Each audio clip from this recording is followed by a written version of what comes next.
The CBS Radio Mystery Theater presents...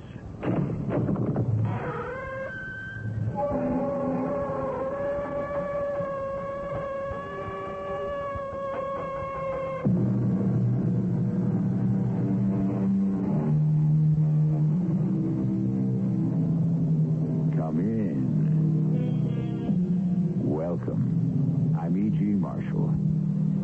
In the annals of the Gothic mystery, no psychic detective is more venerated than Dr. Hesselius, the creation of the writer Joseph Sheridan Le Fanu.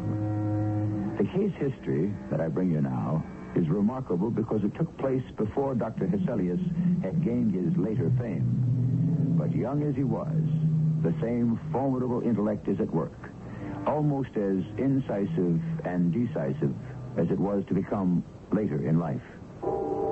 It may be of small value, Captain Barton, but I am equally persuaded that when you start to walk again, you will hear the footsteps. But why? How? What is it, Dr. Hesselius? For some undisclosed reason, and in spite of the objective evidence of the note you received, which seems to rule out supernatural influence, my instinctive judgment is that you are haunted by a familiar.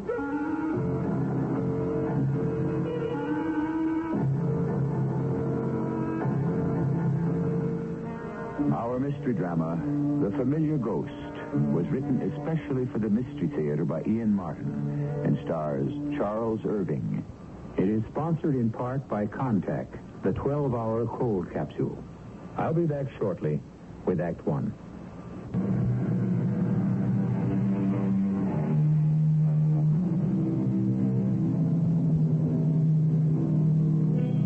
I can think of no better way of beginning this brooding tale than by first quoting Dr. Hesselius briefly on the subject of haunted men, and then introducing him to tell it.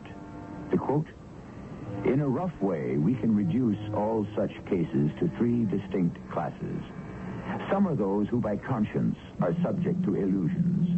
Others are truly infested by spiritual agencies beyond their control. And the third are affected by some systemic disease which clouds their functions and destroys objective thought.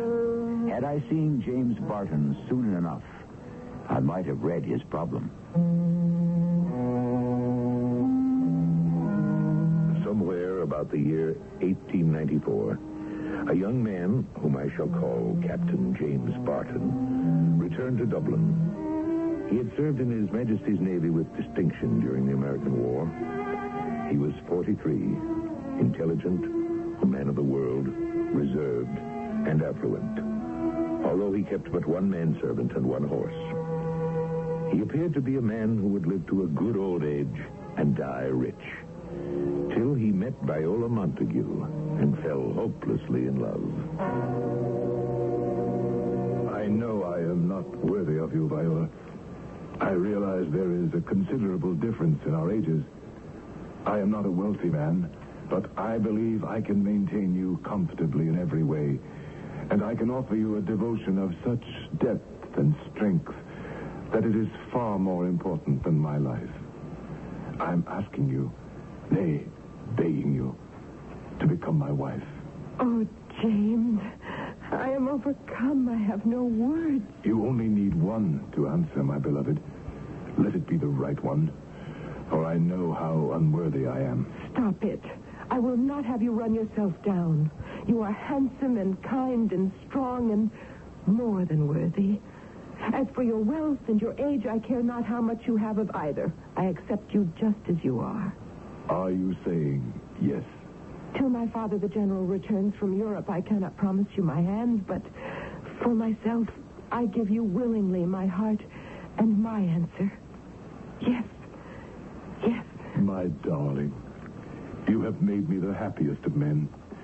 Surely when General Montague sees that, he will not refuse my suit. Have no fear.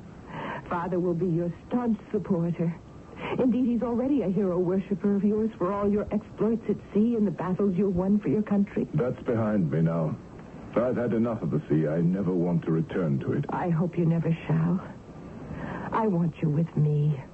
And even if Father has any notion against our marriage, It will not take me long to wind him about my finger.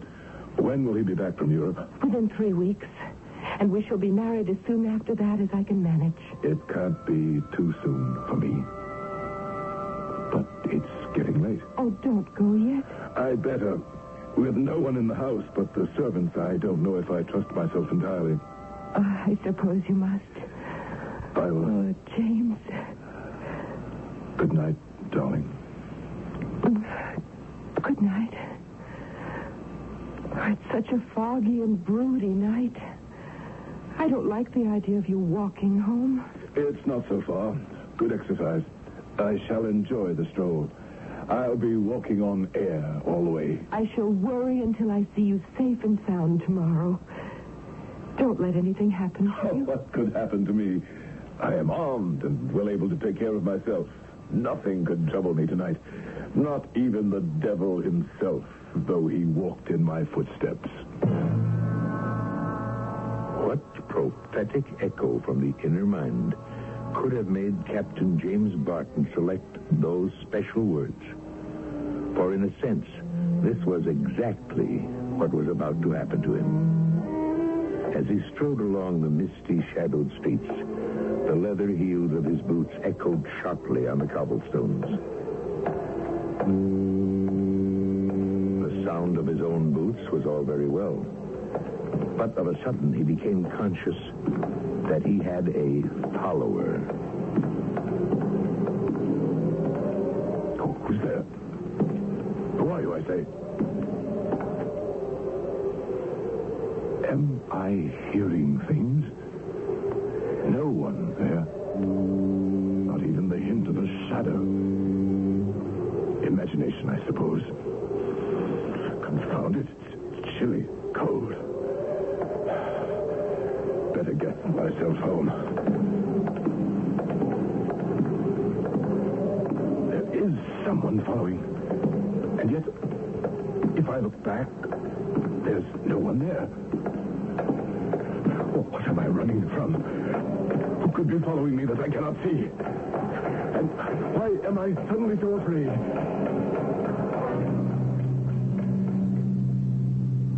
In a panic of fear at the unknown and the unseen, poor James Barton ran until he reached his rooms. There, common sense returned, and he went to bed, resolutely blotting out his imaginary follower.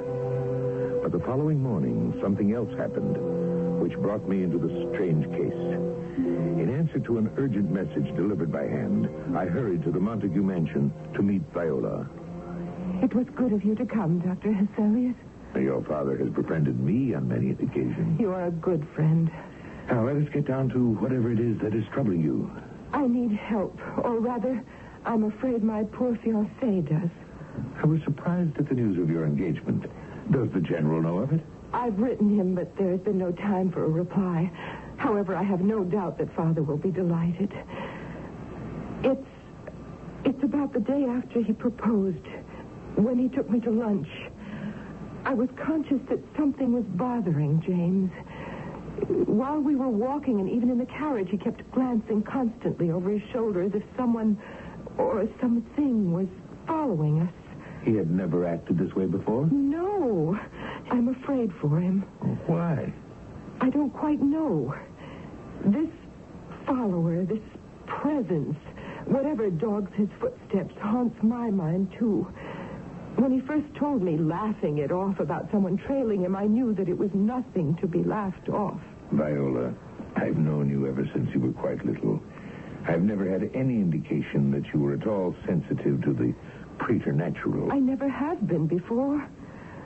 I might have written it off as undue concern for someone I loved, just as I'm sure James would have, if it hadn't been for this. And what is this? A letter that came to James through the post. I'm sure he never would have shown it to me except for the accident that last night this fell inadvertently to the floor from his jacket. Oh, may I read it? That's why I asked you to come. Is Captain Barton aware that you called me? Oh, yes. As a matter of fact, he's here this moment in the house. I wanted to talk to you first, before you met, because you'll find he wants to push this aside. But you think it's more important than that? I am afraid. I'm terrified for him in a way I find difficult to express. I know that my husband-to-be is in dreadful jeopardy. I hope your fears are not justified. But I think if the captain is here, by all means, he should join us. He's in the next room. I'll get him. James, would you come in, dear? Of course, Viola. James, this is the Dr. Hesselius I've told you so much about. Dr. Hesselius, my fiancé, Captain James Barton. Pleasure to meet you, sir. And for me, Doctor. The term is not honorary, Captain. I've been thoroughly educated in medicine and surgery, though so far I have practiced neither. That does not mean to say I do not continue to pursue my studies, which, however, have taken me somewhat deeper into the realm of the spirit and the psyche itself. James, I asked Dr. Hesselius here, as you know. I beg you to discuss the note you have received and what happened the other night. Have you read the note, Doctor? Not yet. I preferred to have your permission. That was not necessary. Here, I shall read it to you myself. To Mr. Barton, late captain of the Dolphin, you are warned of danger. You will do wise to avoid Eglantine Lane, and indeed the lady who lives at one end of it. Should you walk there again, take this warning once and for all that you have reason to dread. And it is signed, or at least concluded, in capital block letters crudely printed, The Watcher. You have no idea, of course, who the Watcher might be. Not the slightest. Or you, Viola? Me, Dr. Hesselius, how could I? Perhaps some other suitor? There has been no other. I will not deny to you, Doctor, that I have not made enemies. Not only those it was my duty to war against, but also among my own compatriots. The command of a ship makes a man an autocrat. But now the war is over and done with. I can think of no one who should bear a special grudge. At all events, the note is not what disturbs me. It is the follower. Yes. I must admit he bothers me also. Why, Dr. Hesselius? Because the two, if they belong together, don't fit each other, do you see? As evidenced here by this note, one is of this world, the other... Do we understand that you never saw the man who made the footsteps? That's right. But it was foggy. Still, I understand you turned back, called to him, tried to locate him. I did. And when you just paced back and forth and tried to create the echo of your own footsteps, there was no sound. Correct. It's very late, Dr. Hesselius. I think Viola is tired. I'm not. I'm worried, James. Suppose, after we say goodnight, Dr. Hesselius and I continue the conversation. Can I drop you somewhere, Doctor? As a matter of fact, I could use a walk. And we're going in the same direction.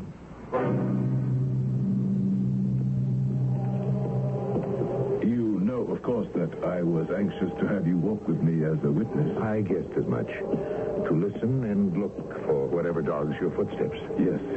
But you didn't want Viola to know that it is a constant fact by now.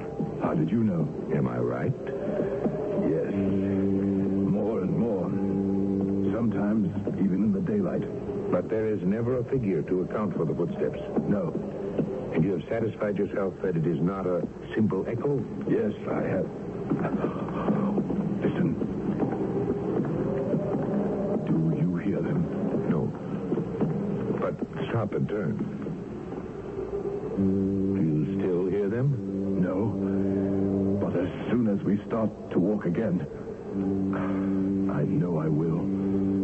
It may be of small value, Captain Barton, but I'm equally persuaded that as soon as we start to walk again, you will hear the footsteps. Why? How? What is it, Dr. Hesselius? For some as yet undisclosed reason, and in spite of the objective evidence of the note you received, which seems to rule out supernatural influence, it is my instinctive judgment that you are haunted by a familiar. Haunted by a familiar. Now, there is a strange and awkward word, as old-fashioned in its way as our story. The dictionary will define it as many things, but the term of choice here would seem to be held in service by a supernatural tie. But who is held in service? The ghost or the host? Which is the familiar? I shall return shortly with Act 2.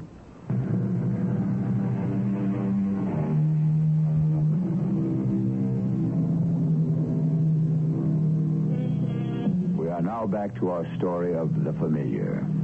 What is it that Captain Barton cannot remember out of his past, or chooses not to? Can the brilliant Dr. Hesselius, whose mind embraces two worlds, the finite and the supernatural, solve the problem which could destruct James Barton's marriage before it even begins? You mean that I am haunted, wherever I may go, by a demon? I don't have enough evidence to answer you as yet. I still don't know whether your tormentor is alive or dead. Nor, Captain, do I think you do. Alive or dead, how do I get rid of him? Now, the first step, perhaps the only step, is remembering who he is. How can I remember someone I cannot see but only hear, who writes me in print so that I cannot recognize the hand, and who signs his letter only the watcher?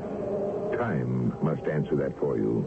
But I have no time, or little. Within the next few days, General Montague will return, and I hope give his consent to my marriage to Viola. I would not advise that until... I realize that marriage to her will be impossible until this matter is resolved. Of course you do. I propose you come to my offices tomorrow and allow me to make as thorough a physical examination of you as possible. There's nothing the matter with my health. Would you rather the problem was all in your mind? No. I'll come to your offices in the morning. Good. For tonight, let us see you safely home. How can I be safe while I am hounded? You hear the steps again. Yes. I shall not sleep tonight, nor any night until this torture is gone. I was puzzled and intrigued by this curious hallucination. The imaginary footsteps that dogged Captain Barton were easy enough to account for. Our imagination can, under periods of great stress or excitement, conjure up almost any unbelievable terror. But the note, that was something else again. Clearly, this was no simple case. The threat came from this world as well as the world beyond. And with the captain's visit the following morning, the mystery only deepened. This came by the morning post. My man brought it to me. The same crude printing as before. Never mind the printing, Doctor. Read it. You may as well think, Captain Barton, to escape from your own shadow as from me.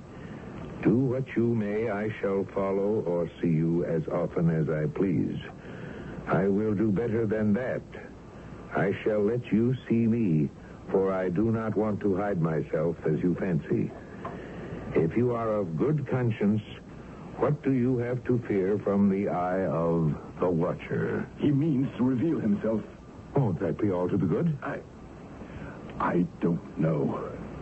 You haven't guessed who he might be? No. Then perhaps when you see him, you will.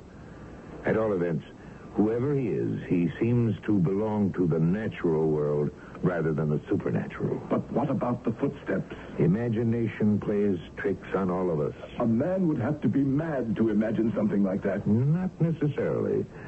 Let me examine you thoroughly, physically, and then worry about any aberrations of the mind.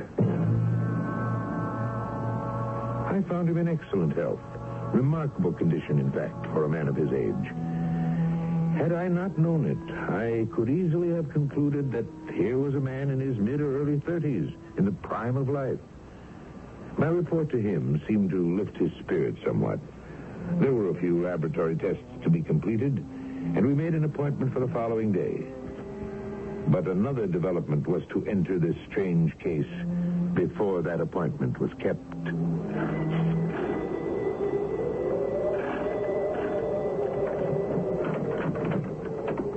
Oh, my dear Miss Montague, Viola, what an unexpected pleasure. May I please come in, Dr. Hesselius? By all means.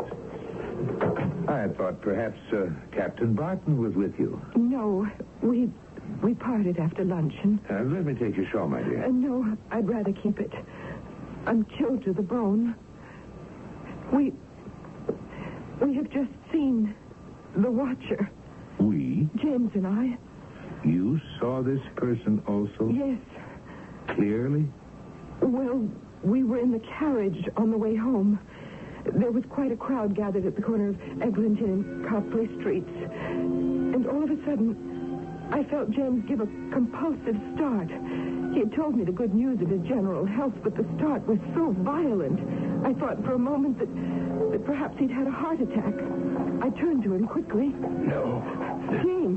James, what is it? Are you ill? I see him, Viola. Who? The one who follows me. The Watcher. Where? There, in the crowd. Don't you see him? The short man there, wearing the fur cap and that strange foreign coat. Can't you see him? With the red face and the brown teeth clenched in that awful smile. Stop the carriage. I've got to catch him. Find out what he wants. Check it out of him. No, James, no. Don't risk going near him. I must. I've got to see him face to face. And did he catch him? No, Dr. Hesselius. I mean, I don't know. He disappeared into the crowd and seemed as if he might have turned into Eglinton Lane. Whatever had interested the crowd seemed to be over, and they dispersed. Quite suddenly, the corner was empty, and James had vanished into thin air. Did you look for him? Oh, yes. I had the driver turn into Eglinton Lane, and we went the whole length of it. There was no sign of James. At his lodgings, his servant said he had not returned. I went back to the corner where he had disappeared. He wasn't there. In desperation, I came here. What am I to do? Can you describe him to me? A little man with a red face marked as though by the pox. He had bad teeth and this terrible fixed smile on his face. Oh, and he wore a strange-looking coat and this fur hat with ear laps. He would have looked ridiculous if it hadn't been for the smile. Interesting. If he was smiling, why would you fear him? There was no warmth in the smile. It was as though someone from behind had seized the corners of the mouth and dragged them up and back till it was more of a snarl or a silent shriek of pain. When I think of it, I'm in terror for James' very life.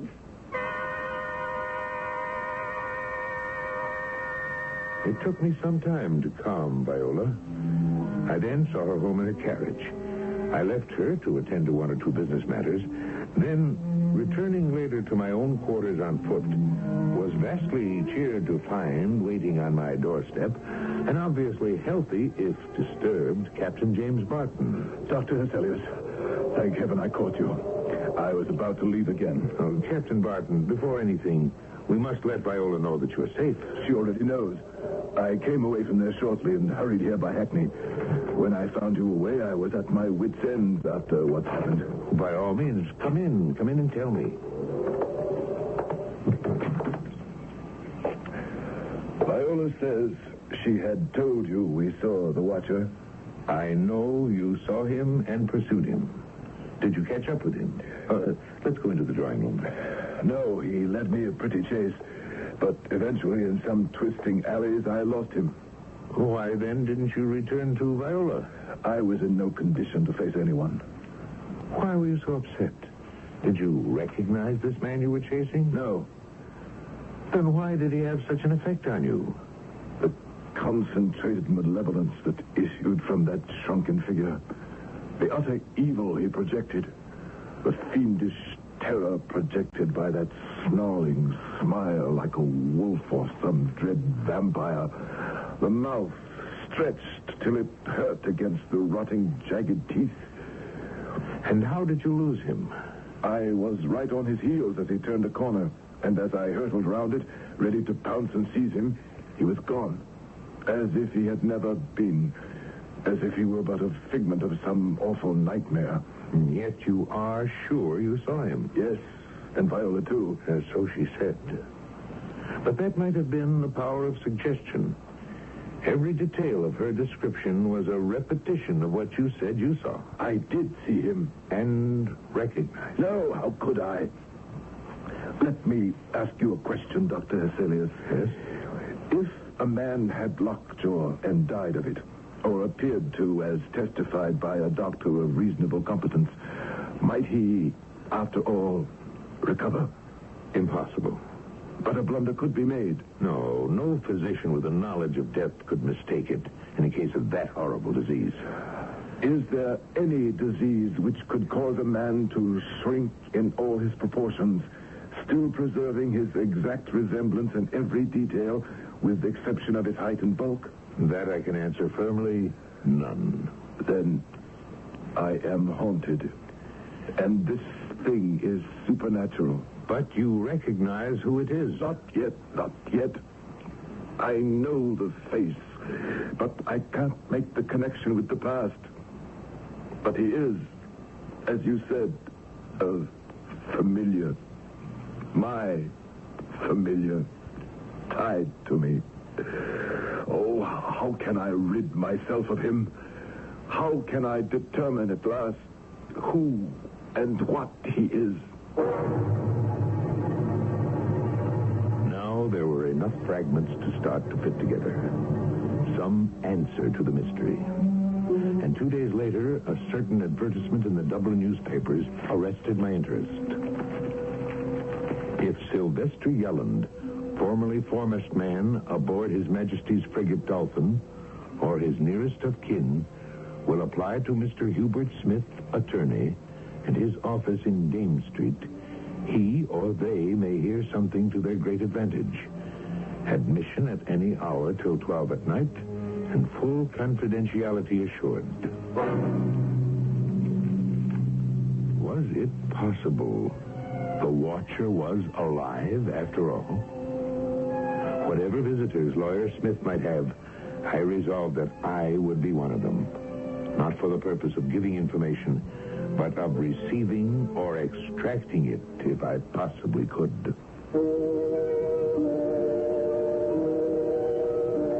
Perhaps at last, through the medium of an advertisement, this strange puzzle of a haunted man is nearing solution.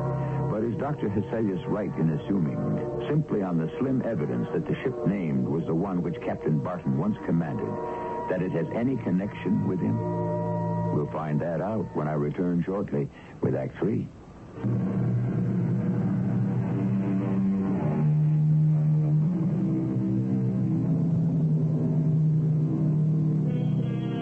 All of us are haunted by mistakes in our past, sins of both commission and omission.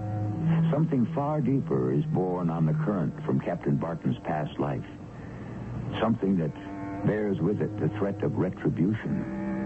But is the threat one of physical violence or something darker and far worse? A spiritual accounting from beyond the grave, too unspeakable to try to put into words. Upon reading the advertisement in the paper, I had been convinced that only Captain Barton could have placed it there. I could have gone to him directly, but I hesitated to. In a sense, it was none of my business. But I took it that the identification of Sylvester Yelland might solve the mystery of the captain's mysterious follower. So I went to see Lawyer Smith. Come in, then. It's unlocked. Mr. Hubert Smith? That's him, sir. And may I ask? My name is Dr. Hesselius. I'm here at the instigation of the advertisement you placed in the paper. Oh, then you know something of this Sylvester Yelland. No. My object was to ask who placed the advertisement. That, I'm afraid, would be privileged information. Why do you ask? As I said, I am a doctor. I am concerned about a patient of mine, a Captain James Barton. Do you know him? I think I must clarify my position. I am, as you know, an attorney. A client has retained me to try to ascertain the whereabouts of the party named in the advertisement, at the same time enjoining me to total secrecy as to his identity. Did Captain Barton place this ad? The answer is a categoric no. Then can you tell me who Sylvester Yelland is? Has he gotten in touch with you? That's a question I will not answer, nor any others on this subject whatsoever. Good day, Doctor. I left Mr. Smith, the attorney, convinced in my own mind that I was right about Captain Barton. I was sure he had inserted the ad. I went to Viola. A fortunate thing that I did, for I found her in woeful condition. Oh, I thank the Lord you came by, Dr. Hesselius. I'm at my wit's end. I don't know what to do. Captain Barton? Yes. My poor darling is slowly being driven mad by this strange creature who haunts his footsteps. Sylvester Yelland, you mean? Who? The name means nothing to you. No. You did not happen to read this in the daily newspaper today? What is it? A personal advertisement from the agony column. James put this in the paper? It says that the man was on board the Dolphin. Wasn't that his ship? Yes, but the ship has had other captains, other crews. It could be coincidence. Possibly. My instinct tells me there's some strong connection between this man and your James. I'd give a great deal to know just who he is. Then why don't you ask James himself? It's what I intend to do without delay. But I was to be frustrated in that determination by the sudden arrival home of Viola's father. General Montague was a man of exceptional force. A lifelong experience of command had accustomed him to attacking problems head-on. Since he had known the Barton family all his life, and in fact James himself 10 or 12 years earlier, he considered him a most desirable match for his daughter. As for James's follower, he dismissed him with a roar of laughter. Absolute Tommy rot. General Montague, believe me. My dear Captain, I've heard enough from Viola not to need to hear any more from you. She tells me that you are a victim to blue devils in a new and original shape. I am afraid it's a good deal more complicated. Oh, come, this will never do. You're more like a man on his way to the gallows than to the altar. As to that, General, much as it pains me, I have been thinking very seriously. James, your whole problem is brooding on things when you should be in a transport of joy. Your annoyance with the occasional appearance of an ugly little man throws you into fits. So let me handle this. Let him just appear once more. I shall beat him to a jelly with my own hands. If you knew what I know, you would speak very differently, General. Don't imagine that I am so weak as to assume without overwhelming proof the conclusion to which I have been forced. The proof of it is locked up. Oh, what is it? Oh, your hand, it's bleeding. It's nothing. I caught my finger on this nail by the window. It's rusty, Captain. You ought to have that seen to. There's always the danger of lockjaw. Lockjaw? Well, certainly, from the infection. Perhaps that will be the answer. What are you staring at out of the window? He's there, standing, looking up at us. Oh, where? By the lamppost. Oh, confound this fog. Which lamppost? The one across the street. In his greatcoat with the flaps of his cap flying. And he's smaller than ever.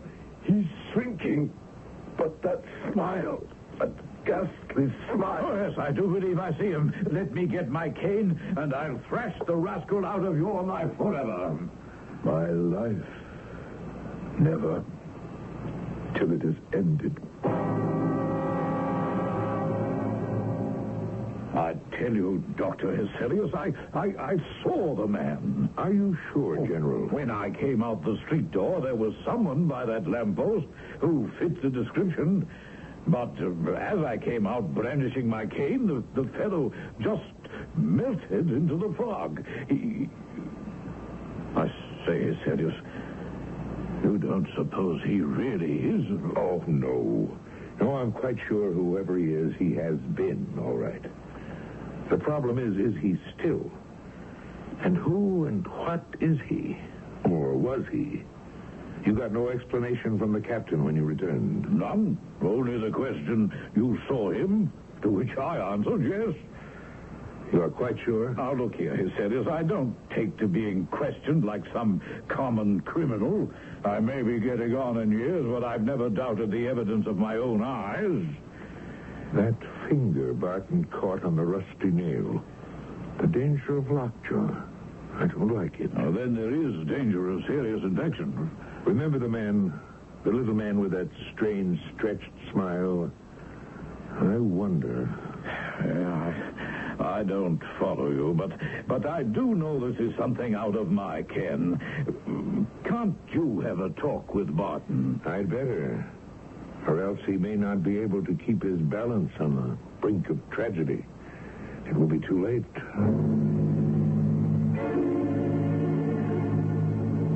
But before I had the opportunity to visit the captain, Viola herself had been there. And things in this strange affair had taken a new turn. This is what Viola reported to us after her visit.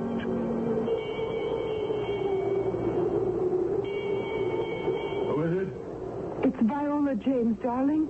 Viola. No. Go away. Please, let me in. You should not be here. Go away from me, as I begged you. Forget me. I'm not worthy. Let me be the judge of that. Darling, it's cold. Let me come in. Why not? The struggle is almost ended now. Come in. What struggle, darling? My sufferings will soon be over. I pray I leave you no legacy of suffering, too. What suffering? Retribution. My punishment for my sins. I don't know what to say to you except for whatever it means. Comfort has been revealed to me. I am happy to hear you speak so tranquilly. Peace and cheer of mind will make you yourself again. I can never be that, Viola. Forgive me for what I have done to you. I am no longer fit for life. I am soon to die. There is no help for me anymore. There is no hope or joy left. Only one last smile. The smile of well-deserved death. Viola was devastated by her rejection. And in a strange turn of face, the general, instead of being relieved, was furious at what he considered an insult to his daughter. I myself made a visit to the captain's chambers, but his servant informed me he was not at home. So 2 days passed before that same servant came knocking wildly at my door, while the general waited for me to join him in the carriage. We drove straight to Captain Barton's lodgings. Well, he has to be in there. His servant insisted he was. The door is locked from the inside. Then I'm afraid we're too late. Yes, so am I. But I would have hesitated to break the door down alone. No time for hesitation anymore. It's a sturdy door. Not that sturdy. I think we can manage it between us. Ready? Yes. Here we go. It's giving. Once again. Oh. Oh. Good Lord. Control yourself, General. I'm... As though he had been waiting for death. But as relaxed as his body seemed, the skin, muscles, flesh were drawn back over his skull so tightly that his head had snapped back, driven deep into the pillows. As a physician, I recognized the cause of death immediately. The explanation was not so easy, although information I gained from the attorney Hubert Smith seemed to be the answer. No, I am distressed at the news you bring me, Dr. Hyselius. And I can only hope that you can give me some answers. Oh, to what? The mysterious Sylvester Yelland. Did anyone ever answer the advertisement? Afraid I can speak now and answer you yes. The guardian of a young man who has not yet attained his majority. A young man who's also named James Barton. Huh. The captain's son. That's correct. There's no question after what has happened. And the captain named him his sole heir. Who was his mother? She was the daughter of a man named Sylvester Yelland. 12 years ago or so, when James Barton first became captain of the Dolphin, he fell in love with a young woman. But after a while, he sailed away like other mariners. But her father was one of the sailors on his ship. Within a year, she gave birth to a child and died on the childbed. And the enraged father, when the news reached him, tried to wreak his revenge on Captain Barton. And Barton killed him? Ah, not quite. Captain Barton had forgotten the woman entirely, and thinking the man Yelland was a mutineer, had him flogged. He was cast in the brig, developed an infection, and within a few days had died horribly of lockjaw. Lockjaw. You seem surprised. Little wonder. That was what killed the captain himself.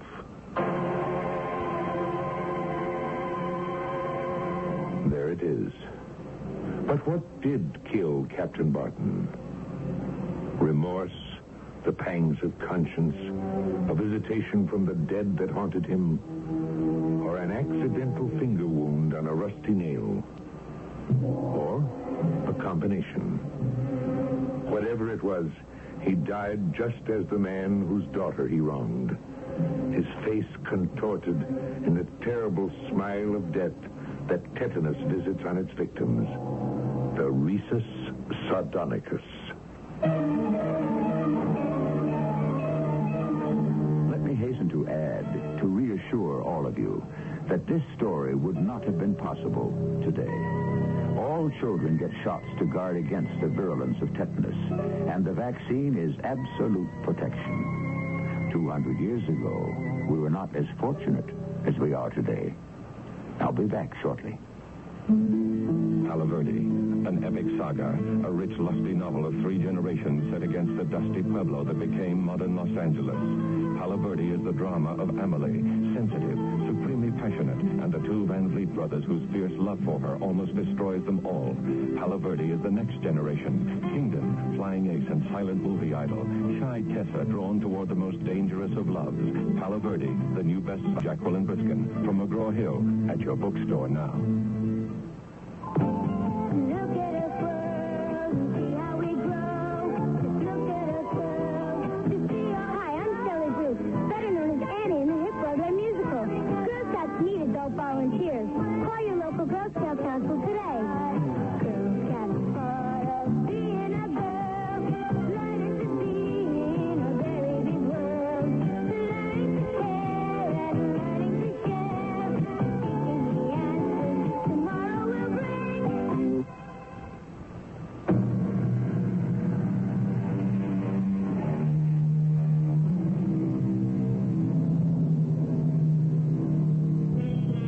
I think you could say that this has been, in every sense of the word, a morality story. As I mentioned before, we all make mistakes. That is the human lot. It is only or make amends that we deny our birthright. We can try to shut our minds, convince ourselves that we have forgotten them, but we cannot control the watchdog of our minds.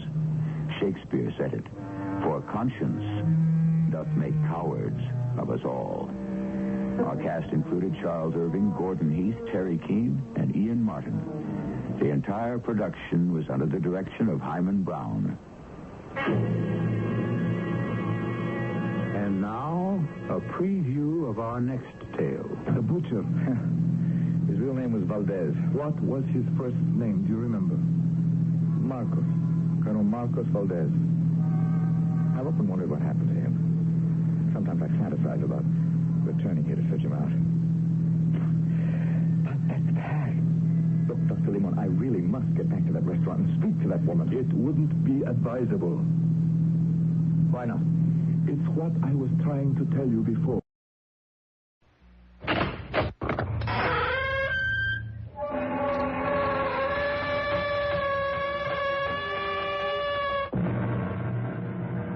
in.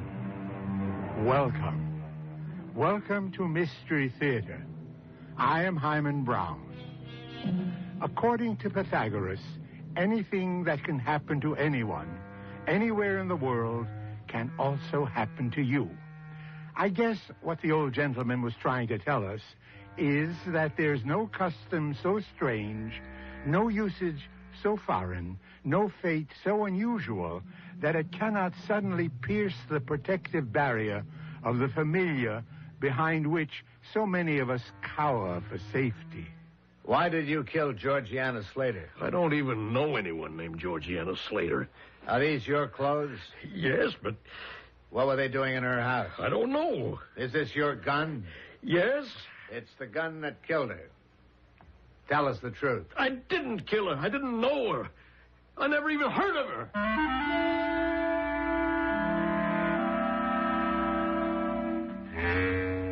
Our mystery drama, It Has to Be True, was written especially for the Mystery Theater by Sam Dan and stars John Beale. I'll be back shortly with Act One.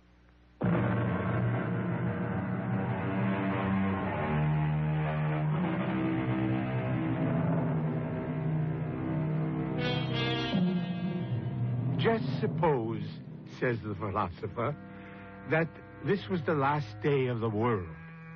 Well, of course, no one is really prepared for such a question, much less for such an eventuality. And yet, it's possible for the world to come to an end. Suddenly, silently, a candle blown out by the wind. It happens just that way for so many people. At one moment, they glory at the light, and at the next, they grovel in the dark.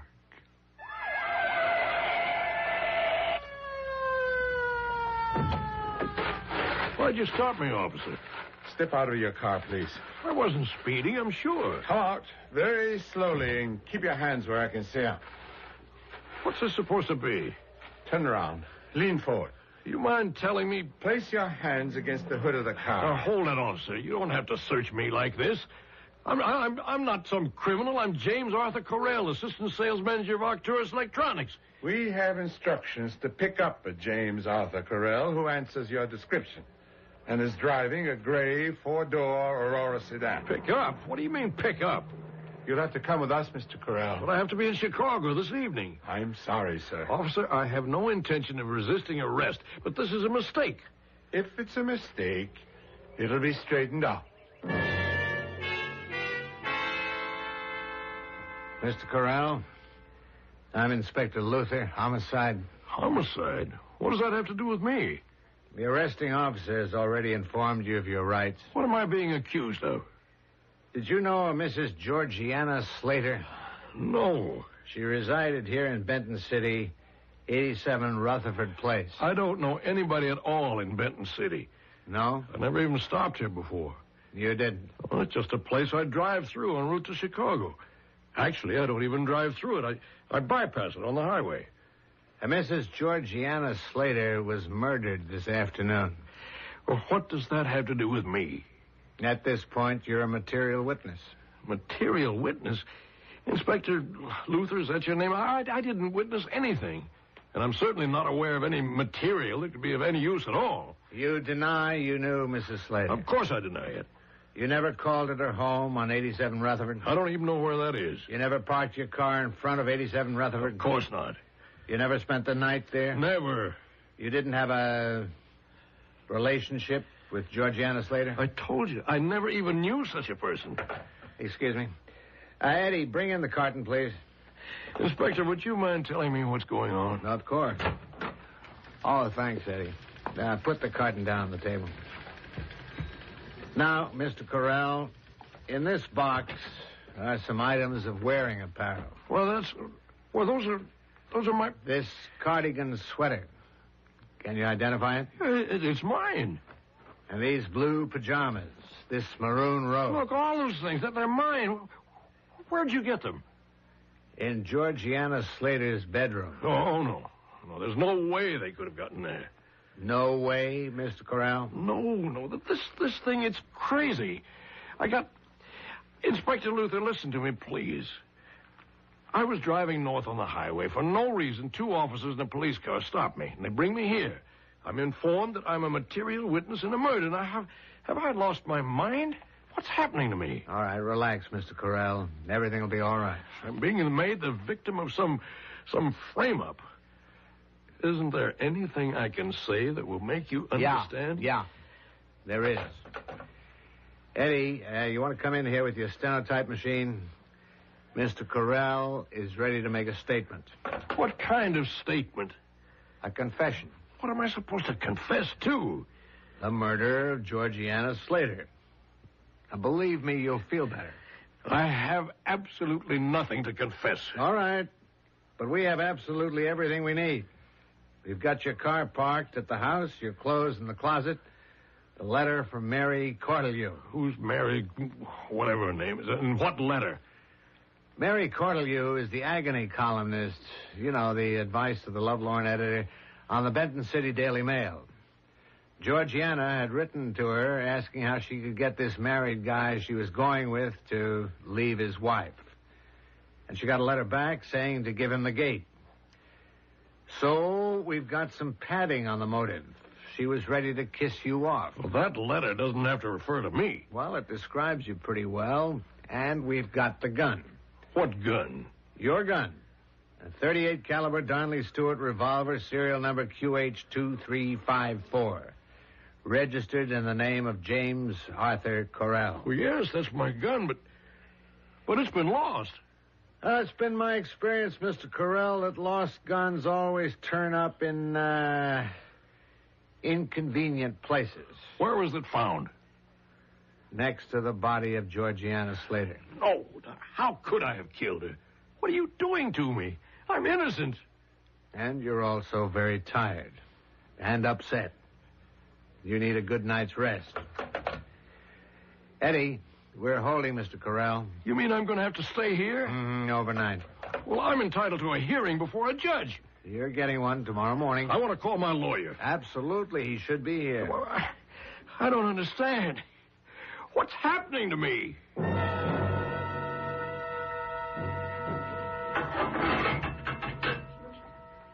James?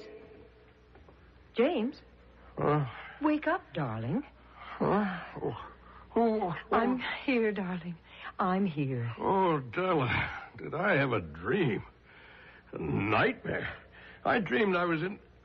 I was in... James?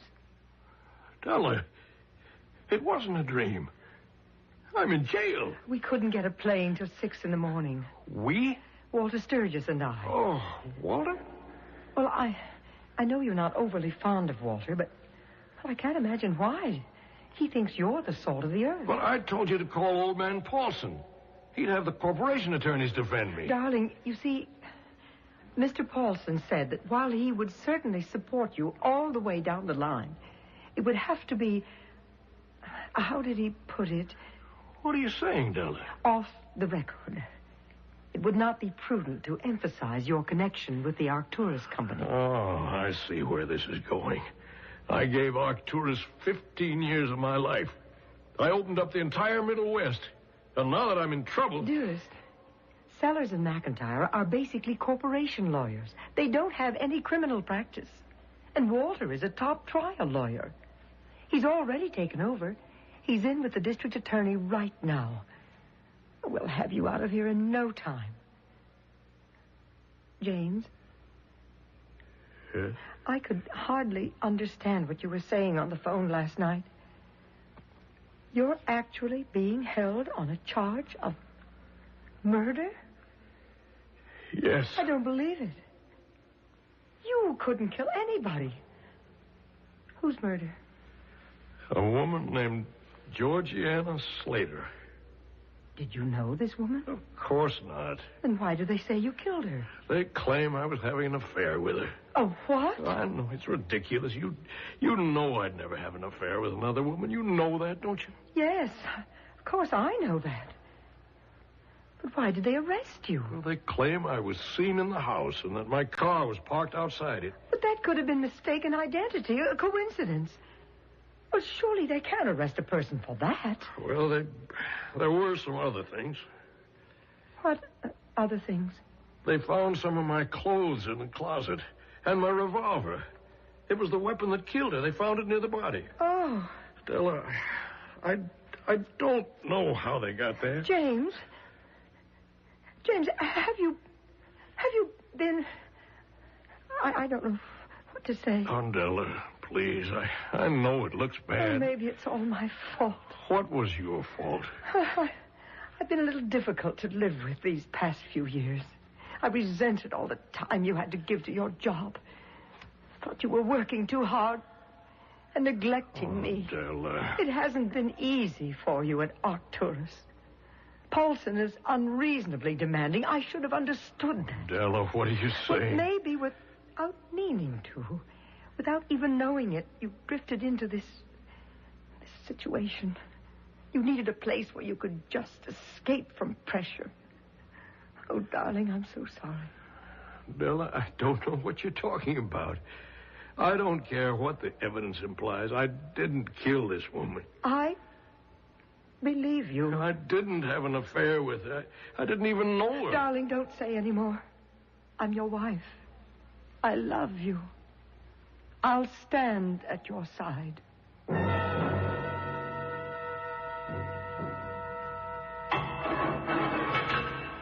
Thank you, officer. I'll call you when I want you. Walter, get me out of here. I can't get bail. But you said you'd try to work something out with the DA. The DA claims you jump bail and leave the country. Well, couldn't you convince him that I wouldn't? Now, his point is that you were a fugitive. You are running away. If after the murder you'd have given yourself up, well, that would prove that there'd be no risk in letting you out. Now, wait a minute. If after the murder I'd given myself up, who says I committed the murder? Oh, James. Do you believe I'm guilty? They have the gun and the ammunition. Well, I'm telling you I'm innocent. But they have your clothes in her house. Your gun on the floor by her dead body now. Now, how do you account for it? I can't. Now, there are certain cases you can't win unless your client adopts a mature attitude. Well, which means what? Which means you must realize that there's give and take. What do I have to give? You must admit that you were having an affair with her. But I wasn't. You've already been found guilty of that. In what court? In the most important court in the land. The court of public opinion. Now, deny the affair, and the jury absolutely will refuse to credit anything you have to say. You admit it, or at least they'll listen to you. But it isn't true. I spoke to Della. She forgives you. But there's nothing to forgive. James, you only have one way out. You were madly in love... No. Hopelessly infatuated with Georgiana Slater. Is everybody crazy? She was a beautiful woman, and you fell for her the way only a middle-aged man can. Walter, are you for me or against me? One day she became tired of you, and you lost your head. In a terrible fit of insane jealousy, you shot her. No, I did not. Why can't you believe me? I'm innocent. Are you? Really? Yes. How do you know? How do I know? I know what I did, what I didn't do. Could you have killed Georgiana Slater and not been aware of it? Could you have been carrying on an affair with her and not been aware of it? How could I have been unaware of it? How would you like to find out?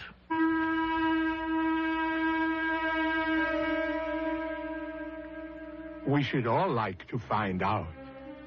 Here we have a man driving along, minding his own business, when suddenly he's taken to jail and accused of murder. And they have a whole battery of live evidence against him also. What's going for him? His own conviction that he's innocent. How's he doing so far? Not so good. We'll see how it goes in Act 2.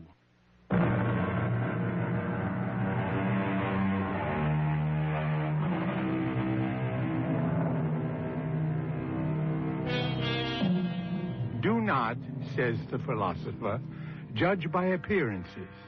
Very good advice, but seldom followed. The unfortunate part is we do judge books by covers, birds by feathers, and women by beauty. But is everyone with liquor on his breath a drunk? Is everyone caught with his hand in the till a thief? You see, all this has to do with circumstantial evidence, which is why so many lawyers get rich. You're saying I could have had an affair with a woman and be unaware of it? Exactly. And I could have murdered her and not be aware of that? Precisely. How's that possible, Walter?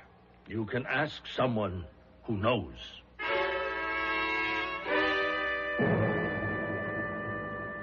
Doctor, I don't know what my attorney, Mr. Sturgis, has told you, but I want the record straight. By all means. I'm in the middle of something. What? Well, something I can't explain. Ordinarily, I'd say it's a dream, a nightmare, except if it were, I should have awakened long ago. Try to describe it. Well, on my way to Chicago, I'm suddenly arrested for the murder of a woman I don't know, named Georgiana Slater, who lives in a city I've never been in. And I'm confronted with a mass of circumstantial evidence. And next week, I'm actually going to trial. You don't know how this evidence could have gotten into Mrs. Slater's home? Well, now, the gun, for instance. I had actually lost it some weeks before. I didn't even know where it was. Mm-hmm. Have you had any serious problems lately? Oh, I never have problems. Just go out and sell. That's my motto. You're under no strain, no pressures? No, there's always some strain and pressure. Why? What's the nature of the business? You have to be thinking and planning and pitching every day. Any strains between you and your wife? Yeah, absolutely none. Absolutely? Well, there's always this and that in married life. Any serious arguments? Well, it depends on what you call serious. What do you consider serious? Well, there was an awful lot of flack about the amount of time I give to the job. And so things are not exactly cheery at home, huh? Would that be a fair one-word description? Well, I suppose it might be. And at the office, did things run smoothly? Do things really run smoothly anywhere? Some places they do. What was your problem at the office? Well, who said I had a problem? Your wife was unhappy because of the long hours. Is that true? Well, yes. Well, there was a certain amount of friction. So the core of the problem is at the office. You put in long hours. Why? Well, I told you, it's a rough, competitive business. There's no clock. I guess Della could never really understand that. Do you feel that the time you're putting in, the energy that you're expending, the work that you're doing, is appreciated? Never, not in a million years. So you feel you're not getting the recognition and the compensation you deserve? Well, Doctor, nobody ever gets the recognition and the compensation he deserves. Oh, some people do. I certainly was being cheated out of mine. Cheated? That's a strong word. Well, it's the exact word to describe it. What I did, the way I was putting out, that was just taken for granted. And the result is that you're frustrated on the job and unhappy at home. As you just said, your boss is cheating you. And since you don't have the resources to quit, you have to cheat somebody, too. Who? Your wife? Oh, that's crazy. I'm not that kind of a man. That's right, you're not. It goes against your moral fiber. Therefore, it's an act that you've got to perform without knowing it. To that end, you deliberately develop a form of amnesia, and you lead a double life. A double life? Yes, consciously, you're completely unaware of it. You find a woman far away from home with whom you can have a very discreet relationship. No, I can't believe that. It can't be. Your clothes in the closet, are they real? And the gun account for that? I can't, Doctor. The gun is the key. You were living in two worlds. The first, the primary, was the world of your job, of your wife and your children, your home, the world you would call reality. But there was another world, an unconscious world, the world of Georgiana Slater, the world you tried to keep secret, even from yourself. You can never make me believe that. The gun is the bridge between the two worlds. The gun exists in both worlds. It's common to both worlds. When you feel you must end the relationship with Georgiana Slater, when you feel you must kill her. Oh, Doctor. The gun is the instrument. But it's at home, in the other world, the conscious world. You need it. Therefore, the conscious James Arthur Correll hides the gun and claims it's lost. While the unconscious James Arthur Correll knows where to find it, and thus uses it. All right, but just tell me, if I did know her, and if I was having an affair with her, if I did kill her, why did I leave my clothes and my gun by the body? If I knew she had written a letter to that columnist, why did I leave the implicating answer lying around? Why? Yes, why? Because you wanted to be found out, caught, and punished. Doctor, this story you've just told me, do you actually believe it? I believe it could be true in your case. Why? Because I've come across it before.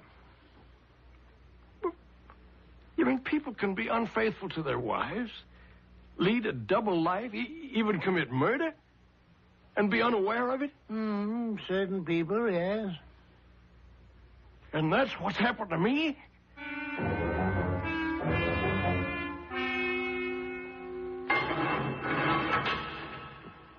James, are you all right? Della, Walter, I don't know what to say. The trial is coming up.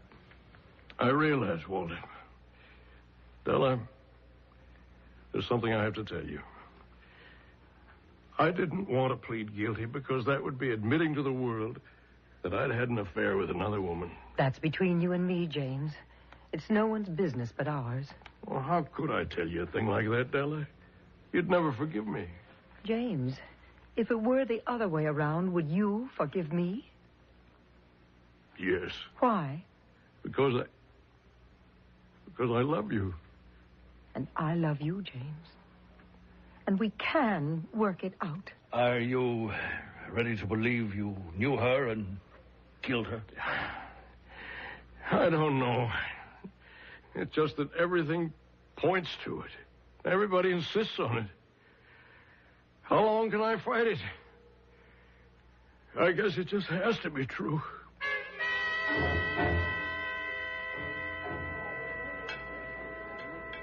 Well, Mrs. Luther, enjoying dinner? I was, John. I think I'm starting to unenjoy it. Yep. In less than 30 seconds, you'll be going to work. No. I didn't let anyone know where I was. No one from headquarters can get in touch with me for the next 3 hours, no matter what. In 15 seconds, you'll be back on the job. You're on it right now. You never stop being a cop. Your motor's always running. Gee, I'm sorry. Darling, you can't help it. 5 minutes ago, something in this restaurant caught your attention. It's been buzzing around down in your unconscious mind. You're right. Helen, I know now what caught my attention. Should I take a cab and go home? I finally placed those two people. That couple at the table near the wall. Yeah. I know who they are. You should have asked me. I know who she is. Her picture was in the paper. She's the wife of that fellow who's being tried for the murder of that woman. Oh, what was her name? Georgiana Slater. Yes. You worked on that case, didn't you, John? Yeah. Fellow with her is Walter Sturgis, her husband's lawyer. Oh, why should all this bother you? Those two people, do they look friendly? Well, they look like they're friends. Is it possible that they could be more than friends? Yes. Yes, it's possible. Now, wait a minute, watch what he does. And notice, he reaches over and holds her hand. She takes her hand away quickly. And shakes her head. He smiles. It's happened a few times. She seems to be giving him that kind of look that says, not in public. And she's right. But he obviously cannot keep his hands off her. She's quite a dish. Why does it intrigue your cop-like instincts? You have a man being tried for the murder of his alleged mistress. Meanwhile, his wife evidently has a thing going with his attorney. Something bothers me. What? I don't know. Well, should we have dessert? All the evidence is in. But suppose, just for the sake of argument, suppose that James Arthur Corral is innocent. Where does that leave us? I don't know. We must ask, is it true that James Arthur Corral killed Georgiana Slater? It has to be true. Why? Well, you know that better than I would. Aren't you the cop that gathered up all the evidence? All right, look, I'll take you home. There's something I want to do right away.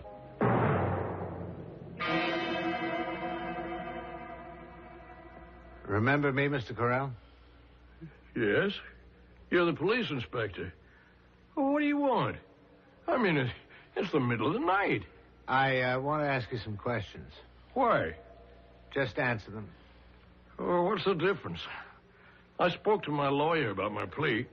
Walter Sturgis? Yes, that's his name. How come you picked him to be your lawyer? Look, what is this all about? Now, just answer. I don't have to answer anything. Why don't you try? What for? Maybe you were right all along. The last time I saw you, you were trying to get me to sign a confession, remember? That's right. I was. And I kept refusing. Because I was positive I was innocent. Remember? Yes, I remember that. Well, I was wrong. About what? About my innocence. Well, what happened? Do you now admit that you're guilty? Look, this conversation is off the record.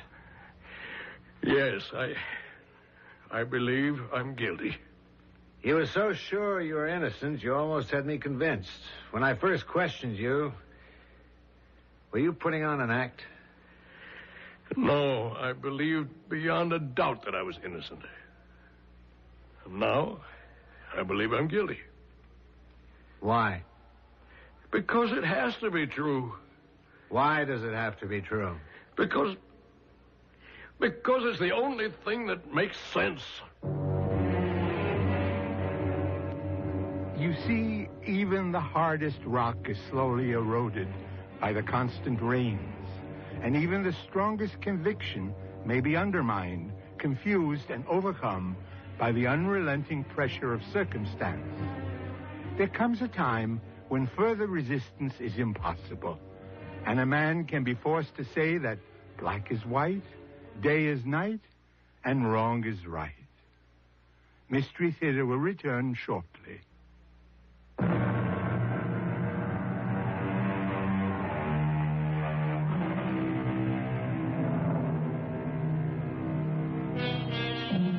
You may find this hard to believe today, but 5 centuries ago, a man got himself into hot water by insisting that the earth revolved itself around the sun instead of the other way around, which was the accepted wisdom of the time. Well, if they could force Galileo to recant publicly what he knew to be true, what can we expect from James Arthur Corral, an ordinary, average, everyday, middle-class citizen? Wait. You're telling me now that you're guilty, Mr. Corral? Well, isn't that what you kept telling me? I'm doing exactly what you said, Inspector. Don't fight it, you said. Well, I'm not fighting it. You and the psychiatrist said I could be guilty without knowing it. All right, I accept it. What more do you want? Do you accept it because your lawyer told you to, or do you really believe it? Look, I'm tired. It's late. Why did you engage Walter Sturgis to defend you? Why? He's a top criminal lawyer. Any other reason? Oh, he's Della's friend. Oh? And he's my friend, too. He was married to a girl Della went to school with. Later, they got divorced, but he stayed friendly with us. Why did they get divorced? Well, why is that important? Is it possible that this school friend of Della's became jealous of Della? Why should she be jealous of Della? Well, she may have thought Della was having an affair with Walter. Well, that isn't true. I mean, it isn't true that they were having an affair. All right, let us suppose, for the sake of argument, that you were telling the truth when you explained you were innocent. We now have some problems. How do we get the clothes into the house, the car parked outside, and, of course, the gun? The gun. Inspector, I'm convinced that there is no way they could have gotten there unless I'm guilty. But if you're not, somebody else is. Maybe you didn't do anything. Maybe you just drove from your house to Chicago and never stopped in Benton City at all. It's an 8-hour drive. I could get an early flight the next morning and be there in 58 minutes. Why drive? All right, why did you? Well, the conscious part of my mind says I hated airplanes. But is that the reason? Did I drive so that I could stop here and be with Georgiana Slater? I don't know anymore. I just don't know.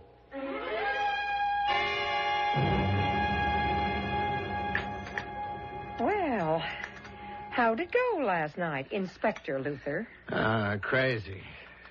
2 weeks ago, I'm hammering away at him to confess he's guilty, and he insists he's innocent. Now, suddenly, I'm beating at him to believe he may be innocent, and he insists he's guilty. What if somebody was out to get him? His wife? And his lawyer? I would consider them prime suspects. Let's say they arranged an elaborate frame-up. They pick a city on the way to Chicago. They find some woman who lives alone, who likes to have fun. Has that reputation. Yes. From time to time, they park a gray sedan outside the house to attract attention. Well, it could even have been Correll's when he wasn't using it. Now, the murder. They time it to take place on a day they know he's headed for Chicago. They kill her. Leave the gun and the clothes there, and then... Yes? I remember exactly how it broke.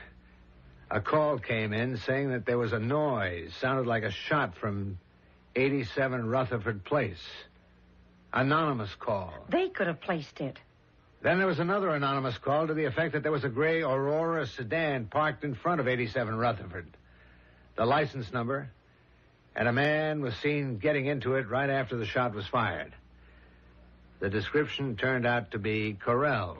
John, are you actually saying the wife and the lawyer are guilty? When they brought Correll in, I never saw a guy who seemed so genuinely surprised.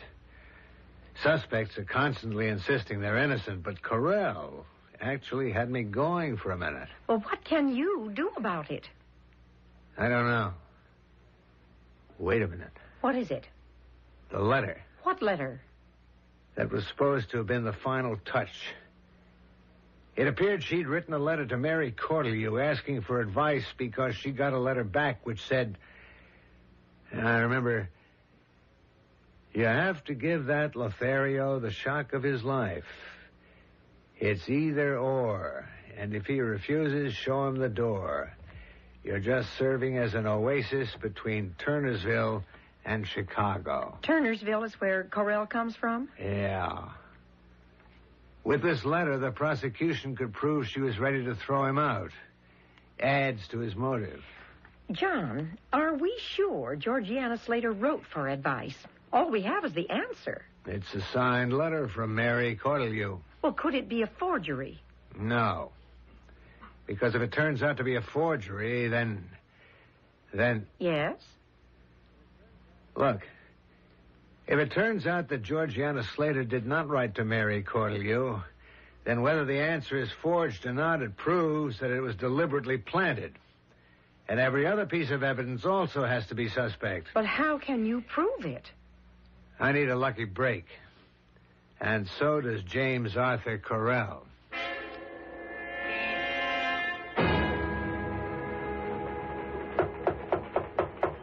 Come on. I was told this was Mary Cortelyou's office. Who are you? Inspector Luther, homicide. Oh. Well, what do you want to see Mary about? I'd rather discuss that with Mary. Is it important? What's your name? Bob Burley. You know where I can find Mary Cortelyou? Is this her office? Inspector, can I trust you not to blow the whistle? I'm Mary Cortelyou. What? Yeah. Mary wrote the column for years, but about a year ago she got sick and had to leave. Well, the name belongs to the paper, so I asked the publisher if I could take over. All right, Mr. Burley, I need your help. I want to ask you about a letter you wrote to a Mrs. Georgiana Slater. Yeah, go right ahead. You remember writing a letter to a Mrs. Georgiana Slater? Yes, Slater, why is that name so familiar? She was murdered. Oh. Do you, recognize this letter? Sure. You wrote it? Yeah, I wrote it. There's no chance it could be a forgery. Nope. Well, why should it be funny? It was in response to a question, then. Yeah, all of them are. You remember getting a letter asking advice from Georgiana Slater? You'd be surprised, but I remember everything. I'll prove it to you. I even have that letter she wrote to me. What? Do you save them? Oh, yeah, sure. Part of my permanent files. See, I put it in the A file under Affairs with Married Men.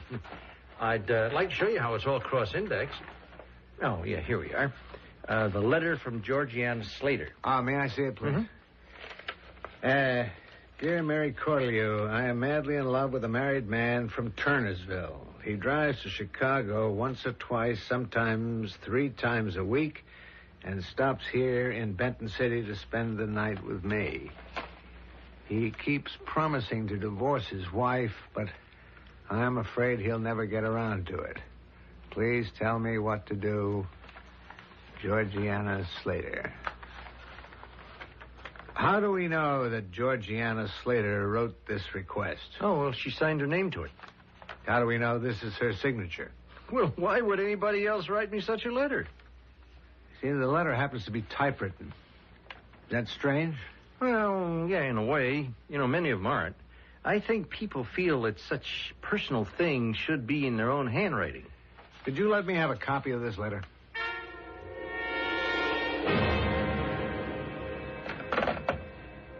Eddie, I have a letter here. I want you to do a couple of things. First, go to the bank Georgiana Slater used and see if it's her signature on it. Second, check through the list of effects in her apartment and see if she owned a typewriter. Have you seen James? Oh, yes. I visit him every morning. And how is he? Reconciled. He believes it.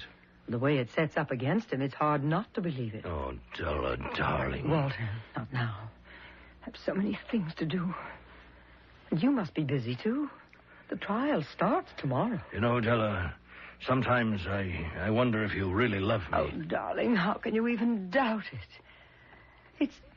It's just that I'm so nervous. Well, there is no reason to be nervous. I have to appear in court as his loving, supportive wife.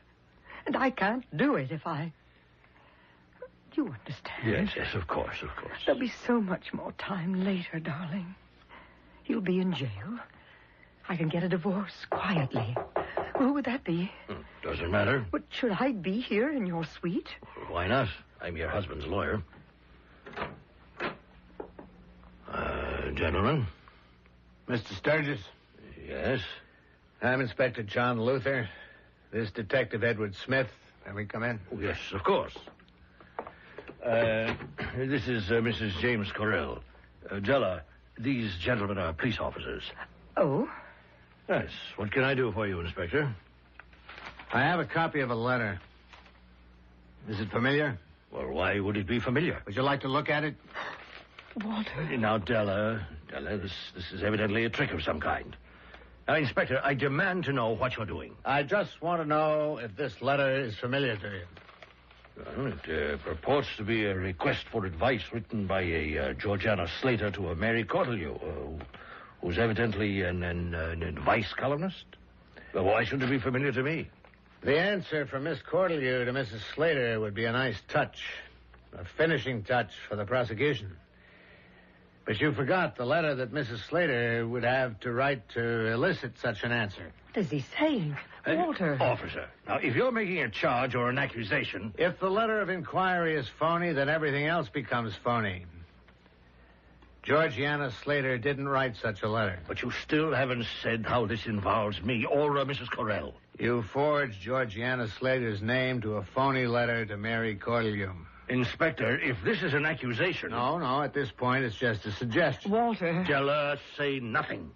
You thought there could never be anything to tie you to this request. After all, the columnist probably throws the letters away, and besides, who would ever think to probe? Walter, what is he saying? Nothing that he can prove in court. The bank says the signature is not familiar.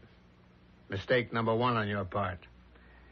Then we know that Mrs. Slater did not own a typewriter. Mistake number two. Well, Georgiana Slater could have found a typewriter somewhere. The letter was typed on a machine in your home, Mrs. Corell. We checked it. Walter, you thought you were so smart. Tell her. It was your idea. You scared me into it. But you killed her. Inspector, I don't know why I listened to him. Maybe because James was away so much. Tell her they have no proof. They found out about the letter. They can find out about anything now. Anything. But it was your idea. His idea, Inspector. I don't know what got into me. I must have been out of my mind. I was upset, confused. Mrs. Corell, do you mind talking a bit more slowly so that Detective Smith can take it all down?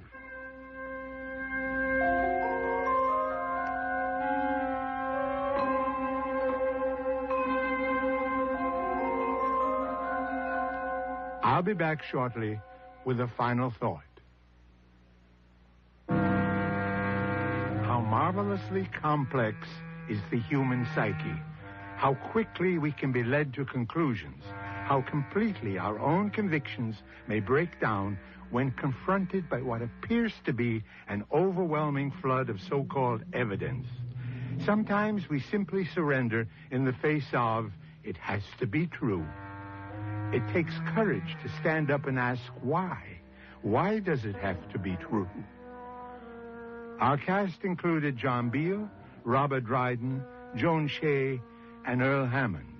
Associate Director, Marlon Swing. This is Hyman Brown, Producer-Director, inviting you to return to our Mystery Theater for another adventure in the macabre. Until next time, then, pleasant dreams.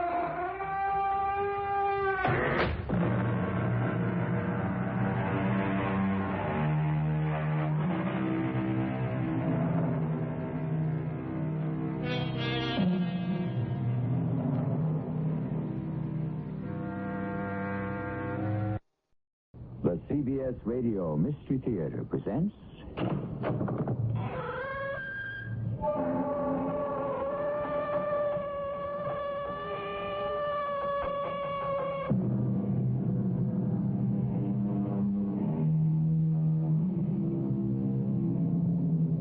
Come in. Welcome. I'm E.G. Marshall.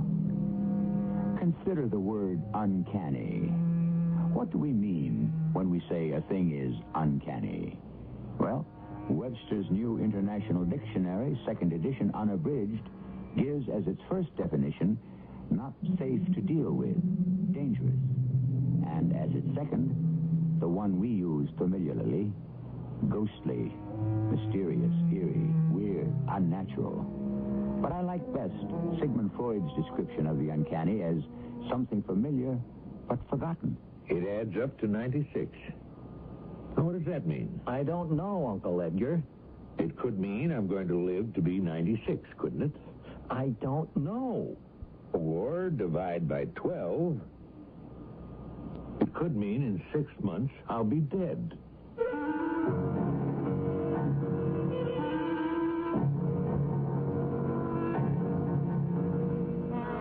Our mystery drama, No Way Out, was written especially for the Mystery Theater by Elspeth Eric and stars Earl Hammond.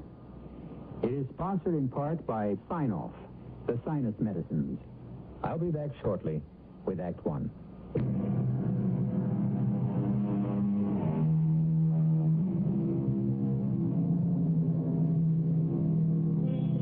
We all feel that we know what we mean when we say a thing is uncanny. But perhaps it is not the thing that is uncanny, but the feeling it arouses in us. And if we accept Freud's interpretation of the uncanny as something familiar but forgotten, well then, there's always the chance, isn't there, that we will remember what it is. Listen now to the story we have elected to call No Way Out. I'll tell you the truth. I never liked my Uncle Edgar. Well, actually, I never liked my Aunt Catherine either. Still, at the time all this happened, I was seeing him fairly frequently and with some regularity. After all, he was my only living relative, Aunt Kate having died some years before, and I was his. So, it was natural that we should keep in touch. Also, he was very rich, and I was not. Another reason for keeping in touch. At the time of the events I'm about to relate, I was, as they say, involved with a young woman, but not, as they insist upon saying, committed. Her name was Mimi McGowan, and she was a bit of a featherhead. But even Mimi had heard of my Uncle Edgar. Edgar Logan? You said Edgar Logan? Yeah, that's what I said. He's your uncle? You mean to sit there and tell me Edgar Logan is your uncle? I'm sitting here, and I'm telling you. Why didn't you ever tell me before? Well, the subject never came up. But Edgar Logan? Goodness gracious, Mark. Edgar Logan, your uncle? And you never told me? What do you know about Edgar Logan? He owns all kinds of oil wells all over the place, and... Silver mines. He owns silver mines. Oh, I thought it was oil wells. No, not silver mines. Well, silver mines are nice. Very nice. He has several. Is he married? Oh, he was. To my Aunt Kate. He's divorced. How long has he been divorced? He's not divorced. You said... Aunt Kate died a few years ago.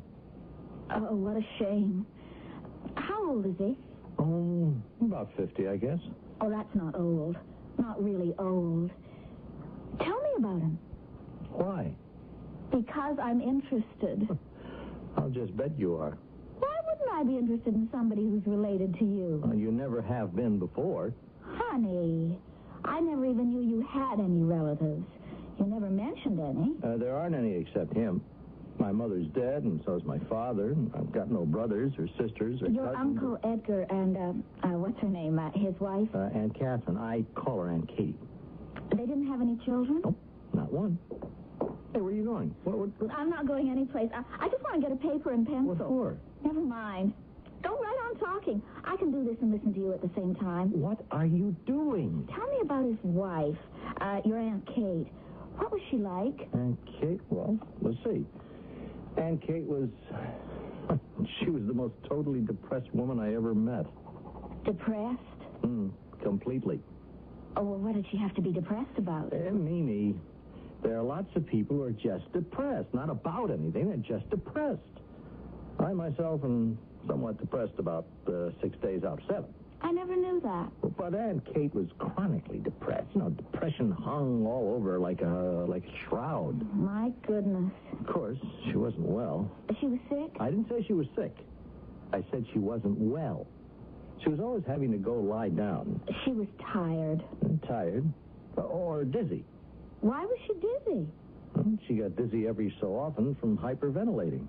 What's hyperventilating? Taking big, deep breaths. I thought that was supposed to be good for you. Taking big, deep breaths. No, not if you take too many.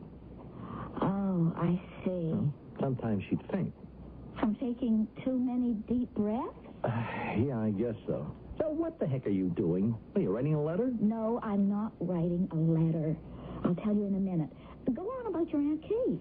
Well, they lived in this big penthouse.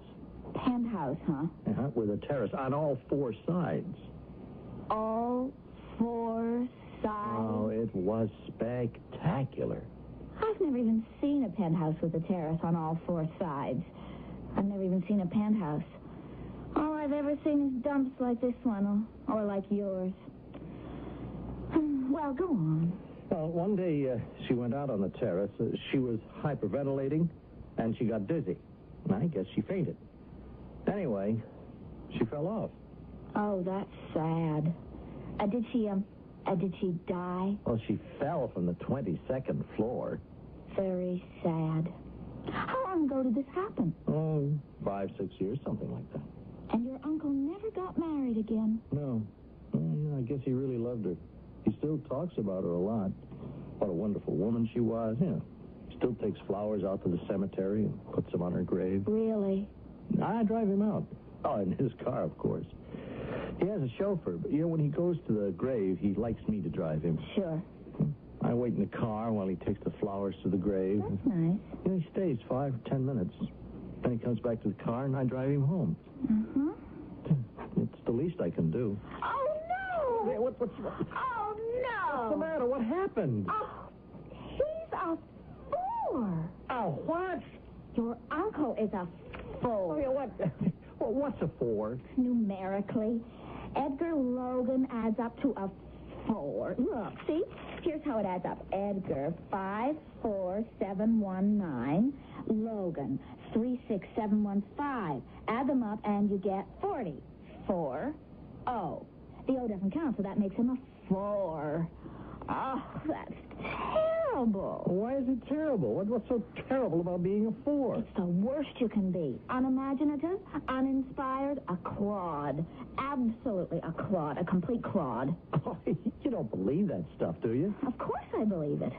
I myself am a 5. Clever, a risk taker, very active sexually.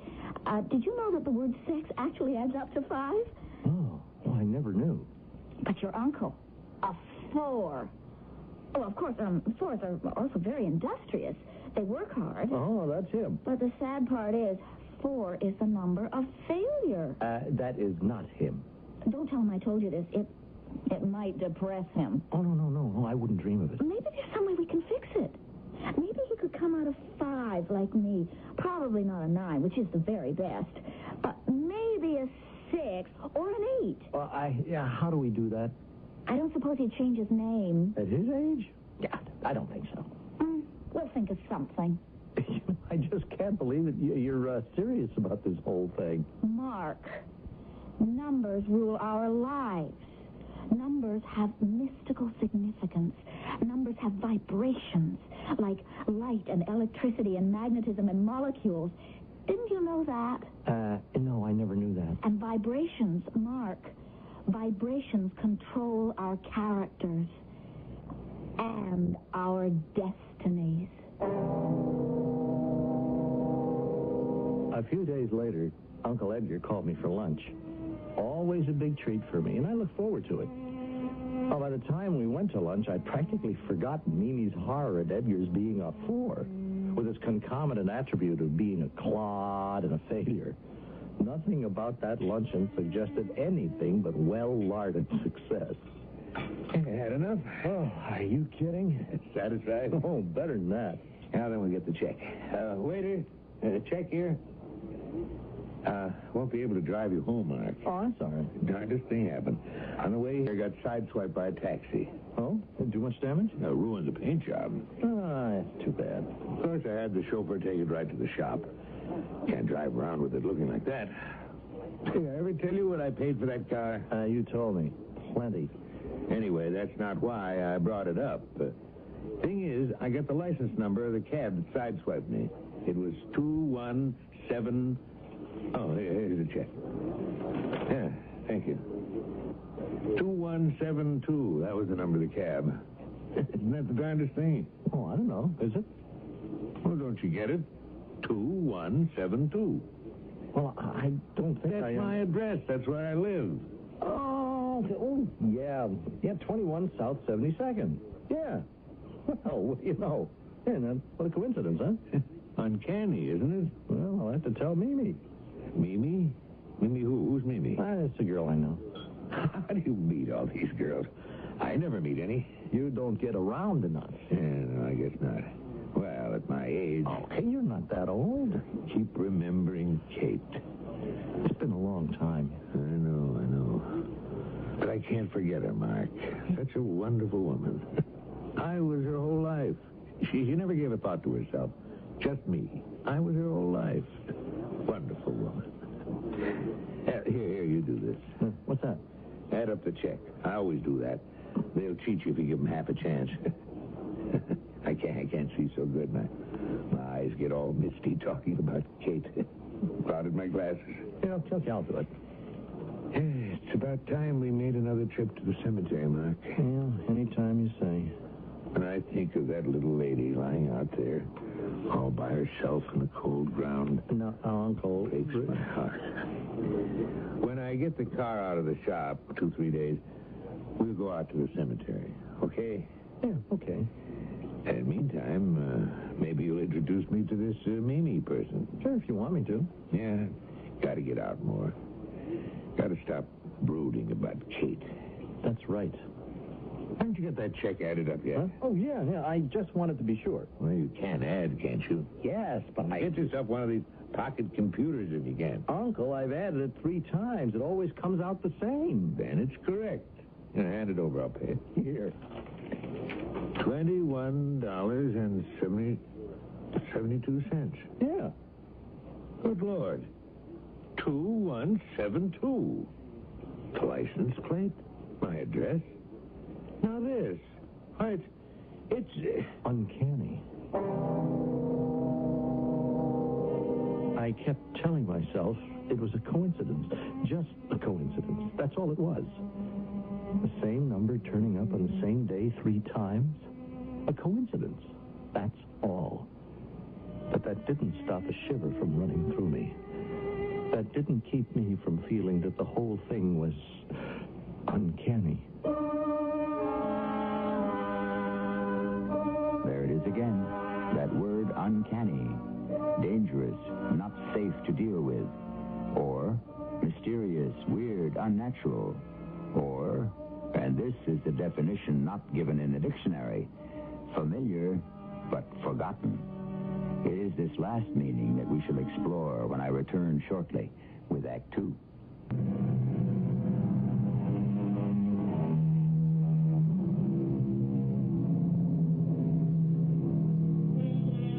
If you've been through high school, you have heard of Pythagoras, the great Greek mathematician who lived in the 6th century B.C. You know his theory about the right-angled triangle. But did you know he was the first man to teach that the world is shaped like a sphere?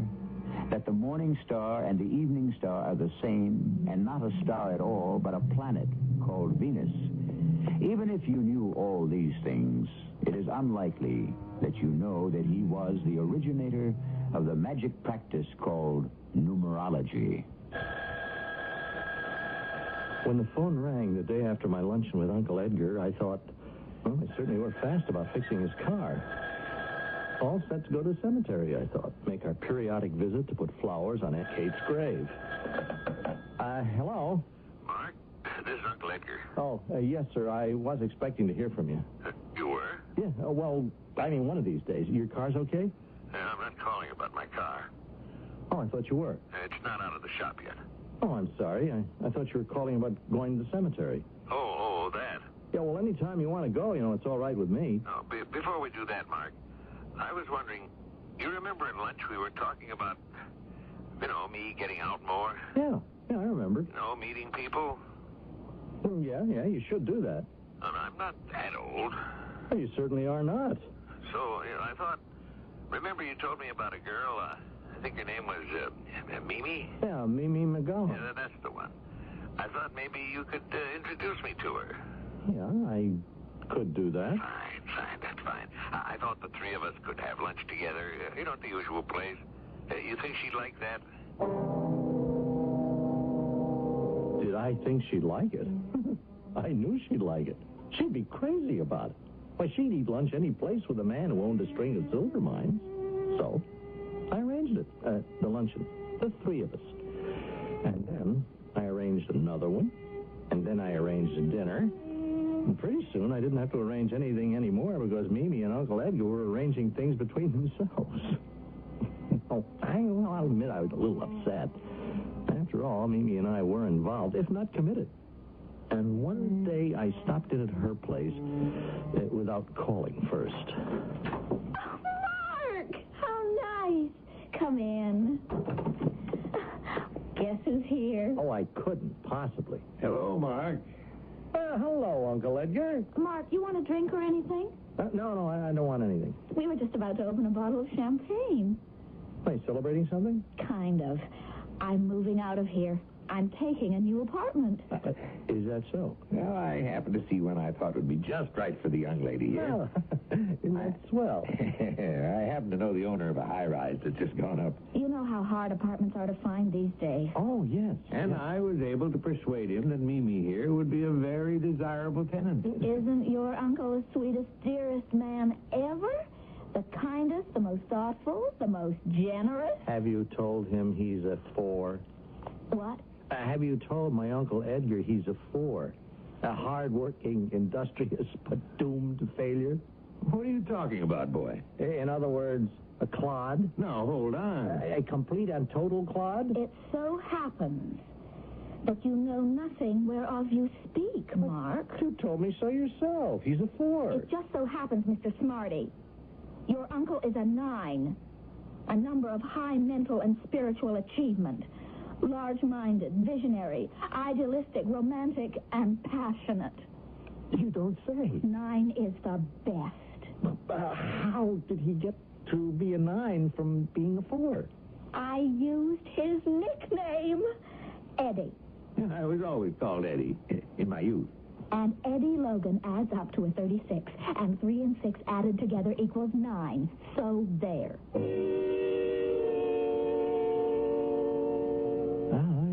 I was ready to give up. Not only had I lost my girl to my uncle, but she had him freaked out in this numerology gonk. I was disgusted with the both of them. Still, so when Uncle Edgar phoned me a few days later and asked me to have luncheon with him, well, I accepted. After all, I could use a good meal. I can't tell you, Mark, how grateful I am to you.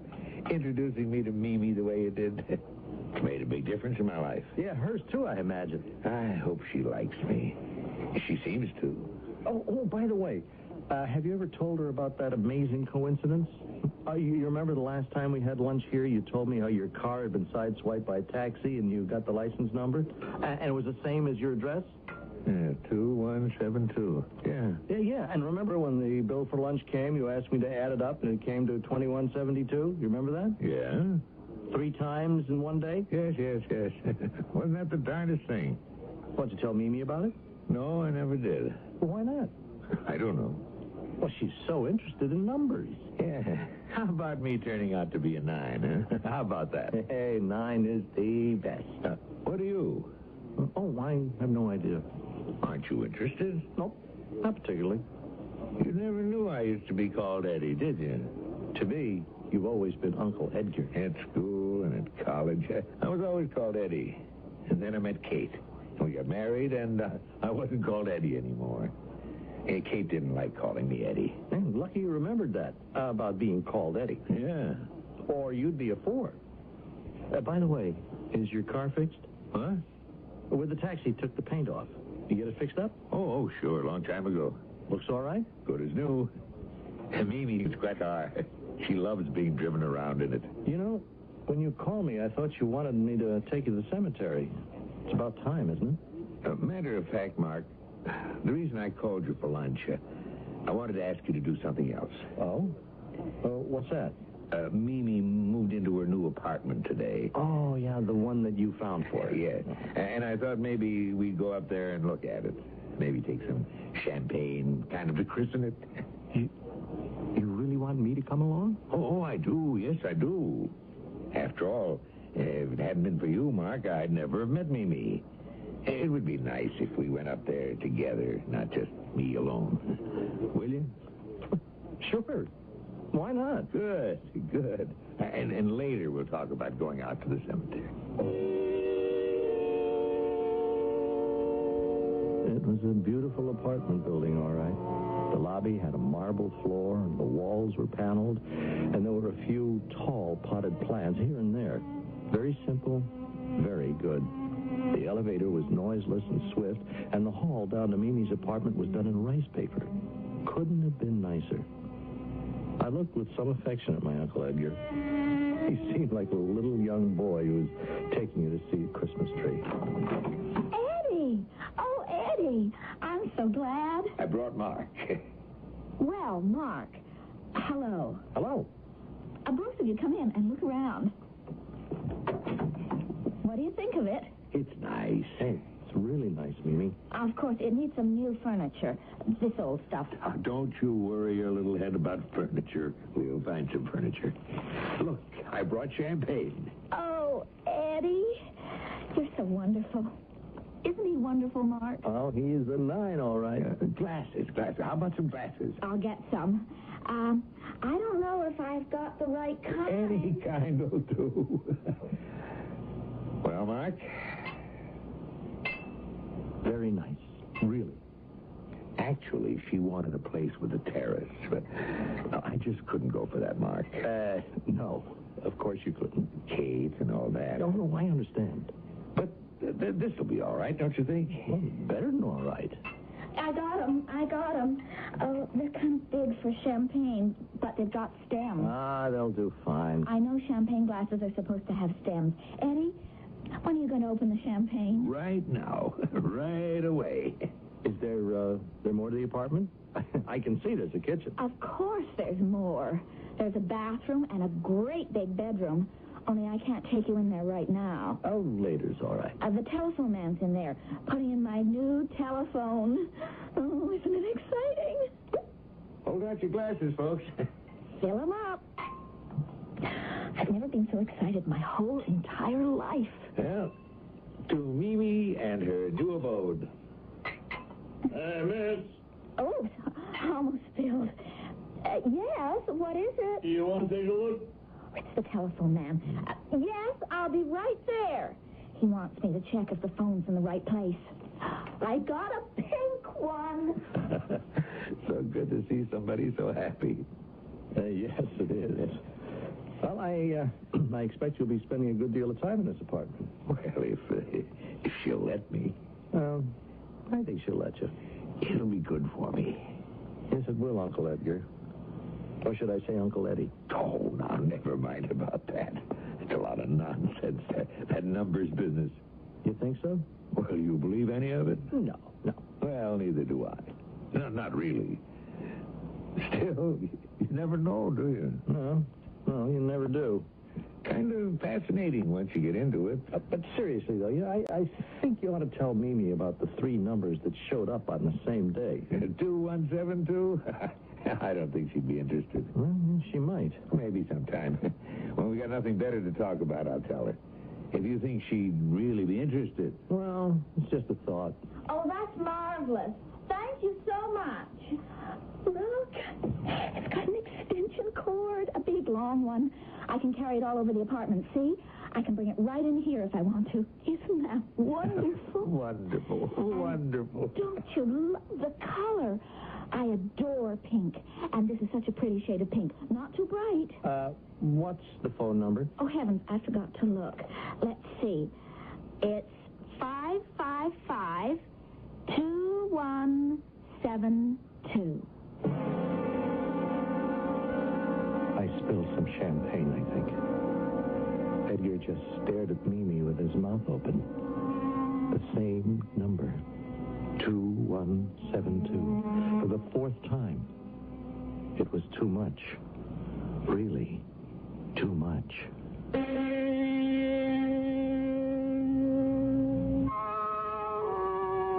Pythagoras really started something, didn't he, when he became obsessed with numbers? It all started when he discovered that if you shortened the strings of a musical instrument, the sound they made was of a higher pitch. And a string twice the length of another string gave out a sound precisely 1 octave lower. From this revelation, he leapt to the astounding conclusion that everything in the whole universe was ordered to one great mathematical design. Who's to say he was wrong?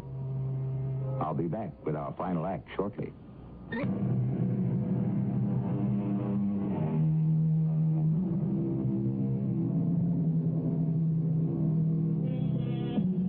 Besides numerology, Pythagoras believed in reincarnation, that your character and your destiny were determined long before you were born by your previous existences.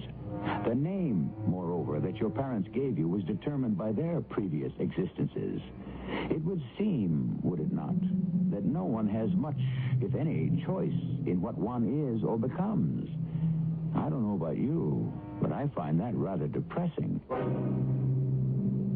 The fourth coincidence of the number 2172 turning up in my uncle's life was, to say the least, disturbing. I tried not to think about it.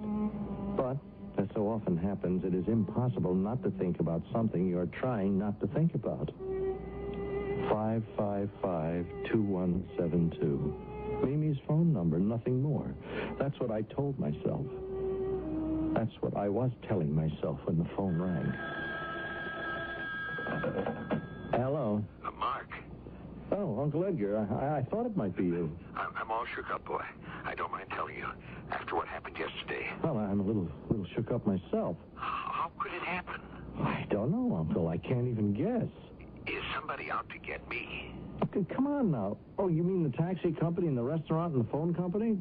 You mean they're all in cahoots or something? You really believe that? I don't know what to believe, Mark. Mark, look, I'm in a bad way.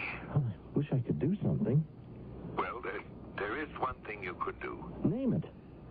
Drive me out to the cemetery. Of course. Would you do that? Well, sure I will. When do you want me to go? Today. Today? Sure. What time? Well, in about an hour. That'll give me time to get some flowers. Is that okay? Sure. Mark, I thought I'd get a whole lot of white carnations. They don't last long, but they're pretty. And they were Kate's favorite. I've never felt worse in my whole life. I'll grant you, I've been more than a little jealous when my uncle and all his money moved in on my girl. Well, true, she was stupid and silly and mercenary to the core, but we'd been involved, though never committed. And I didn't like losing her.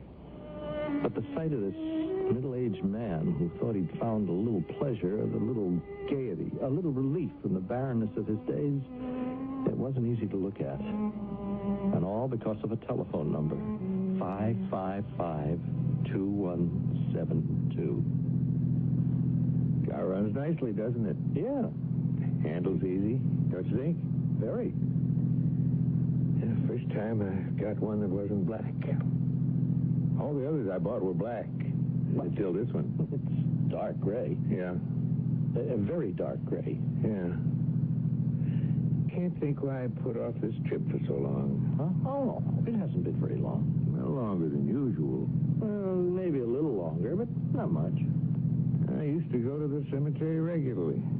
Well, you know, you always drove me. Uh-huh. I used to go regularly. And I was planning to go when that number business happened. 2172? I can't understand why it happened. Can you? Oh, it's coincidence. It's pure coincidence. I wish I could believe that.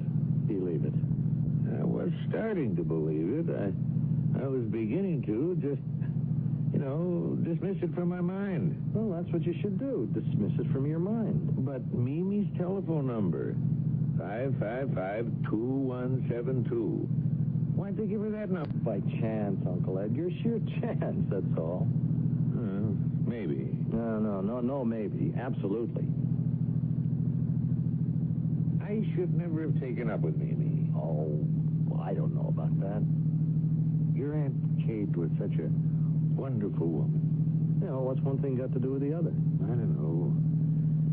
If Kate hadn't had those fainting spells, none of this would have happened. She wouldn't have fallen off the terrace, that's true. The thing is, Kate couldn't stand an argument. Oh? I didn't know that. Simply could not stand an argument of any kind. Whenever we'd argue, she'd start hyperventilating. And then she'd get dizzy, and sometimes she'd faint. I should never have argued with Kate. Wonderful woman like that. She lived for me, Mark. I was her whole world. Nothing counted for Kate but me. I should never have argued with her. About anything. Wait, isn't this the turn off of the cemetery? Yes, it is, yes. Hey, carnations are pretty, don't you think? Yeah, very pretty. They were her favorite flower. He told me. Did I? I must have forgotten. Sign of age. You want me to stop up ahead, don't you? Yeah, the regular place. Then you wait for me. I know. I'll try not to be too long. No, take as long as you like. Oh, here. I'll hand you the flowers. Yeah. You got them? Yeah, I got them. I hope she likes them. They were her favorite. White carnations. Oh, I told you that. Getting old. I sat in the car and watched him trudge off toward the grave. His shoulders were bent, and he leaned forward a little as though against the wind, though there wasn't any. The great sheaf of white carnations nodded gaily at me over his shoulder, and I never felt so sorry for anybody in my life. I think I was starting to cry when all of a sudden... They were dreadful cries, the most awful sounds I've ever heard. I jumped out of the car and ran to the grave. And there was Uncle Edgar, ashen-faced and trembling all over. The carnations lay carelessly on the ground, and my uncle's shaking forefinger was pointing to the headstone of his wife's grave. Look what it says. Catherine Logan died May 21, 1972. You see that? Well, what am I supposed to see? Catherine Logan. K.L. The initials are K.L. You see that? See what? Died May. You get it? She died in May. May is the 5th month of the year. But I don't... Kate died May 21st. 2-1. Don't you get it? No, I don't understand the word you're saying. It all adds up. K.L. On the telephone dial, K.L. is 5-5. Then the month of May, another 5. May 21. 2-1. 1972. 7-2. They're the same. Mimi's phone number and the day Kate died. I sat with him for a long time, on the ground strewn with the white flowers. He wept, and I tried to put everything together in my mind. Could it all be just a coincidence? After a while, quite a long while, I got my uncle back to the car. He stopped crying and just sat beside me without speaking, like a man in severe shock, which he may well have been. When finally he did speak, it was very quietly, but very distinctly. I killed her. Now, Uncle Edgar, you did nothing of the sort. I killed Kate. Uncle, she got dizzy and she fell. We all know that. She didn't fall. Oh, yes, she did. I pushed her. You what? I pushed her off the terrace. Oh, don't stop the car. I want to go to the police station. Keep going. I can't believe what you're saying. I want to give myself up. Uncle, I just can't believe it. I'll try and explain it to you on the way to the police station. So keep going. Such a wonderful woman, your aunt. I couldn't stand her. It's very hard, Mark, to live with somebody so wonderful when you're not so wonderful yourself. You know what I mean? I think so. Very difficult. Did I ever tell you they wanted me to run for state senator? No, you didn't. Of course, I might not have made it. Probably wouldn't have. Oh, I don't know about that. Kate wouldn't hear of it. Said it would ruin my health. Oh? And it would take me away from her. Oh. And the thought of me being away from her, she just couldn't stand that. I was her whole life. Yeah. She loved me so much. That's what she kept saying. She loved me so much. I was all she had. What would she do if she couldn't be with me? I'd forget her. I'd be ashamed of her.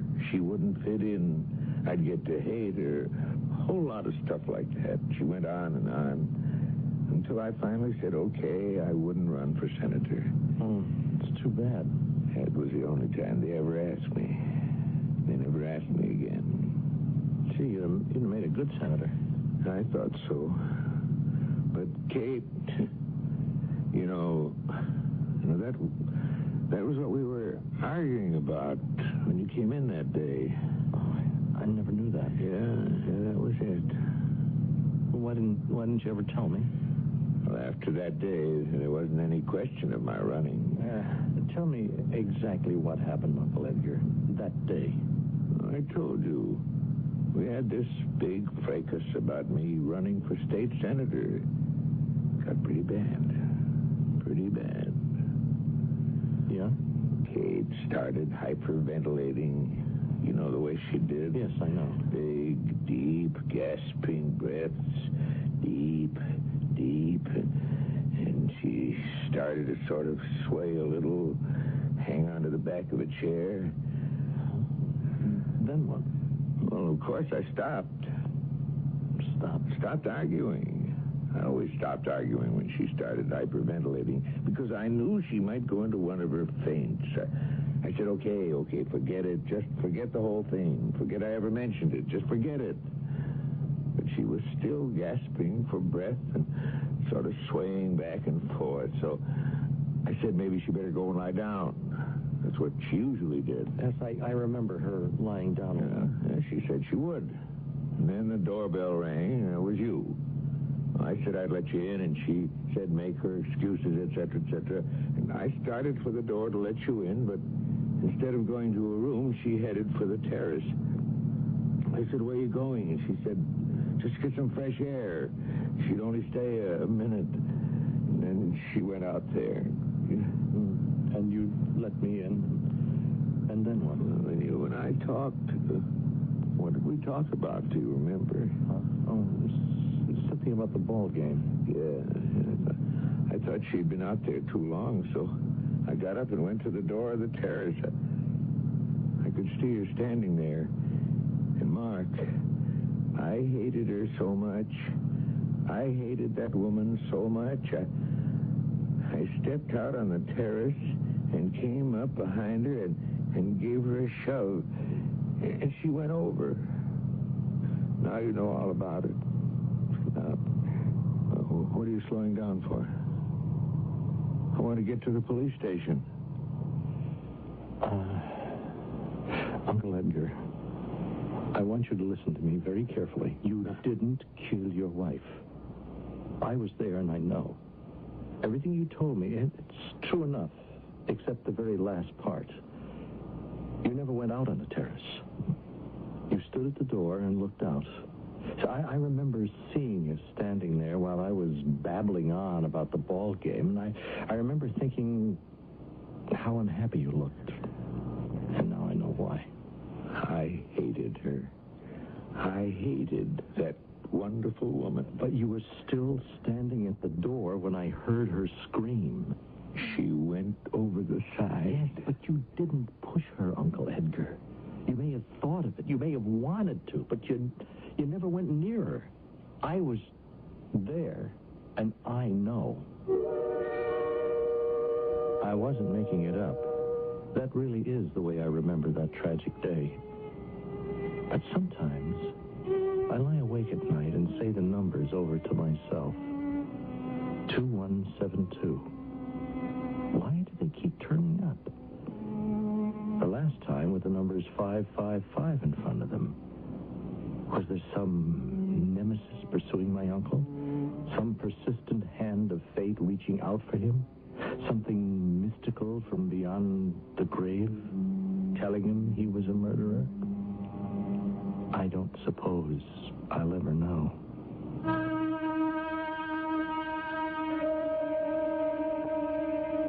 Mark is not the first to muse on the possible mystical attributes of numbers. Pythagoras and his followers believed in them implicitly, and that in order to divine the future, one had only to discover the fundamental numerical relationships between one thing and another. Whether he ever solved this extraordinarily complicated equation, I do not know. He never wrote it down. I'll be back shortly. Would you hire a person with epilepsy? Before you answer, consider this.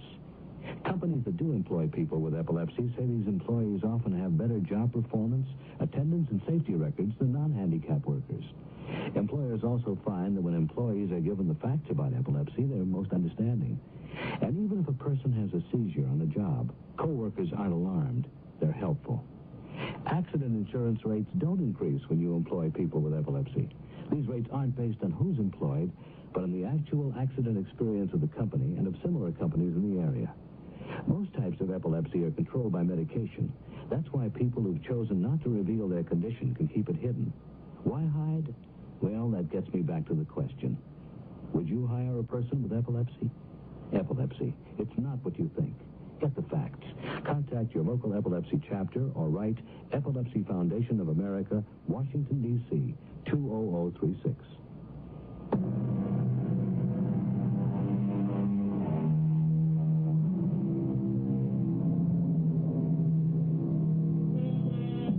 Oh, incidentally, it's said that the followers of Pythagoras believed other things, too, besides the supremacy of numbers.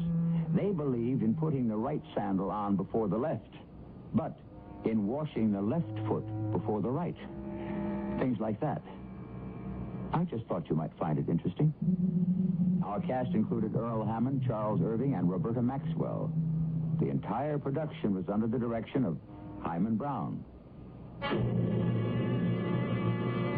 And now, a preview of our next tale. I'm scared. Oh, what? Read it this way. The guy really is the boy from down there, old Nick, or makes out to be. How could he touch you? You don't believe in all that junk, do you? When it comes, we have to lay it on the line. I don't know. Come on, Manuela. We were brought up right. We go to early mass every day. And all the high masses, we can make holidays. We confess. Do we believe all the way? I don't know. Suddenly I'm scared I made a deal for the best part of me. Just because I wanted to be top dog in the circus. Maybe you shouldn't fly tonight. I think what you need is a good rest. Maybe some aspirin. No, I'll fly. But after, I'm going to have a talk with the man. Get my head straightened out. I just realized it. My whole life is riding on just how real Diavolo is. This is E.G. Marshall inviting you to return to our Mystery Theater for another adventure in the macabre. Until next time, pleasant dreams.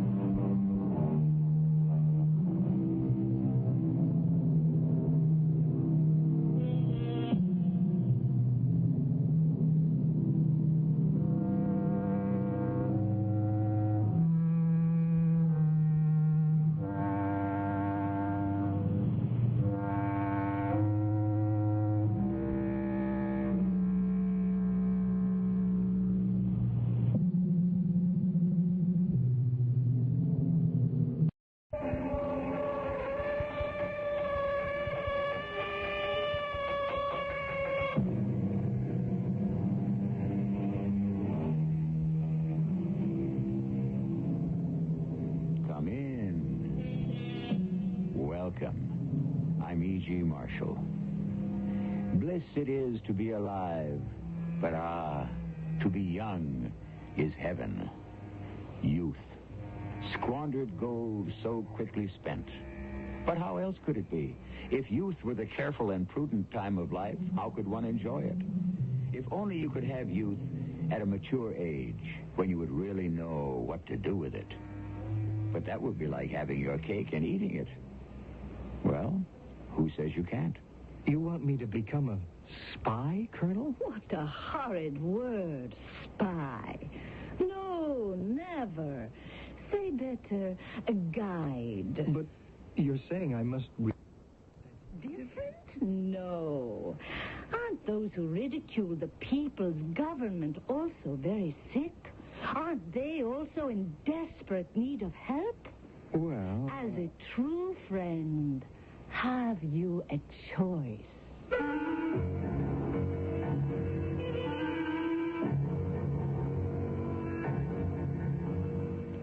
Our mystery drama, If I Can't Have You, was written especially for the Mystery Theater by Sam Dan and stars Bob Caliban and Russell Horton.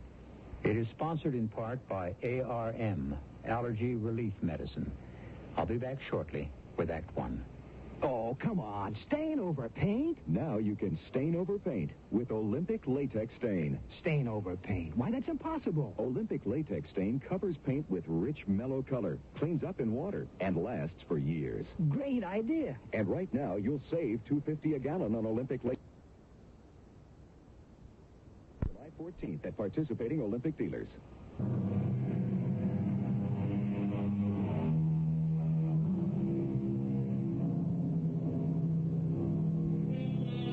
Young, attractive, talented, famous. Victor Volovsky plays the violin. Praskovya Suslov is the cellist. Sergei Berdyaev is at the piano. Each is a virtuoso. And they have combined to form this magnificent chamber music trio. They live in a country where this type of music is taken very seriously. They call themselves the February Trio. In their country, February is almost a holy word because it is the month of the Great Revolution, an event that not only changed their nation, but the rest of the world as well. However, here we are in a glittering concert hall where the trio, as usual, is holding its audience spellbound. But, as you will notice, the beautiful harmony, the marvelous blend, the magnificent togetherness seems to exist only on stage.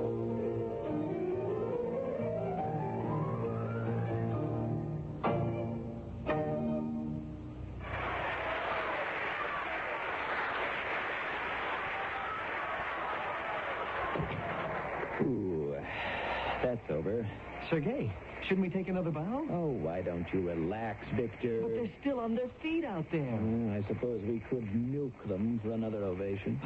Look who's suddenly talking about milking an audience.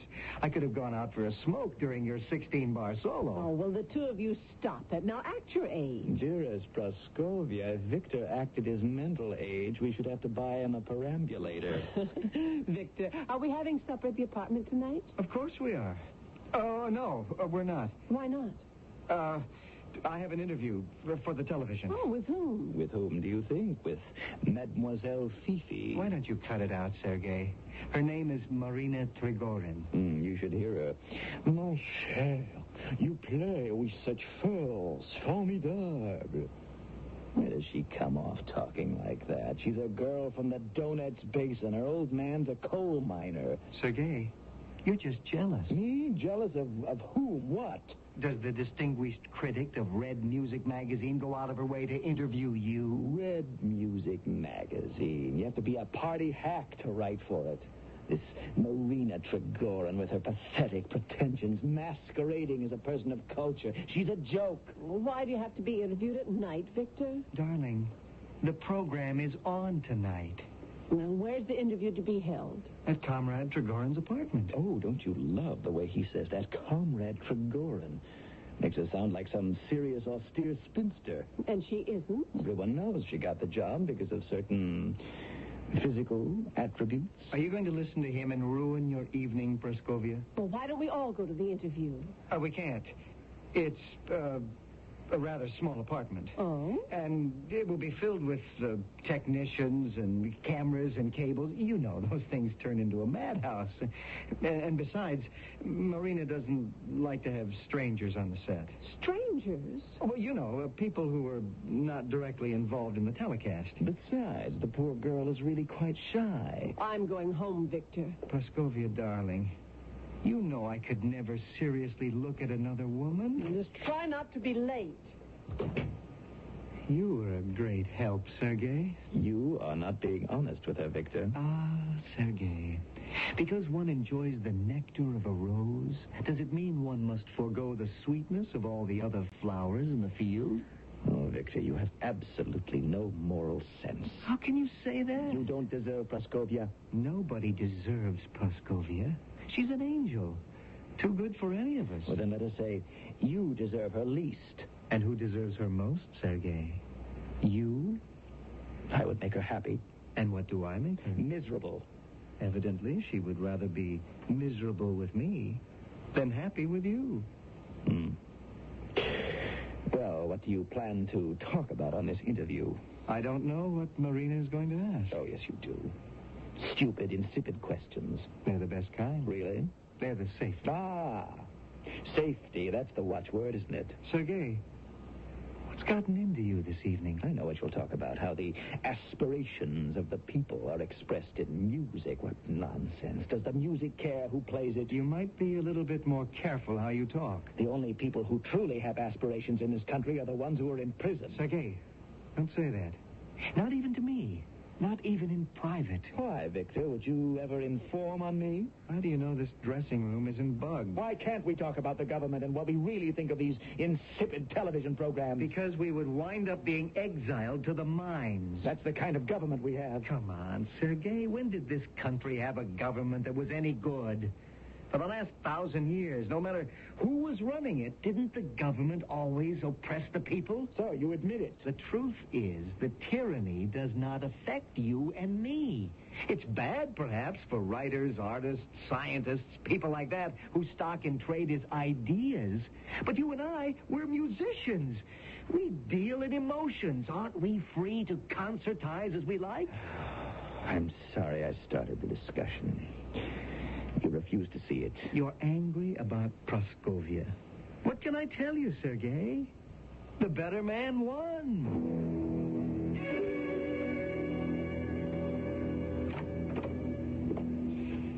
Oh, Sergei. May I come in, Praskovia? All right. I brought some bread and cheese and sausages. I knew with Victor away you'd forget all about supper.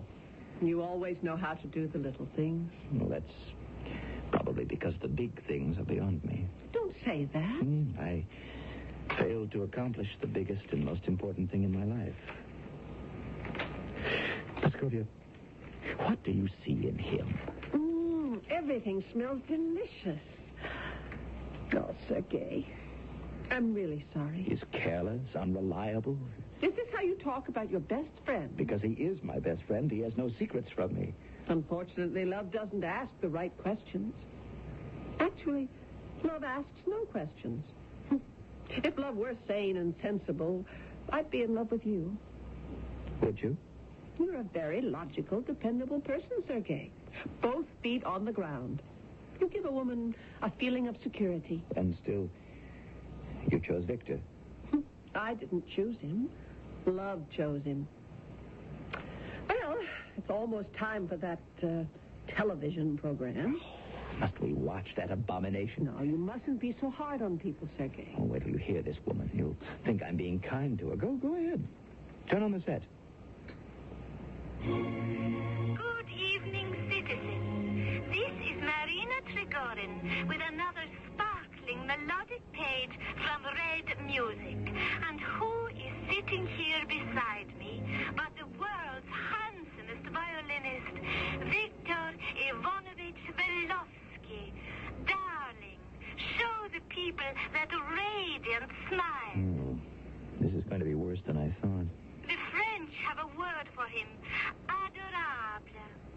Victor Ivanovich, darling, say something. Well, turn him off. He's said enough. Well, he hasn't said anything yet. He's already said everything. What do you mean? I can tell by the way they look at each other. What can you tell?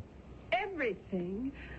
They exchange the glances of a man and a woman who already know each other very well. Oh, turn on the set. But you told me to turn it off. Oh, turn it on. His playing, as everyone knows, is absolutely, as they say in French, comme il faut. Millions know the man of music, but who knows the man himself? Is it true that you and that very sweet Praskovia Suslav, the cellist in your trio, are engaged? Oh, yes. Does Praskovia know how lucky she is? Sometimes. Oh, turn it off. I wish you'd make up your mind. It isn't going to get any better. Is it true that you and that very sweet Praskovia Suslav are engaged? Oh, you'd think I was a chocolate bar. What does he see in her, anyhow? She is pretty. Oh, what am I going to do, Sergei? You could marry me. Where did you find such heavenly sausage? I said you could marry me. Oh, dear Sergei, I don't love you. You think you don't love me. I know I don't love you. Only because you refuse to give yourself a chance to try me for a while. Try you? I love you so completely, you don't have to share me with anyone, especially Mademoiselle Fifi. Oh, this caviar divine. But it's not that good. Love me instead of Victor. No, but you're his best friend. Then why isn't he here to protect his interests? He becomes infatuated easily. But he always comes back to me. One day he'll meet someone who won't let him come back. He may have met her already. Sergei, No, you're worried. Already there are shadows, little lines of care on your adorable face. Praskovia, be in love with me. But I'm not. Try it. Who knows? Perhaps you actually will begin to love me. At any rate, it will do you no end of good. How? Why does Victor feel free to try his wings? Because he is secure in the knowledge that his own little bird will never leave the nest. She will wait patiently, lovingly for him to return. Isn't that so? Oh, well. Why not give Victor something to worry about? What have you got to lose? Praskovia, pretend to love me. What can happen? Either Victor will behave himself, or you will discover that all along, I've been the one for you. I don't know. Look, we shall turn on the television set. No. It should be against the law for one man to be so handsome and so talented. You see how she clutches his arm? Talons like a vulture. Turn it off. How he eats it up. The fool.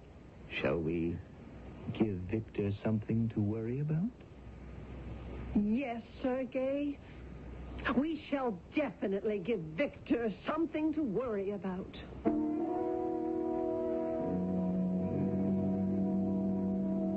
These things, they start out innocently enough. When the loved one's attention begins to wander, someone suggests making him jealous. However, as no less an authority on love than our own George Washington said, when we are young, we are made of highly combustible materials. But what burns brightly is consumed quickly. You must agree that we are dealing here with some highly volatile objects. We'll have some sparks in Act 2.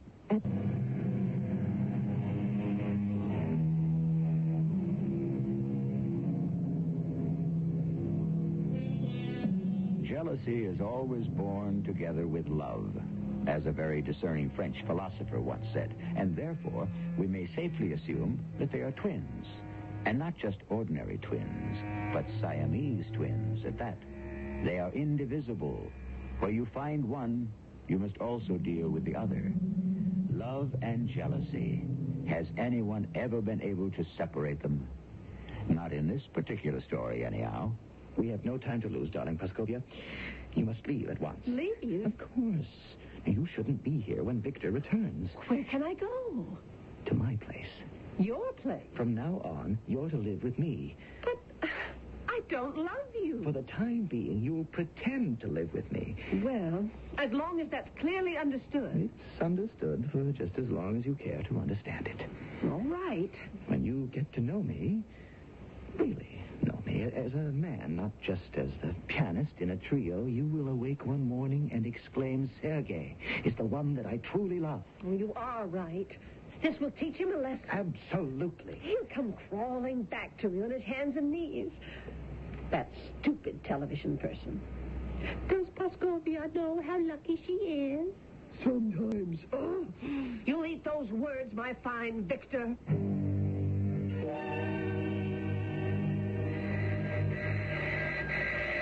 Well, shall we answer it? It's your apartment, Sergei. It has now also become your apartment, Praskovia. Let me in, Praskovia. I know you're there. Go away. away, Victor. You're becoming a nuisance. Open the door. We'll see you promptly at 9 in the morning for rehearsal. I'll keep ringing this bell all night. Oh, let him in, Sergei. As you like, darling. What's going on here? Well, that should be obvious. I no longer choose to live with you.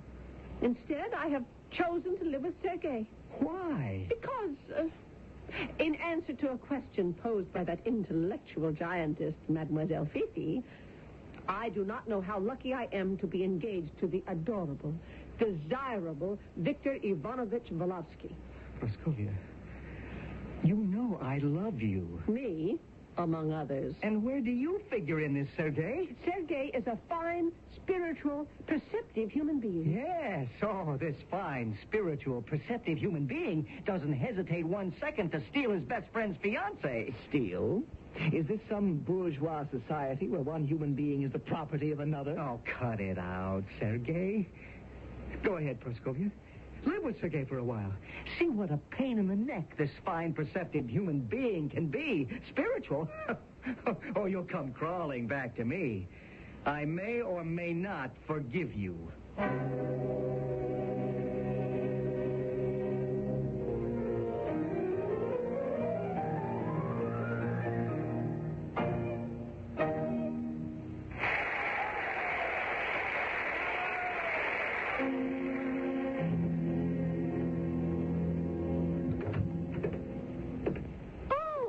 It's you, Victor Ivanovich. Yes, is there any mail for me, Olga Fedorovna? No, the government should have a special post office just for you. Yeah, all right. I'll look at all of it later. So, Victor, things must be turbulent at home, no? Turbulent? Why? I have never heard the trio playing better. Everyone agrees. Oh, is that so? Yes. The more discord at home, the more harmony on stage. Is that so? She loves you, Victor. But she lives with Sergei. Oh, a diversion. And only because you that blonde, how do the Americans say? That blonde bombshell. Send that one packing. Were there any calls for me, Olga Fedorovna? Calls? Oh, yes. You are to phone this number. I have written down here. Oh? Who is it?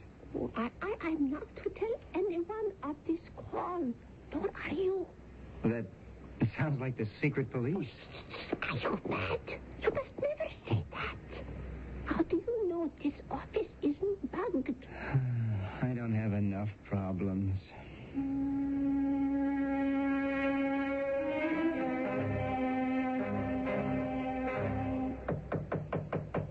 Come in. Yes? I was told to see a Colonel Rostov. I am Colonel Svetlana Rostov. Oh. Well, how do you do? I had expected some... Burly, bearded Cossack? Well, maybe... Won't you have a chair? Comrade Volovsky? Oh, thank you, Comrade Colonel. And I can tell you right now, the answer is yes. The answer is yes? Well, absolutely. You see, Comrade Colonel, ever since I was summoned here... Invited. Of course, yes. Cordially invited. I asked myself, why should the secret police want... The guardians of the people. That's exactly what I intended to say. Yes, the guardians of the people, who, I might add, never sleep in their zeal. Please continue. Well, I asked myself, why should they want to see me? Me, Victor Volovsky, a musician, a person who has done nothing else in his life but play music. Nothing else? Played music, made love. I ask you, Comrade Colonel, what else is there? You were saying... Oh, yeah, well, I said to myself, the only thing they could possibly ask of me is to have the February trio play at a benefit concert for the widows and orphans of the secret police. The guardians of the people. Yes, those valiant, ever-watchful guardians of the people. Yeah. When I think of the poor, work-worn widows and those thin, large-eyed children, I tell you, Comrade Colonel, my heart weeps. Of course, the trio shall be honored to play. That is not why you were invited to come here. No. Well, then, Comrade Colonel, may I ask... Of course. It is our wish that you supply us with, information. Information? Mm-hmm. Well, what sort of information? All sorts of information. Such as... Statements that might injure the people. You mean...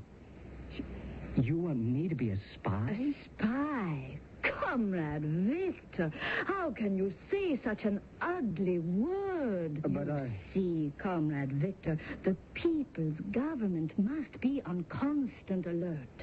Of course. The imperialist enemy is everywhere. I wouldn't doubt that, but... Spreading the infection of treason. Now, at first, treason may consist of cynical, sarcastic remarks, little jibes at the people's government. These may seem harmless enough, but they are the prelude to a more serious counter-revolutionary activity. Tell me, Comrade Victor, have you heard anyone speaking in that manner recently? I beg your pardon? Have you heard anyone saying, well, nasty things about the people's government? Have I heard anyone say things? No. Do not hesitate to let me know if you do. I mean, you may think this makes you an informer, but it doesn't. No? No, of course not. Informer. Oh, what a hard, ugly word. Yes. In truth, what you become is something beautiful, a guide, a teacher. Oh, yes. For we intend to teach, to guide these deluded unfortunates away from the snares of the imperialists and home again to the safety and security and love of the people. You understand? Certainly. Thus, you do your friends a favor. I've never been involved in politics. Oh, life is politics. But I'm always so busy rehearsing and playing that I really... Of course.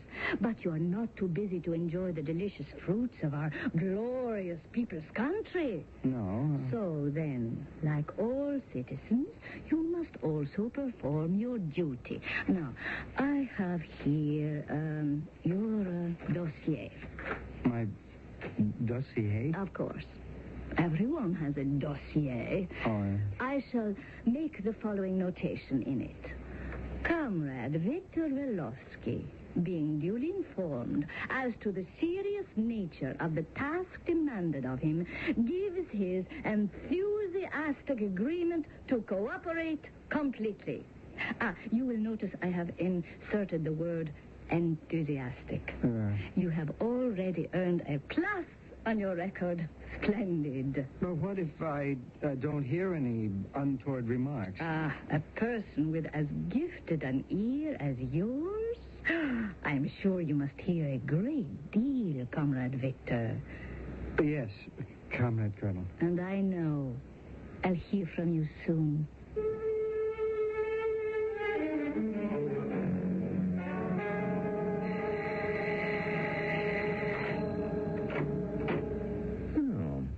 Speak of the devil.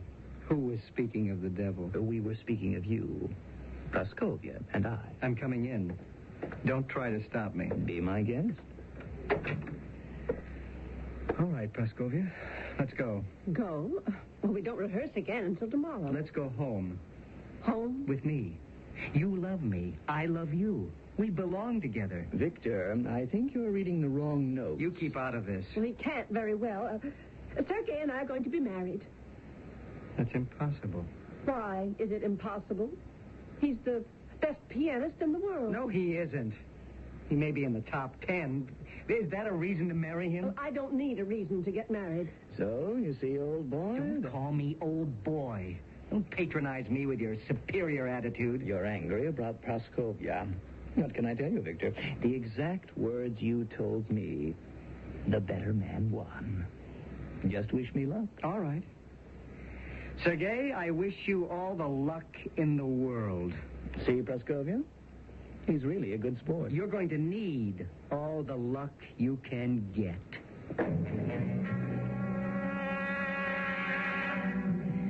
light of certain information that is now in our possession, wouldn't you say there's an ominous ring to Victor's statement? After all, as we have just heard, Victor now possesses a certain power. But would he use it selfishly for his own ends? We must wait to find out when I return with Act 3. Help!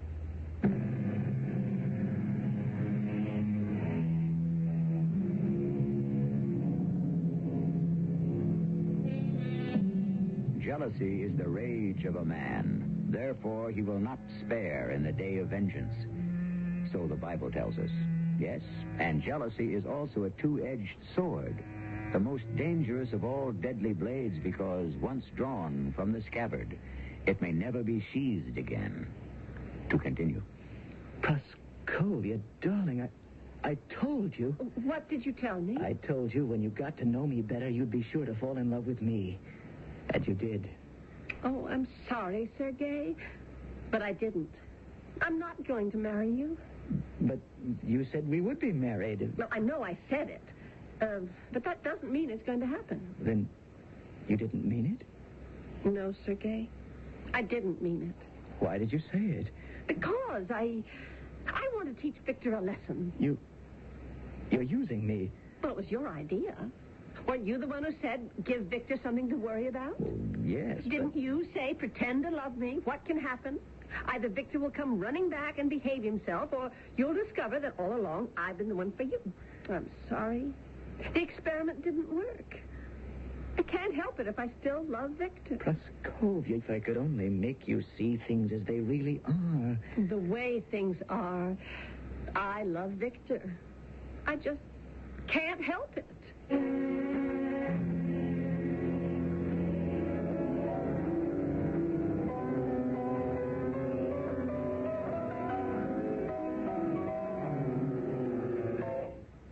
Oh, don't stop on my account. It was very good. Thank you. Is Praskovia here yet? It's early. In the second movement, 6 bars after the letter E. Yes, I know the part. A little more attack might be good. I thought I gave it a little too much. It could use just a bit more. I'll try it.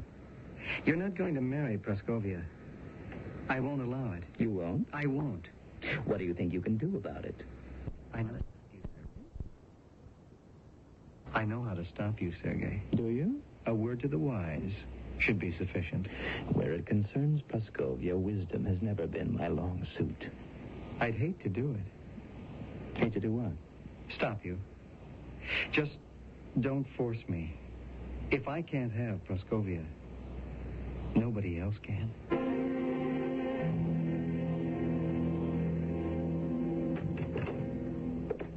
Praskovia, what are you doing? Can't you see? I'm getting my things together. Where are you going? Home.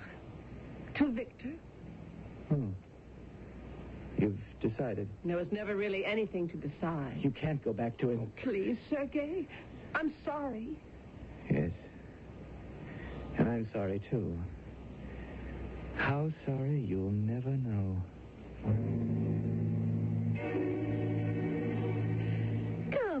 Come in, dear comrade Victor. You asked to see me. I know someone who, as you so correctly informed me earlier, so someone in need of guidance. Yes? A deluded unfortunate who ridicules the people's government. A sick person in need of help. Yes. We have special areas set aside for that very purpose. And who is this person? A friend, comrade Victor?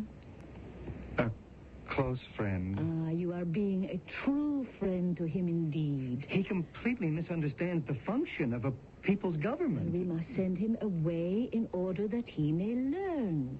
And to do that, we must know his name. His name? Yes? It's possible I've been mistaken. Comrade, the first time is always difficult. You'll get used to it. I'm sure I'm wrong.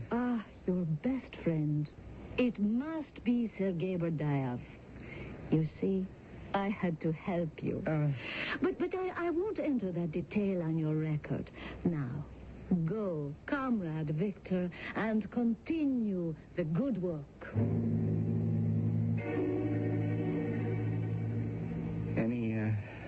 Any mail, Olga Fedorovna? Mail? The usual outfit. Oh, now what is wrong with you, Victor Ivanovich?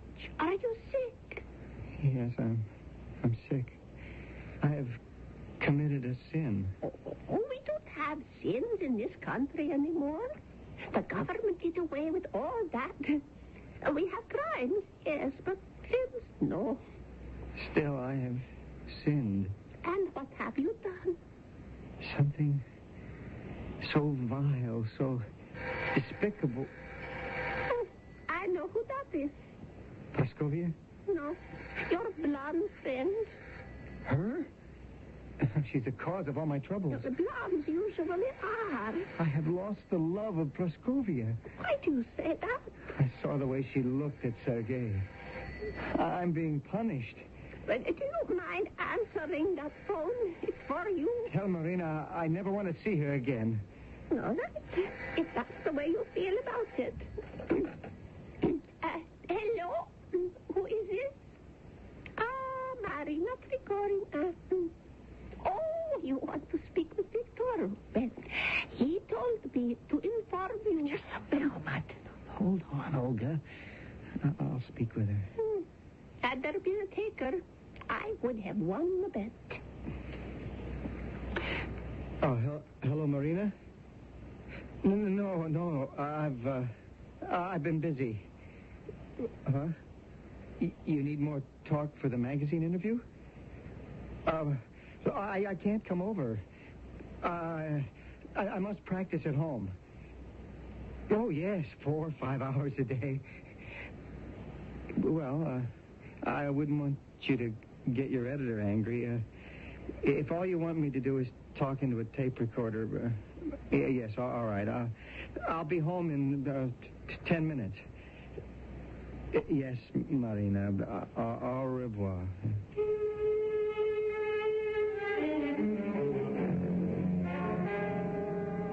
How much more tape do you need? I have enough. I'm glad you got what you need. Silly Victor. I do not have what I need. What do you need? Can't you guess? Mon cher, kiss me. I don't think we should. Kiss me. Well, all right. It's just this once. Ooh, now, kiss me again. But I... Go ahead, Victor. Kiss her again. Praskovia? Yes, it's Praskovia. Well, when did you get here? Just a few moments ago. Well, I didn't hear you come in. So, you are the sweet and lovely Praskovia. Yes, the chocolate bar. Oh, but she is charming, Victor. Well, I'm sorry I interrupted you. No. Marina was just leaving. She came here to get some more tape for her interview. You see? There. That's her tape recorder. Oh, you'll never change. Darling, that isn't true. When I think of how I loved you, how I was willing to crawl back to you on my hands and knees. I come here and find you making love. Oh, we weren't exactly making love. Well, suppose I walked in 2 minutes later. 2 minutes? And you, mademoiselle, you think he belongs to you now, do you? Oh, what can I tell you? I suppose the best woman won. You chose her, didn't you, Victor? Praskovia, I didn't. Please, listen. No, you listen.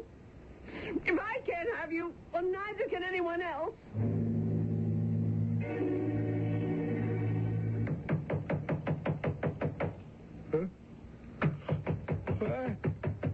Hey, who's that at the door? Open! In the name of the people! It's 3 o'clock in the morning. Open the door or we'll break it down! No, please. Wait. Say, what is this? Colonel Rostov. Svetlana. I didn't recognize you with your overcoat on. Silence. Sergeant, search the apartment. Corporal, put his clothes in a bag. But... I shall now read the sentence of the People's Court. Whose sentence? Your sentence. How could I be sentenced? I was never put on trial for anything. You were tried and found guilty. But I wasn't there to defend myself. An irrelevant bourgeois detail. Citizen Victor Ivanovich Velovsky, you have been found guilty of anti-people's activity. You are sentenced to a 5-year course of re-education in the mines at Varemya.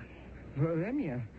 Well, that's almost at the North Pole. Sergeant, take him away. But you can't. And if he tries to escape, shoot him.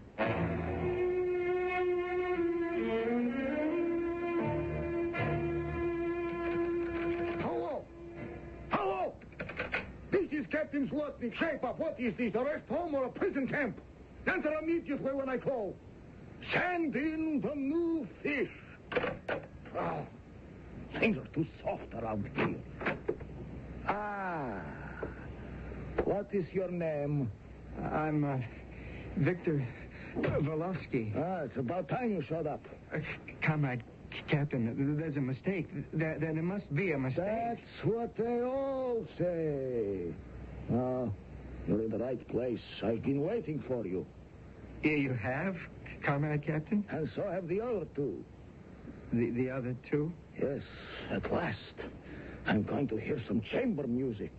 Chamber music? I can hardly wait to hear you play the Beethoven D major, the Ghost, they call it.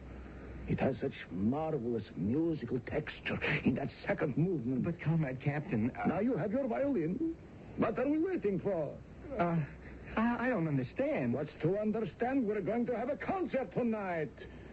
Or would you rather go to work in the mine? Oh, no, sir. You go in there and practice. And don't rush the adagio in the third movement. I heard you play it once. You got a lot to learn. Well, you got plenty of time. Inside. Yes, sir. Hello, Victor. Victor? Praskovia. Sergei, what are you both doing here? Well, I'm here because you sent me here. I'm here because Sergei sent me here. And you're here because I sent you here. Sergei, can you ever forgive me?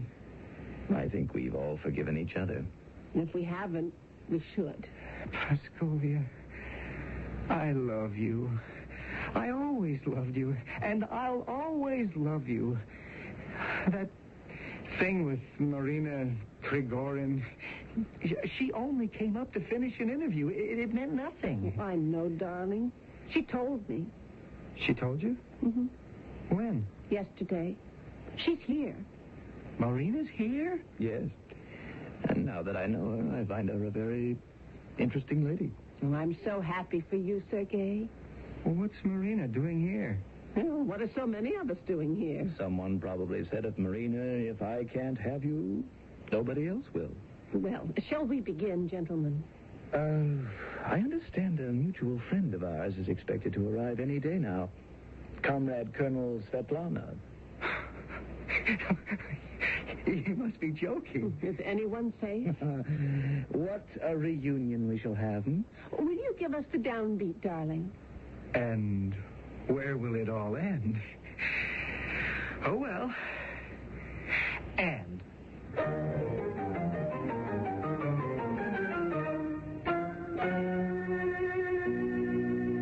To answer Victor's question, where will it all end?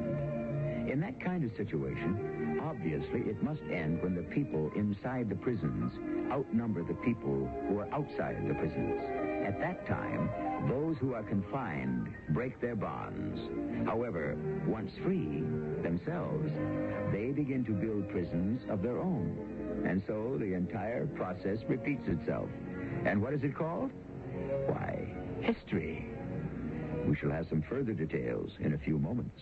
Your pictures are important, so when you get them developed, take them to a store with a sign that says, "We use Kodak paper," for a good look. That's what Kodak paper is for a good look.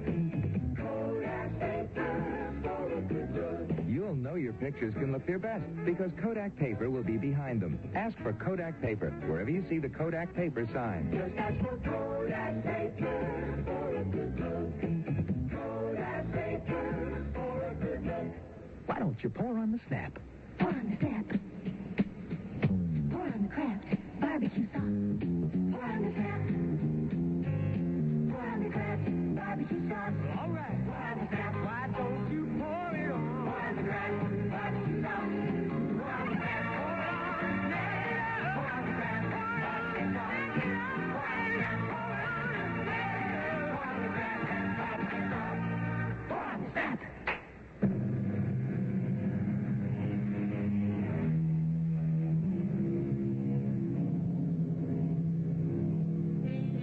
It has been said, and you've heard it before on our show, quis custodiet ipsos custodes. Who shall guard the guards themselves? And not just the armed guards, the ones who carry guns and clubs, but the guards of all shapes, forms, and types, those who attempt to guard our virtues, our morals, our thoughts, our arts, and science and literature, and especially those who are self-appointed. Our cast included Bob Caliban, Russell Horton, Ann Williams, and Carol Teitel. The entire production was under the direction of Hyman Brown. And now, a preview of our next tale. Well, you can add, can't you? Yes, but Get yourself one of these pocket computers if you can. Uncle, I've added it 3 times. It always comes out the same. Then it's correct. Hand it over, I'll pay it. Here.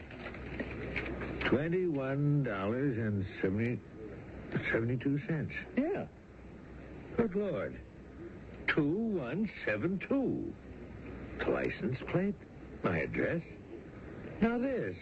Why, it's Uncanny. I kept telling myself it was a coincidence. Just a coincidence. That's all it was. The same number turning up on the same day 3 times. A coincidence. That's all. But that didn't stop a shiver from running through me. That didn't keep me from feeling that the whole thing was uncanny. Mrs. E.G. Marshall inviting you to return to our Mystery Theater for another adventure in the macabre. The CBS Radio Mystery Theater presents...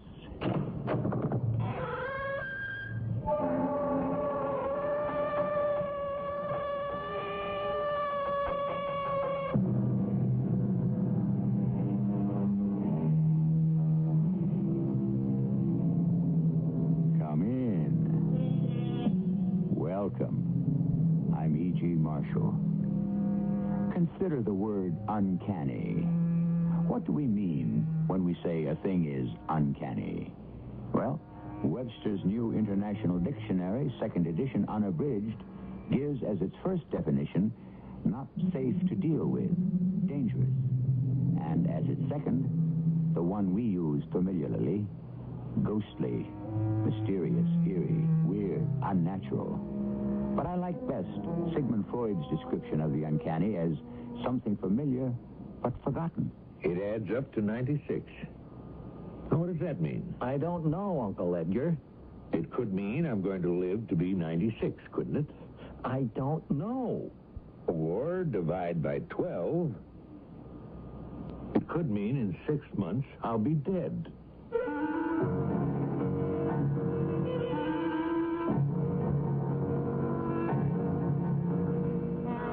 Our mystery drama, No Way Out, was written especially for the Mystery Theater by Elspeth Eric and stars Earl Hammond. It is sponsored in part by Sign-Off, the sinus medicines. I'll be back shortly with Act One.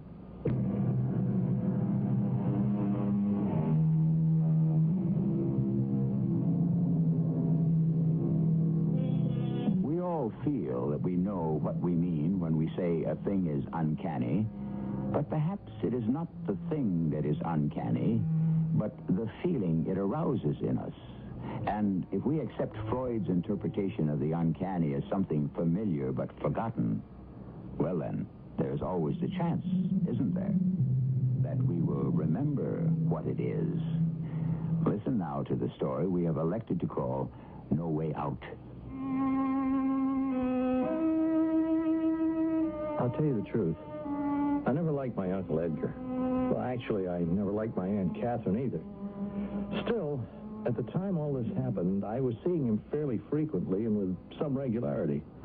After all, he was my only living relative, Aunt Kate having died some years before, and I was his. So, it was natural that we should keep in touch. Also, he was very rich, and I was not. Another reason for keeping in touch. At the time of the events I'm about to relate, I was, as they say, involved with a young woman, but not, as they insist upon saying, committed. Her name was Mimi McGowan, and she was a bit of a featherhead. But even Mimi had heard of my Uncle Edgar. Edgar Logan? You said Edgar Logan? Yeah, that's what I said. He's your uncle? You mean to sit there and tell me Edgar Logan is your uncle? I'm sitting here, and I'm telling you. Why didn't you ever tell me before? Well, the subject never came up. But Edgar Logan? Goodness gracious, Mark. Edgar Logan, your uncle? And you never told me? What do you know about Edgar Logan? He owns all kinds of oil wells all over the place, and...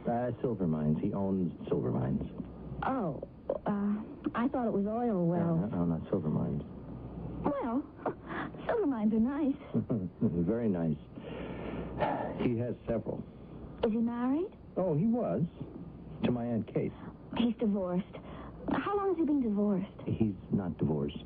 You said... Aunt Kate died a few years ago. Oh, what a shame. How old is he? Oh, about 50, I guess. Oh, that's not old. Not really old. Tell me about him. Why? Because I'm interested. I'll just bet you are. Why wouldn't I be interested in somebody who's related to you? You never have been before. Honey, I never even knew you had any relatives. You never mentioned any. There aren't any except him. My mother's dead, and so's my father. I've got no brothers or sisters or Your cousins. Uncle Edgar and, what's her name, his wife? Aunt Catherine. I call her Aunt Katie. They didn't have any children? Nope, not one. Hey, where are you going? What? I'm not going anyplace. I just want to get a paper and pencil. What for? Never mind.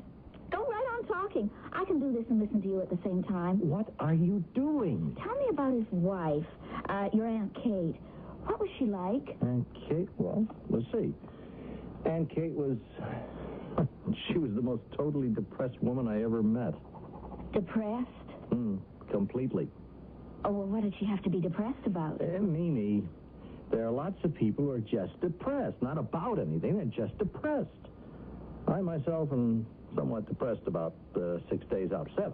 I never knew that. But Aunt Kate was chronically depressed. You know, depression hung all over her like a shroud. My goodness. Of course, she wasn't well. She was sick? I didn't say she was sick. I said she wasn't well. She was always having to go lie down. She was tired. Tired? Or dizzy. Why was she dizzy? Well, she got dizzy every so often from hyperventilating. What's hyperventilating? Taking big, deep breaths. I thought that was supposed to be good for you, taking big, deep breaths. No, not if you take too many. Oh, I see. Sometimes she'd faint. From taking too many deep breaths? Yeah, I guess so. So what the heck are you doing? Are you writing a letter? No, I'm not writing a letter. I'll tell you in a minute. Go on about your Aunt Kate. Well, they lived in this big penthouse. Penthouse, huh? With a terrace on all 4 sides. All 4 sides? Oh, it was spectacular. I've never even seen a penthouse with a terrace on all 4 sides. I've never even seen a penthouse. All I've ever seen is dumps like this one, or like yours. Well, go on. Well, one day she went out on the terrace. She was hyperventilating, and she got dizzy. I guess she fainted. Anyway, she fell off. Oh, that's sad. Did she die? Well, she fell from the 22nd floor. Very sad. How long ago did this happen? Oh, 5, 6 years, something like that. And your uncle never got married again? No. Well, I guess he really loved her. He still talks about her a lot. What a wonderful woman she was. Still takes flowers out to the cemetery and puts them on her grave. Really? I drive him out. Oh, in his car, of course. He has a chauffeur, but, when he goes to the grave, he likes me to drive him. Sure. I wait in the car while he takes the flowers to the grave. That's nice. He stays 5 or 10 minutes. Then he comes back to the car, and I drive him home. Uh-huh. It's the least I can do. Oh, no! What's Oh, no! the matter? What happened? Oh, he's a 4. Oh, what? Your uncle is a 4. Oh, yeah, what? Well, what's a 4? Numerically, Edgar Logan adds up to a 4. Look, see? Here's how it adds up. Edgar, 54719. Logan, 36715. Add them up and you get 40. 4, O. The O doesn't count, so that makes him a 4. Oh, that's terrible. Why is it terrible? What's so terrible about being a 4? It's the worst you can be. Unimaginative, uninspired, a clod. Absolutely a clod, a complete clod. Oh, you don't believe that stuff, do you? Of course I believe it. I myself am a 5. Clever, a risk taker, very active sexually. Did you know that the word sex actually adds up to 5? Oh, well, I never knew. But your uncle, a 4. Oh, of course, 4s are also very industrious. They work hard. Oh, that's him. But the sad part is, 4 is the number of failure. That is not him. Don't tell him I told you this. It might depress him. Oh, no, I wouldn't dream of it. Maybe there's some way we can fix it. Maybe he could come out of 5 like me. Probably not a 9, which is the very best. But maybe a 6 or an 8. How do we do that? I don't suppose he'd change his name. At his age? Yeah, I don't think so. We'll think of something. I just can't believe that you're serious about this whole thing. Mark, numbers rule our lives. Numbers have mystical significance. Numbers have vibrations, like light and electricity and magnetism and molecules. Didn't you know that? No, I never knew that. And vibrations, Mark. Vibrations control our characters and our destinies. A few days later, Uncle Edgar called me for lunch. Always a big treat for me, and I look forward to it. Well, by the time we went to lunch, I'd practically forgotten Mimi's horror at Edgar's being a 4, with its concomitant attribute of being a clod and a failure. Nothing about that luncheon suggested anything but well-larded success. Had enough? Oh, are you kidding? Satisfied? Oh, better than that. Now then we'll get the check. Waiter, check here. Won't be able to drive you home, Mark. Oh, I'm sorry. Darndest thing happened. On the way here, I got sideswiped by a taxi. Oh? Do much damage? Ruined the paint job. That's too bad. Of course, I had the chauffeur take it right to the shop. Can't drive around with it looking like that. Did I ever tell you what I paid for that car? You told me. Plenty. Anyway, that's not why I brought it up. Thing is, I got the license number of the cab that sideswiped me. It was 217... Oh, here's the check. Yeah, thank you. 2172. That was the number of the cab. Isn't that the darndest thing? Oh, I don't know. Is it? Well, don't you get it? 2172. Well, I don't think That's my address. That's where I live. Oh, yeah. Yeah, 21 South 72nd. Yeah. Well, what a coincidence, huh? Uncanny, isn't it? Well, I'll have to tell Mimi. Mimi? Mimi who? Who's Mimi? It's a girl I know. How do you meet all these girls? I never meet any. You don't get around enough. Yeah, no, I guess not. Well, at my age... Okay, you're not that old. Keep remembering Kate. It's been a long time. I know. But I can't forget her, Mark. Such a wonderful woman. I was her whole life. She never gave a thought to herself. Just me. I was her whole life. Wonderful woman. Here, you do this. What's that? Add up the check. I always do that. They'll cheat you if you give them half a chance. I can't see so good. My eyes get all misty talking about Kate. Clouded my glasses. Yeah, I'll do it. It's about time we made another trip to the cemetery, Mark. Well, anytime you say. And I think of that little lady lying out there, all by herself in the cold ground. No, Uncle. Breaks my heart. When I get get the car out of the shop 2-3 days, we'll go out to the cemetery, okay? Yeah, okay. And meantime, maybe you'll introduce me to this Mimi person. Sure, if you want me to. Yeah, gotta get out more. Gotta stop brooding about Kate. That's right.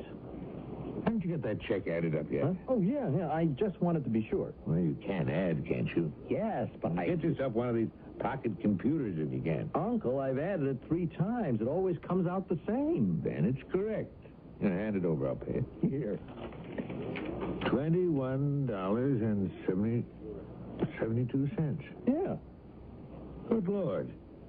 2172. The license plate. My address. Now this. Why, it's uncanny. I kept telling myself it was a coincidence. Just a coincidence. That's all it was. The same number turning up on the same day 3 times. A coincidence. That's all. But that didn't stop a shiver from running through me.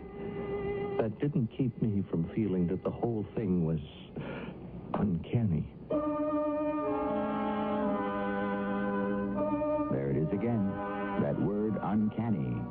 Dangerous, not safe to deal with. Or mysterious, weird, unnatural.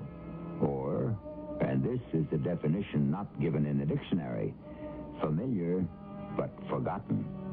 It is this last meaning that we shall explore when I return shortly with Act 2.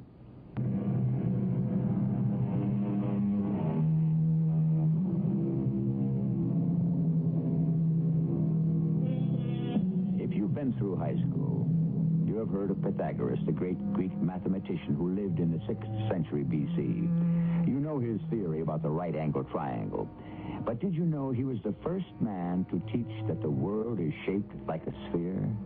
That the morning star and the evening star are the same, and not a star at all, but a planet called Venus. Even if you knew all these things, it is unlikely that you know that he was the originator of the magic practice called numerology. When the phone rang the day after my luncheon with Uncle Edgar, I thought, well, they certainly were fast about fixing his car.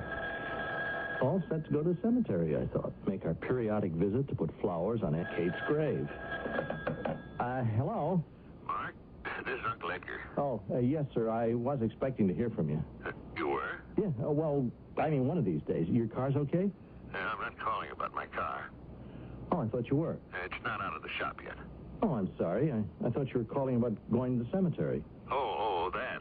Yeah, well, anytime you want to go, it's all right with me. Oh, before we do that, Mark, I was wondering, you remember at lunch we were talking about, me getting out more? Yeah, I remember.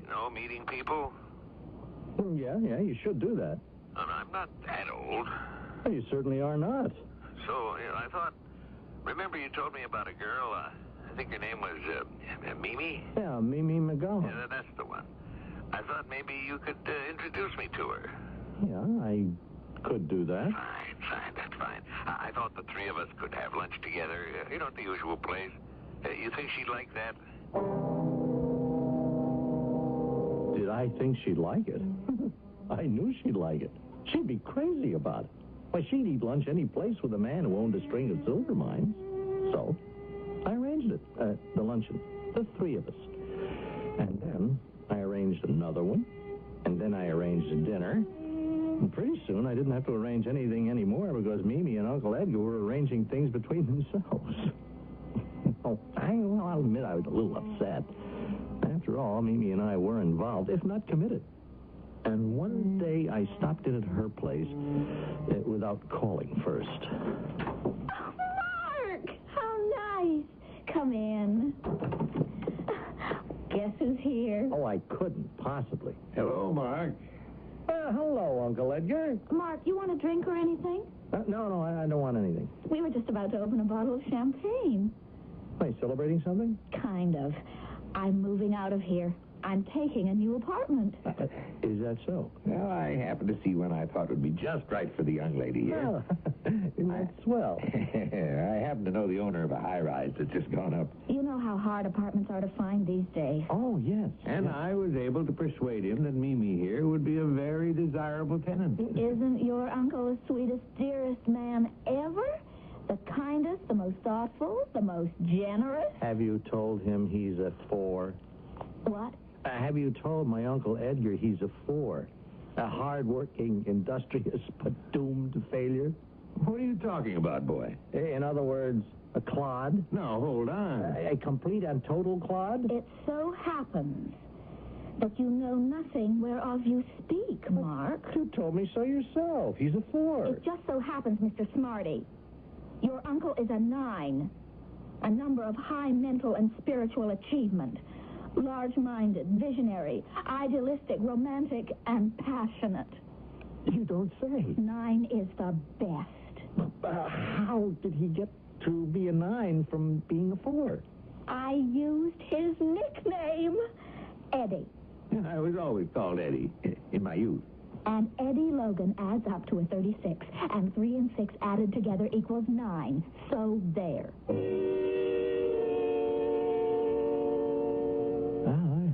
I was ready to give up.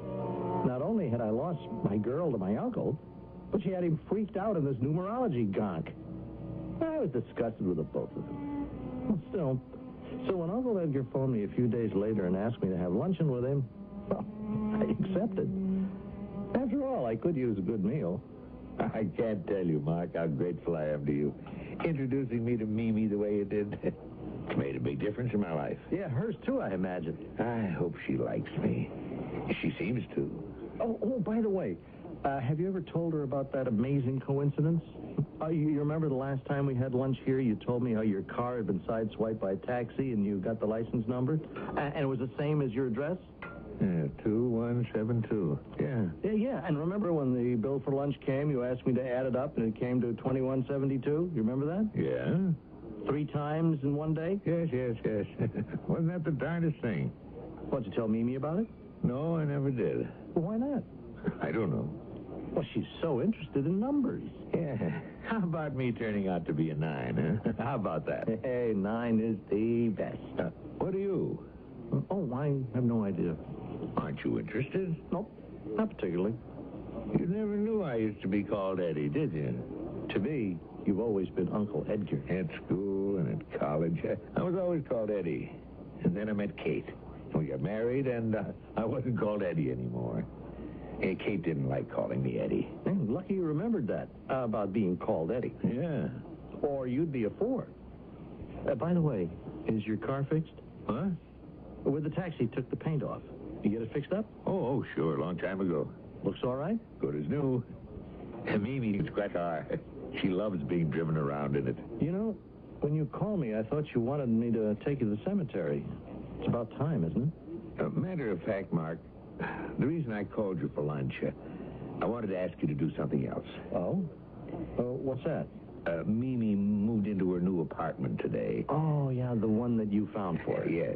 And I thought maybe we'd go up there and look at it. Maybe take some champagne, kind of to christen it. You really want me to come along? Oh, I do. Yes, I do. After all, if it hadn't been for you, Mark, I'd never have met Mimi. It would be nice if we went up there together, not just me alone. Will you? Sure. Why not? Good. And later we'll talk about going out to the cemetery. It was a beautiful apartment building, all right. The lobby had a marble floor, and the walls were paneled, and there were a few tall potted plants here and there. Very simple, very good. The elevator was noiseless and swift, and the hall down to Mimi's apartment was done in rice paper. Couldn't have been nicer. I looked with some affection at my Uncle Edgar.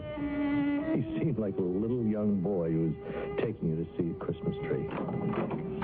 Eddie! Oh, Eddie! I'm so glad. I brought Mark. Well, Mark, hello. Hello. Both of you come in and look around. What do you think of it? It's nice. Hey, it's really nice, Mimi. Of course, it needs some new furniture. This old stuff. Don't you worry your little head about furniture. We'll find some furniture. Look, I brought champagne. Oh, Eddie, you're so wonderful. Isn't he wonderful, Mark? Oh, he's a 9, all right. Glasses. How about some glasses? I'll get some. I don't know if I've got the right kind. Any kind will do. Well, Mark? Very nice, really. Actually, she wanted a place with a terrace, but no, I just couldn't go for that, Mark. No, of course you couldn't. Kate and all that. No, I understand. But this will be all right, don't you think? Well, better than all right. I got them.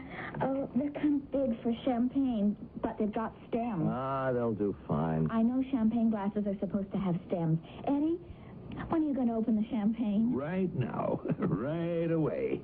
Is there more to the apartment? I can see there's a kitchen. Of course there's more. There's a bathroom and a great big bedroom. Only I can't take you in there right now. Oh, later's all right. The telephone man's in there, putting in my new telephone. Oh, isn't it exciting? Hold out your glasses, folks. Fill them up. I've never been so excited my whole entire life. Yeah. To Mimi and her new abode. Miss. Oh, almost spilled. Yes, what is it? You want to take a look? It's the telephone man. Yes, I'll be right there. He wants me to check if the phone's in the right place. I got a pink one. So good to see somebody so happy. Yes, it is. Well, I expect you'll be spending a good deal of time in this apartment. Well, if she'll let me. I think she'll let you. It'll be good for me. Yes, it will, Uncle Edgar. Or should I say Uncle Eddie? Oh, now, never mind about that.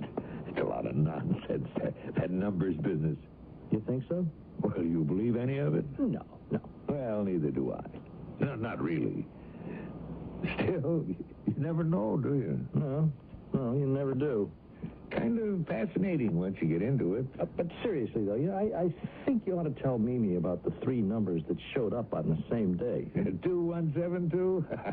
I don't think she'd be interested. Well, she might. Maybe sometime. When we got nothing better to talk about, I'll tell her. If you think she'd really be interested. Well, it's just a thought. Oh, that's marvelous. Thank you so much. Look, it's got an extension cord, a big, long one. I can carry it all over the apartment. See? I can bring it right in here if I want to. Isn't that wonderful? Wonderful. Don't you love the color? I adore pink, and this is such a pretty shade of pink. Not too bright. What's the phone number? Oh, heavens, I forgot to look. Let's see. It's 555-2172. I spilled some champagne, I think.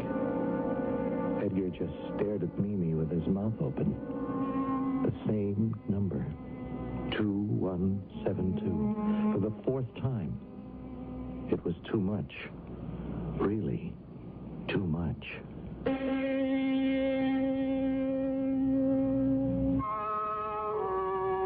Pythagoras really started something, didn't he, when he became obsessed with numbers? It all started when he discovered that if you shortened the strings of a musical instrument, the sound they made was of a higher pitch. And a string twice the length of another string gave out a sound precisely 1 octave lower. From this revelation, he leapt to the astounding conclusion that everything in the whole universe was ordered to one great mathematical design. Who's to say he was wrong? I'll be back with our final act shortly.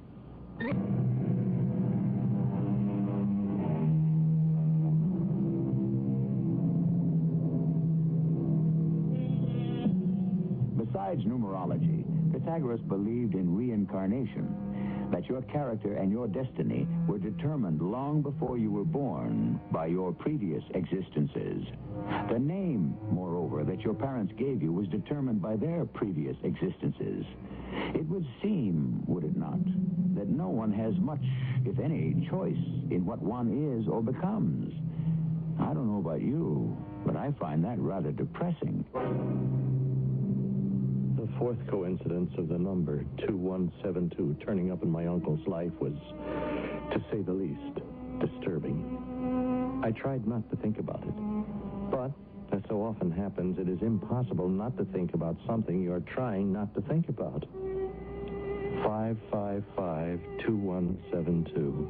Mimi's phone number, nothing more. That's what I told myself. That's what I was telling myself when the phone rang. Hello. Mark. Oh, Uncle Edgar, I thought it might be you. I'm all shook up, boy. I don't mind telling you. After what happened yesterday. Well, I'm a little shook up myself. How could it happen? I don't know, Uncle. I can't even guess. Is somebody out to get me? Okay, come on now. Oh, you mean the taxi company and the restaurant and the phone company? You mean they're all in cahoots or something? You really believe that? I don't know what to believe, Mark. Mark, look, I'm in a bad way. Oh, I wish I could do something. Well, there is one thing you could do. Name it. Drive me out to the cemetery. Of course. Would you do that? Well, sure I will. When do you want me to go? Today. Today? Sure. What time? Well, in about an hour. That'll give me time to get some flowers. Is that okay? Sure. Mark, I thought I'd get a whole lot of white carnations. They don't last long, but they're pretty. And they were Kate's favorite. I've never felt worse in my whole life. I'll grant you, I've been more than a little jealous when my uncle and all his money moved in on my girl. Well, true, she was stupid and silly and mercenary to the core, but we'd been involved, though never committed. And I didn't like losing her. But the sight of this middle-aged man who thought he'd found a little pleasure, a little gaiety, a little relief from the barrenness of his days, it wasn't easy to look at. And all because of a telephone number, 555-2172. Car runs nicely, doesn't it? Yeah. Handles easy, don't you think? Very. Yeah, first time I got one that wasn't black. All the others I bought were black. Until this one. It's dark gray. Yeah. A very dark gray. Yeah. Can't think why I put off this trip for so long. Huh? Oh, it hasn't been very long. No longer than usual. Well, maybe a little longer, but not much. I used to go to the cemetery regularly. Well, you know, you always drove me. Uh-huh. I used to go regularly. And I was planning to go when that number business happened. 2172? I can't understand why it happened. Can you? Oh, it's coincidence. It's pure coincidence.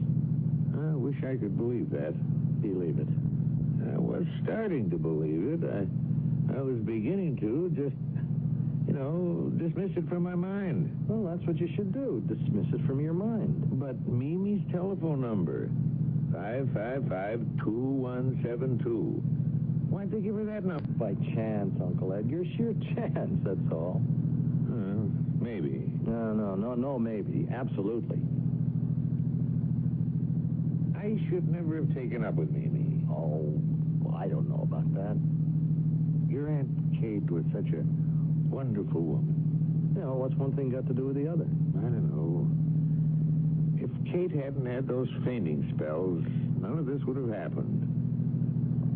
She wouldn't have fallen off the terrace, that's true. The thing is, Kate couldn't stand an argument. Oh? I didn't know that. Simply could not stand an argument of any kind. Whenever we'd argue, she'd start hyperventilating. And then she'd get dizzy, and sometimes she'd faint. I should never have argued with Kate. Wonderful woman like that. She lived for me, Mark. I was her whole world. Nothing counted for Kate but me. I should never have argued with her. About anything. Wait, isn't this the turn off of the cemetery? Yes, it is, yes. Hey, carnations are pretty, don't you think? Yeah, very pretty. They were her favorite flower. You told me.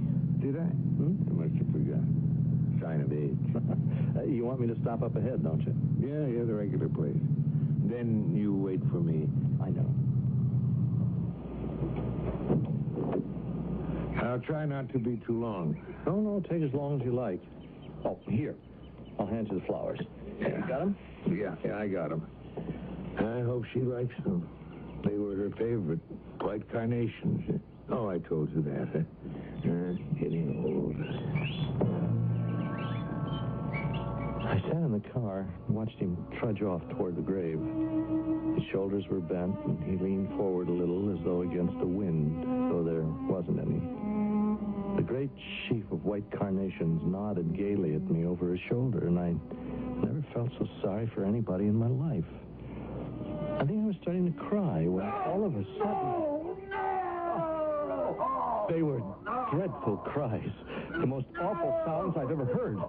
I jumped out of the car and ran to the grave. And there was Uncle Edgar, ashen-faced and trembling all over. The carnations lay carelessly on the ground, and my uncle's shaking forefinger was pointing to the headstone of his wife's grave. Look what it says.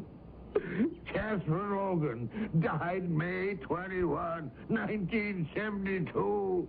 You see that? Well, what am I supposed to see? Catherine Logan. K.L. The initials are K.L. You see that? See what? Died May. You get it? She died in May. May is the 5th month of the year. But I don't... Kate died May 21st. 2-1. Don't you get it? No, I don't understand the words you're saying. It all adds up. K.L. On the telephone dial, K.L. is 5-5. Then the month of May, another 5. May 21. 2-1. 1972. 7-2. They're the same. Mimi's phone number and the day Kate died. I sat with him for a long time, on the ground strewn with the white flowers. He wept, and I tried to put everything together in my mind. Could it all be just a coincidence? After a while, quite a long while, I got my uncle back to the car. He stopped crying and just sat beside me without speaking, like a man in severe shock, which he may well have been. When finally he did speak, it was very quietly, but very distinctly. I killed her. Now, Uncle Edgar, you did nothing of the sort. I killed Kate. Uncle, she got dizzy and she fell. We all know that. She didn't fall. Oh, yes, she did. I pushed her. You what? I pushed her off the terrace. Oh, don't stop the car. I want to go to the police station. Keep going. I can't believe what you're saying. I want to give myself up. Uncle, I just can't believe it. I'll try and explain it to you on the way to the police station. So keep going. Such a wonderful woman, your aunt. I couldn't stand her. It's very hard, Mark, to live with somebody so wonderful when you're not so wonderful yourself. You know what I mean? I think so. Very difficult. Did I ever tell you they wanted me to run for state senator? No, you didn't. Of course, I might not have made it. Probably wouldn't have. Oh, I don't know about that. Kate wouldn't hear of it. Said it would ruin my health. Oh? And it would take me away from her. Oh. And the thought of me being away from her, she just couldn't stand that. I was her whole life. Yeah. She loved me so much. That's what she kept saying. She loved me so much. I was all she had. What would she do if she couldn't be with me? I'd forget her. I'd be ashamed of her. She wouldn't fit in. I'd get to hate her. A whole lot of stuff like that. She went on and on until I finally said, okay, I wouldn't run for senator. Oh, it's too bad. That was the only time they ever asked me. They never asked me again. Gee, you'd made a good senator. I thought so. But Kate, you know, Now, that was what we were arguing about when you came in that day. Oh, I never knew that. Yeah, that was it. Why didn't you ever tell me? Well, after that day, there wasn't any question of my running. Tell me exactly what happened, Uncle Edgar, that day. I told you. We had this big fracas about me running for state senator. Got pretty bad. Pretty bad. Yeah? Kate started hyperventilating. You know the way she did? Yes, I know. Big, deep, gasping breaths. Deep, deep. And she started to sort of sway a little, hang onto the back of a chair. Then what? Well, of course, I stopped. Stopped arguing. I always stopped arguing when she started hyperventilating because I knew she might go into one of her faints. I said, okay, forget it. Just forget the whole thing. Forget I ever mentioned it. Just forget it. But she was still gasping for breath and sort of swaying back and forth. So I said maybe she better go and lie down. That's what she usually did. Yes, I remember her lying down. Yeah, she said she would. And then the doorbell rang, and it was you. I said I'd let you in, and she said make her excuses, etc., etc. And I started for the door to let you in, but instead of going to a room, she headed for the terrace. I said, where are you going? And she said, just get some fresh air. She'd only stay a minute. And then she went out there. And you let me in. And then what? Well, then you and I talked. What did we talk about? Do you remember? Something about the ball game. Yeah. I thought she'd been out there too long, so I got up and went to the door of the terrace. I could see her standing there. And Mark, I hated her so much. I hated that woman so much. I stepped out on the terrace and came up behind her and gave her a shove. And she went over. Now you know all about it. What are you slowing down for? I want to get to the police station. Uncle Edgar, I want you to listen to me very carefully. You didn't kill your wife. I was there and I know. Everything you told me, it's true enough, except the very last part. You never went out on the terrace. You stood at the door and looked out. So I remember seeing you standing there while I was babbling on about the ball game, and I remember thinking how unhappy you looked. And now I know why. I hated her. I hated that wonderful woman. But you were still standing at the door when I heard her scream. She went over the side. Yes, but you didn't push her, Uncle Edgar. You may have thought of it. You may have wanted to, but you never went near her. I was there, and I know. I wasn't making it up. That really is the way I remember that tragic day. But sometimes I lie awake at night and say the numbers over to myself. 2172. Why do they keep turning up? The last time with the numbers 555 in front of them. Was there some nemesis pursuing my uncle? Some persistent hand of fate reaching out for him? Something mystical from beyond the grave, telling him he was a murderer? I don't suppose I'll ever know.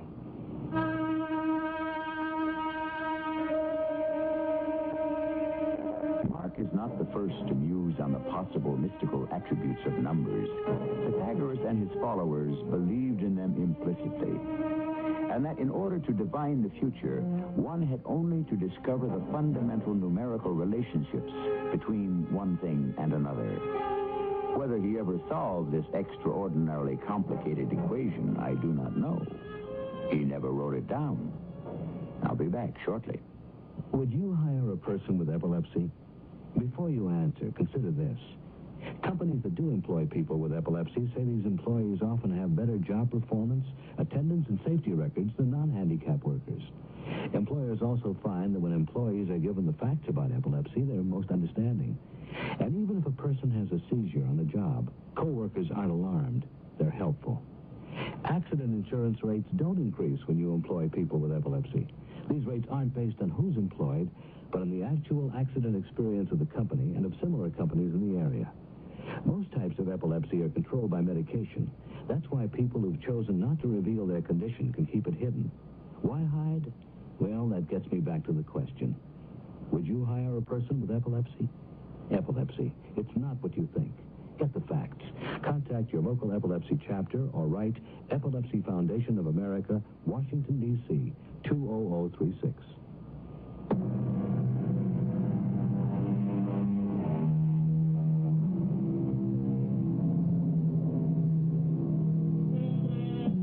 Oh, incidentally, it's said that the followers of Pythagoras believed other things, too, besides the supremacy of numbers.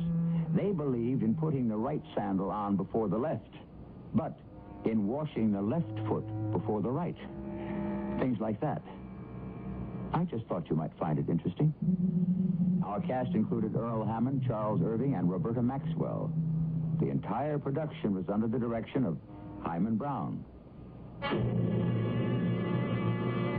And now, a preview of our next tale. I'm scared. Oh, what? Read it this way. The guy really is the boy from down there, old Nick, or makes out to be.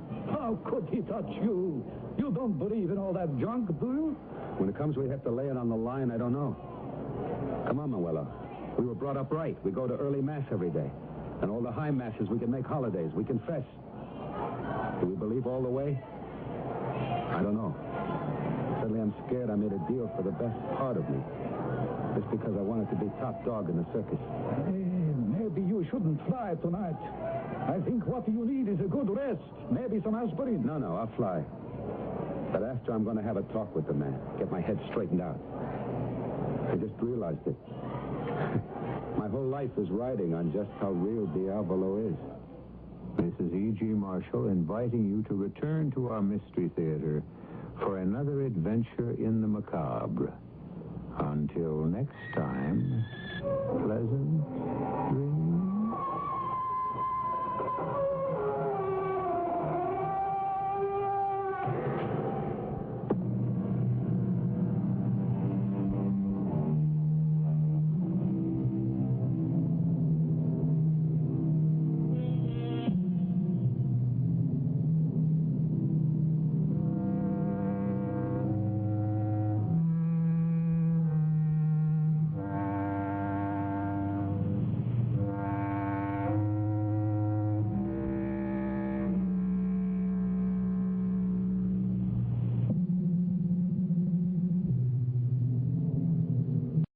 The CBS Radio Mystery Theater presents...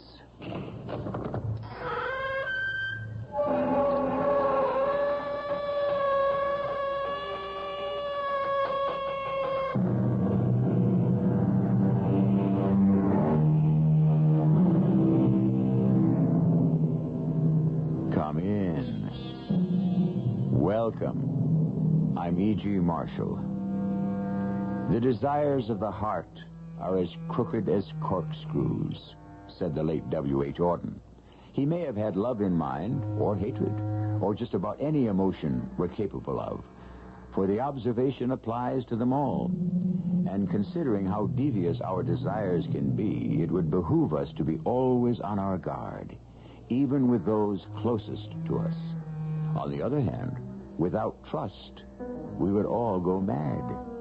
A perplexing dilemma, and one that surfaces one way or another almost every day of our lives.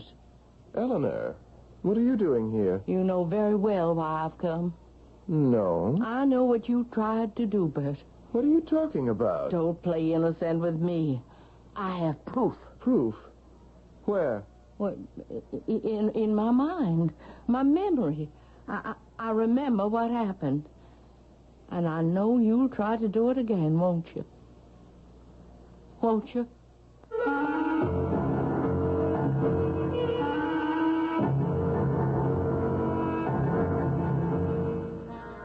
Our mystery drama, Complete Recovery, was written especially for the Mystery Theater by Percy Granger. It stars Mary Jane Higby. I'll be back shortly with Act One.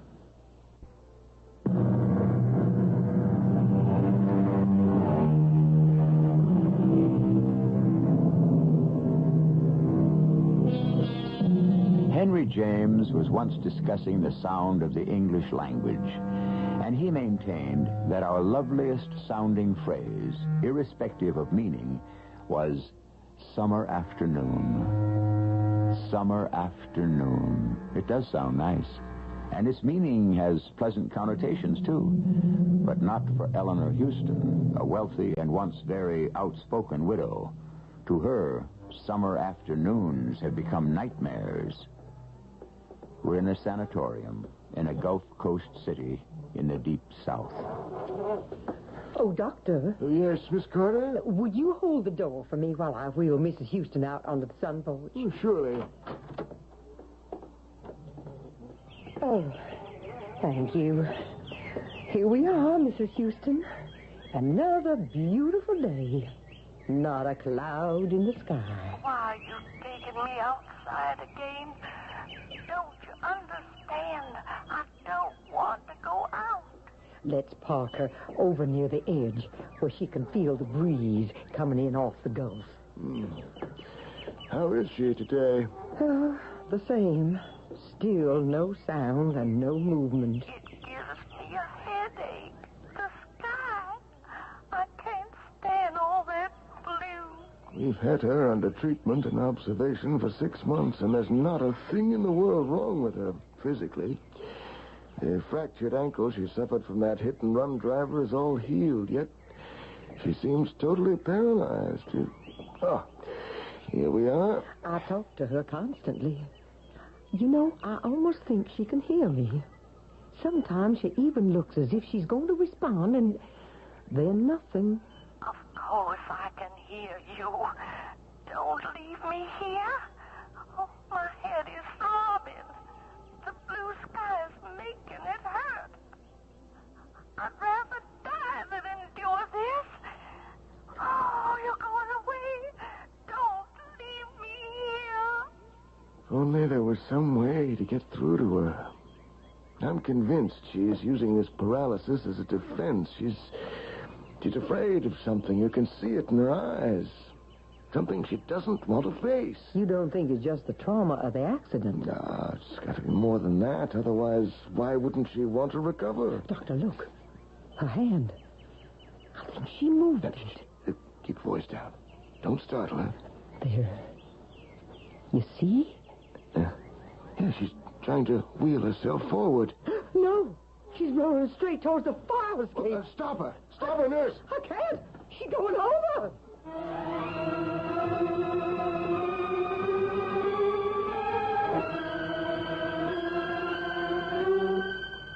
Pulse? Normal. Blood pressure? Back up to normal. How's she breathing? Well, it's very regular. Almost peaceful. It's a miracle she didn't break her neck falling down those fire escape stairs. Except for the bump she took on her head, she seems fine. Yeah. Oh, did you call her daughter and son-in-law? Yes, they're down at the nurse's station. Doctor. Yes, nurse. What, doctor? Doctor. Well, what do you want? I didn't say anything. Where am I? Doctor, it's Mrs. Houston. Is this a hospital? She's talking. Of course I'm talking. What am I doing in this bed? You don't remember, Mrs. Houston? Oh, of course I remember. I remember I was downtown shopping for a dress for the spring cotillion. And I remember my daughter Rita thought it was foolish for someone my age to still be going to dances.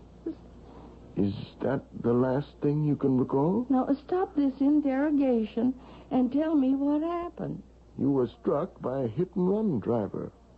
Oh, really? How extraordinary. You've been here for 6 months, Mrs. Houston. 6 months? I insist you let me go at once. You'll have to stay for a few more days until we can run tests to make sure you're really fully recovered. Doctor, should I get Mrs. Houston's daughter? My daughter? Is Rita here? Yes, she's outside with her husband. Oh, him. Why are they here? Why don't we get them for you? I'm sure they'll both be happy to see how much better you are. Doctor, why didn't you tell Mrs. Houston the whole story? And risk having her go back into shock? Well, she doesn't remember a thing from the time of her first accident. Evidently, the bump she took on her head this afternoon has knocked out all memory of the past 6 months, including whatever fear it was that was keeping her paralyzed. Dr. James. Oh, Mrs. Riley, there you are. Is Mama all right? We came as soon as you called. No broken bones? Oh, hello, Mr. Riley. No, in fact, something very interesting has happened. The paralysis is gone. You mean she can move? And talk. She seems completely recovered. Well, I don't understand how that's possible. Well, as you know, it's been my contention all along that Mrs. Houston was suffering from what psychiatrists call a conversion reaction.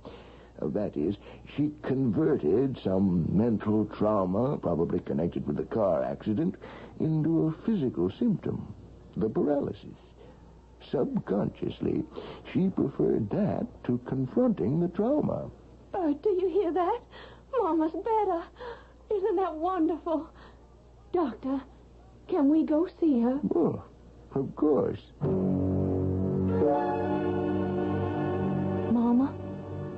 Mama? Rita, tell them to let me out of here. Oh, Mama, y'all better. Hello, Mother Houston. Now, I've told you 100 times, Bert Riley, not to call me that. Just because you're married to my daughter, that does not make you part of our family.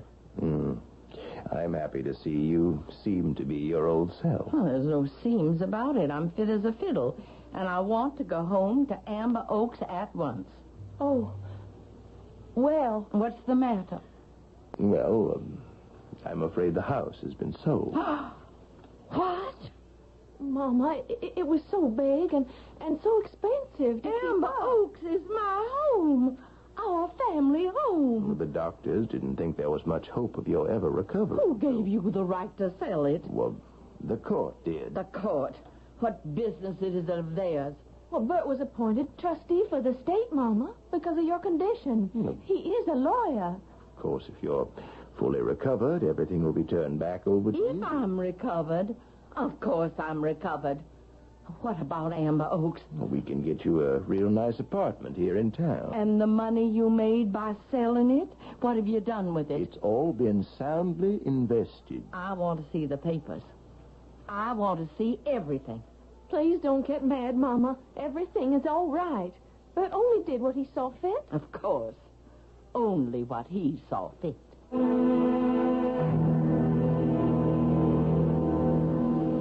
Mrs. Houston, the diagnostic tests were all negative. We can release you today. It's about time. There's one thing, though, I think we ought to discuss before you go. You mean that nonsense about my having been psychologically paralyzed? Mrs. Houston, it could be quite serious. Why? You just said my recovery was complete. Yes, but whatever caused your fear is still there. Even though you have no conscious recollection of the past 6 months, at any moment, something could trigger a relapse. What could? Almost anything. A word, a smell, a thought, something you see. Mrs. Houston, there is something inside you that could kill you. Something you're so terrified of, you've blocked it from your conscious mind. I'm not afraid of anything, Doctor. I've never been afraid of anything in my life. And I certainly have never been terrified.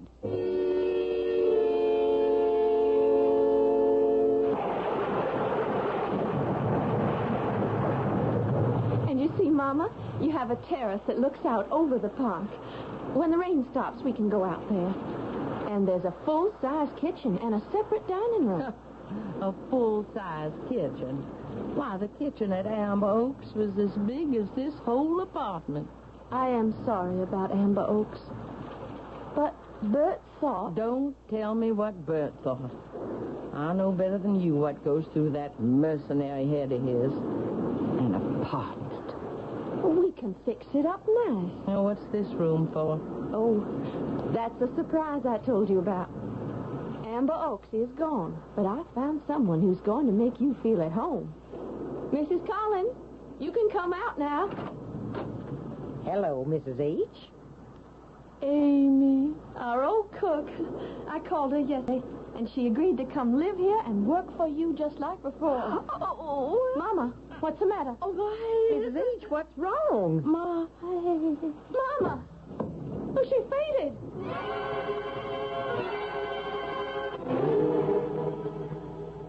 I don't know what happened, Dr. James. She just passed out. Oh, where is she now? We got her into the bedroom, over there. Good. Now, you wait out here. Let me see her alone. Mrs. Houston? What? Oh, it's you. Rita calls me. Can you tell me what happened? Well, I don't know. Rita was showing me this ghastly apartment, and Amy appeared. Amy? Oh, Mrs. Collins. She was my cook at Amber Oaks. Rita's hired her to live in here with me. Oh, yes, I saw her in the kitchen just now. It was Mrs. Collins, then. Then what? Who brought on your fainting spell? Not at all. Her cooking is excellent. It's like a tomb in here with the curtains drawn. We ought to get some fresh air. Rain stopped. The sun is out. Yeah. Now, Mrs. Houston, try to remember what was the last thing... What's the matter? Oh, the sky. Please pull the drapes. The sky? Blue. I can't stand blue. Please pull the drapes. Right here. Oh, that's better. Blue. Is that it, then? I don't know. Mrs. Collins was wearing a blue uniform. I didn't notice. Think, Mrs. Houston. No. Why didn't you want to recover? Why did you want to remain paralyzed? Leave me Do you know alone. you deliberately tried to kill yourself? What? Your accident 2 days ago on the sun porch was no accident. Both the nurse and I saw you trip the brake. The sun porch? You tried to kill yourself, Mrs. Houston. Now, what is it you're afraid of? The sky. The color blue. No, it's not the color blue. That's only the association. What is the truth, Mrs. Houston? What are you terrified of? What don't you want to face? Nothing. Nothing terrifies me, Doctor. I'm not afraid of anything.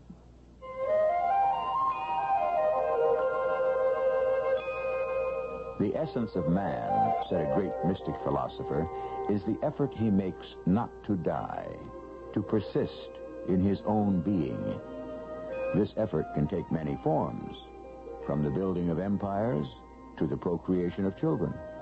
It can also take the form of throwing up psychological barriers against certain truths which are so painful or dangerous that we dare not confront them. I'll return shortly with Act Two.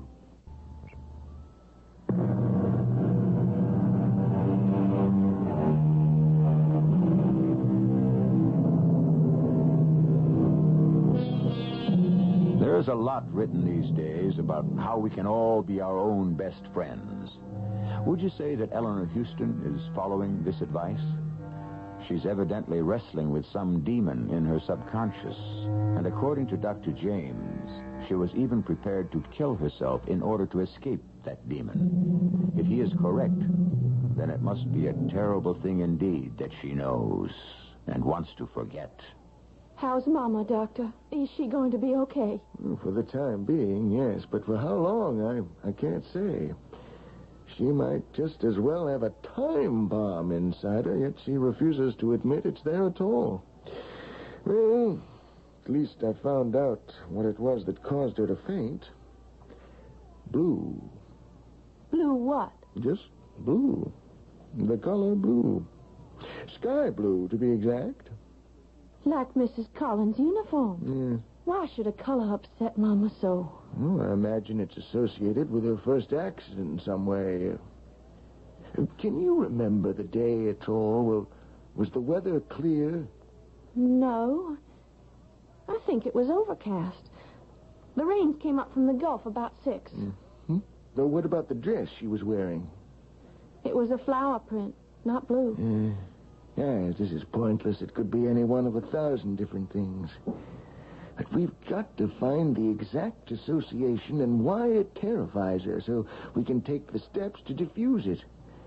Otherwise, she could have a complete relapse, or worse, at any time. Is there anything I can do? For the time being, I suggest you get her a pair of sunglasses. She thinks sunglasses look cheap. She'll never wear them. Well, she has to, Rita. She has to. How are you feeling now, Mrs. H? Oh, I'm all right. Is Rita still here? No, she's gone home. I brought you some lentil soup. Just set it down. No, I won't just set it down. You're going to drink it. Are you going to start bossing me around again? Well, you're no good to yourself on an empty stomach. All right, all right. Give me the silly thing. Now, you know you'd like it. My Matt, God rest his soul, said it was a meal in itself. Mrs. H! Oh, my head. What is it? Stay away from me. Now, don't you move. I'll get somebody to clean up that soup. I'll just use a towel here from the bathroom. Don't you worry about a thing. I'll have you clean in a jiffy. Mrs. H. Mrs. H, where are you? Why, she's gone.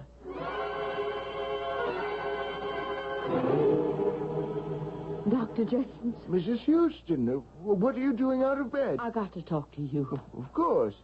I know what it is. The thing I've been trying to suppress.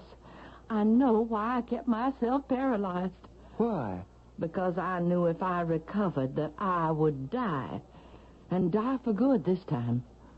I don't follow you. That accident when I was hit by that car, that was no accident at all. It was deliberate. Someone was trying to murder me. Mrs. Houston, how do you know that? Blue. Sky blue. That was the color of the car that struck me. I turned my head at the last moment. I sensed something was wrong, and I saw the car. But why do you think it was deliberate? Because of the license plate. The license plate? It was one of those, what do you call them? Those vanity plates. It wasn't the usual series of numbers, but a name. A man's name, Matt. Well, now, are you certain all this must have happened very quickly? Doctor, Mrs. Collins, our cook, she owns a sky blue sedan. Yes, Rita told me it was her favorite color. Her husband was one of our gardeners. He died 2 years ago. And in his memory, she got plates for her car with his name on them. And his name, Doctor, was Matt. Your cook? They don't let two people have the same name on their vanity plates. Mrs. Houston, if this is true, then you probably ought to go to the police. Oh, no. Amy's been my servant for nearly 30 years. If she's trying to kill me, I intend to learn the reason why.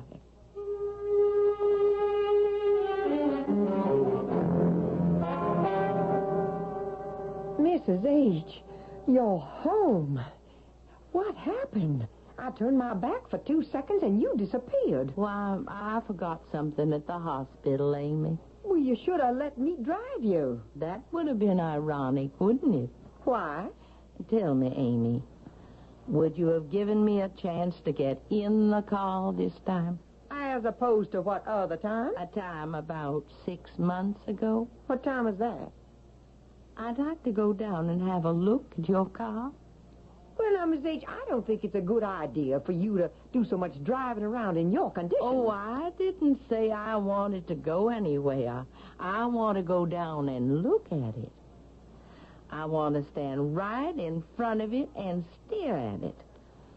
So I can get over this fear and won't have to wear these sunglasses anymore. And then, Amy, we'll tend to other matters. There it is. Where? Right there in front of us. But that car's dark brown. That's not your sky blue sedan. I know. This is a new car. Oh, I see. You thought it best to get rid of the old one. I didn't get rid of it. It was stolen. Stolen? When? The same day as your accident. How convenient. I just finished reporting it to the police when we got the call saying you've been struck by that hit-and-run driver. You mean your car was stolen before I was hurt? Yeah. And you reported the theft to the police?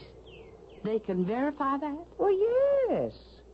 They never did find the car. And I could never figure out how it got stolen in the first place. Why not? Well, it was parked in the garage at Amber Oaks. It would have been difficult for anyone to get onto the grounds and across that lawn into the garage without being seen.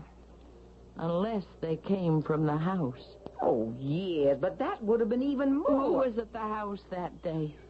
Well, it's Ramsey, the chauffeur. He was downtown with you. Ollie, the gardener. Anyone else? No one. Except Mr. Riley. Bert? He came in just around noon. What was he doing there? Oh, I don't know. I gave up trying to be sociable with him a long time ago. That man has got no emotion. He came over in the middle of the day? No, he was nosing around in my kitchen. I don't know what he wanted. Maybe it was the keys to your car. Now, why would Mr. Riley want to steal my car? He's a lawyer. So it was him. Mrs. H., are you sure you're okay? You're acting mighty strange. Amy, get back upstairs and start cooking. What? Rita and Bert were kind enough to find me this place.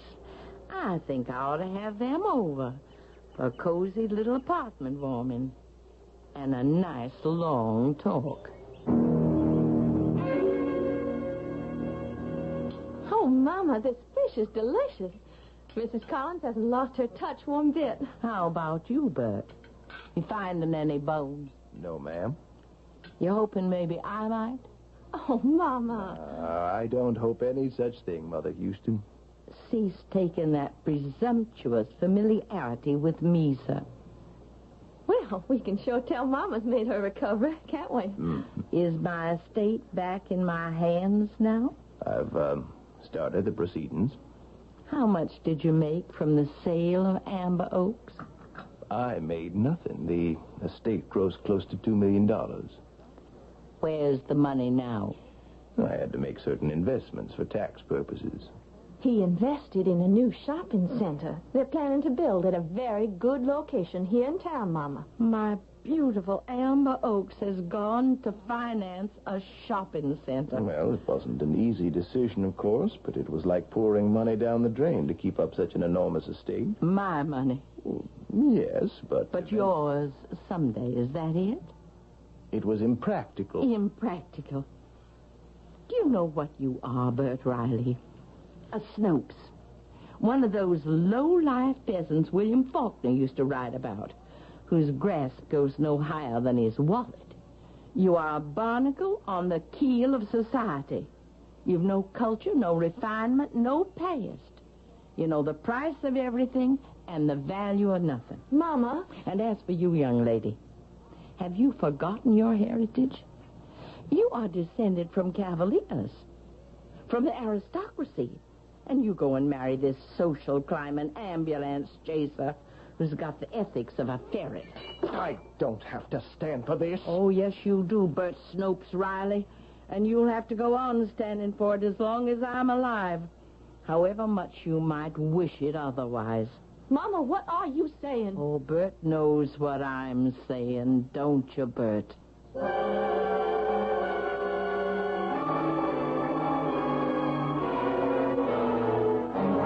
Were you eavesdropping? No, ma'am. I couldn't help but hear every word from the kitchen. Oh, I'm sorry, Amy. Forgive me. No, there's no point in starting to apologize at your age. You will help me, won't you? Of course, Mrs. H. I always have. I mean, now, you're my only witness.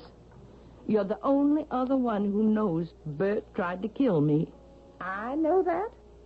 You said you saw him that day. Yes, but... He stole your car, don't you see? And tried to run me down with it. I saw the car, Amy. I saw the license plate with the word Matt on it. You think it was my car? I know it. We'll go down to the police right now and press the charges. Well, I don't know how in the world you're going to prove it. I've just got to find a way, that's all. Oh, I gave myself away tonight. He knows I know. It's only a matter of time before he makes another attempt. Well, I'm sure he won't do any such thing. Don't you believe me? He's after our money. That's why he married Rita. But you have no proof. Well, he tried to kill me once, and he's going to try again. I know he will. And how am I going to stop him?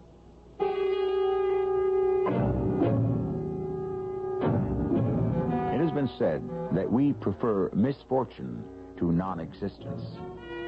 Eleanor Houston certainly suffered the former, and now seems faced with the possibility of the latter. Did her subconscious keep her paralyzed all those months for her own protection? Has she indeed gone from the frying pan into the fire?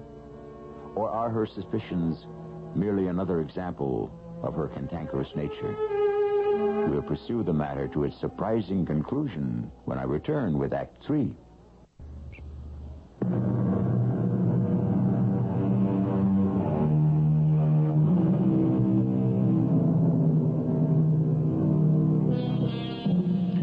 There are, said one expert on the subject, very few unique crimes.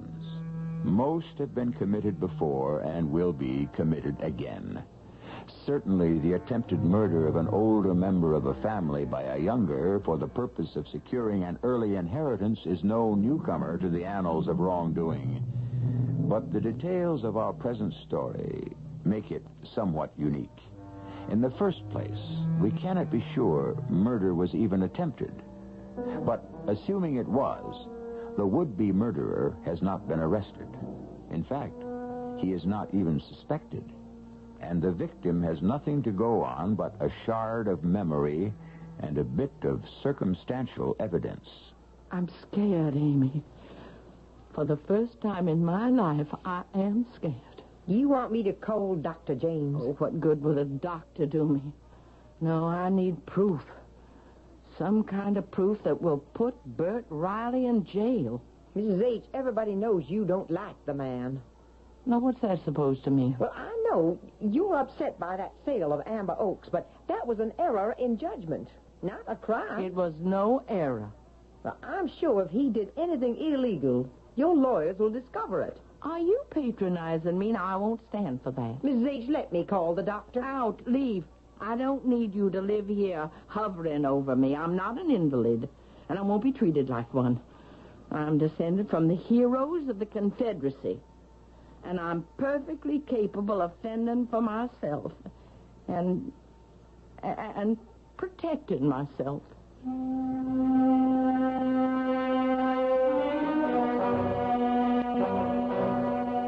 Mother Houston. Hello, Bert. Well, this is an unexpected surprise. What are you doing here at my office? I want to talk to you. A private talk. Just the two of us. Oh, certainly. And Sally, hold all my calls, will you? Now, we won't be disturbed. I want to talk to you about last night. Last night? You do remember you and Rita came to dinner, don't you? It was a very lovely evening. A very lovely evening. Why, no, there was a little unpleasantness, but that's to be expected in families. Bert, I want to make a deal with you. A deal? I want you to divorce Rita. I'm not sure I'm following this. I want you to divorce my daughter. Is my language too straightforward for your legal mind to comprehend? Now, you know I'd do anything I could for you, but... You mean anything you could to me, don't you? Well, no, You listen to me, Bert Riley. I know it was you who stole Mrs. Collins' car. You followed me downtown, and you tried to run me over. Once I'm gone, my fortune goes to Rita, and we both know that means it's as good as yours. But I'm not easy to kill, and I don't plan to die, not for a long, long time. These speculations of yours are totally unfounded. I don't know what you're talking about. Like I said, I am willing to make a deal. You divorce Rita, get out of our family, get out of this town. And I won't go to the police. The police? To press a charge of attempted murder. Is that really what you think? It's true, isn't it? You've never liked me, Mrs. Houston. I don't have a distinguished family. No bloodline I can trace back. But I've worked my way up from nothing. And I hope that someday I'll earn your respect. My respect? What were you doing at Amber Oaks the day of my accident? I wasn't there. Mrs. Collins saw you. She must be mistaken. She said she spoke to you. She must be mistaken. Admit you tried to kill me. The only thing I'm killing at the moment is time. And, Mrs. Houston, in my profession, that is a valuable commodity. I'm afraid you will have to excuse me. You're going to try to kill me again, aren't you? Aren't you? When, Bert Riley? When?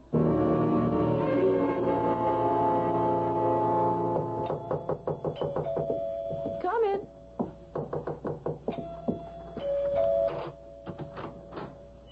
Mama. Can I come in, Rita? Of course. What's the matter? I've got to talk to you. Well, can you stay for dinner? Bert will be home in a couple of hours. I don't want him to see me. And he mustn't know I've been here. Do you understand? I've just been to see him. Well, what's wrong? You're perspiring. Rita, darling, I've got to ask you a favor. As a mother to her daughter. To her one and only loveliest child. You see, I dismissed Mrs. Collins. What? Oh, she's an impossible old woman. But I know I can trust you. Trust me? I want you to come live with me. Come back. We'll fix up the apartment. It'll be just like living at Amber Oaks again. Oh, well, not quite, of course, but we could make it like old times. Mama, what are you talking about? You want me to leave Bert? There. You see what a clever girl you are. Yes, that's exactly it. I can't do that. Of course you can. You must. I'll call Mrs. Collins and try to patch things up. No. But I can't leave Bert. Why not? He doesn't love you. He does so. I need you, Rita. I'm all alone. And I'm in danger. I'm in terrible danger. Your husband tried to kill me. Bert? Yes. That accident was no accident. He stole Amy's car and he tried to run me down. And he'll try again. He wants our money. That's why he married you. Mama, stop it. You have put me down all of my life, and I am not going to stand for it anymore. Rita? Never have you given me credit for anything. Oh, no, darling, that's not true. Why do you hate Bert so much? So what if he doesn't have a fine pedigree like our illustrious family? The important thing is he's ambitious and he works hard. He spends 15 hours a day at his office. Yes, to avoid having to spend time with you. Oh, I'm sorry, dear. I didn't mean that. We spend time together. We spend enough time together. I'm going to have a baby. What? I wanted to tell you last night. You are pregnant? Marrying Bert was my decision. And getting pregnant was my decision. I'm living my own life now. So stop trying to interfere. Do you understand me? I do try to understand, Rita. I do. Oh, but you're my last hope. No one believes me. I'm sorry. I'll go now. Oh, please don't tell Bert I was here. Don't tell him I told you anything. For your own safety.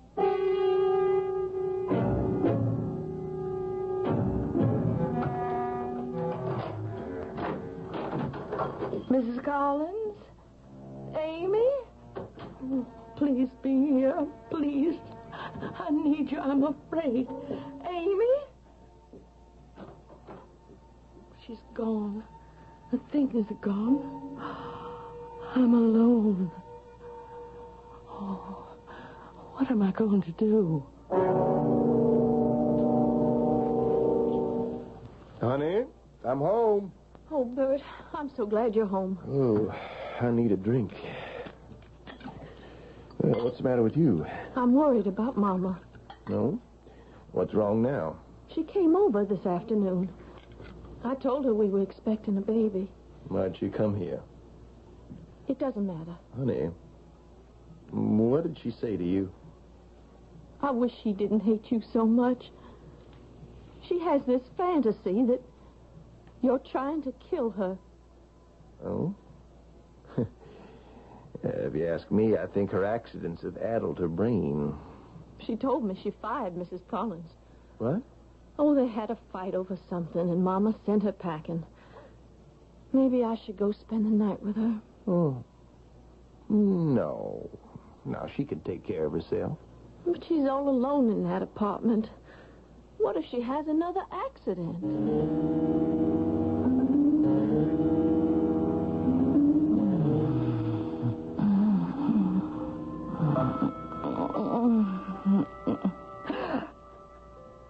Who's there? Mrs. Collins? Amy, is that you? Did you come back? I know someone is in this room. It's only me, Mother Houston. Bert. I just came by to see how you were getting on. It's 3 o'clock in the morning. I know. When I left Rita, she was sleeping very soundly. She didn't even stir. How did you get in here? I took the liberty of having an extra key made when we rented you the apartment. What do you want? Well, I thought we might talk about that deal you proposed this afternoon. No? It's as good a time as any. No, I don't want to talk about it now. Mother Houston, you asked me a question in my office. I feel I should give you an answer. What question? You asked me to admit I tried to kill you. Yes, Mother Houston, I did. Don't call me Mother Houston. It's all going to be academic anyway in a minute. What are you going to do? I'm going to succeed where I failed before. I know I could wait and let nature take its course, but that might take years. Mrs. Collins? She's not here. Of course she is. She's right in the next room. That's not what you told Rita. Rita told you I went to see her. Rita tells me everything. She trusts me. Now, why don't you lie back down? What are you going to do? Smother you with a pillow. Oh. It won't leave any marks. It won't raise any suspicions. No. You are so old. Why do you want to go on living? What's the point? You'd better wait, Bert Riley.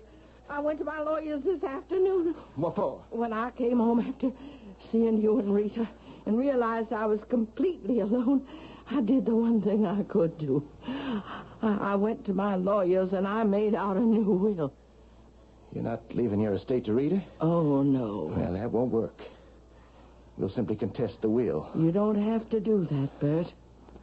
I am leaving everything to you. Me? As soon as I die, you'll get the entire Houston estate, all quite legally. Of course, it's going to look very suspicious. Everyone knows I despised you. Questions are bound to be asked, aren't they? A great many questions. Nothing can be proven. Maybe. Maybe not. Oh, that's very clever. All right, then. I will have to let nature take its course. But I'll get it eventually, won't I? Because you don't dare change that will back. Well, good night, Mother Houston. No. No, I don't dare change it back. What? Don't worry, Mrs. H. He's gone. Amy? Oh, Well, Amy, what are you doing here? Oh, you know I couldn't leave you. Did you just come back? Oh, no. I came back several hours ago. I was going to greet you in the morning with a nice breakfast. So you were in your room? Yes. And it's a shame they don't make buildings the way they used to. I didn't mean to eavesdrop, but I am afraid I heard every word Mr. Riley said. Well, what are you standing there for like a dumbstruck schoolgirl? Call the police. I already have.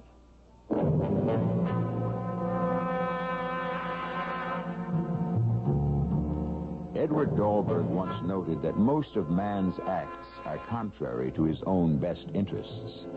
He spoils his own good fortune because he cannot wait for it. Had Bert Riley been content to wait, he could be a rich man today, instead of behind bars. But we are what we are, and all too often we find love is at war with personality. I'll return with a final word in a moment.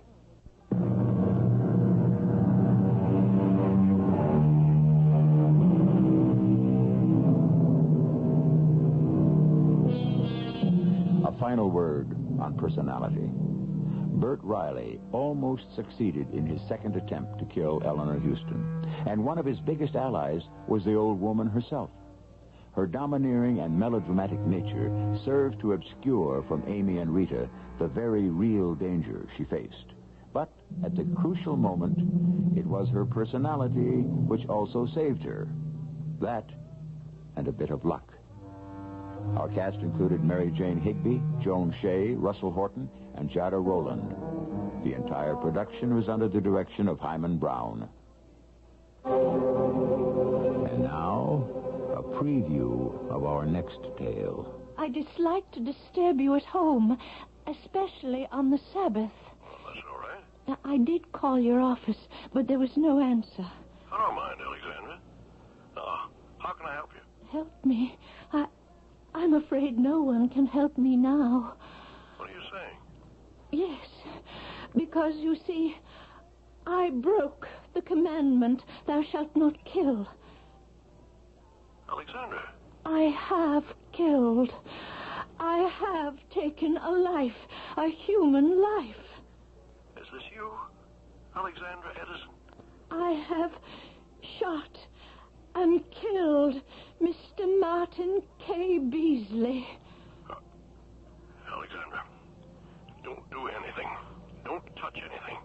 I'll be right there. Mrs. E.G. Marshall inviting you to return to our Mystery Theater for another adventure in the macabre. Until next time, pleasant dreams.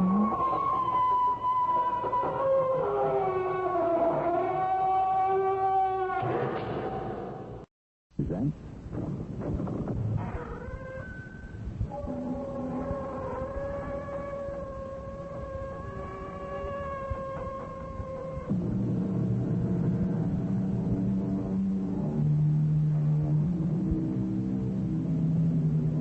Come in. Welcome. I'm E.G. Marshall. Nothing is secret that shall not be revealed, so the great book tells us. And yet, you think of the Herculean efforts that are made to keep things hidden. Nations spend billions of dollars on secrecy. Men and women desperately devote unlimited amounts of time and effort to prevent certain personal facts from coming to light. But sooner or later, a time comes for the truth to emerge. Then no pit is deep enough to hide it.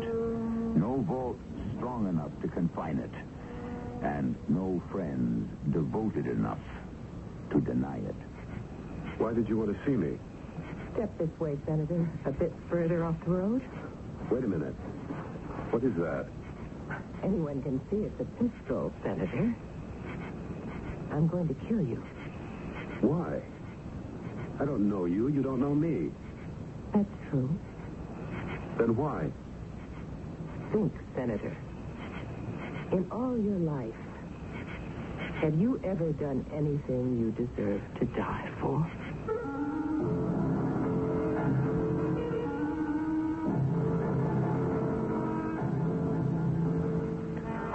mystery drama The Look was written especially for the Mystery Theater by Sam Dan and stars Michael Tolan. It is sponsored in part by True Value Hardware Stores. I'll be back shortly with Act One.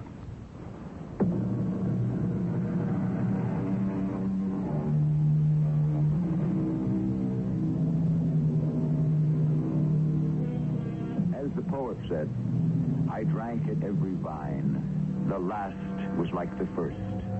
I came upon no wine so wonderful as thirst.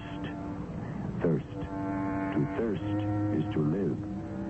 Just as we must constantly slake the thirst for water or wine, there are those who can never satisfy the thirst for love or for power.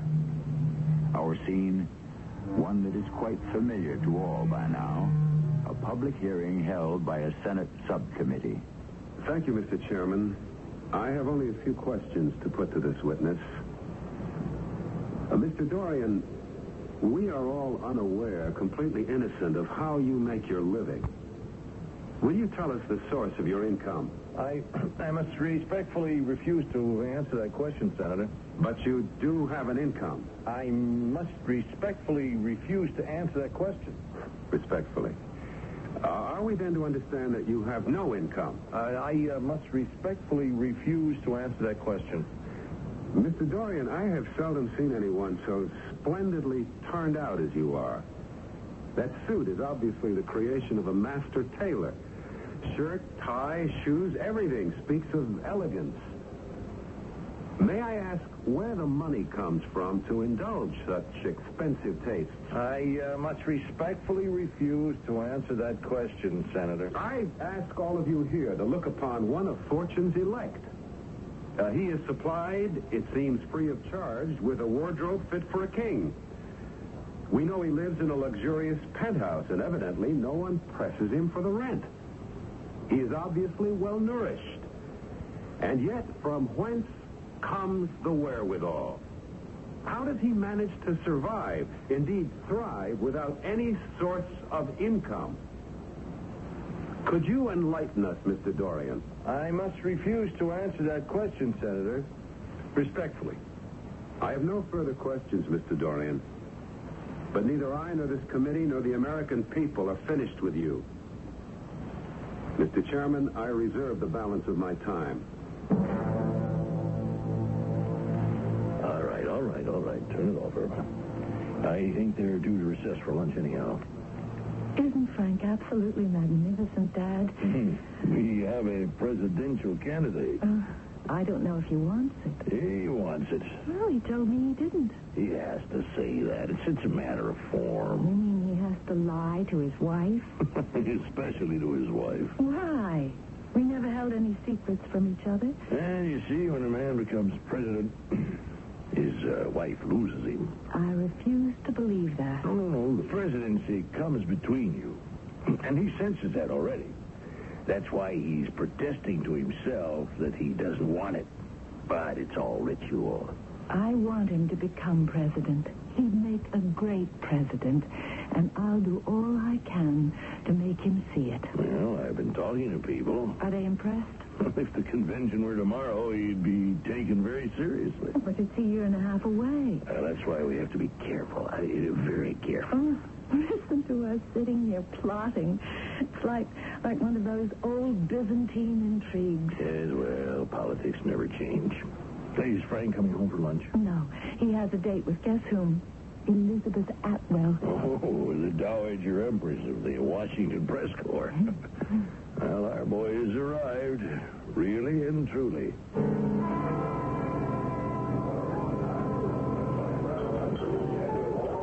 I must be losing my grip, Senator. I wonder what that means. How long have you been here in Washington? I was appointed by Governor Lansdowne to fill out the remaining year of Carl Aberley's term when he died. And then 4 years ago, I was elected on my own. 4 years.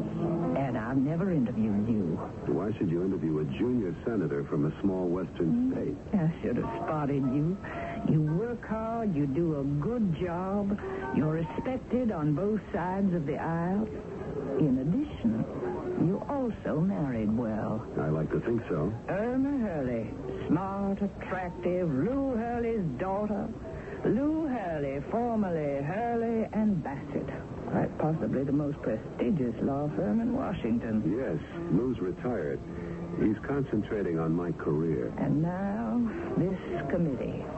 You're making a great many friends. I'm a friendly person. Oh, and does it come over. A nice guy, but no pushover. Smart, decent, idealistic.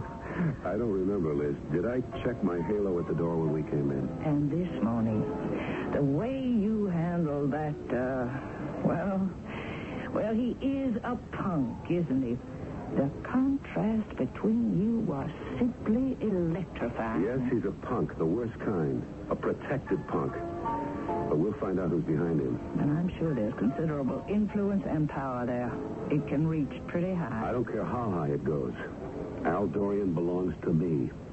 That man and everything he stands for is an abomination. You mean that. Frank, I've seen them come and go since before you were born. Should you give away your age so readily? I'm supposed to be old, Frank. That means I can dispense wisdom. Such wisdom as... For one thing, we don't elect a man to high office, Frank. What we actually elect is his character. Men run on their records. So what does that mean? A man starts life all over again once he's been chosen. The office works a peculiar chemistry on him. Do you follow me? I think I do. I've seen liberals become conservatives and the other way around. I have seen hawks become doves and also the reverse. So what a man really needs is the character to meet the incredible demands. I think you got it, Frank. Well, thank you. I hate to argue with one so wise and experienced. But surely you'll admit that appearances can be deceiving. Yes, to some people, but not to all. Not to me. How can you be sure? Did you ever hear of a Roman poet named Alienus? No. He was a minor poet. He wrote, Votus Fictus, Oris Rictus. Do you know what that means? No. Literally translated, it has to do with a fixed face and an open mouth. Yes? Actually, it means the look. What look? The look. That's what we gather from the sense of the poem, which just goes on and on. But what look is he talking about? The look you can see on every face if you search deeply. Now, my old Roman poet believed that man is commanded by the gods to tell the truth. I would agree. Therefore, he felt that the mouth offends the gods when it speaks a lie.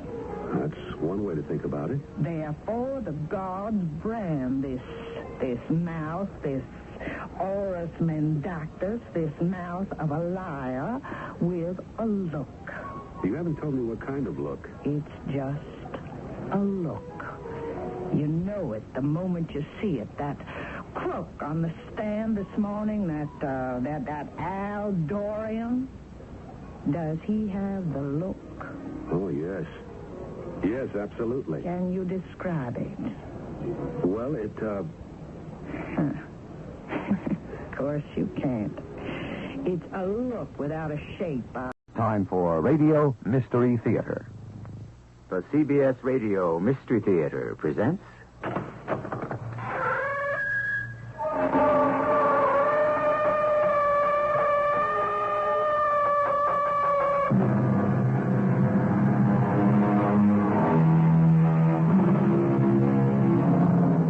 Come in. Welcome. I'm E.G. Marshall. Today, the door to Mystery Theater opens on a tomb of the past that has been sealed for 3,000 years. A life of splendor and misery undreamt of today. The pharaohs and their queens drinking from jewel-encrusted golden cups while the poor warm themselves at camel dung fires. A life of contrasts, of mile-wide temples along the Nile, of jackals digging at graves in the desert, of love and treachery, of an extraordinary people, the ancient Egyptians.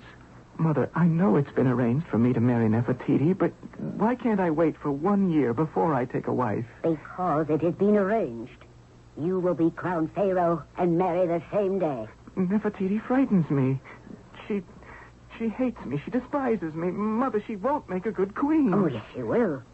She'll make a Pharaoh of you.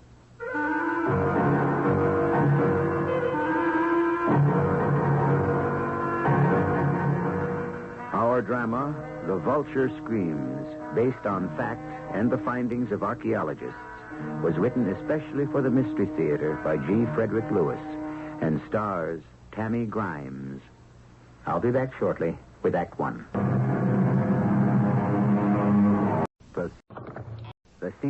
The CBS Radio Mystery Theater presents...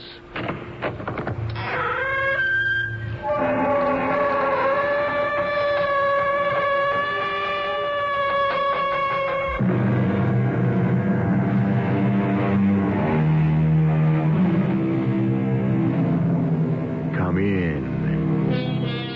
Welcome. I'm E.G. Marshall. In the mythology of ancient Greece, Hypnos, the god of sleep, and Thanatos, the god of death, were twin brothers, and for good reason. When you turn out the light beside your bed and snuggle down under the sheets for a good night's rest, you finally slowly drift off into a form of unconsciousness. This blacking out, this easing into a soft and shapeless state of non-existence, gives you an inkling, a kind of preview of what it may mean to enter the doorway of sleep's shadowy brother, death. The brown-purple blood gathered in a swift bead trickling over my side. I could see it. Forrest flung the scalpel aside and began to shout. Ice! Ice! Quick, somebody let me have some ice! Lots of it! Even though my body still clung to me there on the operating table by the merest thread, I knew that Dr. Forrest, in spite of all his skill, had murdered me.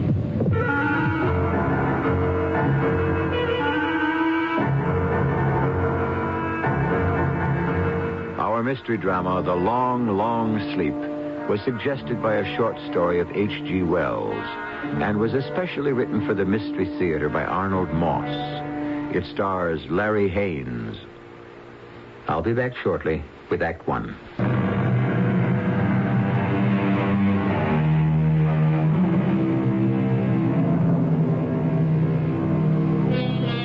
When destiny decides a man's time has run out, when a gaunt figure menacingly emerges from the half-darkness, his face cloaked under a huge black cowl, and his long, bony finger beckons you to join him, how can you be sure whether or not you are ready?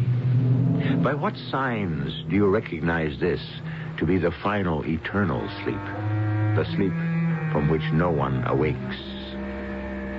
It's the night of December 31st, and Norman Hill and his wife Laurie, a couple in their middle 50s, are at home, alone.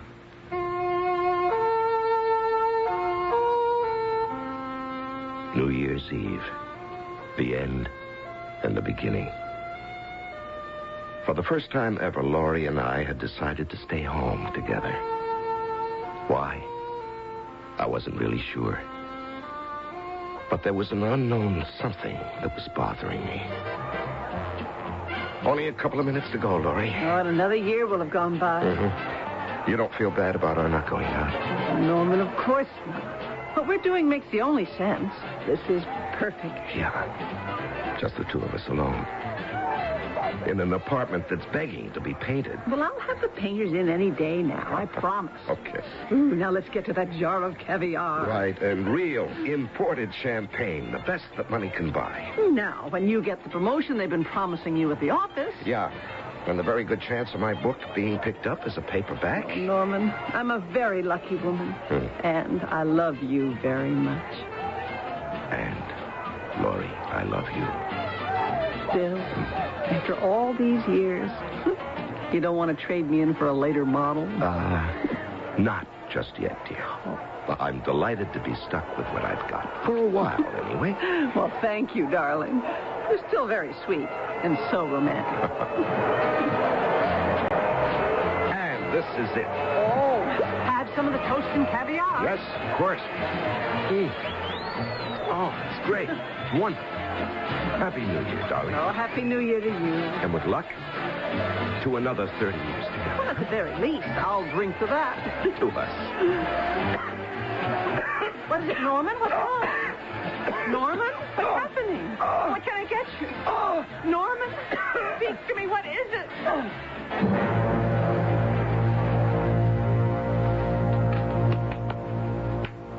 Norman?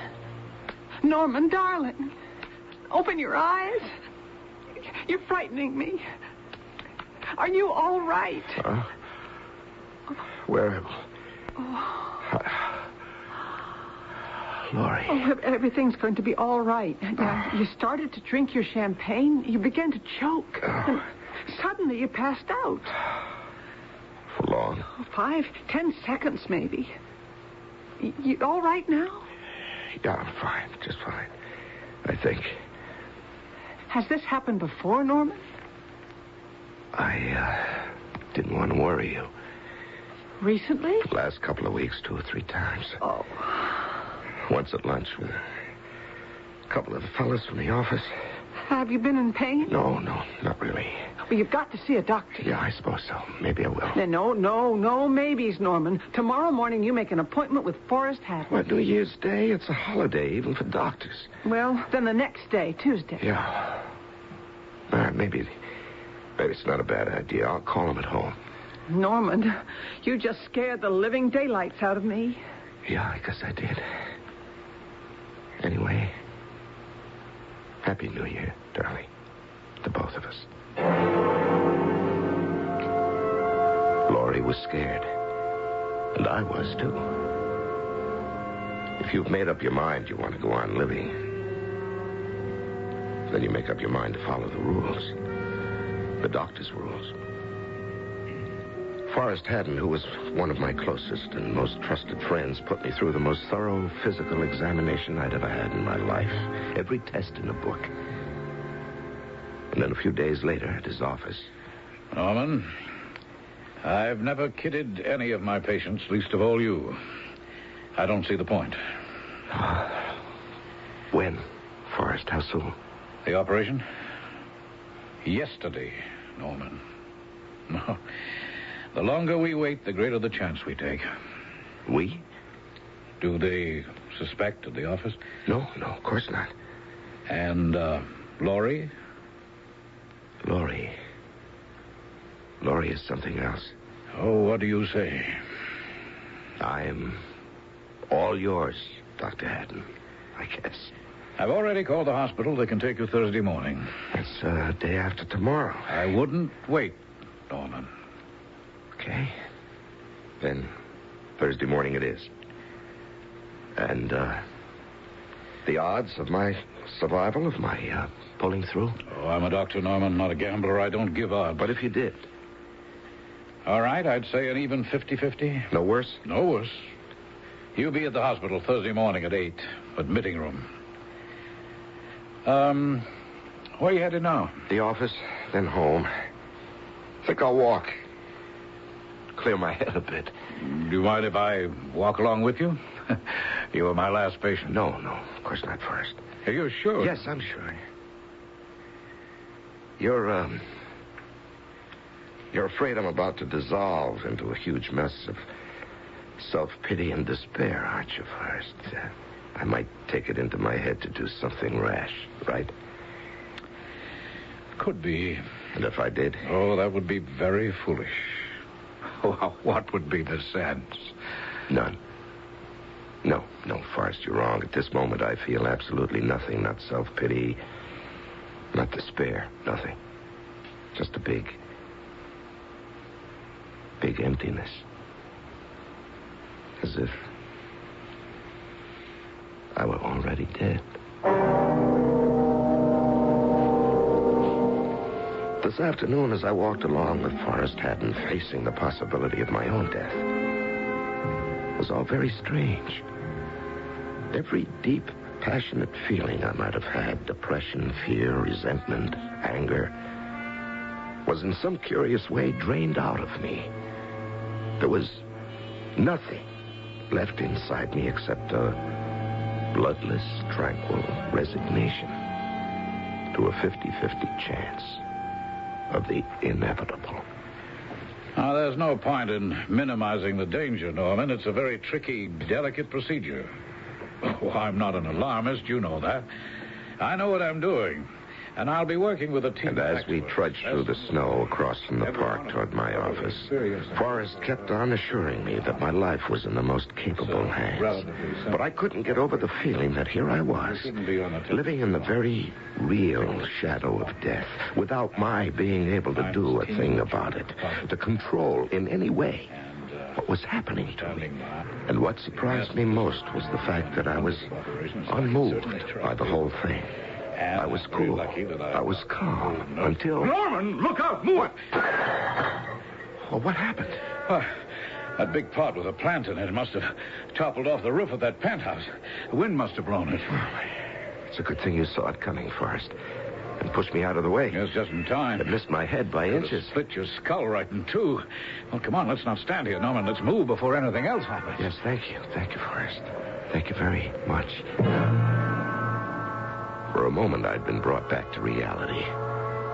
And then a minute later, that same dullness, the feeling of being isolated from the rest of the world, began to take over again. I think that's wonderful about your book, Norman. You know, I don't see how you manage it. A full-time... Forrest kept on talking about my work, possibly to get my mind off whatever was wrong with me. Great. We kept walking through the slush and snow. What kind of thing did you and I was oblivious to what was going on. I remember starting to cross the street, and then... Norman! What are you doing? Come back here. The light was against you. If the brakes on that fellow's car hadn't held, you'd have been killed. Yes, I suppose so. I'm sorry. I wasn't thinking, Forrest. My mind... on other things. Well, of course, I'm aware of that, but for Pete's sake, Norm, what are you trying to do? My office is in that building over there. I think I'd like to sit in the park alone, if you don't mind, Forrest, before I go up. Oh, sure, Norman. I appreciate your company. It was very thoughtful. I'll, see you day after tomorrow at the hospital. 8 a.m. Admitting room. Thanks again, Forrest. And whatever you do, you take it easy, please. I sat down on one of the park benches, and I must have dozed off into a kind of dream. I thought I saw myself actually dead, withered, tattered, one eye pecked out by birds. Through the trees, I saw a vision of the resurrection. A flat plain of writhing graves and rolling tombstones. The rising dead seemed unable to breathe as they struggled upward through the frozen snow out of the earth. After no more than a minute, I came to and started for my office. Now, what was the sense of not quite being connected with what was happening? Was this some weird anticipation, a presentiment of my own death to come? The falling flower pot, my walking in front of that automobile, were they triggered by something that was making me withdraw from all reality, all sense, instincts, even of self-preservation? Before that cold and bony hand was laid on mine, I had no way of knowing. A certain soothsayer warned Julius Caesar to be on his guard against a great peril, a peril that could lead to his death. On the day of the month, the Romans called the Ides of March. When that day came, and Caesar was on his way to the Senate, he passed a soothsayer in the street, and with a smile he said, "The Ides of March have come, and nothing terrible has happened to me." The soothsayer answered, "Yes, the Ides have come, but they are not yet gone. I'll be back shortly with Act Two.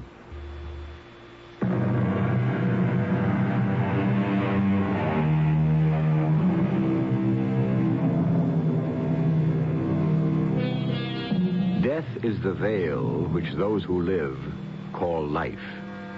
They sleep, and it is lifted. That was written by one of our great poets. Do those words apply to Norman Hill, or are the words of Aesop, the teller of fables, more appropriate? He said, "Better die once and for all than to live in the continual terror of death." On a bitterly cold winter's day, Norman sits alone on a park bench, taking the measure of death.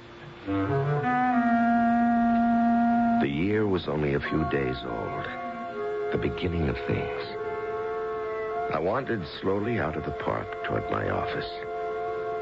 Children were romping with their sleds in the fresh snow and the winter sun, gathering strength and experience for the business of life. And I kept thinking, I have been part of all this. And for all I know, I'm nearly done with it now. I walked through the doors of my office, and a curious thing, no one paid any attention to me. Not a soul even looked up from his desk to greet me. It was as if I weren't there. I couldn't understand it. Had I suddenly become invisible or what?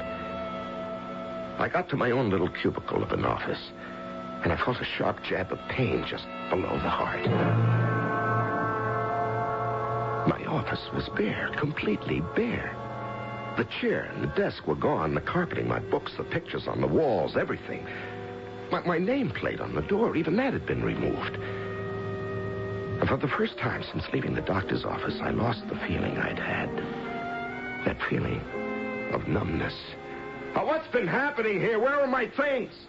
Huh? Will somebody talk to me? Talk to me! Hey, easy, Norm. Take it easy. Relax. Now, Mr. Lewis, what is this? Just look at my office. Surprise! Surprise? Now, for Pete's sake, what on earth are you talking about? I'm sorry. Excuse me for shouting. I didn't mean to yell. Oh, that's perfectly all right. We may have overdone things a bit. We had no idea you'd take it this way. Take what? What way? Your promotion. My what? Oh, my boy, the way you handled our new account, that was absolutely brilliant. No one in the office could have done it the way you did. And so the board and I decided to kick you up to an executive vice presidency. Congratulations. Yeah, that's wonderful. Wonderful, Mr. Lewis. Thank you. Thank you very much. That's why we had them clear out your old office. The big one in the corner, over there. That's yours. All new furnishings. Your personal things are already in. Well, you know, for a minute there with nobody in the office even looking at me. That was part of the act. Part of the surprise. Yeah, well, I must say you threw a real scare into me. I had the feeling maybe I wasn't really here, that none of those things was actually happening. Oh, they're happening all right, Mr. Vice President. I hope you'll be with us for a very long, long time. Well, that, Mr. Lewis, at the moment is a little questionable.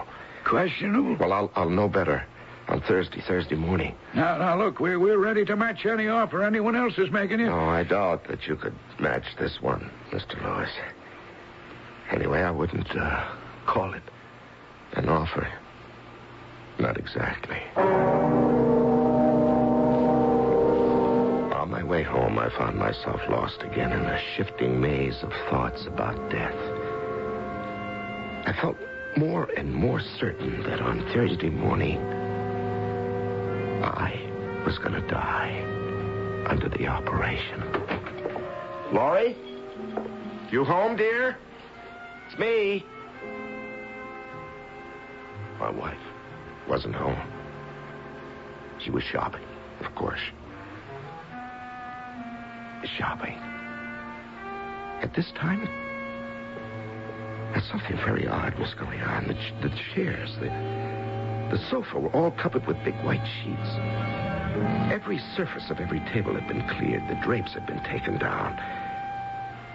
And that dull stab of pain hit me once again in the pit of the stomach. I started for the bedroom to change my clothes. Hello? So glad to find you in at last. Been trying to get you all afternoon. Who is this? Who's calling? About the arrangements.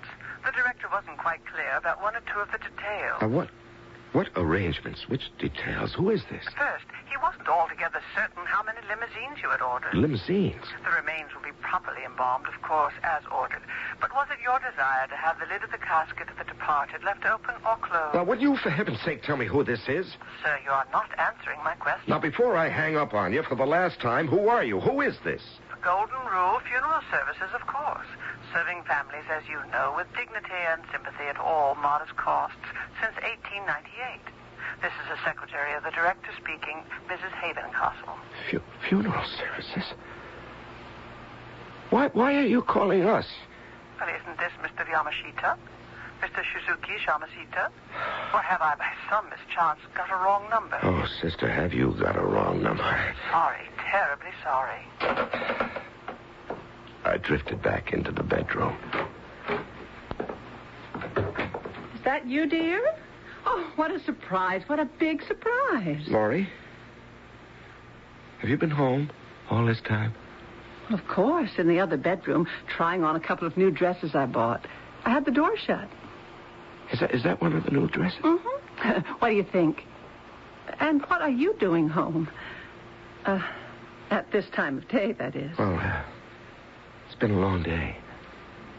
A pretty full day, too. I saw Forrest Haddon this morning. He had the x-rays, lab reports, everything.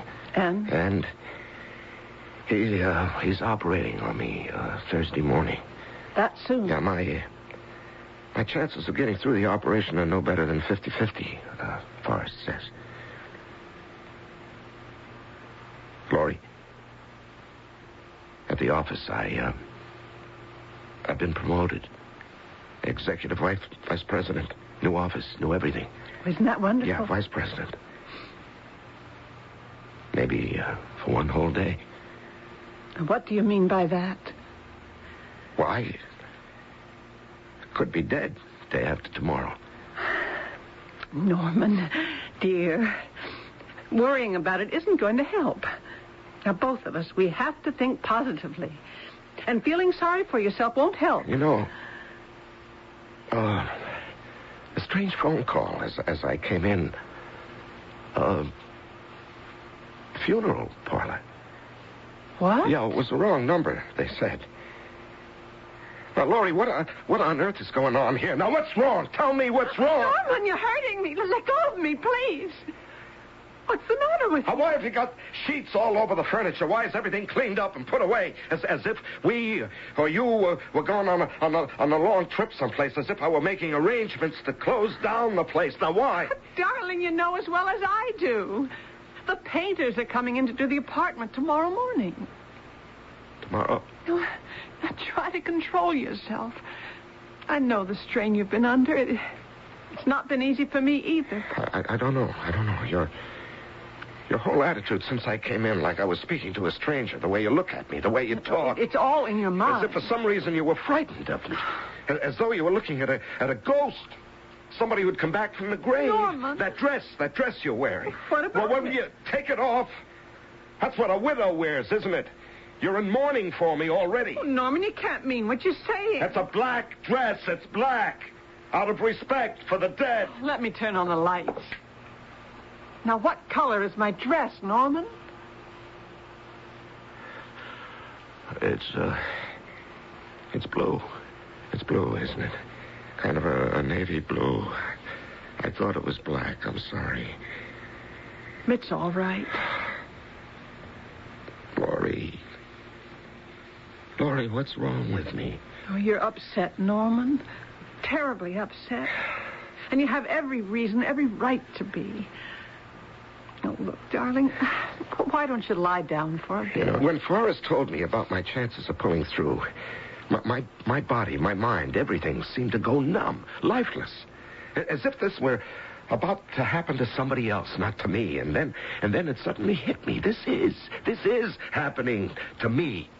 And I'm afraid. A nap. A nap before dinner will do you a world of good. Put all those dreadful thoughts out of your head. And in the morning... In the morning, nothing will have changed. Nothing. But in the morning, after tossing frantically in my bed all night without even a minute's sleep, I had an idea that I thought might put my mind at ease. Laurie, let's drive up to Avalon. Avalon? Uh-huh. The cemetery? Yes, exactly. You want to drive to the cemetery in this rainstorm? We'll be drowned. Darling, I'd like to go. I'd just like to walk around and look at the family gravestones. You know, the whole families. I don't know why, but I think it'll make me feel better. Well, if that's what you want, dress warmly. Oh, it'll be freezing up there. And we'll take 2 umbrellas. Thank you, Laurie. In less than an hour, we were at Avalon Cemetery, where my family had been buried for over 100 years. And we stood there before the big family plot while the wind almost...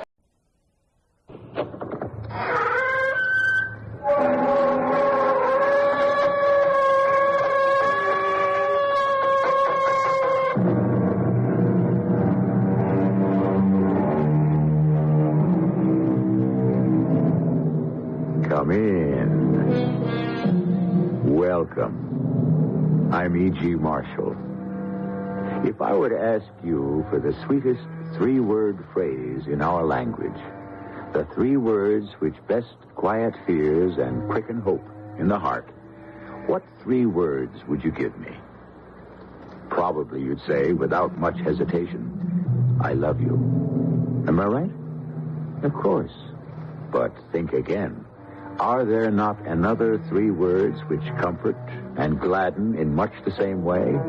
And are not those other 3, I'm going home? Why do I feel I know you? Know you very well. We've never met before, have we? No, never. Then why do I feel it, too? That I know you very well.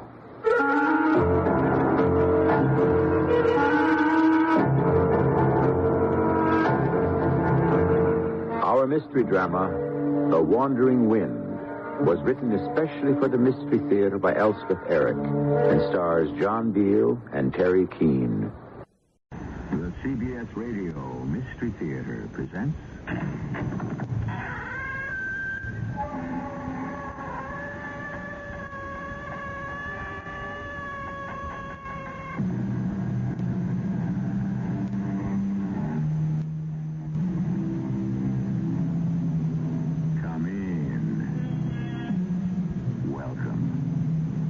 Marshall. It rains, we are told.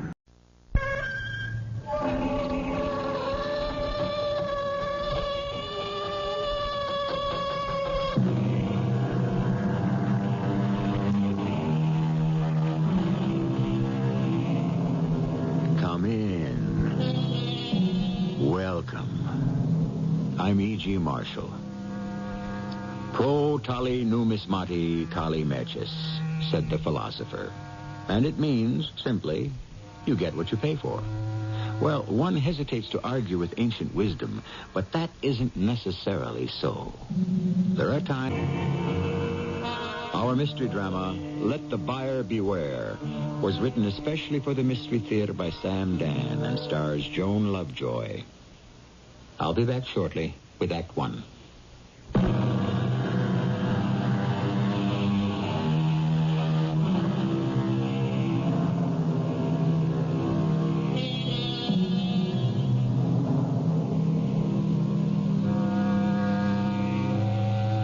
Become one of America's major outdoor and even indoor sports. This thing called the flea market.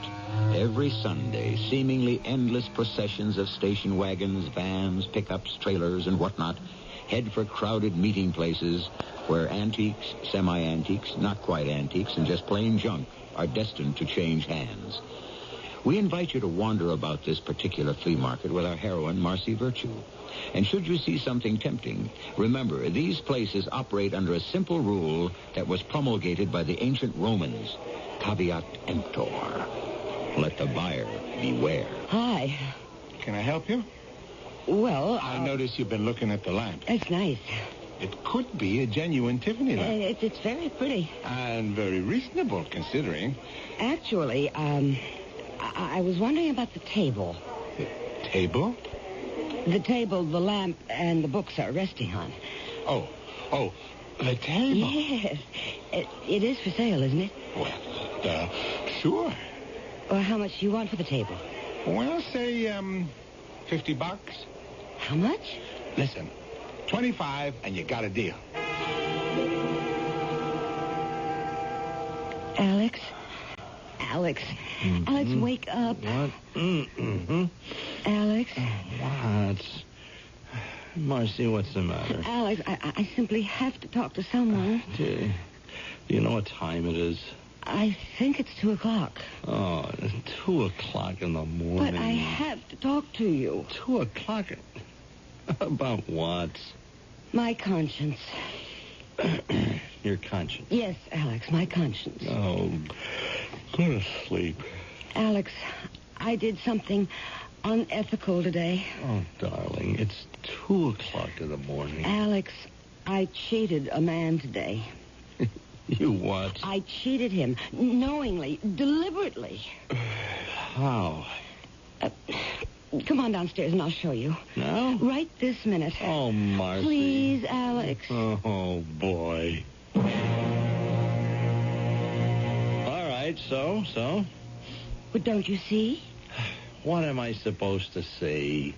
This. Huh? This table. What about it? What about it? Oh, Alex. Well, it's just some little 2x4 table. To begin with, it is not a 2x4 table. It happens to be 36 inches long by 32 inches wide, and it has this... This Radio Mystery Theater presents...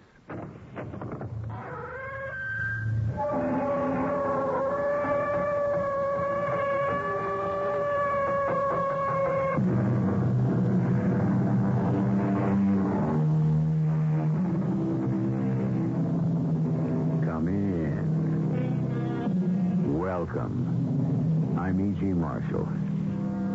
As the philosopher said, every day we change a little. Every day we die a little. And yet we consider ourselves eternal. We cannot conceive of a world in which we are not included, especially those of us who are rich and powerful. But does it matter who we are, or even who we think we are? This world was designed to go its merry way, whether we're a part of it or not. If I were you, George, I'd advise that boy to stay out of town. Now, Chief, he's a citizen. He has every right. Sure. Just see to it that he keeps out of town. Why? Well, you know why. Every time he shows up, somebody gets killed. He never killed anybody. I didn't say that. I just said when he's around, people get killed. Now, you keep him away.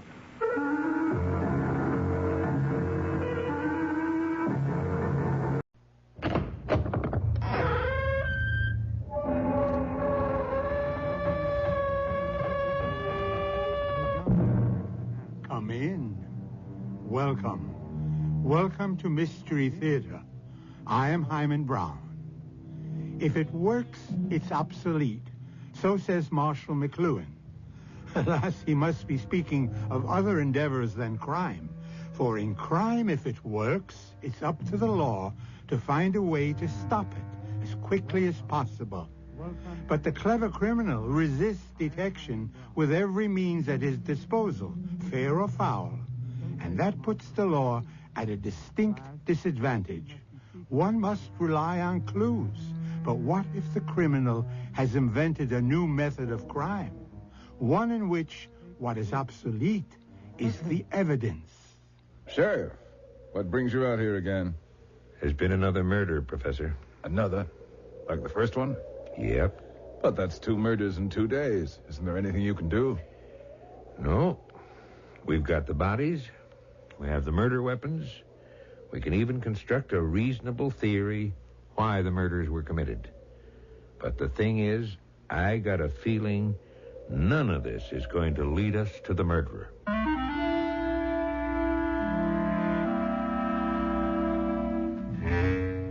Our mystery drama, The Dominant Personality, was written especially for the Mystery Theater by Percy Granger and stars Roberta Maxwell. I'll be back shortly with Act 1.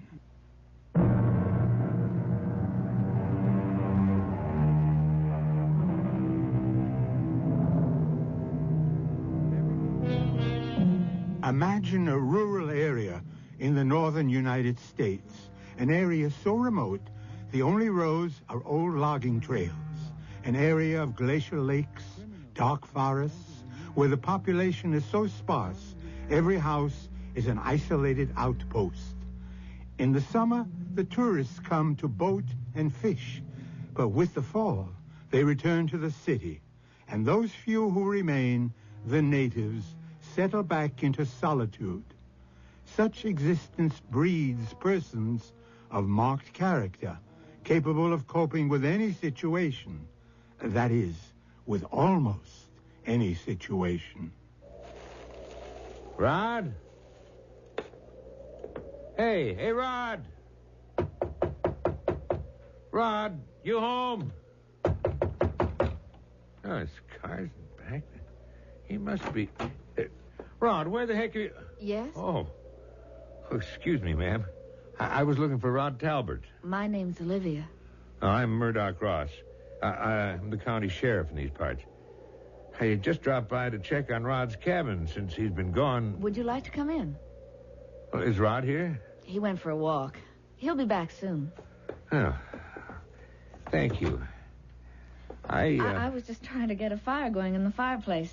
I'm not very good at it. Well, you don't have enough kindling. And those logs, that's hardwood. You ought to use something like birch or popple. Thank you. I guess it'll take me a while to learn everything. I'm going to have to know. Say, excuse me for asking, but are you a friend of Rod's? I'm his wife. His wife? I never knew Rod was married. He wasn't. We were married yesterday. Where? Down in the city. Well, that's something. All these years, Rod's had a girlfriend and never said a word. Of course, he's not the kind to share confidences. No, we only met 2 weeks ago. But 2 weeks? Well, I guess it does seem a little strange, but we were attracted to each other right off. It just seemed the natural thing. There. Is the fire better now? Oh, yeah. You want me to light it? No, I want to do things for myself. I've lived all my life in the city. Everything's so safe and predictable there. Sure is funny. What is? Rod getting married. I don't know anyone who's more of a loner than him. You know what we call him? The Great Gatsby of the North Woods. No one knows where he's from or why he came to live up here. How long has he lived here? Oh, let's see, it's nearly 7 years now. Strange fellow. But, of course, he must have told you a few things about himself. No. I fell in love with his eyes. His eyes? Yeah. Sounds silly, I guess, but it's true. I was working as a waitress. Not much future in that. I must have seen 100 people a day sitting at that counter. Then Rod came in. Other men had looked at me that way, but with Rod it was different. He didn't say much at first, but he kept coming back. He never stopped looking at me. Then he started telling me about this cabin and the lake and the woods. It all sounded so beautiful. I never would have figured when he disappeared like that 3 weeks ago. He'd gone to town to get himself a wife. Say, you got that fire going pretty good now. Listen, I don't want to stick around here on your honeymoon. You tell Rod I'll be by to see him tomorrow. Is something the matter? Well... What is it? I'm afraid Rod's got a problem with some of the folks around here. Really? But we're so isolated here. There's not another house within a mile. Yeah, well, like I say, Rod's a real loner. He just don't seem to like other people. He's got a habit of running trespassers off his land at gunpoint. Rod does that? Yeah. One neighbor in particular, a fellow named Shep Taylor, kept a dog. Rod claimed he could hear the barking through the woods. He was always making threats. And then about a month ago, just before Rod disappeared, someone poisoned the dog. And it died? Yep. Anyhow, now Taylor's gone out and bought himself a new dog, and, well, I don't want any more trouble. Maybe now that we're married, all that will change. Yeah, maybe. Let me pay visits to the neighbors. When there's so few people around, it's silly not to get along. Well, there's Shep Taylor and a widow named Mrs. Booker. She's kind of a hermit herself. And then down the road in the other direction is Leo Hertel. He's from the city, too. He was a professor of psychology at the university until he decided to drop out of society and come up here. He sounds interesting. Yeah, he's got a whole cabin full of books. Well, it's going to be a cool evening. You ought to sleep good up here. I'll walk you to your car. It's nearly dark. I wonder where Rod is. He didn't say where he was going? He said he needed to go into the woods for a while. Hey, you're not afraid of being left alone, are you? Oh, no. This is an adventure. Oh! What's that? Oh, that's a loon. You'll hear them a lot up here. What a lonely sound. Good night, Mrs. Talbot. Good night, Sheriff.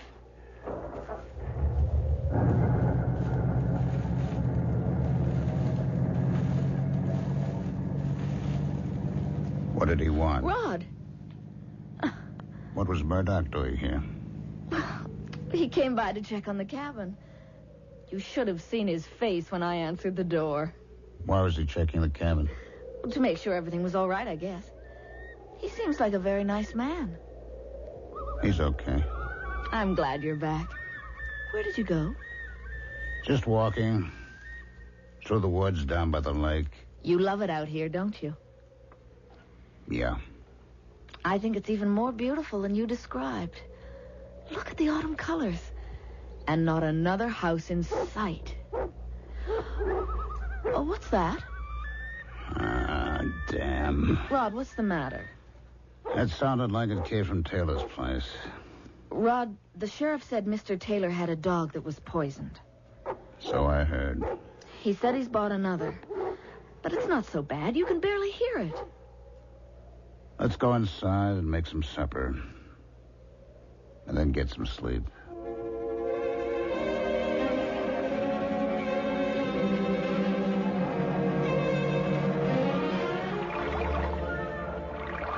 Oh, Rod? Good morning. Morning. How'd you sleep? Oh, I don't know. I feel tired. Here, spice some water in your face. Oh, it's cold. Oh, I don't know why I don't feel more rested. The sheriff said the cool air here knocks one right out. Maybe it just takes getting used to. Hello? Oh, who's that? Leo Hertel. He's an old professor who moved up here a few months ago. Oh, yes, the sheriff told me about him. Morning, Rod. Hello, Leo. Is this your new bride? News travels fast. Well, not really. Murdoch stopped in to see me last night on his way back to town. My name's Olivia. I am pleased to meet you. You had breakfast yet, Leo? I know. Would you like to join us? Now that I've had my morning constitutional, I'd be delighted. Oh. Who's this? It looks like the sheriff again. Oh, this is becoming quite the gathering place. Getting married certainly brings changes, all right? What could the sheriff be doing out here at this hour? He said he wanted to speak to you about Mr. Taylor and his dog. Morning, everyone. Rod, Mrs. Talbot. Spencer? Morning, Murdoch. Out a bit on the early side, eh? Shep Taylor's been murdered. What? Oh, no. What happened? He was found in his bed, bludgeoned to death. Otis Thompson came up from the lumberyard to make a delivery about 7 this morning. He knocked, and when there was no answer, he went on in. Oh, that's terrible. I thought he'd got himself a new watchdog. Yeah. Wasn't any good, huh? The dog is dead, too. Labrador Retriever, fully grown, strangled. Wow. So who did it? Yeah, I don't know yet. No idea. Thought since your property lies next to his, you might have heard or seen something last night.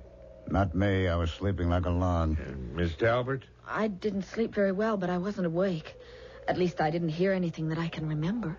Maybe something disturbed you? I don't know. Thing is, whoever it was didn't come up by Taylor's Road. There are no fresh tracks except from Thompson's lumber truck. And the only other way to Taylor's cabin is along the path that cuts through your property, Ron. I told you, Sheriff, I didn't hear anything. I didn't see anything. You think perhaps it was a hunter? Yeah, deer season doesn't open officially until tomorrow. It could have been a poacher. Yeah, poachers don't generally leave trails. That's the problem. I'm going back into town to file a report. You want to lift back to your place, Professor? Yes, Talbot's asked me to stay for breakfast, but I think maybe I should just take a rain check. Suit yourself, Leo. Of course. Mrs. Talbot, I'm sorry about this. It's not a very pleasant introduction to our community. Oh, Rod, this is awful. It's happened before. What do you mean? Seems like every 5 years or so, someone goes berserk around here. Why? Not enough to do. Cabin fever. Doesn't it bother you that that poor man is dead? Why should it? I couldn't stand the guy.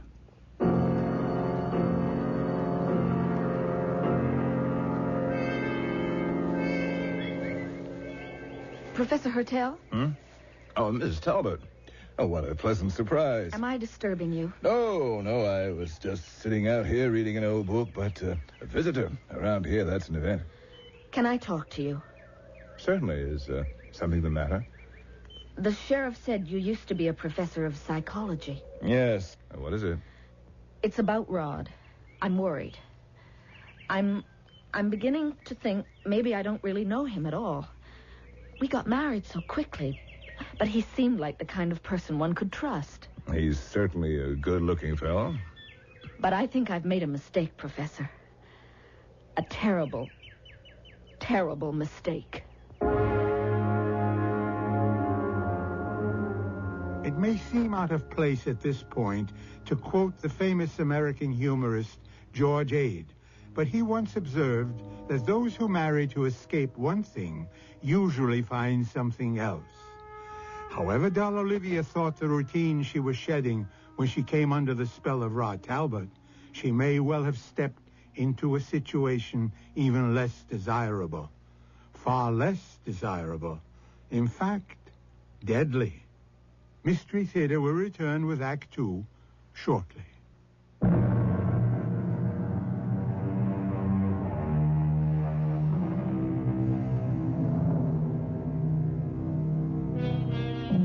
If you were ever arrested, to whom would you make your one phone call? If you were in trouble, to whom would you turn for help? What if you were far away from friends and family, far away from anyone you knew and could trust? What if, for example, you were in a lonely rural community where everyone was a stranger to you, and the most strange of all was the person who had brought you there, the person you had married? You think you've made a mistake, Mrs. Talbot? What kind of mistake? I don't think I should have come up here. I don't think I should have married Rod. I don't know what got into me. Got into you? The very first time I saw him staring at me, his gaze locked into me, I felt like I had no willpower of my own. I couldn't think clearly. It was as if I was under his control. Well, I can understand that. He's a very good-looking man. I often wondered why he never got married before now. No, it's more than just his looks. He has some kind of power. Oh, it sounds to me like you're talking about love. No. And if you are, I'm afraid you're talking to the wrong person. I've never been married. I was so obsessed with my experiments and researches into the mind, I realized I was working myself into an early grave. That's why you moved here? Yes, this forest primeval, as Longfellow would call it, is the furthest extreme imaginable from the bustle of university life. And now, at last, I'm free. But the murder of Mr. Taylor... I know. Shocking. Tragic. Didn't you notice yesterday when the sheriff came by and told us about it that Rod seemed totally unmoved by that man's death? Rod's not an easy person to get to know, and I haven't known him that long. I've only lived here a few months. But you don't think he killed Taylor, do you? I don't know what to think. All of a sudden, he seems so cold. Oh, that sound. The cry of the loon. It's so lonely. The Indians used to say the cry of the loon was like the cry of a woman lost in the woods. I'm beginning to know that feeling. Are you frightened? Yes. And tired. I slept so restlessly again last night. Doesn't that mean something? My subconscious telling me what a terrible mistake I've made? Mrs. Talbot, I have been observing your husband. Frankly, he fascinates me. And I think I can tell you something about him. Please. He is what we psychologists call a dominant personality. What does that mean? A law of nature demands that human beings, just like any other animal species, have a pecking order, an order of dominance. It's been clinically proven that there is a small percentage of people who have the ability to lead others, to control them. These are people to whom the rest of us just naturally defer. Why? Oh, it could be due to any number of causes. Superior will, a stronger sense of purpose, but the point is, I don't think you need to worry that Rod has cast any mysterious sort of spell over you. But do you think he killed Mr. Taylor? I mean, if they were enemies, if Taylor was getting on his nerves, if Rod is one of those dominant people, he wouldn't like it very much if his will was thwarted, would he? No. Has he ever told you anything at all about his past? No, he never discusses it. Why does he want such complete isolation from other people? And if he does, why did he marry me? You're not thinking of leaving, are you? What if he plans to kill me, too? I think we're jumping to conclusions. You say you're frightened. Under the circumstances, I can't blame you, but I think there's someone who's even more frightened than you. Rod? Yes. I think he senses the power he has to exercise this remarkable influence over others, and I think it terrifies him. And that's why he tries to live as far away from others as possible? And why he never speaks of his previous life? Possibly. But if he's in hiding, if he did something... The point is, he went down to the city, he found you, he married you. To me, that's the behavior of a man who wants to change, to make a new start. But then why? You do love him, don't you? I don't know. You have some feeling for him. Yes. But that poor Mr. Taylor... Mrs. Talbot, Shep Taylor's dog, a full-grown Labrador retriever, was physically strangled. Do you really think Rod could do such a thing? I've heard stories about people going crazy and doing things like that. If you were married to a psychopath, I think you'd know it. But I understand your fear. Perhaps you would feel safer back in the city. No. I'm not going to give in that quickly. Mrs. Talbot, are you all right? You and Rod aren't the only ones who had their reasons for coming here. I'd better be getting back. Maybe I should walk with you through the woods? Thanks. But if I'm going to stay, I'd better get used to walking the woods alone. You understand, of course, that I have a purely selfish interest in wanting you to stay. Thank you. Professor Hertel, does Rod like you? I hope so. Why do you ask? The sheriff said it wasn't just Mr. Taylor. Rod's never been friendly towards anyone who lives nearby. But yesterday morning, he asked you to stay for breakfast. Well, Murdoch is fond of exaggerating. It's a habit with people up here when there's not much excitement. Rod's just like anyone else. He's a fine fellow if you treat him right.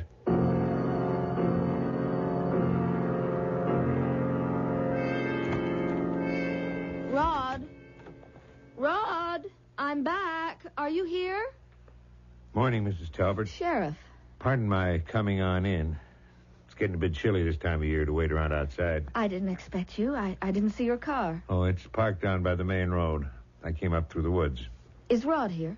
No. I was just waiting for him myself. Certainly doesn't like spending much time indoors, does he? No. You got any idea where he might be? When I awakened this morning, he was already up and gone. Maybe he went hunting. Hunting? The deer season opened today. Rod's real fond of stalking game. He didn't say anything to me about it last night. He just up and disappeared, huh?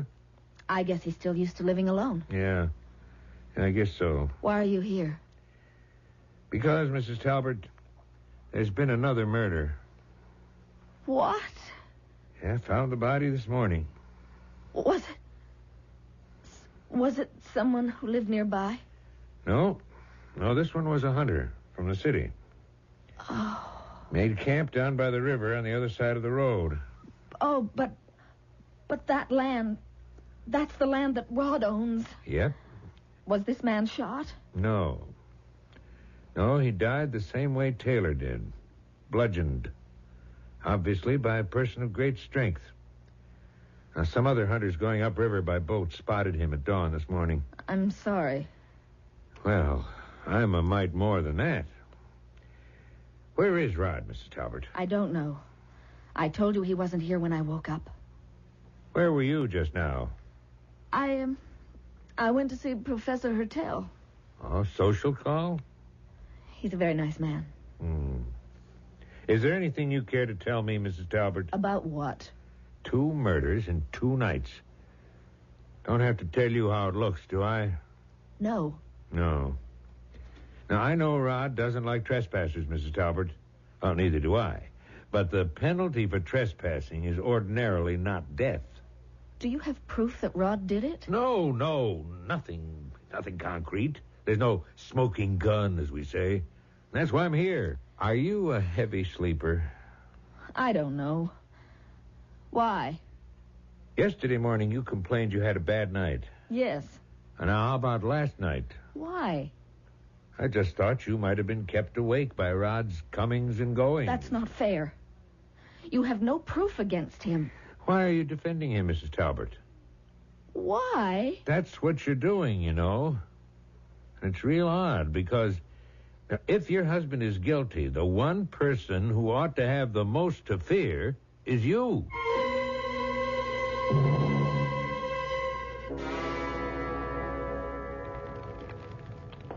Hello. Rod. Where have you been all day? Out. Where? I was doing a little fishing over on the river. The river? Got us nice bass for supper. Oh, but I don't know how to cook it. I'll show you. Get some scallions and basil from the garden while I clean it.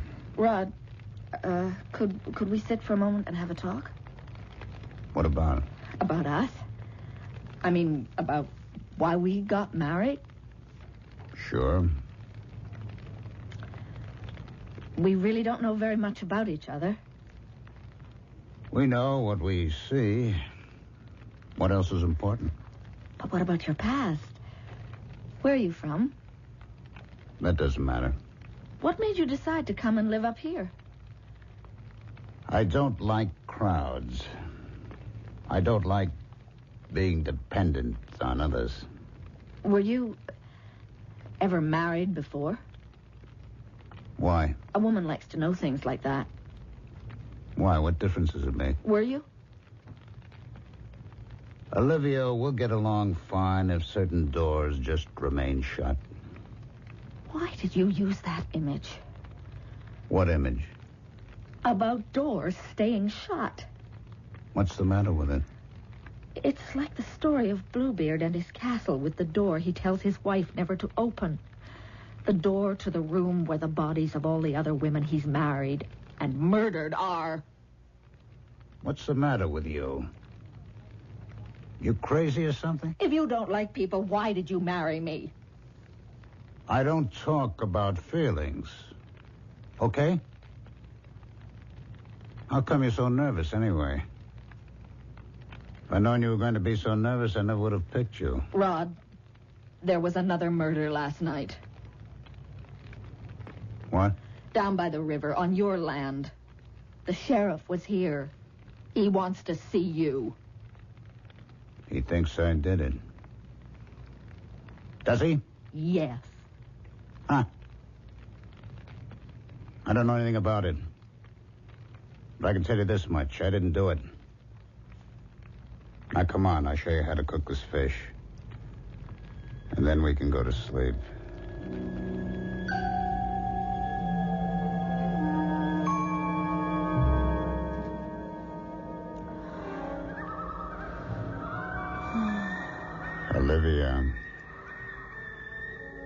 Olivia, are you asleep?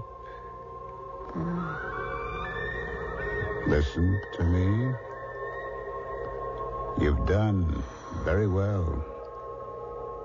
You've done everything I've wanted you to.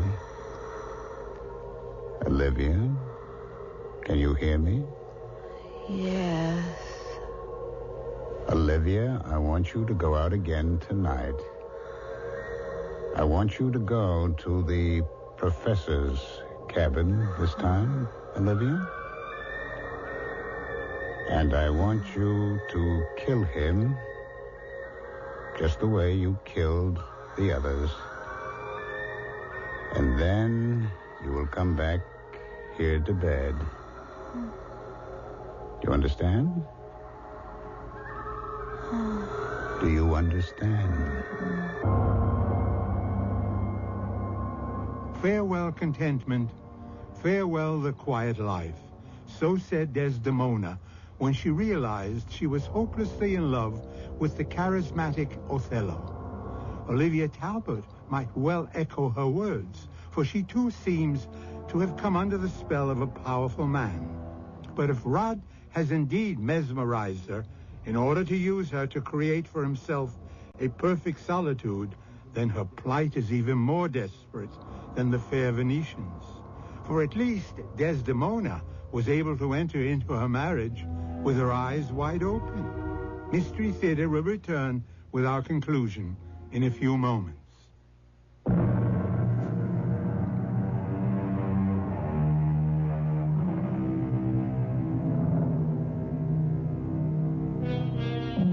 It is said that there is nothing new under the sun.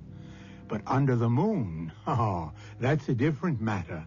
The moon, Luna, was once believed to be the cause of insanity. It was said to control the dark, irrational side of man's nature.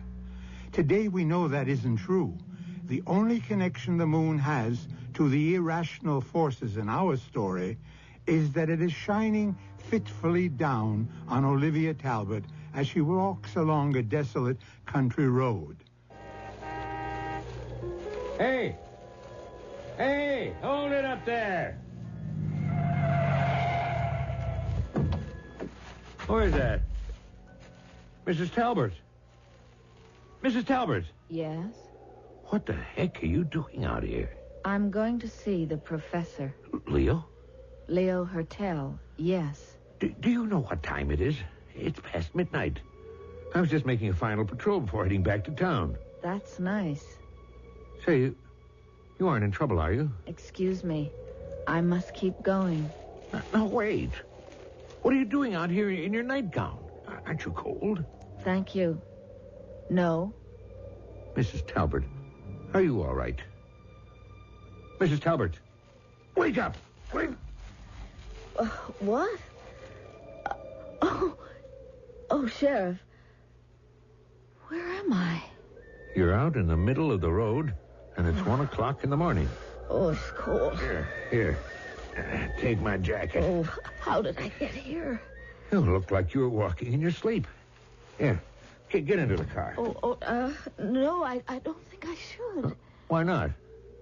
I shouldn't. Come on. It'll warm you up. Slide on over. That's it. Feel better? I feel nervous. Tell me, has this ever happened to you before? Walking in your sleep? I don't think so. What's that thing you've got in your hand? What? What is it? It's a whetstone with a wooden handle. The kind you'd use on a large blade. Let me see. Oh, it's so heavy. was I doing with it? The question is, where did you get it? I don't know. Seems to me I recollect Rod having a whetstone like this. There's a tool shed behind our cabin, but Rod keeps it locked. You think you could have opened that lock in your sleep? No, I couldn't have done it because I don't know where he keeps the key.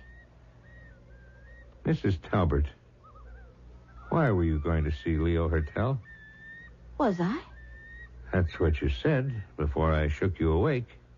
Why should I be going to the professor's house in the middle of the night? And with that implement in your hand. Sheriff, you don't think that I... Now that Taylor is dead, Leo is Rod's closest neighbor. But I like him.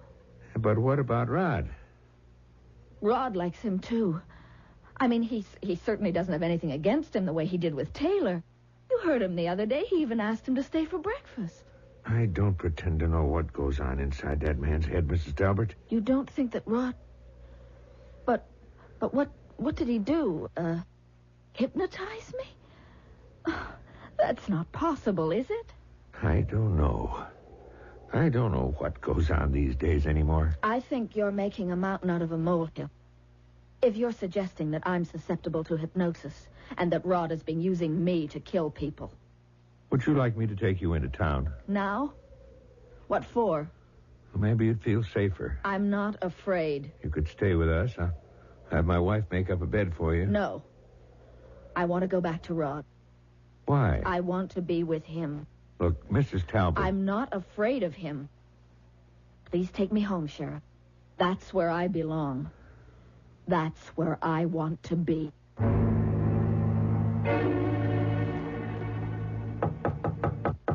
Come in. Professor? Murdoch. Is that you? Yeah. Oh, just a second. I'll turn on the light. Sorry to wake you up at this hour. I think there may be a new development on the murders. Oh, no. Has someone else been killed? No. But if I'm right, there almost was. Who? You. Me? I found Olivia Talbot walking along the road just now. She said she was headed here. Mrs. Talbot. Look, I need your help, Leo. If I'm the next victim, you've got it, but Mrs. Talbot... she seemed to be in some kind of a trance. And when I snapped her out of it, she acted confused. At first, I thought she might have been sleepwalking. But then I noticed she was carrying a heavy whetstone. You mean something that could have been used as a weapon? Yes. Oh, dear. This is most distressing. I never would have believed. You think she was just pretending to be sleepwalking then? No. No, I think she was in a trance, all right. She wasn't properly dressed against the cold, but didn't bother her until I woke her up. Now, what I think is Rod has been hypnotizing her.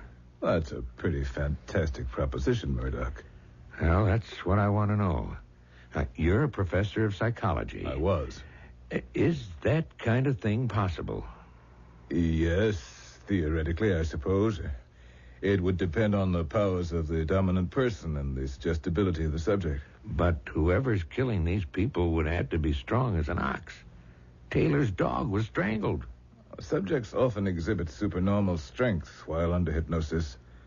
If that's what Rod's been doing, it's an impressive achievement. That's a purely clinical appreciation, of course. Where's Mrs. Talbot now? Well, she insisted I take her back to Rod's cabin. Really? Even though she realized what's happening? Yeah. I'm worried about her. On the other hand, if I'd taken her into town with me like I wanted to, I'd probably never be able to build an airtight case against Rod. How are you going to do that? Well, if you'll help me. Of course. I'm very fond of Mrs. Talbot. I don't want anything to happen that would hurt her. I'm going to go by there first thing in the morning. Now, I want you to appear while I'm there. If Rod thinks you're dead and then sees you, will you do that? What time? I'll get there at 10 of 8. You come by at 8 o'clock sharp.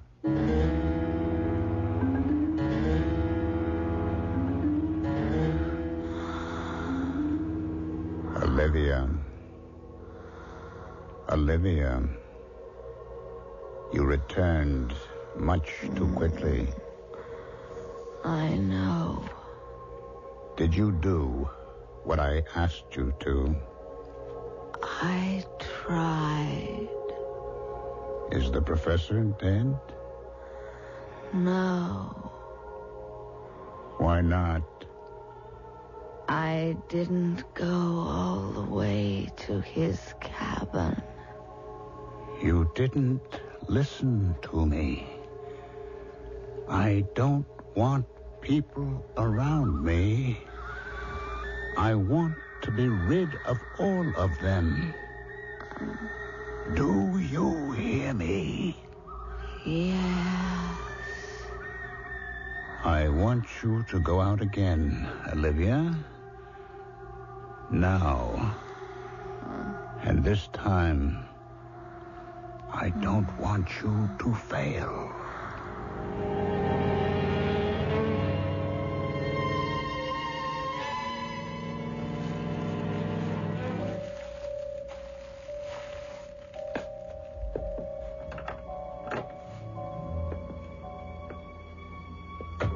Come in, Olivia. I've been expecting you. I'm here. I'm glad. I had no way of knowing how many nights it would be before Rod would send you to me. Do you know why you're here? To kill you. Very good. I can't tell you how excited I am. This is my ultimate triumph. For years, I have studied and experimented for this moment. And now, at last, it has come. Do you want me to kill you now? Oh, no, you're not going to kill me, Olivia. And do you know why? Because I am the one who really controls you. Rod is only a middleman. Do you understand? Do you realize what I have achieved? What? A month ago, I brought Rod under my power and ordered him to find someone like you. I have accomplished the ultimate feat of mind control, the absolute mastery of another human being. That makes me very happy. Anybody can hypnotize a suggestible person face to face. But to be able to invest that person with hypnotic powers of his own, to order him to find his own subject and order that subject to commit murder, I have achieved something that anyone in my profession will tell you is impossible. But I have done it. I'm the dominant personality behind all this. Do you want me to kill you? Of course not. How obedient you are. What do you want me to do? It is time to bring my experiment to a safe conclusion. I am going to give you a gun. Yes. What do you want me to do with it? You and Rod are murderers, Olivia. You are evil people. Do you understand me? I want you to return to Rod's cabin. I want you to shoot Rod and then yourself. Once this is done, you will be forgiven. Thank you. I understand. I know you do. And now, Olivia, goodbye. You may go now. Hold it, Leo. What?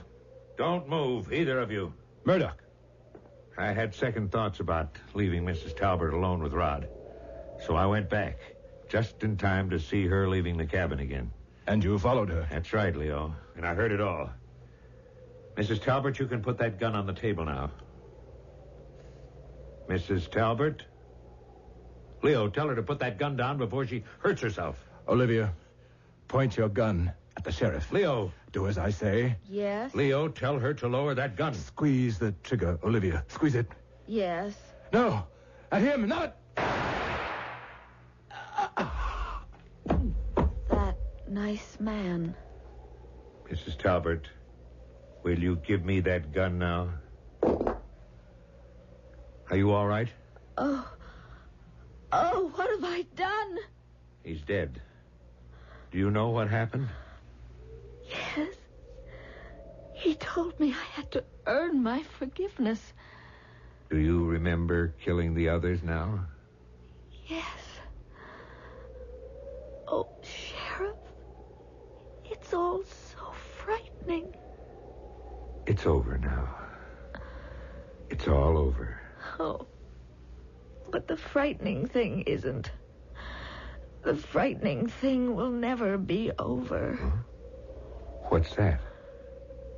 That I have such strength inside me. That I have such strength.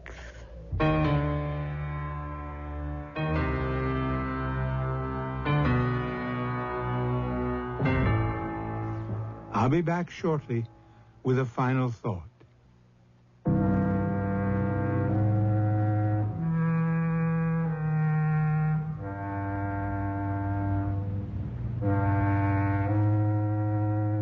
At the final moment, Olivia Talbot turned her gun on the very man who seemed to have her under his total control. For there was one fact of human nature that Leo Hertel forgot. One fact that all his work discipline and evil power could not change. No person can will another to act indefinitely in contradiction to his nature. Our cast included Roberta Maxwell, Ralph Bell, Gordon Heath, and Charles Irving. Associate Director, Marlon Swing. This is Hyman Brown, Producer-Director, inviting you to return to our Mystery Theater for another adventure in the macabre. Until next time, then, pleasant dreams.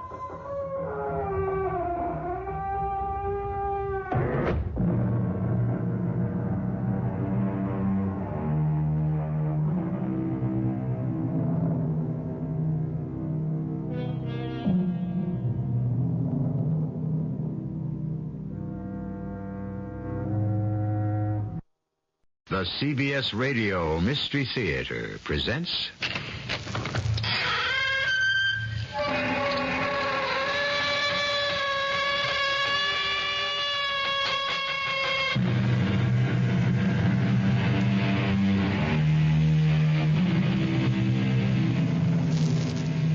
Come in. Welcome. I'm E.G. Marshall. So many of you write me letters asking for stories of the occult, of strange deaths and wandering ghosts, of gothic horrors and unimaginable terrors. Yet others write for a love story. It's much too simple and gentle an emotion to belong on Mystery Theater. Or is it? After all, it was love that inspired Victor Herbert's song, Ah, Sweet Mystery of Life. To reinforce that, here is a love story that is not so much of this life, but more the one beyond. Marta's got to retire, Max. Retire? One of the foremost concert pianists in the world? Her heart won't stand the strain anymore. Julie, she can't afford to retire. With all the money she's made. It's all been spent looking for him. But her husband is dead. Everyone else realizes that, except Marta Danilov.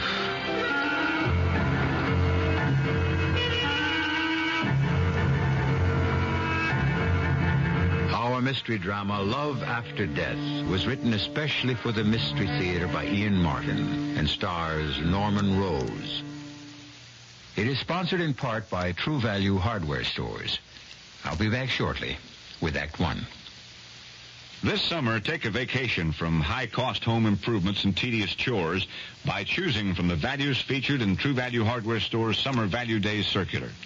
Hi, Pat Summerall to tell you there you'll find self-propelled lawnmowers, sprinklers, electric grass trimmers, and more to make lawn and garden work easier.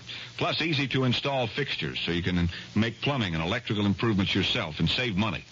You'll also find True Test paints and painting accessories to help you redecorate your home.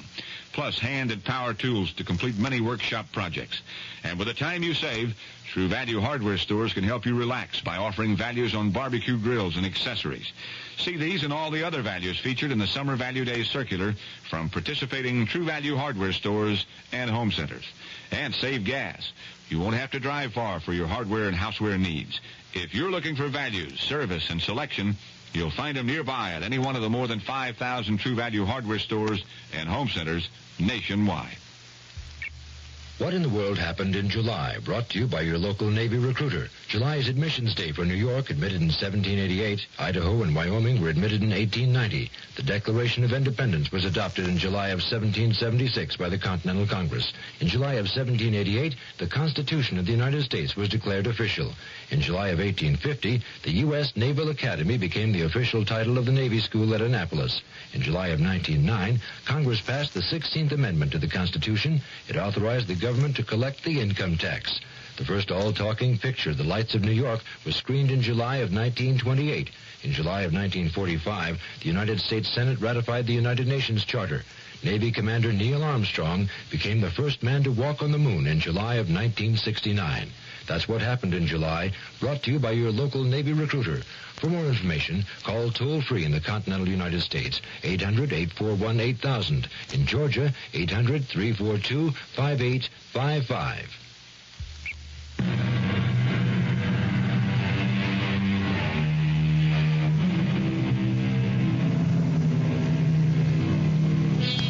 Among the company of the great romantic pianists, the Liszts, the Rubinsteins, and all the other towering geniuses, no name shone more brightly, although relatively briefly, than that of Martha Daninoff. Perhaps audiences were unduly affected by this wisp of a woman whose thundering crescendos seemed a physical impossibility and whose delicate pianissimos were a marvel of projected whispers of sound. What made this frail little woman able to run the gamut of romantic emotion? Beyond question, the banked-up fires of a raging and enduring love that tragedy, disaster, and separation could never quench.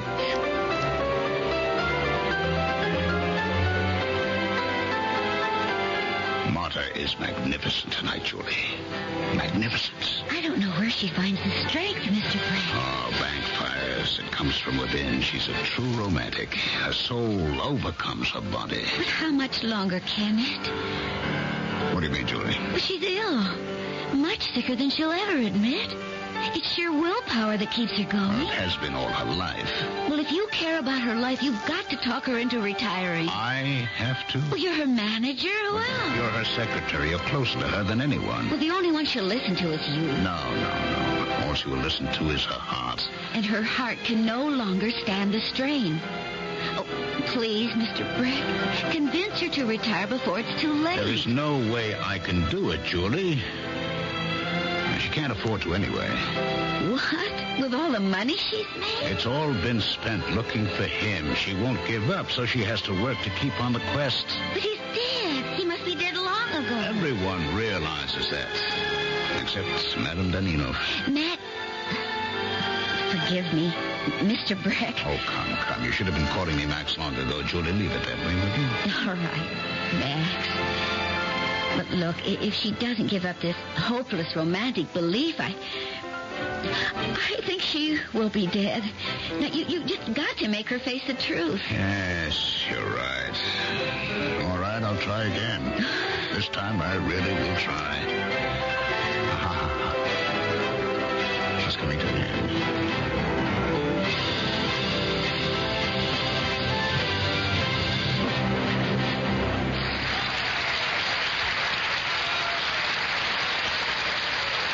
Oh, they love her. Why can't she settle for that? The only real love she's ever had. You didn't know Andre Daninoff, her husband. That was the real love. It's what she pours out on an audience since he is no longer with her.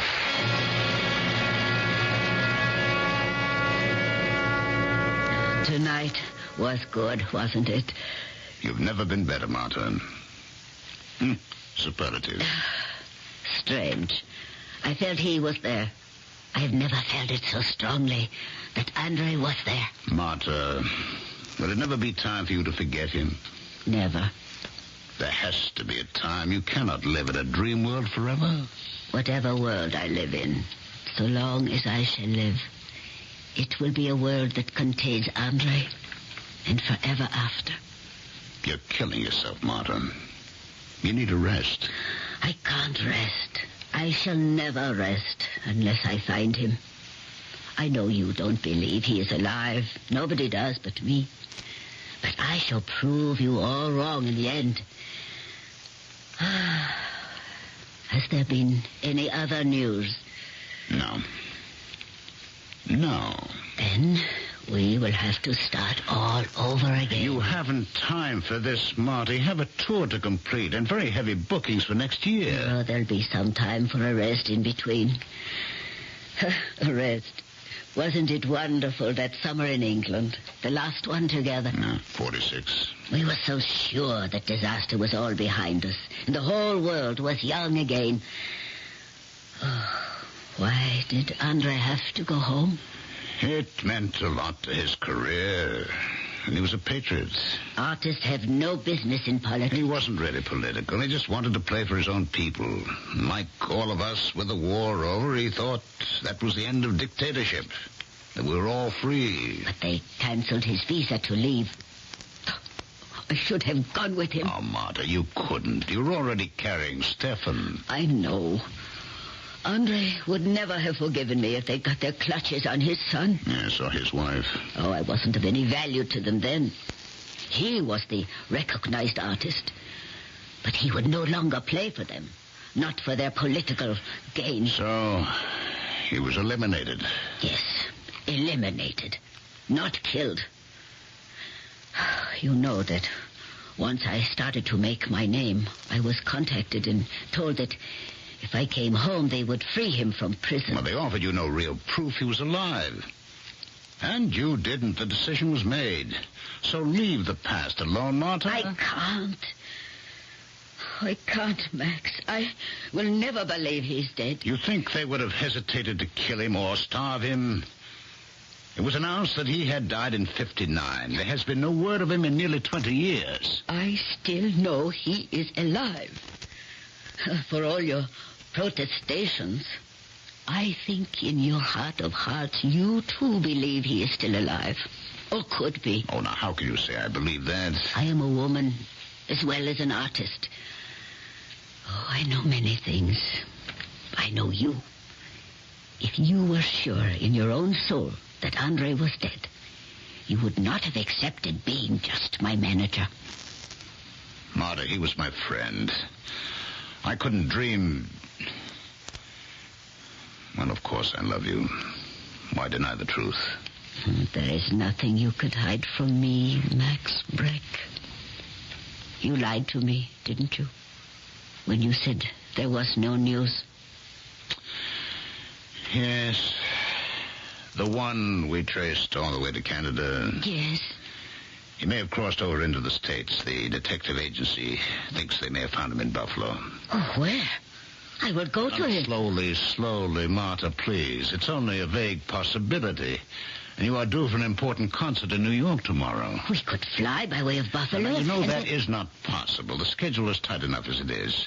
You've got to leave for New York tomorrow morning. But I will cancel the booking. Carnegie Hall? You can't. It's too late. The whole future rides on it, and this may be just another dead end. I won't go unless you follow it up. All right. If you promise no interviews tonight, straight to bed, and fly with Julie tomorrow morning so you can rest in New York before the concert. You have my promise, if I have yours, that you will go yourself. You are the only one besides me who can tell if it is really Andre.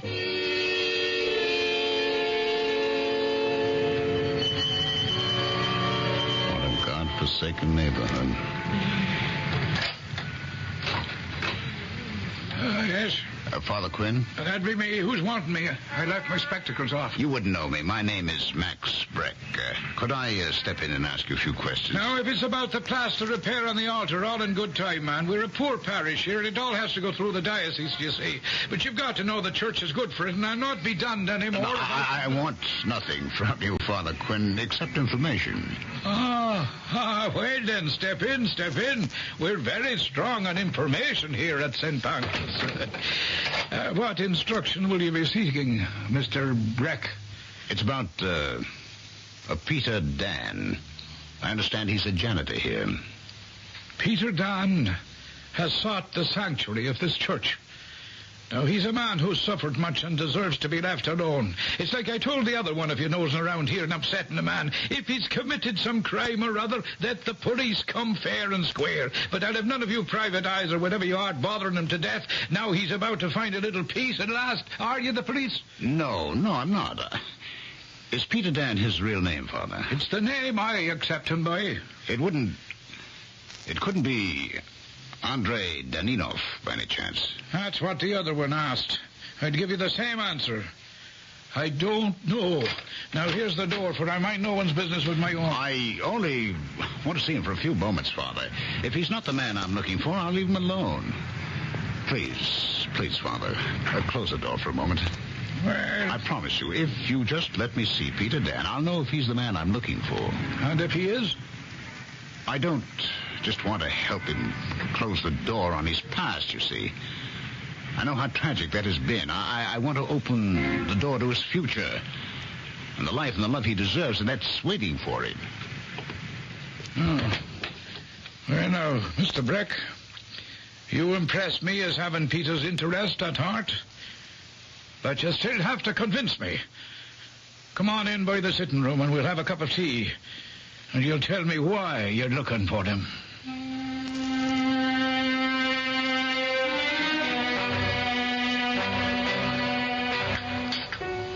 Well, if all you tell me is true, why wouldn't this Andrei Daninov, once he escaped from his illegal confinement and found his way to America, go back to his wife? I can't answer that, Father. I don't know. You'd think at least he'd want to see the son he'd never seen. Well, that's no longer possible. Why not? Madame Daninov became an Israeli citizen in 1967 at the age of 21. Her son, a pilot, was shot down and killed in the Six-Day War. Oh, Mary in heaven, God's will is so often difficult to fathom. It is indeed. Still, it's not for the likes of us to question. I won't debate the point, Father. I only know that a woman I have admired for the best part of my life has suffered enough. And if there is a way to ease the end of her life, I intend to fight for her right to that relief. You're a good man, Mr. Breck. No, I doubt that, Father. But my motives in this, I hope, are pure. I'm sure they are. So, will you tell me where I can find Andrei? Well, I mean, the man you know as Peter Dan. I'll take you to him. Now, forgive me, 'tis not all curiosity, just one other thought before we go. Suppose it turns out this is your man, but he wants to be left alone and not go back to his old life. That is a bridge I've been waiting to cross as long as I can remember. Well, let's go cross it together. Is he far from here? No further than the sound of yon piano. He's at his morning practice. I wouldn't dream of interrupting it, except for something as important as this.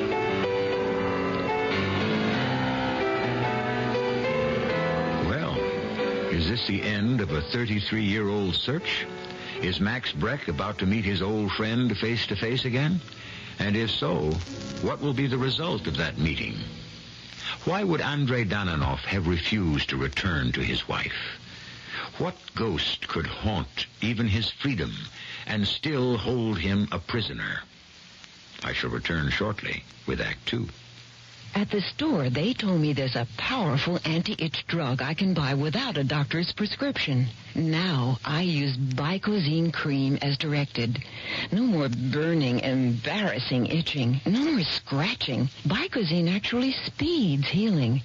Bicozine cream. What a relief. Time to change your laxative. X-Lax pills gently stimulate your system's own natural rhythm, and that makes all the difference. X-Lax pills, for occasional use only as directed. Will you look at this hair? It's a wreck. For damaged hair, try protein. For protein, try New Agree. But I tried a protein conditioner and I got the greasies. Now try New Agree Cream Rinse and Conditioner formula with protein. It conditions your damaged hair and leaves it healthy looking and shiny. Still helps stop the greasies? Sure. Agree is 99% oil-free. For damaged hair, try protein. For protein, try New Agree. try that. This is Elton John for the American Cancer Society. I came across some puzzling facts I think you'll be interested in. It happens that around the world there's very little cancer of the esophagus, and yet in China and a few other places, the rates of this disease are not only high, they're the highest of any tumor. Why should that be? And why is it that Japanese women run a much lower risk of getting breast cancer than American women? So far, no definite answers for these questions. But answers to these and puzzles like them are important in cancer research. Even more important, those answers could lead to saving more lives from cancer and sometimes help prevent the disease from happening at all. That's why this research must continue. This research and other vital research that can help the biggest puzzle of all, the answer to cancer. Help by giving to the American Cancer Society. Please give generously. Remember, it's your American Cancer Society.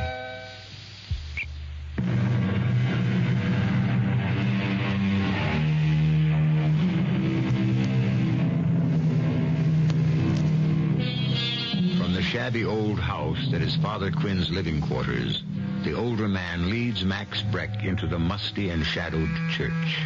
The freshly painted walls of the altar stand out in bold relief against the peeling paint and patched plaster of the body of the church. In silence, save for the sound of the piano playing, the two men cross the transverse to the other side of the altar.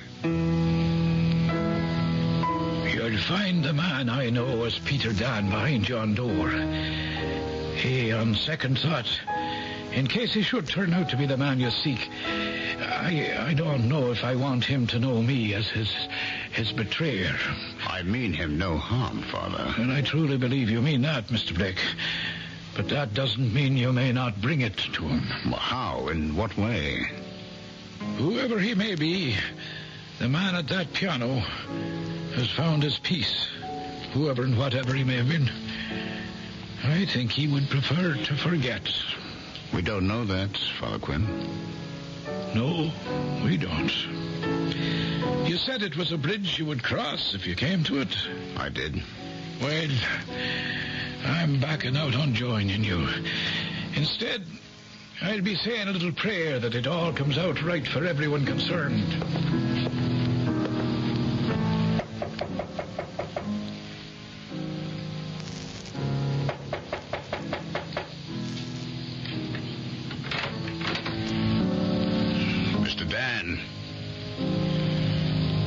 Mr. Dan. Yes. What is it you want? Who are you? Andre. No, you are mistaken. My name is Dan, Peter Dan. Andre. It's Max. Max Breck, you know me. No, you have the wrong man. I am not the secret police. I'm a friend. For 33 years, we have been searching for you, Mott and me. I am not the man you want. Not the man you named. Old friend. The years may have changed us, but I would know you anywhere. Just as you know me. I never saw you before in my life. Andre, it's no use. You knew me the moment you turned on that bench and jumped to your feet as if you were scared for your life. Why, Andre, why? I mean you no harm. Then go away and leave me. Now that I've found you at last? Never. What do you mean to do with me? Take you back to Martha. No. What? I cannot go back to her. Don't you see that I... Oh, Max. Max, you say that you are still my friend. Well, yes, then in the name of God, go. Go, leave me. Leave me alone as I am. Andre, I can't do that. Martha knows that I came here to try to find you. How? Well, she hired and paid for the detectives who tracked you down. Detectives? Why would she hire detectives to look for me? Because she loves you, and for every minute of every day of every year since your death was reported, she's never stopped believing that you were alive, never stopped searching for you. It would have been better that she believed me dead. Why do you say that? Max, look at me. What is left of me. I am surprised that you recognized me. It's been a long, terrible ordeal, Andre. But you've weathered it better than I or anyone could have dreamed. Why did they announce your death? There were 5 of us who escaped. It was beginning of winter. It was so cold your breath froze on your beard. Not even a rabbit would leave its burrow. They hunted us with dogs. But in the snow our scent was hard to follow, and the wind drifted it across our tracks and wiped them out. After 3 days, they left us on the plains to die. 4 of us did. I was the only one to live on. On the 5th day, a gold miner coming down from the mountains to his winter quarters found me more dead than alive. He nursed me for 3 weeks in his cabin till I became rational again. By that time, from my ravings, he had learned most of my story. It was my great good luck he had as little love for the party and its bureaucrats as I have. With the help of a trapper, they smuggled me under the skins to a seaport. And from there, I managed to get by boat to Japan. It was not until nearly a year later when I reached Hong Kong and was able to hunt through back copies of the papers that I found I was supposed to be dead. Why didn't you get in touch with Marta? And let them know that I was still alive? But didn't you know that Marta pestered them so much and lined up so many prominent names and made such a racket in the UN about the circumstances of your death that she finally got them to issue a full pardon posthumously? Yes. I read that when I was in Israel. Well, why didn't you come forward then? I meant to. It's why I worked my way half across the world. To hear her play. To see her again. But you didn't. Oh, I heard her play. It was her first big concert in Tel Aviv. She was magnificent, a succès fou. They would not let her off the stage. I remember her bowing and throwing kisses. How beautiful she was. Her young, with the whole world at her feet. And I knew I did not belong in her world anymore. So I never saw her. Oh, you fool. All the time her heart was empty for you. For what I had been, perhaps, not what I have become. A man bitter, solitary, old, far before his time. An accident of failure, a nothing, a non-person. Oh, that is not true. I heard you when I came in. You still play. Oh, yes, I still play. On an instrument when I can, in my head when I cannot. What does that mean?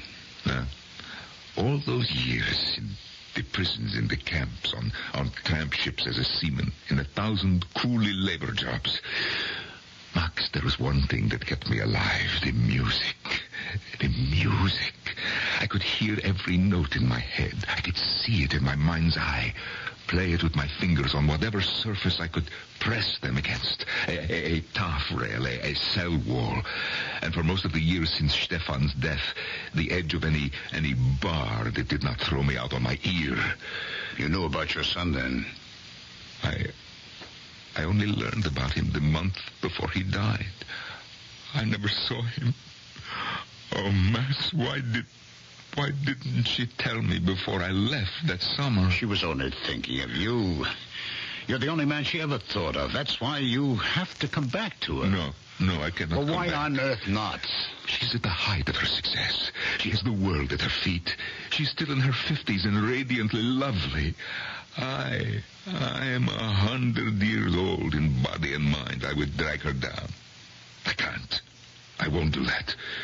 She should have someone young and vital.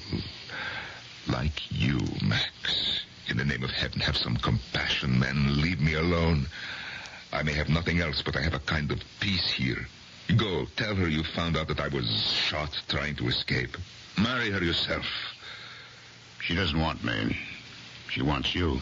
If she had me, she might as well have a ghost. I cannot do it. You must. You have to. What do you mean I have to? Whatever you are is what Marta wants. She's dying, Andre. What? What do you mean she's dying, Max? No one knows just how ill she is except me. Not even the secretary who worries about her overworking. Not even Martha herself. But if she rests, if she takes it easy... She'll never do that as long as you are missing. And to pay for the detectives that scour the world looking for you, she has to work harder and harder. It's a treadmill that's killing her. Oh, Max. Max, how long has she got? A month, a year. Well, not many more. Who knows? If she has the most important thing in the world she really wants. But it's foolish. It is romantic nonsense. Life is not young love. It is hard and bitter and unfair. And we cannot turn back the years. It would take a miracle to make it even a faded memory of what it was. But you know as well as I do, Andre, you've got to try. Well, you have not left me much choice. All right. I will try. But I still say it is a mistake. I haven't any money. No, it's the least of our problems. Go pack whatever you have to take with you while I make some plane reservations. It won't take long. I've learned to travel light.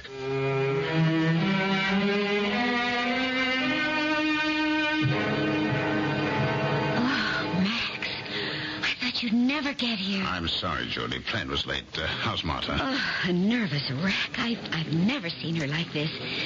Well, where's... Andre, he stopped to comb his hair or fix his handkerchief or something. He's a nervous wreck, too. Oh, we all are. You know, the house is almost in. We can't hold the curtain too much longer. I understand. Oh, maybe it would have been better if you'd let them talk on the phone before you flew in. Oh, don't blame me. Andre didn't want to. Neither did Martha. I think it's better that they meet again first, face to face. Max? Yes? What's he like? I mean, what does he look like? Like someone who's lived 30 years in hell. It's bitten deep into his face. It pulls his shoulders down. The worst part of all is what haunts his eyes. Oh, terrible. I don't know what Martha expects. I'd better go prepare her. I think you'd better. Even at best, I'm not sure she's going to be able to play the recital tonight. And I'll go right in before... It's too late. Here he comes. That bent, wizened old man? That wizened old man was once tall and straight and young and bristling with talent. That's how she still pictures him. Andre, this way. I'm sorry to keep you waiting, Max. That's all right. But we have to hurry. It's almost curtain time. Well, then perhaps we'd better wait until... No. Martha's waiting anxiously. Oh, this is Julie Rand, Martha's secretary. How do you do? Mr. Deninoff. What? Oh, yes, of course. That's who I am. Here we are, Martha's dressing room. Martha, it's Max. Come in, Max. Andre, let me go in first. I thought you would never get here. Where? He's here, Martha. He's right here, but the house is waiting. Are you sure you want to see him before the recital? After 33 years, how much longer do you think I can wait? Of course, my dear. Come in, Andre. I'll leave you alone.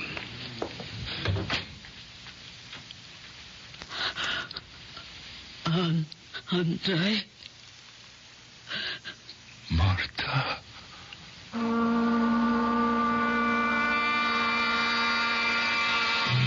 Across a gap of perhaps 3 feet, close enough to touch, they face each other. A frail and indomitable little woman, a man bent and twisted and old before his time. 3 feet, did I say? Or is that gap wider than a lifetime? Too far to bridge and lead them back to each other again. I shall return shortly with Act 3.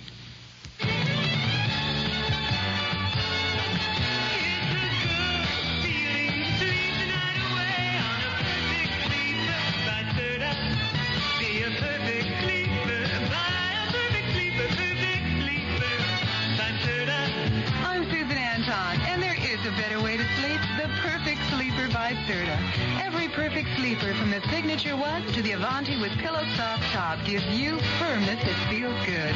Firm, deep support for your back and luxurious comfort on top for you. See your Serta dealer soon. It's a good feeling to sleep the night away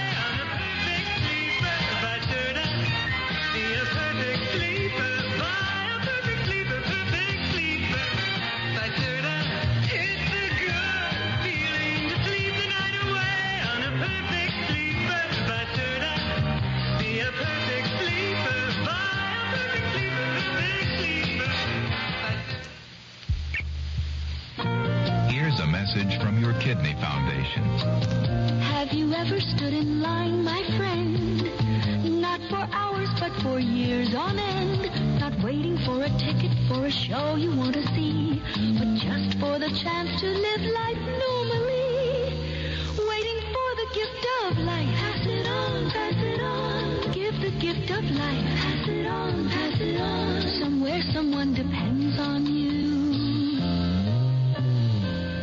You can give the gift of life and help someone who depends on you by becoming an organ donor.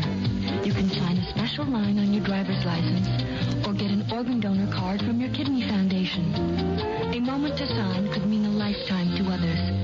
Remember, we're talking about life. Pass it on, pass it on. Give the gift of life. Pass it on, pass it on. Somewhere someone depends on you.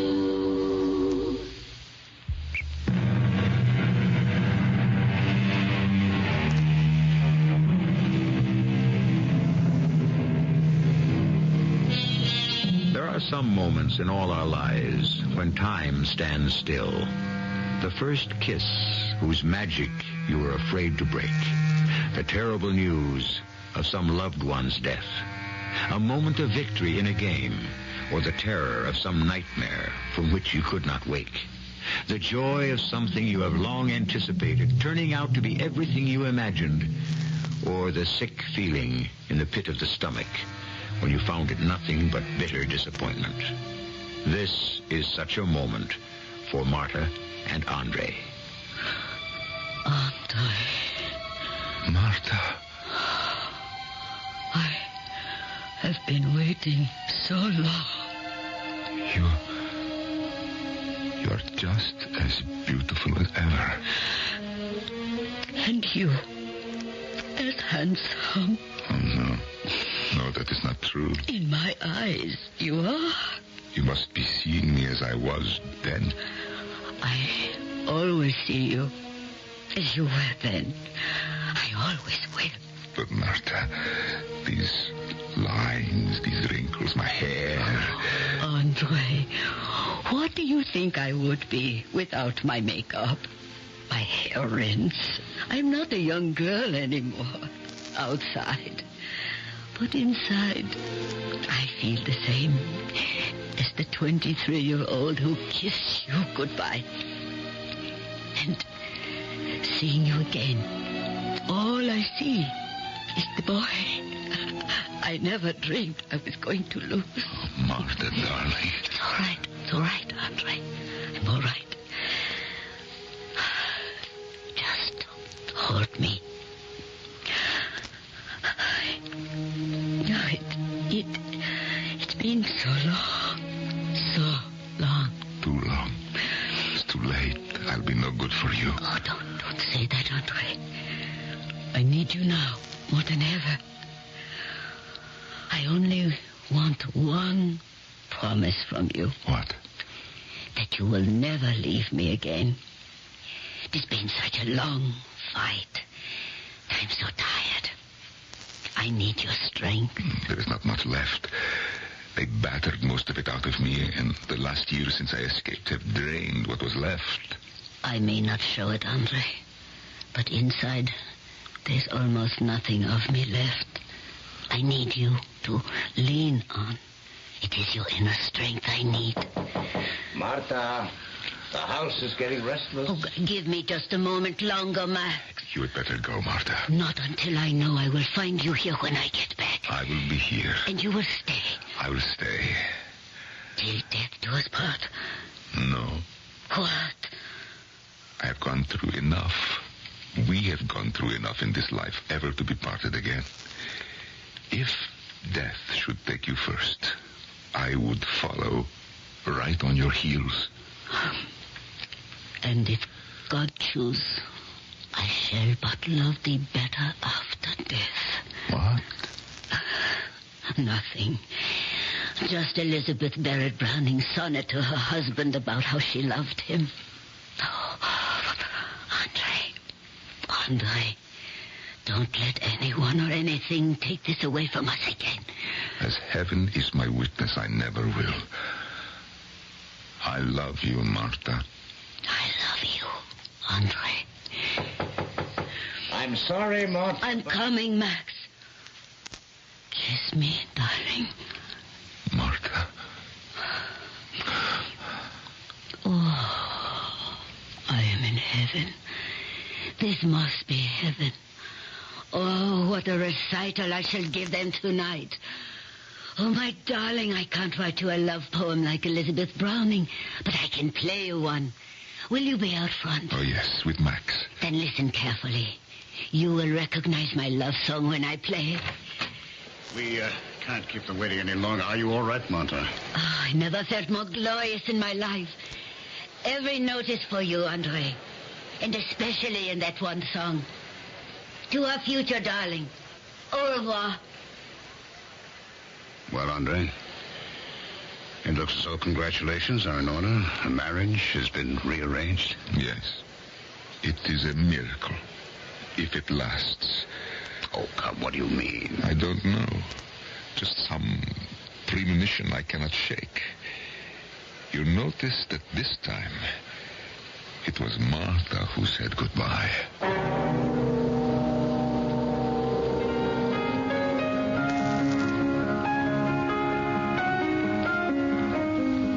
Why is she playing this? It's not on the program. It is a message to me. Message? Yes, in place of a sonnet. What? A love song, just for me. You see, Martha! She's fainted. No, she has not fainted. She is dead.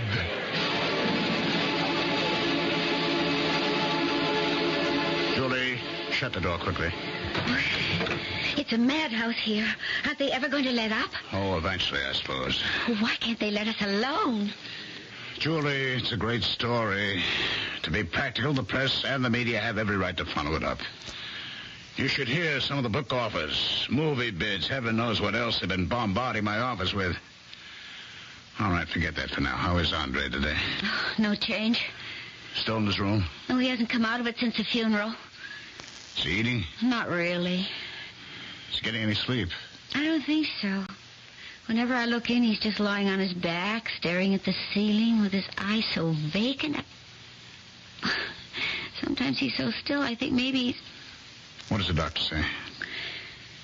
If he doesn't snap out of it, he'll have to be hospitalized. At least there they can feed him intravenously. Well, let's hope it doesn't come to that. I'll go in and have a look at him. Hello, Andre. Andre, it's Max. Aren't you going to say hello? No. I'm better at saying goodbye. Oh, now come. You got to snap out of this. By all means. I wish I knew the way to do it. Well, you won't get anywhere just by lying there. Max, do you know what I have been doing? I have been lying here, willing myself to die. I want to die, but I cannot make myself. All those years of hanging on, building, increasing my will to live, just to spite those... Maybe they have the last laugh after all. Now that I want to die, the will to live is too strong to allow me to... Andre, listen to me. Suicide. Yes, that would be a way, you see. Only my religion does not allow that. So it appears I have to go on living, separated from Martha again. You've got to do something to help him. I know that, Julie, but what? I don't know. If he just had some other interest to throw himself into, like Madame had after Stefan was killed. She hadn't had her piano and her music. She'd have been... What is it, Max? Music. Music, of course. That might be it. Oh, where are you going? To see Charles Abelman at World Broadcasting. I think maybe he can make an offer that Andre just can't refuse. Have your word on this, Charlie? Absolutely. No hoopla, no exploitation. Just the facts simply and decently told in good taste. I have your word. Max, you don't need my word. This network is rebuilding its image. One of the programs we count on to do that is one-on-one. Yes, I know. I've seen it, and I admire it very much. Thank you. We don't want anything to change that picture for our audience. So you can count on that. All right. I think I can persuade Andre to do it. And you will allow him to play. At least 15 minutes. That's the deal. There has to be enough exposure so I can start building a career for him again. 15 minutes, that's a long time. Is he good enough? Can he still play? Oh, yes, I've heard him. Well, I think I ought to hear him first myself, Max, before I okay that. All right, I'll see what I can work out. But first I have to sell the whole idea to Andre. I'll get back to you.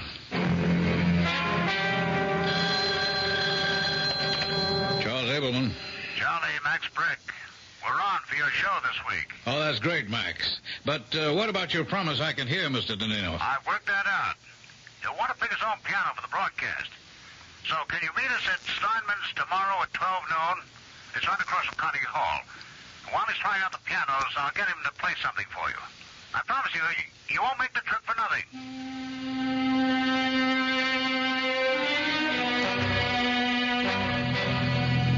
I don't know just why I am doing this, Max. You know why, Andre.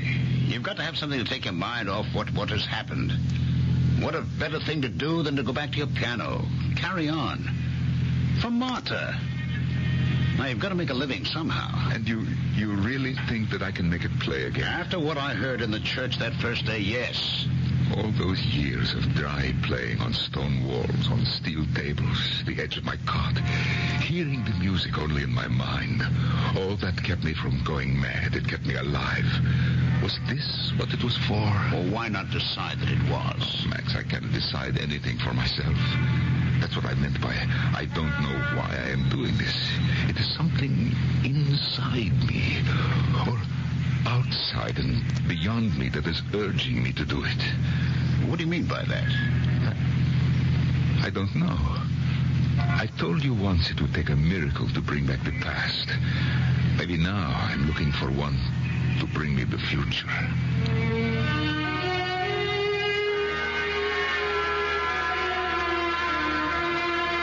I've never seen so many concert pianos in my life. Charlie, this is only one room. There are 4 others. Oh, no. We could be here all day. He tried every piano in this room, and they didn't suit him. Now, don't tell me he'll go through all the others. Is every concert pianist like this? Each one has his own likes and dislikes. Soft action, hard action, how the treble sounds, the You bass. mean that Horowitz and Rubinstein and people like that go through this before every concert? Well, I suppose they did once. By now, when they play the hall, they can order what piano they want by number. Yes, Jody, what is it? He's found one he likes. Where is he? In the back room. Oh, he's playing something. Come on, Charlie, if you want to hear this. And, just a minute, Mr. Brick. What is it, Jody? Well, he said he wanted to be alone for a minute. Well, we don't have to show ourselves. Well, maybe we should get back to him. He was, strange. Strange how? Well, he smiled at me, and he looked sort of happy. And he said, "Do you believe in miracles, Julie?" And when I didn't know what to answer, he said, "I think I'm just about to." I don't know what that means. Hold it a minute. By George. Good enough for you, Charlie? Oh, that's magnificent. No, stop him. No, please don't. I want to hear more. Oh, we shouldn't interrupt it. You must. Don't you hear what he's playing? It's what Madame was playing when she... Julie, take it easy. What's the matter? I don't know. It's just... Don't let him. Stop him before he gets to that same phrase where... Oh, no. What happened? Oh, no. I don't know. Come on. He's on the floor, just like me. Take care of it, Charlie. Andre. Is he... Andre, you all right? Oh, yes. Yes. What happened? I suddenly found out how to pray. For me, it is with music. So I asked God to bring me to Marta. And he turned his face on me again and worked a miracle to bring me home to my wife. Is he dead? Yeah. What happened? Heart attack, debility, who knows? I'm not a doctor. Well, maybe God just called him home. What did he mean about a miracle? I think that he got what he wanted. Max? Yes, Julie. This piano he picked out, Yes. What about it? Well, look at the serial number. Why? This is the piano Madame Deninoff was playing at the concert when she died.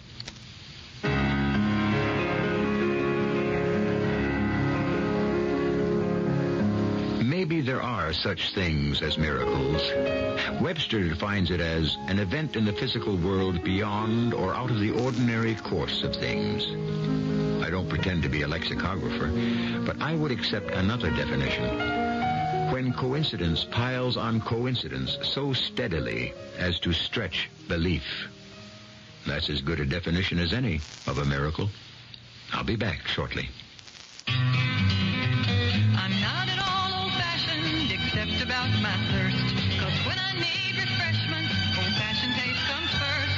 One thing I can depend on when I get parched and dry, the taste of good old-fashioned lemonade, right in country time. Country time, country time, tastes like that good old-fashioned lemonade.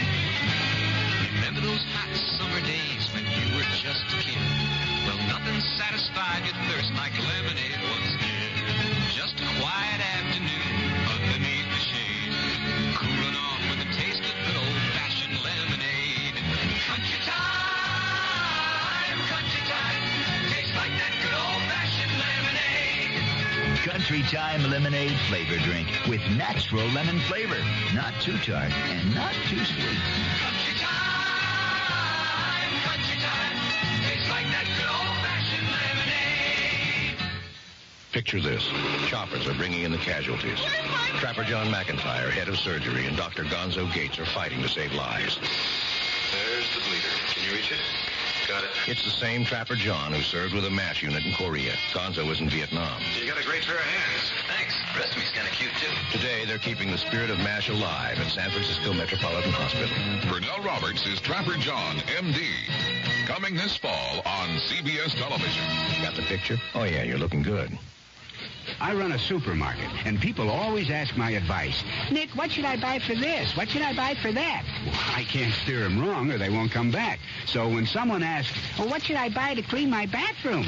I always say, fantastic. They say, fantastic is my kitchen cleaner. Look, I tell them, as fast and easy as Fantastic cleans your kitchen, it'll clean your bath. Well, they must like it. They keep coming back for more. Fantastic. What it does for your kitchen, it'll do for your bath.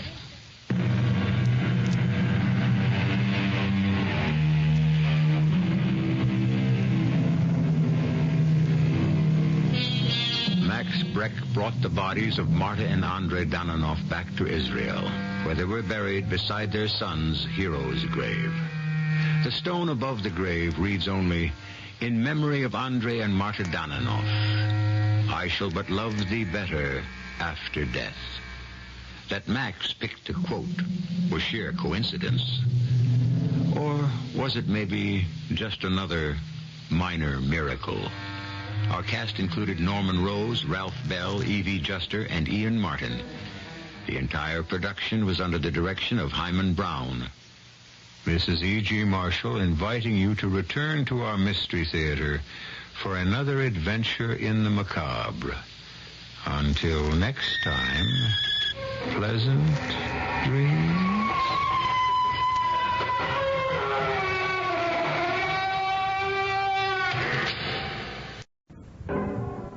The CBS Radio Mystery Theater presents...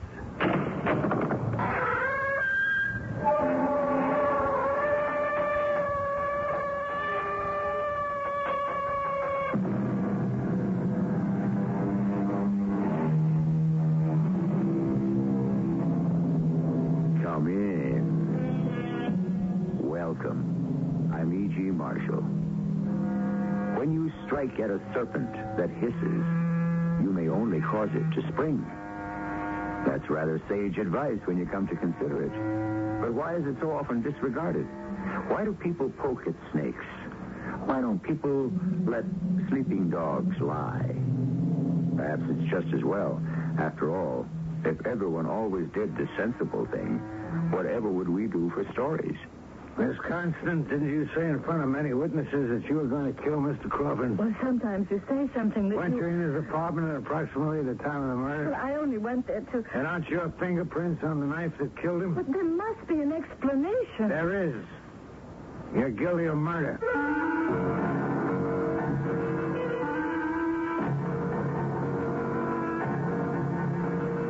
Our mystery drama, Everybody Does It, was written especially for the Mystery Theater by Sam Dan and stars Robert Dryden.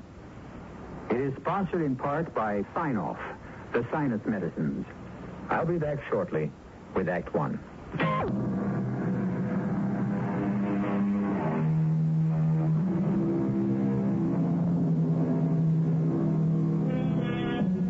Those posh eating places where mediocre food is called by esoteric French names and customers pay exorbitant, even obscene prices to be treated like cattle by an arrogant, ill-mannered staff.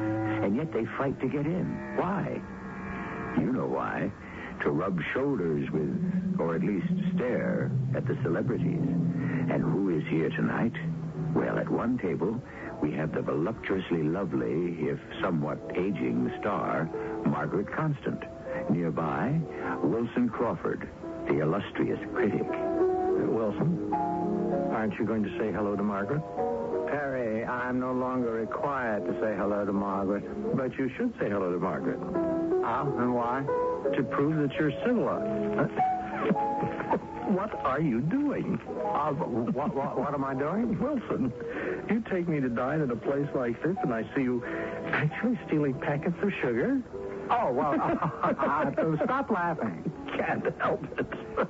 Perhaps the whole thing is my subconscious reaction or my adjustment to a new austerity. Oh, well, had I known you were strapped, I would have suggested a more modest place. Yes, well, Perry, I asked you to dinner because I must have a serious talk with you. Oh, certainly. But first, I think you should say hello to Margaret. I don't think so. For old time's sake? For old time's sake, for new time's sake, for all time's sake, I divorced the woman, and that's an end to it. Nothing could persuade me to talk to Margaret. Well, I happen to know something that just might. Give it up, Perry. Margaret has signed to do a new play. That's no longer a personal concern. It's called St. Joan of Arc. I find it awkward to... St. Joan? Who's going to play St. Joan? Well, who are we talking about? Margaret. Oh, no, I won't permit it. A new drama. Joan of Arc? Yes, she goes into rehearsal next week. Well, we'll see about that. Excuse me. I will say hello to Margaret. Where do you come off playing Joan of Arc? Oh, good evening, Wilson. I won't have it. Won't you sit down? Oh, but just for a moment. I'm expecting someone important. What is this Joan of Arc nonsense? How have you been, Wilson? Have you lost your senses? I've regained them completely. The proof? I divorced you. You are going to play Joan of Arc? You're 50. 43. 54. I was being kind. You're going to play Joan of Arc with that voluptuous figure, those smoldering eyes, that voice? You're going to play Joan of Arc? Oh, this is going to be a Freudian interpretation. Oh, Margaret, who has overwhelmed your senses, seduced you with this delusion? Only the finest director in the world, Kavalevsky. Oh, that Charlotte. That genius. You hate him because you cannot intimidate him. A Freudian version of Joan of Arc. Margaret, do not appear in this play. Run along, darling. It's garbage. It's self-indulgent trash. I'll tear it apart. Oh, reviewing it already. You haven't even seen it. I'll destroy it. We shall see. This will be Peter's masterwork and my greatest role, and everyone will acclaim it. Everyone but you. Joan of Arc. I suggest you open it in a burlesque house.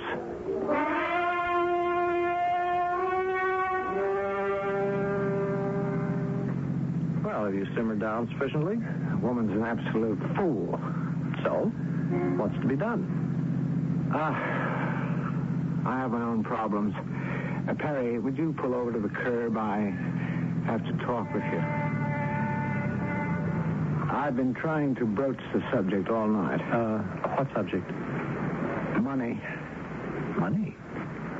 I never worried about money. There was always enough and to spare.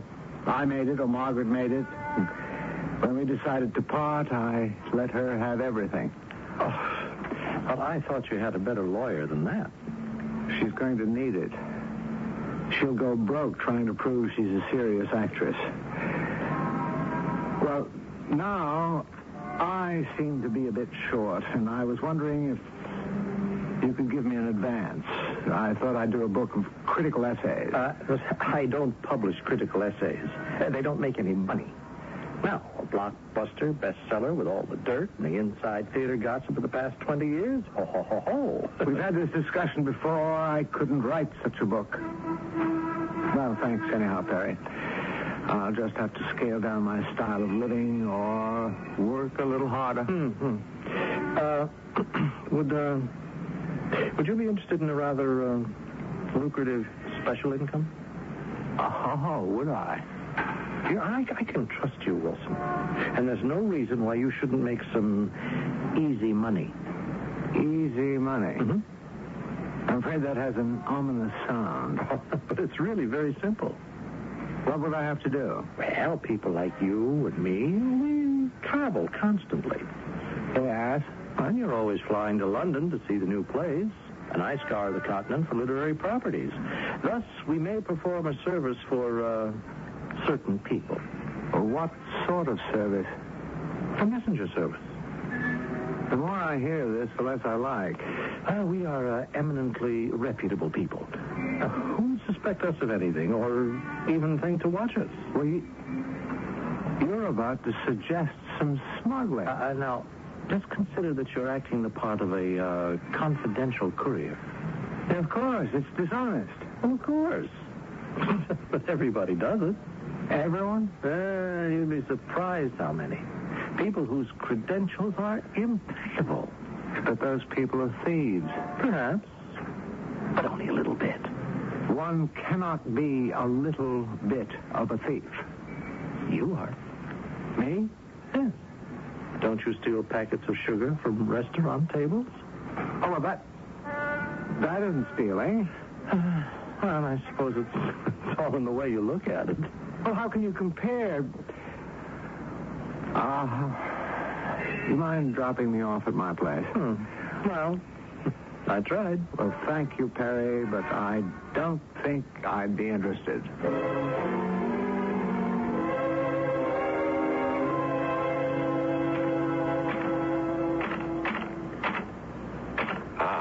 Mr. Crawford. Oh, yes. What is it, Sefkins? Shall you be having lunch at home, sir? Oh, I suppose so. Oh, Sefkins, I brought some sugar home last night. Yes, I'm aware of that. I emptied your jacket pockets this morning. Are you laughing at me? Oh, no, sir. No, sir. We have to tighten our belts. Any economy, no matter how small, is important. Yes, sir. And if we're not required to purchase sugar over the course of a year, isn't that an important saving? Yes, sir. Just pardon me, sir. Mr. Crawford's residence. Yes, who's calling? Oh. Yes, I'm sorry, sir. Mr. Crawford is out. Yes, I shall give him your message. Who was that? The bank, sir. The account seems to be overdrawn. Well, that must be a mistake. Oh, I'm afraid not. Call back and say I'll deposit some money today. Well, unfortunately, sir, I cannot do that. There are no funds, Mr. Crawford, anywhere. Well, I expect my salary from the magazine. Yes, but that will just cover the rent. And then those articles I wrote for the... Yes, sir, but that check is not due until the 15th of next month. Well, obviously, we must do something, Sefkins. Yes, sir. Any mail this morning? All bills. Any calls? Mr. Gulliver called, sir. Perry, what do you want? You just called to chat. I said you were busy writing. Yes, that's exactly what you should have told him. That's all, sir. And it's just as well. We've had enough bad news for one day. Yes, sir.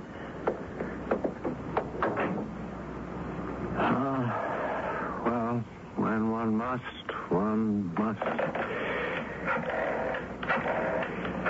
No. But, on the other hand...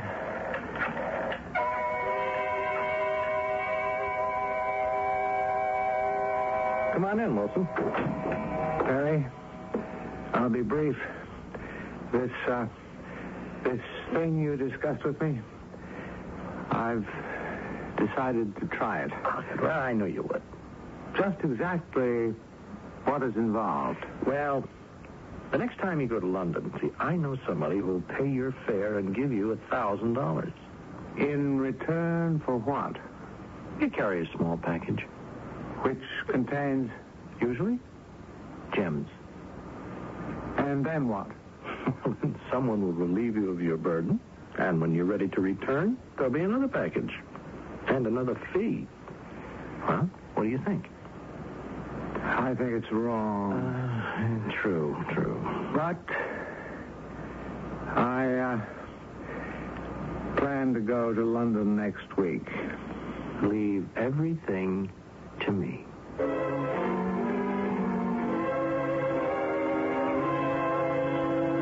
Are you at home to Miss Crawford, sir? Oh, of course he's at home, Sefkins. Miss Crawford, sir. Thank you, Sefkins. That'll be all. Margaret, you shouldn't do that to poor Sefkins. You know how seriously he takes his job. I don't have much time to waste. Ah, yes, indeed. And yet, isn't time the image of eternity? Oh, stop it. You always have to remind people how learned you are. That's why I divorced you.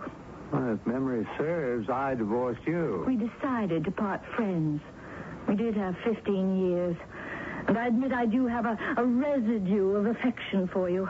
We're still concerned with each other. Are we? For instance, the other night, you sought to warn me. You felt that I'm about to take a disastrous step. You were compelled to dissuade me. And so I have come here to dissuade you. From what? From whatever you propose to do with Perry Gulliver. I don't propose to do anything with Perry Gulliver. That's not true. Every time the two of you put your heads together, it's the beginning of a catastrophe. You never liked Perry. Perry Gulliver is a scoundrel. Why? Because he uses people. He's a thief. Well, he may have lost other people's money on occasion. Including yours. Well, those were the breaks, the risks and chances you take. Perry Gulliver is a thief in his heart.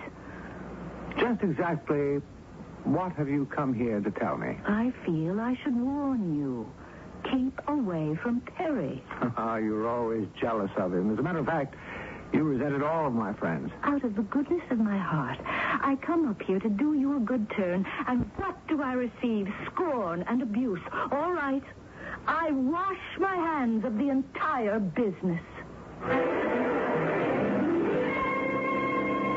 She thinks she has. Little does Margaret know that soon she shall be immersed in this business up to her neck, if not higher.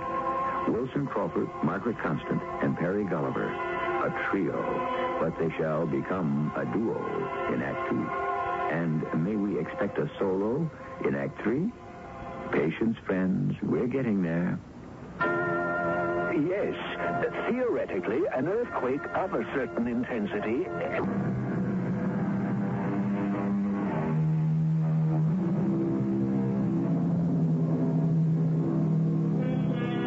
The commandments are uncompromising. They state in bold and fiery letters, "Thou shalt not." However, we imperfect mortals here below try to shade the meanings here and there. We console ourselves by saying, doesn't everybody do it? Well, whether or not everybody does or doesn't, a gentleman named Wilson Crawford is about to. I'll get that, Sefkins. Don't bother. Hello? Wilson? Oh, it's you, Perry. Well, weren't you expecting my call? Yes, I suppose I was. Well, I'll drive you to the airport. Can you be downstairs in 10 minutes? Yes, I suppose so. Good. I have your ticket and a package. A rather small one. It should fit into your attaché case. Perry, I don't know... Don't be so nervous. The thing is absolutely ironclad, surefire, and foolproof.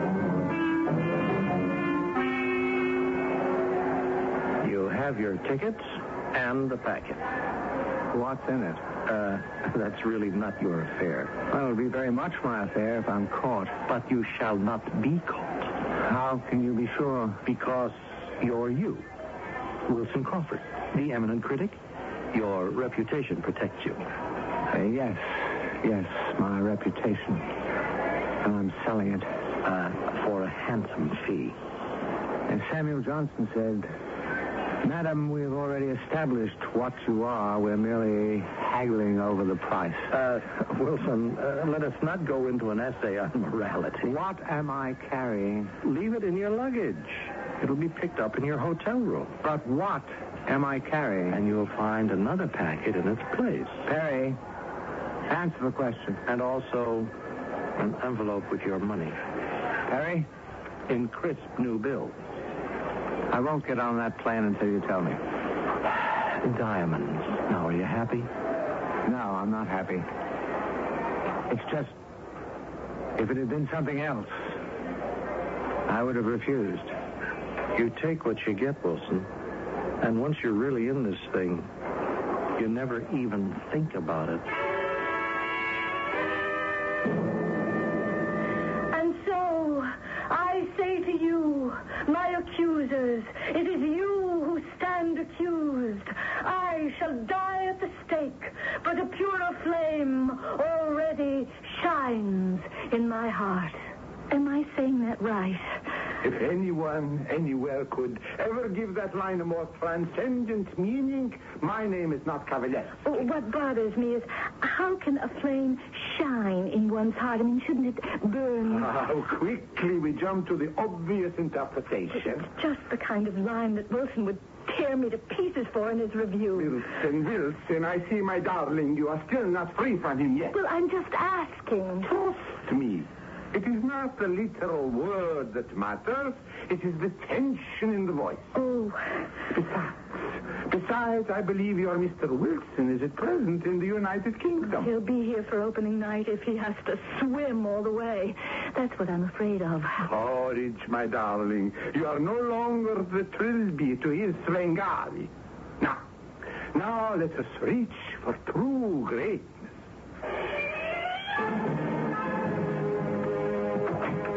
Wilson, you're back. Well, why didn't you call me? It skipped my mind, Perry. You were to call me as soon as you arrived home. I know, but this is an opening night. You have something to deliver to me? Oh, yes, I suppose I have. You suppose? Yes, an envelope. A very large cellophane envelope. It appeared to contain several pounds of... Well, it looked like sugar. You had no business opening it. No one would pay to smuggle a few pounds of sugar, so I must assume it was a drug.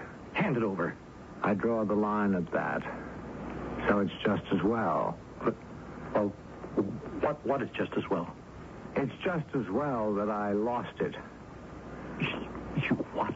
I must have lost it. I don't have it. Just hold it for a minute. Therefore, since I cannot deliver the goods, I cannot accept the money. Here it is. Same crisp bills, $1,000. Furthermore, Perry, I've decided this isn't for me. Wilson, you had better give me that package. This is morally wrong. How can I do it? Margaret was right about you. Margaret? What does Margaret have to do with it? She smelled a rat long before I did. All she had to do was see us sitting together in that restaurant, and she knew there was trouble. Listen to me. She's right. You are a thief. Well, be one without me. I quit. You can't quit. Watch me. They won't let you quit. They? Wilson, I am responsible for you. Because I brought you into it, I'll be held accountable. I'll go to the police. Do you know what you're talking about? I must be on my way. I have a play to review. An alleged play. You must give me that package. I told you. I don't have it. What happened to it? I don't know. It's just gone, that's all. It was placed inside your suitcase when you left London. And yet when I looked for it this morning, it wasn't there. Well, what could have happened to it? I haven't the vaguest idea. They won't believe it. They'll think you sold it on your own, The street value of that package is well over $1 million. Indeed.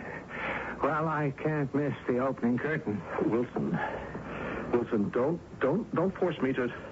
To what? To do something drastic. I am responsible for you. You should be. And I'm responsible for you, too. After all, a man should always be his brother's keeper.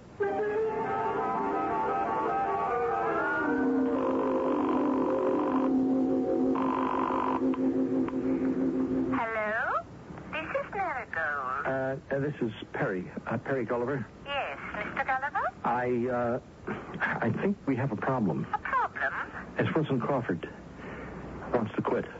You must convince him that it's impossible. But that's only a half of it. Yes? He doesn't have the package. The package? The one he was to bring from London. He doesn't have it. He claims it's lost. He can't find it. Yes? That's why I say we have a problem. We have no problem, Mr. Gulliver. You have a problem. But You brought him into the activity. You are responsible.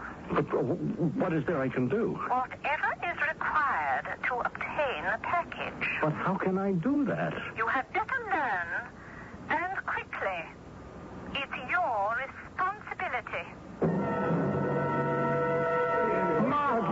Margaret, darling, you were wonderful. Thank you. An entire new career is before you. I showed him, didn't I? You were incandescent. Oh, listen, it's 11:20 yet. Wilson's review is coming on in a moment. Must we listen to that fool? I want to hear him eat his words. Turn it on for me. Must you listen to that spiteful, bitter... Please, turn it on.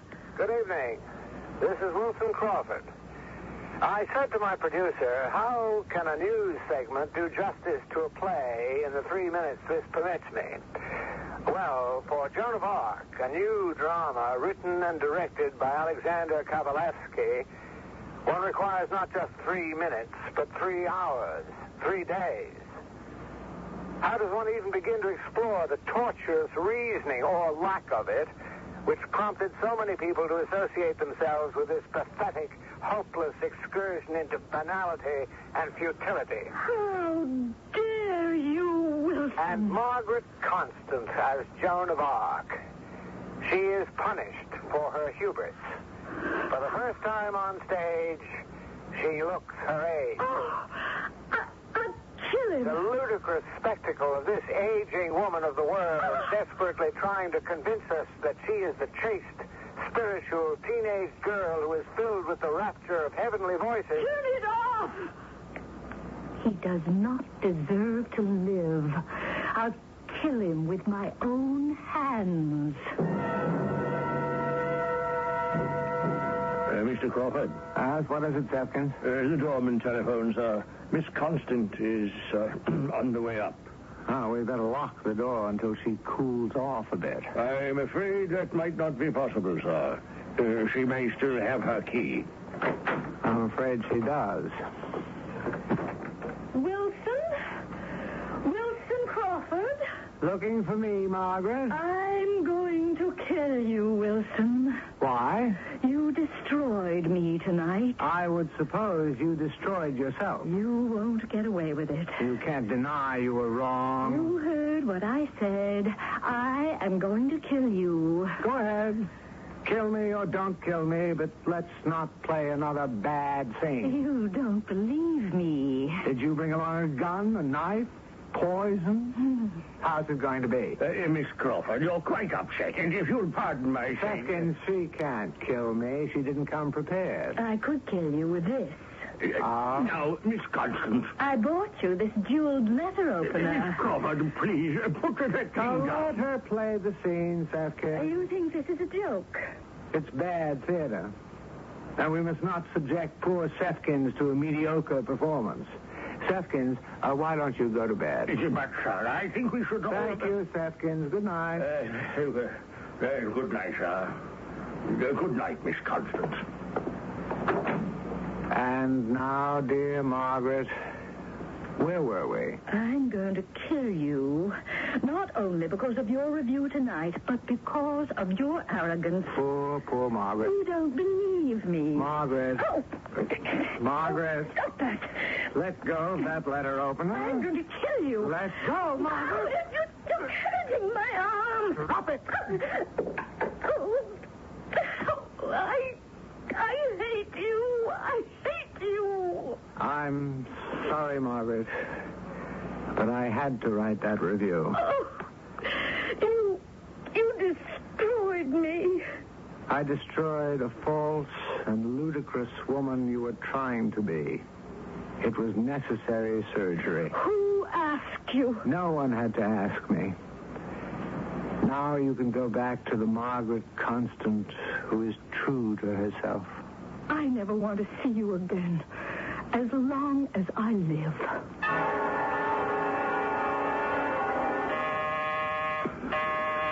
What? Who's that? Oh, what time is it? It's morning. All right, just a minute. Let me put on a robe. Oh, who are you? Why are you ringing my bell? And why did the elevator man let you come up? Miss Margaret Constant. And if I am? If you are, I have to talk to you. About what? A murder. A murder? I'm Lieutenant Taplick of the Homicide Division. And you wake me up at this ungodly hour of the morning. Don't you people ever sleep? I'm sorry, Miss Constant. Why do you come to me? I can't help you. I don't know anything about murder. I don't even know anyone who ever was murdered. Unfortunately, Miss Constant, you do. Or you did know someone who has just been murdered. Do I? Who? Mr. Crawford. Mr. Wilson Crawford.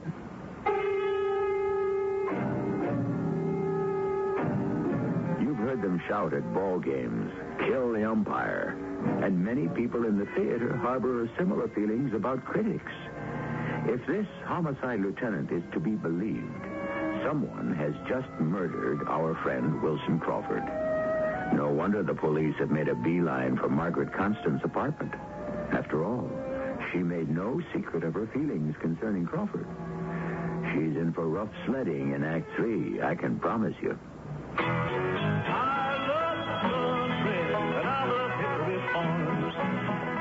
Hi there, it's me, Marty Robbins. Oh, Mr. Marty. Charles Emerson Bentley III here. Nice to see you again. I say, are you celebrating Washington's birthday? Oh, yeah, Chuck. In fact, my wife picked up a bunch of Hickory Farm's fantastic beef stick summer sausage. You know, they got a special going on from now till Washington's birthday. It's a real deal. You can buy a whole beef stick summer sausage for only $3.29 a pound. And, of course, she got a bunch of the different cheese. They've got over 126 kinds. And we're going to take all of that over to the 4-H Hall for a good old Washington's birthday square dance. Smashing, Mr. Marty. My wife Bonnie and I might just drop by for a few, how do you say, do-si-don'ts or do-si-dos? Hot dog, I'm proud to be a Hickory Farms boy. Hickory Farms of Ohio. Sample any of our special event foods, including 126 kinds of cheese. What if you went off to college and found that you were different from everyone else, and everything was designed for them, not for you? Suppose you went to the library and all the books you needed were in Braille, and you were the only one who couldn't read. You'd feel left out, wouldn't you? And what if you went to class and found that there were no chairs because all the other students rolled in with their own wheelchairs? Suppose one of your professors gave his lectures talking with his hands, only his hands, and everyone understood sign language except you. You'd think it wasn't fair. Well, that's how handicapped people feel now when they go to college and find extra handicaps. But things are changing, and we have free information that can help. Write Closer Look, Box 1492, Washington, D.C., 20013. A public service message on behalf of the United States Office of Education.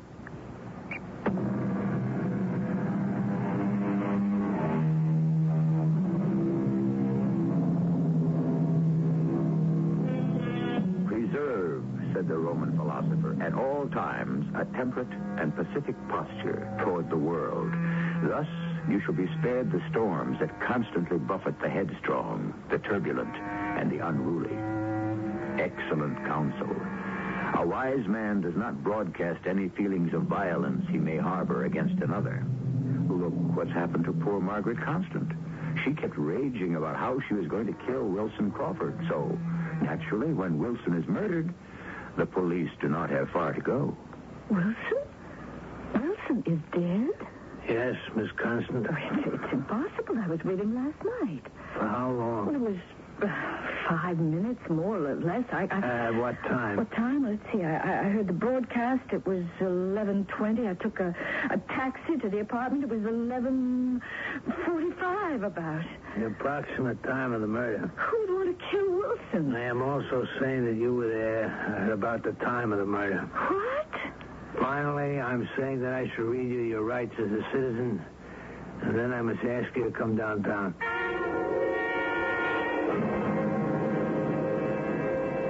Mr. Sefkins, did you hear Miss Constant threaten to kill Mr. Crawford? Unfortunately. And how did she say she would do it? With your permission, sir.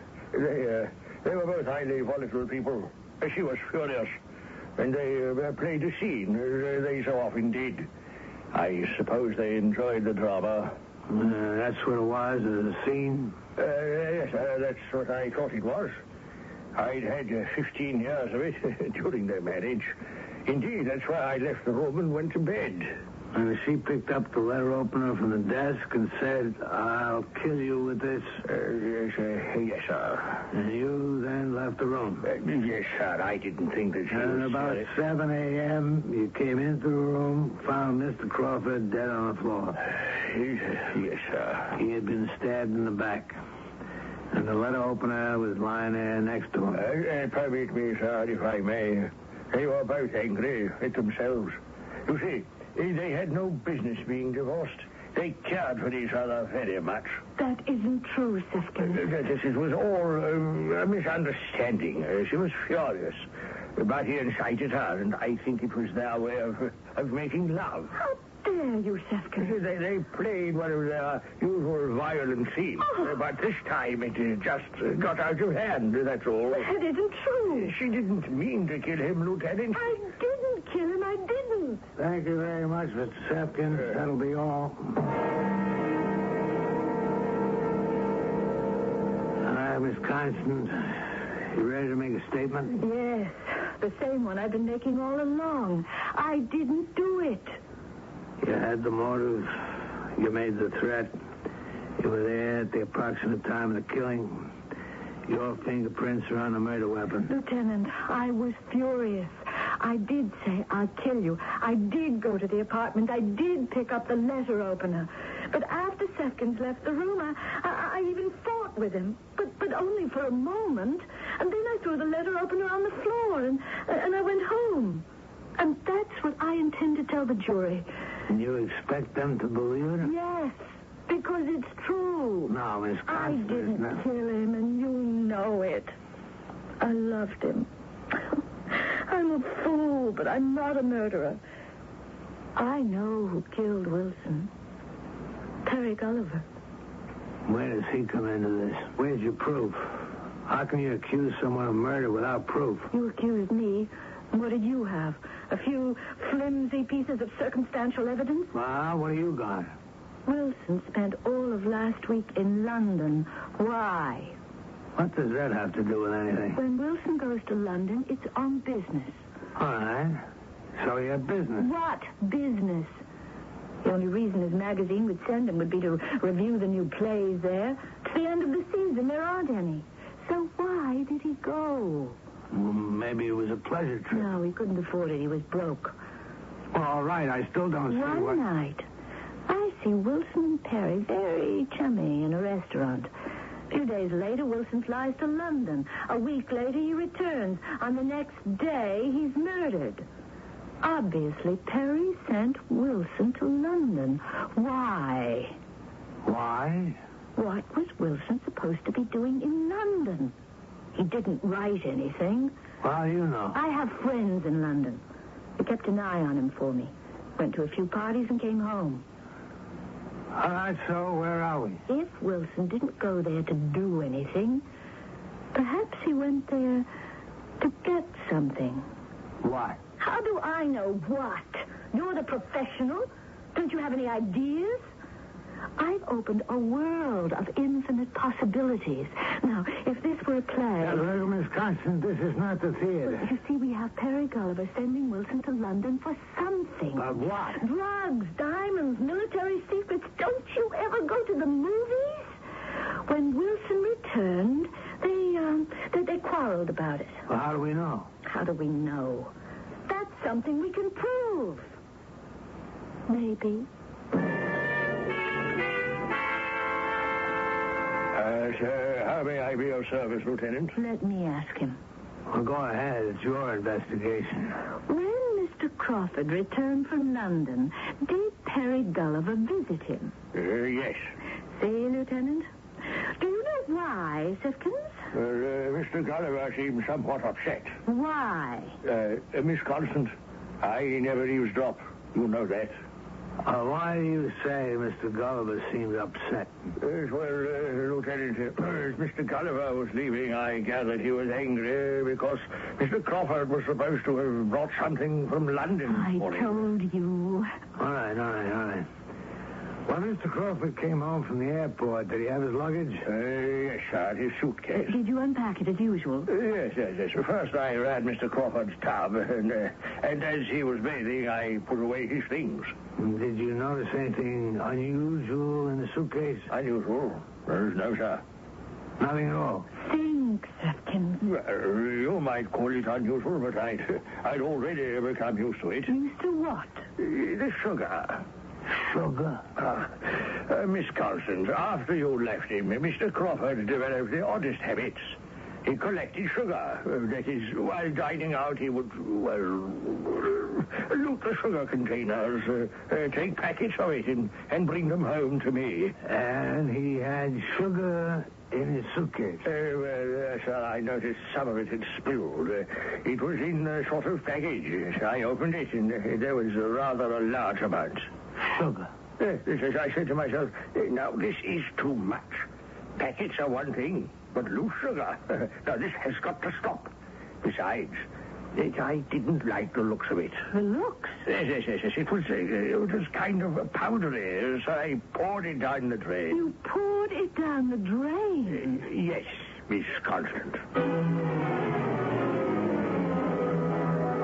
Lieutenant, it was a drug. Heroin, cocaine, whichever one of them looks like sugar. Yeah, but we have no proof. We can get it. How? I'll call Perry. Tell him to meet me at my place. I'll say I have the stuff. And I'll deal with him, see? See what? I'll get him to admit that he killed Wilson. You can be in the bedroom at the moment juste. You step out and you put the cuffs on him. Well, it works okay in those cop shows, but I can't do it. Why not? It's entrapment. It's against the law. I intend to accuse Perry of murder. I intend to tell him why he killed Wilson. He may try to kill me, and I could use some protection. Yeah, but Miss Constant, what do we do if it was only sugar? I'll call him right now. Not from police headquarters. What an amusing story, Margaret, dear. I knew the two of you couldn't be up to any good, so I confronted Wilson. I got it out of him. I could get anything out of him. Yes, except a good review, which is why you killed him. I didn't. You did. Evidently, the police are satisfied with you. Are you satisfied with me, Perry? How about your conscience? Oh, dear Margaret, I was born without one. How about your safety? You were handling those drugs for someone. They want an accounting. Suppose I were to tell you, I know where the drugs are. You? What? Wilson came home. He told me everything. I convinced him to give me the drugs for safekeeping. Do you want to hear more? Go on. Quite frankly, the idea was to hold you up, But you came back last night. Right after I left, you got into a fight with Wilson. You killed him. Where did it get you? I have the drugs. What drugs? I need money, Perry. I didn't kill him, but they've got circumstantial evidence. I need the best lawyer in the country. I'll make a deal for the drugs, but I don't know how to go about it. Now, you go back to your people. You tell them. I'll be reasonable. I only want enough for the best lawyer. That's all. How do I know you've got the drugs? Show me. Bring me the money. How much money? $50,000.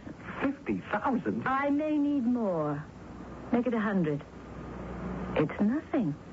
I understand this package is worth millions. But I'll sink you with me, Perry. I'll confess this part of it to the police. Oh, you can't prove it. What do I have to prove? At my trial, I'll insist you killed him for the drugs. The jury won't believe you. Oh, but your friends will. So, do you get me the money? Margaret, A good lawyer gets me a light sentence. You save your own life. It's the best deal you can get. Oh, poor Perry. You really didn't want to kill him, but you were in so deep you couldn't help it. You're not really a killer. A scoundrel, yes, but a killer, no. How was it, Perry? How? Come on. You have to tell it to someone, and you can trust me. What made you do it? He laughed at me. You know Wilson. Yes. Yes, he only turned his back on me and he dismissed me. The way he dismissed me. Oh, I was furious. I saw that long, sharp letter opener lying on the floor, but I was cool enough to know what I was doing. I picked it up with my handkerchief, not to get any fingerprints, and I... What did you do? I plunged it into his back. Oh, I'm going to be ill. Catch her. She's going to faint. Catch her. Wait. Oh, who are you? Margaret, who is he? Oh, permit me to introduce you. Perry Gulliver. May I present Lieutenant Toplinger of the New York City Police? Permit me now to function as head of the Department of Loose Ends. Perry Gulliver was convicted of the murder of Wilson Crawford, but he received a lighter-than-average sentence because he was able to give certain information concerning drug smuggling.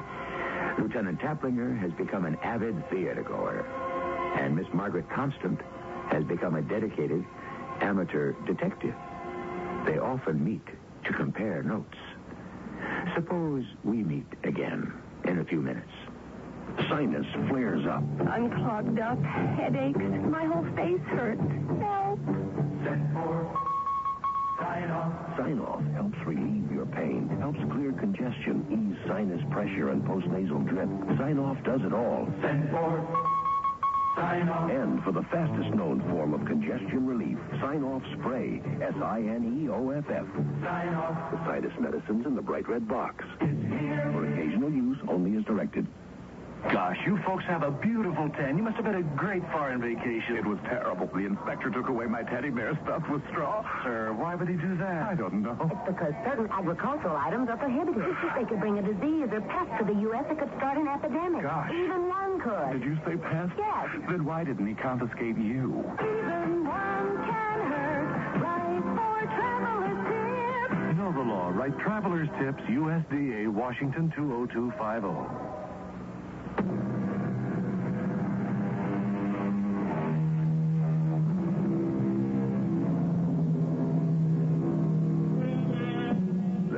Our story is Everybody Does It, and thus is formed the heart and spirit of our morality. For what is morality? It comes from the word mores, which means custom, usage. And so the hard fact is we are what we do. What society sometimes approves of,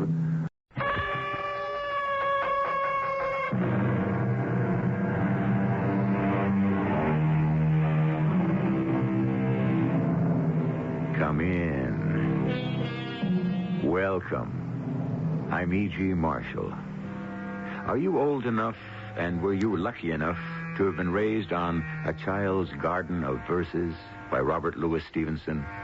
If so, you must remember the one that began, I have a little shadow that goes in and out with me, and what can be the use of him is more than I can see. Well, in the musings of the very young, a shadow may seem a superfluous, if delightful thing, but in the world of parapsychology, the shadow is full of significance, mysterious and arcane. In the morning on sunny days, there was my shadow walking ahead of me. And in the afternoon, if I looked over my shoulder, there it was, right behind me. But then, this wondrous thing happened. And after that, my shadow was with me on the rainy days, too, and indoors, not only outdoors, in the dark just as much as in the light. Why, it's here, even now. After all that's happened, my shadow is right here.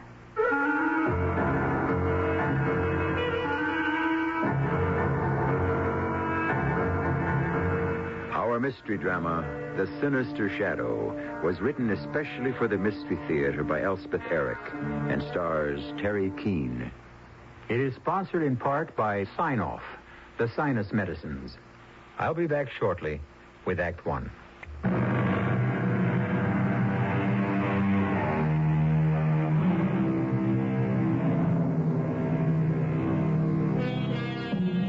There are 23 separate definitions of the word shadow in Webster's International Dictionary.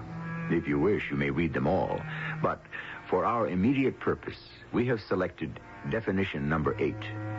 A reflected image, as in a mirror or in water. Listen carefully to what follows, and you will understand why we selected this definition. I'll tell you how it all started. I mean, that is, if you're interested. Sure, I'm interested. I don't know why you should be. Well, I am. It would kind of help me to clear up the whole thing in my head. So tell me. It was the darndest thing. I was on my way home from the bank. I'm a teller at the bank. It doesn't pay much, but it's a respectable kind of job, not like some, Sure. I was walking east on Lake Street. It was about 3:30, and I was looking at my shadow. See, I always walk with my head down. It's a terrible habit, but anyhow, that's the way I generally walk. And for some reason, I heard my mother's voice the way I'd heard it about 1,000,000 times. Stand up straight, for heaven's sake. She was always saying that to me. Dory, for heaven's sake, stand up straight. Don't slump. Dory, don't slump, she'd say. Throw your shoulders back. Stand erect. Stand erect, Dory. Throw your shoulders back, Dory. Oh, how many times I'd heard her say that. Yeah? Then what? Well, I looked at my shadow, and my goodness, I looked like a dwarf or something. I could hardly see my head at all, and I didn't seem to have any shoulders. So I straightened up. I threw my shoulders back, and I pulled in my stomach, and I held my head high, and I started taking long steps, swinging my arms. And? And I walked that way for, half a block maybe. But then I looked down at my shadow. And? My shadow still looked like a dwarf. All hunched over, no head showing, hardly any shoulders. You believe me, don't you? Whatever you say. Well, you can imagine how surprised I was. Sure. I mean, there I was, standing erect, and my shadow was all hunched over. I couldn't understand it. I was flabbergasted. Naturally. Now, it so happened that I was standing right in front of a bar and grill. I'm not in the habit of going into those places, but I was I was really shook up. Sure you were. So I went in. It seemed like a nice place. There were not very many people. After all, it was the middle of the afternoon. Uh-huh. And I didn't know if to sit at a table or what. I really didn't know what I was doing there exactly. But then I saw a woman sitting at the bar. She was by herself, too. I'd heard that women do that these days, or I read it somewhere, so I thought, well, I'll go and I'll sit next to her. That way nobody will think I'm trying to pick up a man, you know. Uh-huh. So I hopped up on the stool next to her, and I just sat there, wondering what had happened to my shadow. Excuse me. What? Uh-oh, were you speaking to me? I think the bartender wants to know what you want to drink. Oh, what are you drinking? I'm having a glass of white wine. Oh, well, I'll have that. She'll have a glass of white wine.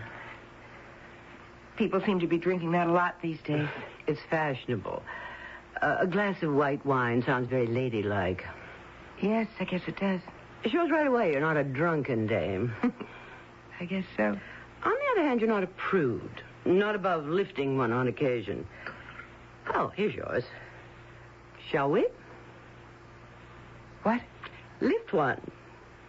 Oh, sure. To the future.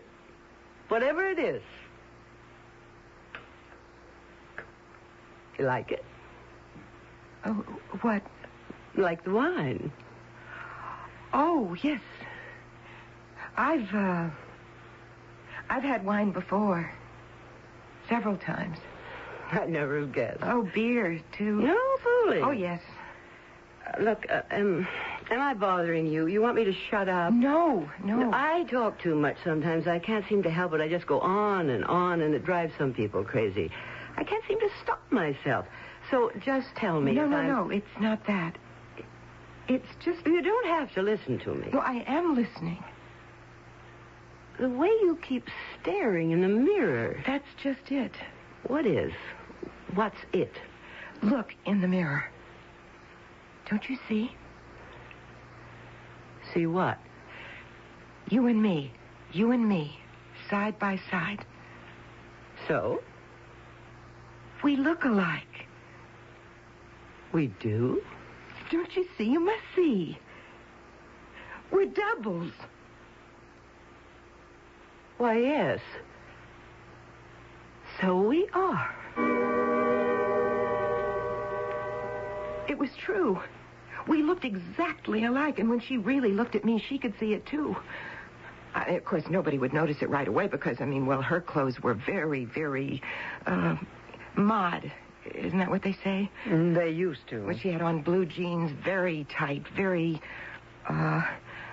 revealing. Uh-huh. And then this top, kind of a magenta color, cut down to here. And these masses and masses of gold chains. And her hair. It was like light blonde, like mine, but all in tiny little curls. She told me later she'd had a permanent, but it certainly looked wonderful, sort of lighted up her face, you know? Uh-huh. Well, we got very friendly. Yes, we did. We really did. I told her all about what happened with my shadow, and she listened, and every once in a while she nodded her head and acted like she believed every word I was saying. Really. Well, sure. I've always heard that everybody has a double somewhere in the world, but I'd never met mine. Have you met yours? No, I haven't. Well, wait till you do. It will change your whole life. It certainly changed mine. Certainly has. I told her all about my mother, about hearing my mother's voice. Stand up straight, Dory. Don't slump, Dory. She understood that, too. It was really amazing. I can imagine. All of a sudden, I realized I'd been sitting there for almost an hour going on and on about all these things, and my mother must be wondering what on earth had become of me because, usually I come straight home from the bank, and it was almost 5 o'clock. Yeah? So? So I knew I'd get holy heck for being late because I always have to get the dinner. My mother does the shopping, but I get the dinner. So I jumped up all of a sudden and said goodbye in a hurry and went out. But this time... Yeah? This time I walked with my head up and my shoulders back. I stood up very tall and took long steps. And? And this time, my shadow was very tall, too. my shadow held up its head and took long steps all the way home.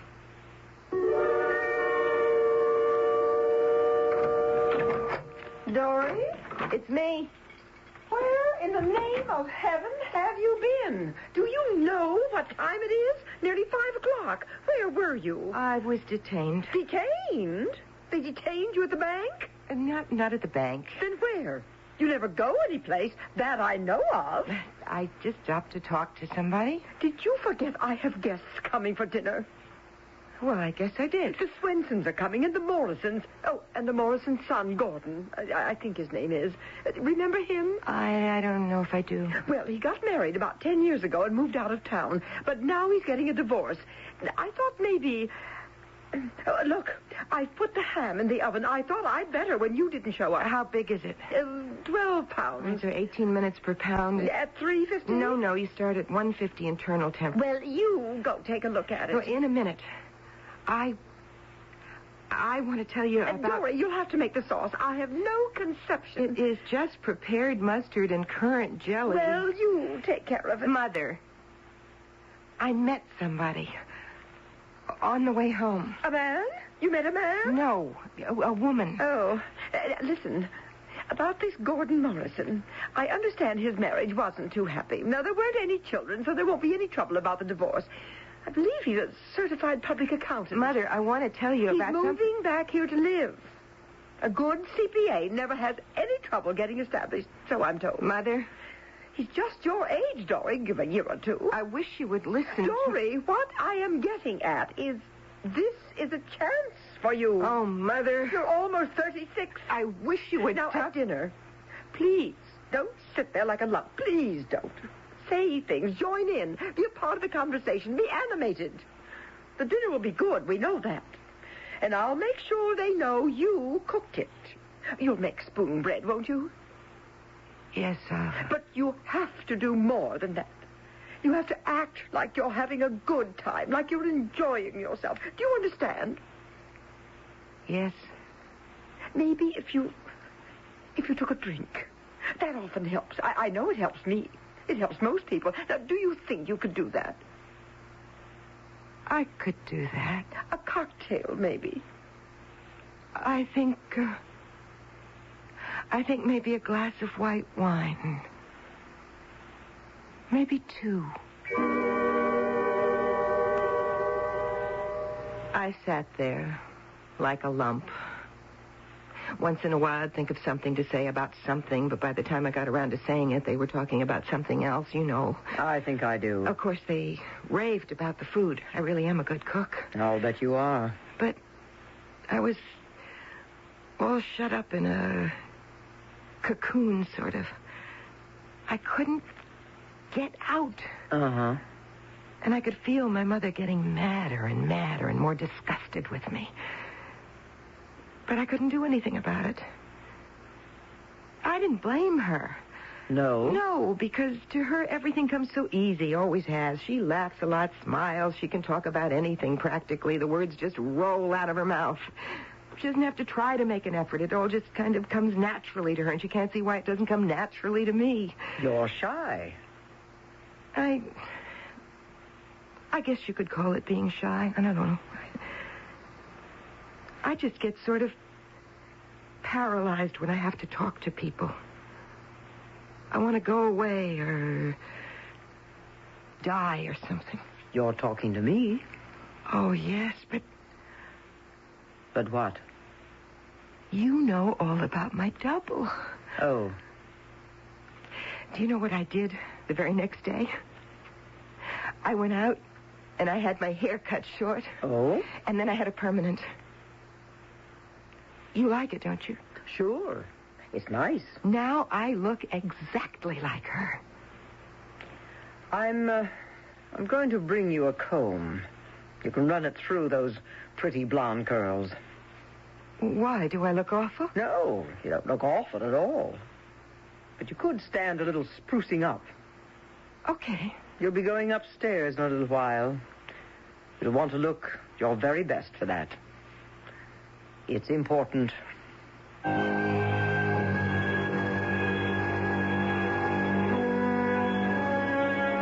you feel if suddenly you came face to face with someone who looked exactly like yourself? How would you react? Would you advance happily thinking, why, what an attractive person? Or would you back off a bit thinking, what a loathsome creature?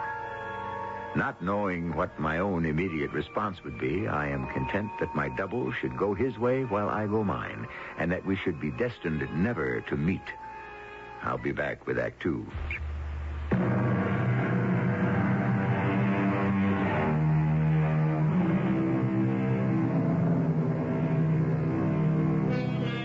I said before that in case I do have a double, that there actually is another E.G. Marshall roaming the earth. I hoped that we would never meet. But fate has a way of ignoring our hopes, and that has set me to wondering, if we did meet, we two, would we get along? Would I like him? Would he like me? Or would we dislike each other intensely and even become enemies? I think I'll return to my first position. Let him go his way. I'll go mine. You really like my hair this way? I really do. It's exactly like hers. You just need to run a comb through it. Well, you said you'd bring me one. I will. How about the blue jeans? You don't think I look silly in them? No, not a bit. My mother thought they were okay. She liked them. She liked my haircut, too. That's nice. No, not really. Why not? She had the wrong idea entirely. She didn't understand. You see, I couldn't tell her about meeting my double. You couldn't? Well, no. It was such a remarkable thing. I wasn't sure she'd believe me. Maybe she would have. Oh, no. She hardly ever believed me about anything. And she'd never believed I'd met my double. And if I told her, she might try to do something about it. Like what, for instance? Well, forbid me to see her, for one thing. But you're 36 years old. Oh, that wouldn't have made any difference to my mother. No, she would have found a way. Like what? Oh, I don't know. It was very important to me to be able to see my double. I saw her every day. You did? In the same bar and grill, sitting on those same two stools, drinking white wine. Oh, it was lovely, you know? Uh-huh. The only thing was, it made me late getting home. And my mother didn't like that. Not one bit. Dory? It's me. Do you realize it's 5 o'clock? It is? Yes, it is. I suppose the bank detained you. I was detained. But not by the bank. No, not by the bank. Well, who then? Who detained you? Dory, are you seeing somebody behind my back? What'd you get for dinner? Chopped meat. Enough for a meatloaf? Dory, are you seeing a man? I need 2 pounds for a meatloaf. Who is he? Somebody at the bank? No. Well, where did you meet him? You never go anyplace.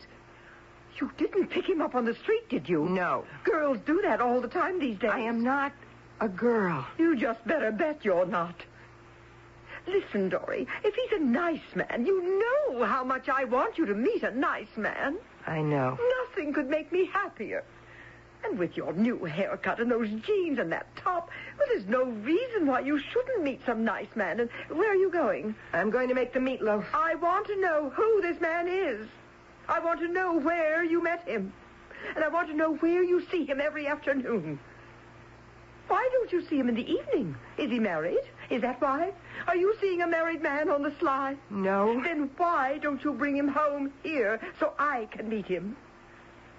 What is he, some kind of crook? No. Then what's wrong with him that your own mother can't meet him? Mother, I am not going to discuss this with you anymore. I'm going to make the meatloaf. I couldn't explain to her. She'd have wanted to meet my double.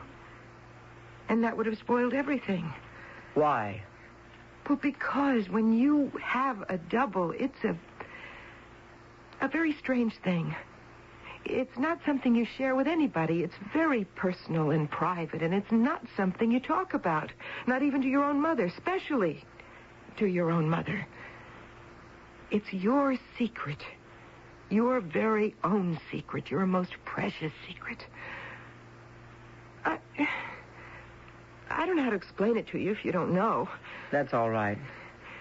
But you see, she kept after me and after me every day when I came home from the bar and grill. It got worse. She said she'd have me followed. She'd hire a detective and have me followed. She said she'd report me to the bank manager. She said she'd throw me out of the house. Everything. And every day it got worse and worse till I could hardly stand it.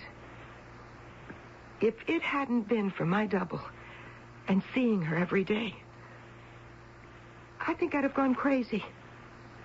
But you see, I could talk to her about it, and she would be very sympathetic, and we'd drink our white wine, and I'd feel better, and I'd go home. But it was always the same thing as soon as I got there. Oh, get in here. What's the matter? I watched you coming down the street. What for?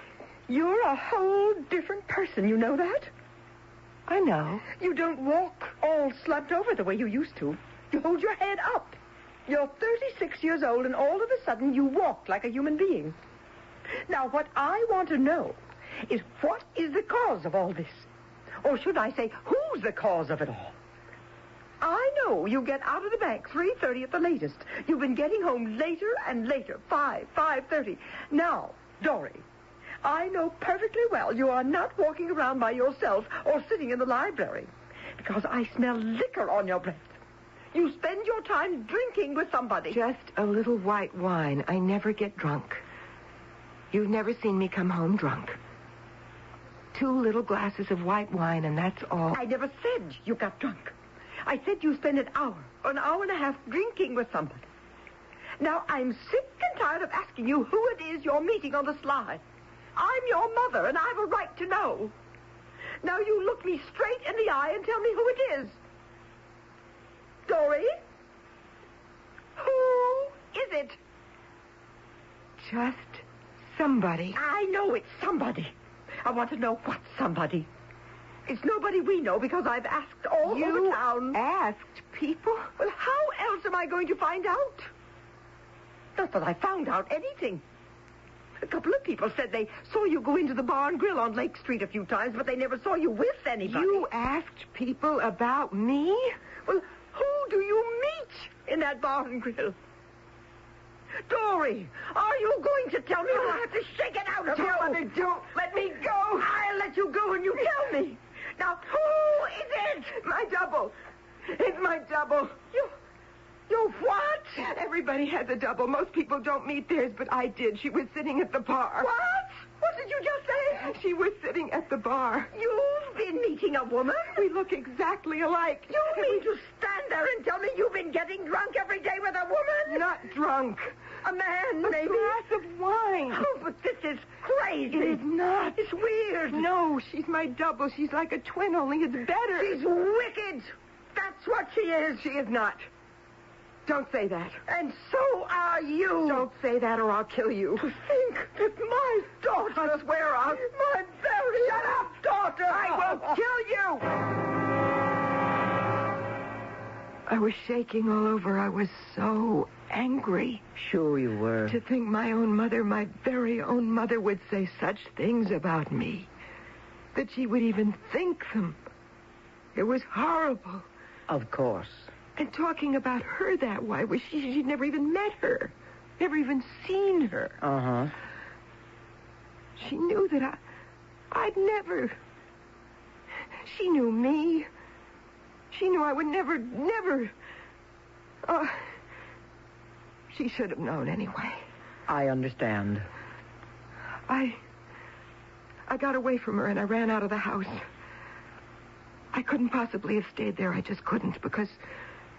When I said I'd kill her, I meant it. I really did. I didn't know how I'd do it. But I knew I'd do it if I stayed there. So I ran out of the house. She was still standing in the doorway, screaming at me, saying awful things. I just ran down the street. I didn't know where I was going. I didn't have any idea where to go. I just ran. And all of a sudden, I was on Lake Street. In front of the bar and grill. And there she was. Your double? Yes. I could see her through the window. She was sitting at the bar just the way I'd left her. Oh, maybe an hour before. And there she was with a glass of wine in front of her. And I was so relieved to see her. The only person in the entire world I could talk to. So I opened the door, and I went in. Oh, you're still here? What's the matter? Oh, I'm so glad. Oh, sit down. You're all out of breath. Yes, I've been running all over town. Sit down. You want some wine? I don't think so. Here, drink the rest of mine. I thought you'd probably left by now. I left when you did, but I came back. You must have known I'd need you. Oh, listen.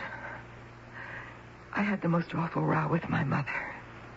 What about? You know she's been trying to find out who I've been seeing after banking hours. Yes, I know. And she's kept after me and after me. She thought I'd picked up with some man, some disreputable man that I was ashamed to bring home so she could meet him. And she said she'd hire a detective. You told me. And this time she said she'd been asking all over town different people if they'd seen me with anybody. Can you imagine that? I mean, that's like opening my mail, reading my private letters. I simply could not believe she'd do a thing like that. And then she grabbed hold of me by the arms. And she started to shake me hard, and she hurt me, and she wouldn't let me go. She said she'd shake the truth out of me. Yes? I had to make her stop. So I told her. I said it was you. Yes? Oh, not your name, because I don't know your name, but I said I was meeting my double, that everybody has a double, and I was so lucky that I had met mine. Yes? And then she really started to scream at me. She said I was wicked, and you were wicked, and crazy, and weird. And when she said that, it was like the top of my head just blew off. And I yelled back at her. I told her to shut up or I'd kill her. Yes, I said that. And I meant it. It's all right, really. And I would have if I hadn't gotten out of there. Really, it's all right. And if I go back there, I will.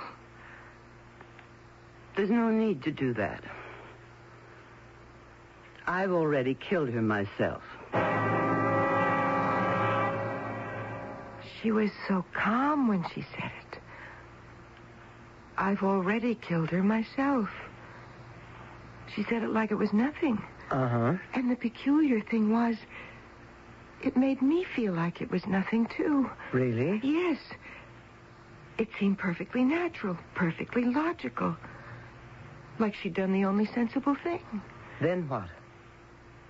Well, we sat there and drank a little more wine and talked some, very quietly. And then I came here. You did the right thing. I hope so. Absolutely. Say, I told you I'd bring you a comb, and I haven't done it. Why don't I go fetch one now? Oh, don't leave me. I'll be right back. I don't want to be alone. This is the first time I've told anybody, and I don't want to be alone. Well, it won't take a minute. Please? Then you can fix yourself up a little before I take you upstairs.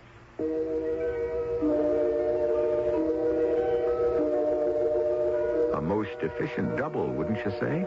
One capable of strong, direct, even violent action. And at the same time, able to bring peace of mind and serenity and the conviction that everything has been for the best. Now, if I could be sure of having a double like that. Oh, but no. So far, I don't think I want to take the chance. I'll be back shortly with Act 3.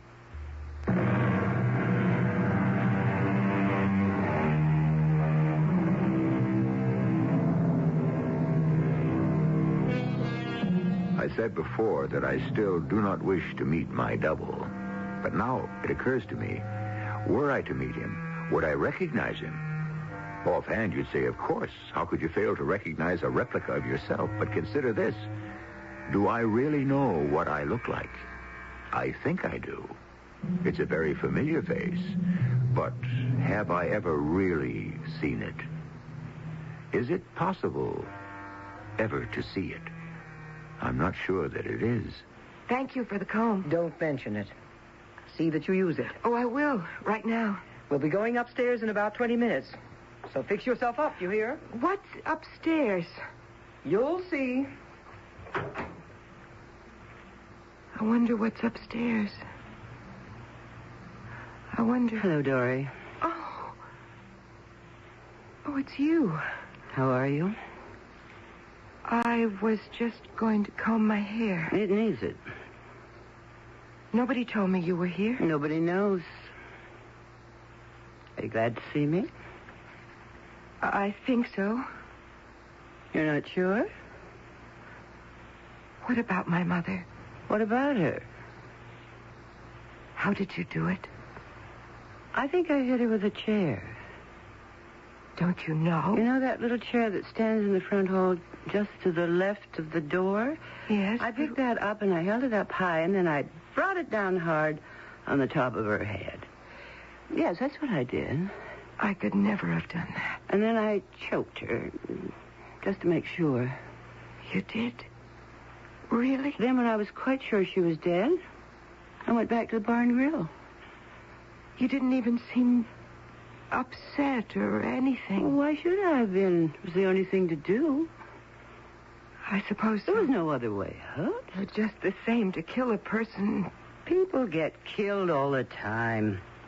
People kill people all the time. Not people I know. Just the same it happens. Well, I guess so. I know I read about it in the papers, but... So why shouldn't it happen to you? To my mother, you mean? I didn't do it. No, of course you didn't. I did. That's right. Do you think I'm a terrible person because I did it? Well, when we were sitting in the bar and grill on Lake Street, you didn't seem to think I was so terrible. No. So why do you think I'm so terrible now? I don't know if I do. That's the way you're acting. You're being very critical. But she was my mother. Exactly. Sometimes I don't understand you at all. No? I thought we were doubles. We are. Then why don't I understand what you're saying? I don't know. It's really very exasperating. You're not mad at me? Not yet. I mean, you won't leave me? Not yet. Not ever. Don't leave me ever. Dory. What? What is it? I brought you some hot water. Now wash your hands and face. Haven't you combed your hair yet? Oh, I was just going to. Look, I'm putting this bowl of hot water down here. Now, there's a washcloth and a piece of soap. Use them. I will. Oh, before I forget. What are you doing? Taking down the mirror. What are you doing that for? Orders from upstairs. You're always talking about upstairs. What is upstairs? You'll find out soon enough. Are you mad at me? Do I sound mad? Kind of. Well, I'm not. Now, you wash your face and hands before that water gets cooled off. I'm going to check and see when they'll be ready for you. Who? The people upstairs. Who are they? Look, they're very nice, really. You don't have to be afraid of them. They mean well. They've got your best interests at heart. Believe me. Why would they want to take my mirror away? Just a precaution. They were afraid of what you might do. Do? I wouldn't do anything. No, of course you wouldn't. Then why? Better safe than sorry, and that's how they figure. Now listen, I'm going to go upstairs and check on how soon they'll be ready to see you. Meantime, you wash up, okay? Okay. I'll be back in a few minutes. What is she talking about? They're going to do anything? Where's the soap? Oh, here. Hello. Oh, I thought you'd gone away. Not at all. Look, if I said anything to make you angry... You were very snippy. I was? About my killing your mother. Well, after all... You're getting very holier than thou all of a sudden. I don't mean to. Sitting in the bar and grill, you seem very pleased at what I'd done. Yes. After all, I did it for you. She was your mother, not mine. I didn't know her from a hole in the wall. She meant absolutely nothing to me. She did to me. Oh, the way you talked, I'd never have guessed. That was just talk. You wanted to kill her, you told me that so. That was talk. Don't you understand? That Pretty was talk. serious talk? I would have never done it. Never. I wouldn't have. Of course you wouldn't have. That's why I did it for you. I'm going to tell them you did it. You are? You don't mind? What can they do to me? They will catch you. I'll tell them what you look like, and they'll go after you, and they'll catch you. What will you tell them I look like? Well, What do I look like? Come on. Take a close look. Now, tell me, what do I look like? You look just like me. Of course. We're doubles. Okay, now, you ready? Because they're ready for you. What? You haven't even washed your face. No, The water's not even warm. Why did I go to all the trouble to bring you hot water? Well, you're not going to throw it out? Well, what good is it now? You haven't combed your hair either. What have you been doing while I was out of the room? My double was here. I was talking to her. Oh, I see. Your double. Well, how did things go with your double?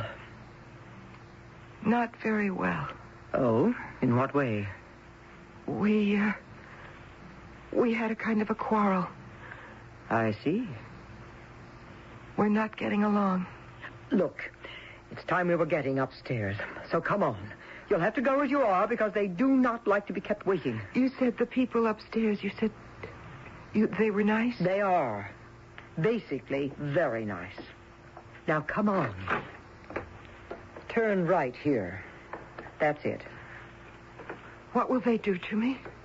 They won't do anything. They'll just talk to you. And the stairs are straight ahead. We have to walk up. And, of course, they'll want you to talk to them. Come on, up we go. What will I talk to them about? Oh, almost anything. Anything you've got on your mind. Should I talk to them about my mother? If you feel like it. Should I tell them she's dead? If that's what you feel like telling them. I think I'll tell them that. Okay. And something else I'll tell them. What's that? I'll tell them who did it. It's one more flight up. Okay. You're going to tell them about your double? Yes. Definitely. I'm going to tell them she killed my mother. All right. You think it's okay to tell them that? I think it's exactly what you should tell them. Of course, if I tell them, I may not ever see her again. Oh? Why not? Well, when you were out of the room and I was talking to her, I got the feeling she didn't want me to tell anybody. Of course, I'd already told you, but you wouldn't tell, would you? Certainly not. She said she did it for me. Uh-huh. And I understand that. But I didn't ask her to. Did I? Look, here we are. This is the room. They're waiting for us. I'm scared. I don't want to go in. Now, there's nothing to be afraid of. But I don't know these people. They're very nice, really. You'll like them. No, I won't, and they won't like me. Yes, they will. They think I killed my mother, and they'll ask me all about it, and it'll be awful. No, I don't want to do it. Dory, stop it. Now, you just stop it. I know. I won't do it. You hit me. You hit me. I want you to listen to what I have to say. Listen to me carefully. Do you understand? Yes. You are going into that room with me, and you are going to tell those people in there exactly what you told me. Start to finish. Got that? I can't. Those people in there are doctors, Dory. They want to help you. They're not policemen? Whatever gave you the idea they were policemen? I just thought... Well, you thought wrong. And there's something else I'm going to tell you.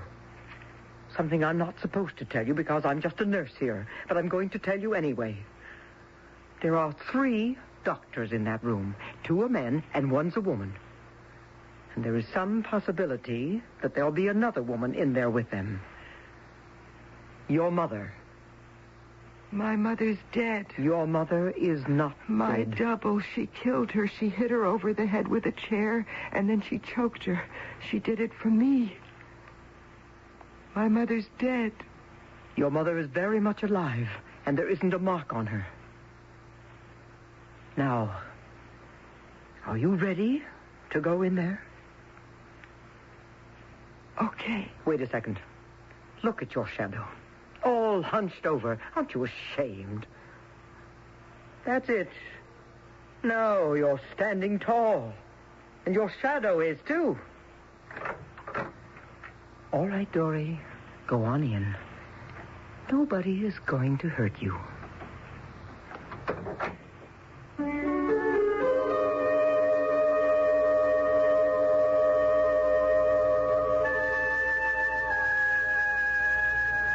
Now you know. Dory's double lived in her shadow. Then in her image reflected from the big mirror behind the bar. Later, a reproduction of herself in the small hospital mirror where she combed her hair. And finally, her own face seen in a bowl of water.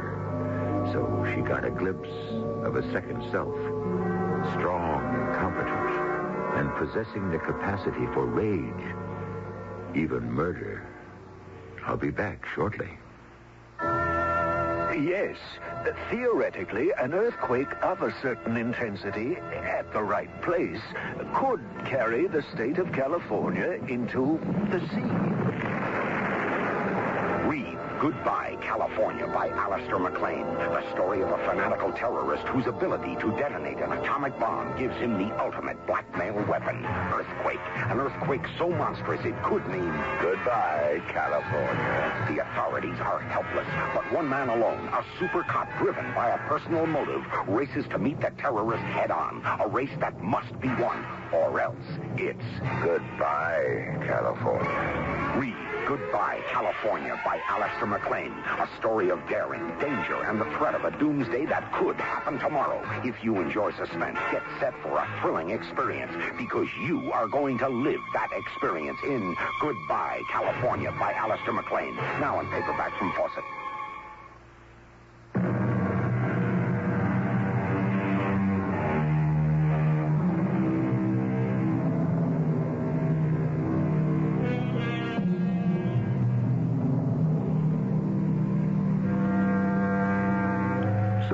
Maybe I do believe that I have a double, and that he and I have a rendezvous somewhere, sometime. And he will have qualities I never suspected in myself. Some pleasant, perhaps. Perhaps others very, very unpleasant indeed. I wonder, am I ready for this encounter? Not today, no. Maybe tomorrow, or the next day, or the day after that, or, well, someday.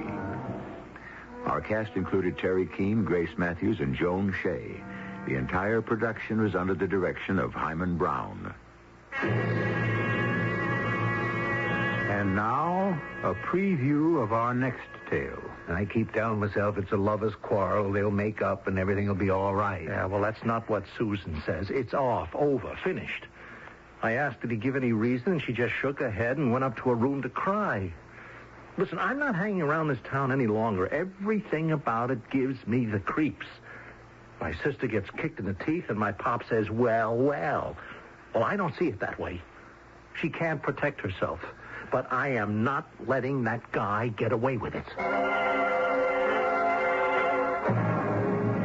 Horace, Mayor Greeley. I'm coming. What? Harry. What are you doing here at 5:30 in the morning, all dolled up in your police chief's outfit? You'd better get yourself dressed, Horace. And hurry. Well, would you mind telling me why? There's been a murder. This is E.G. Marshall inviting you to return to our Mystery Theater for another adventure in the macabre. Until next time, pleasant dreams.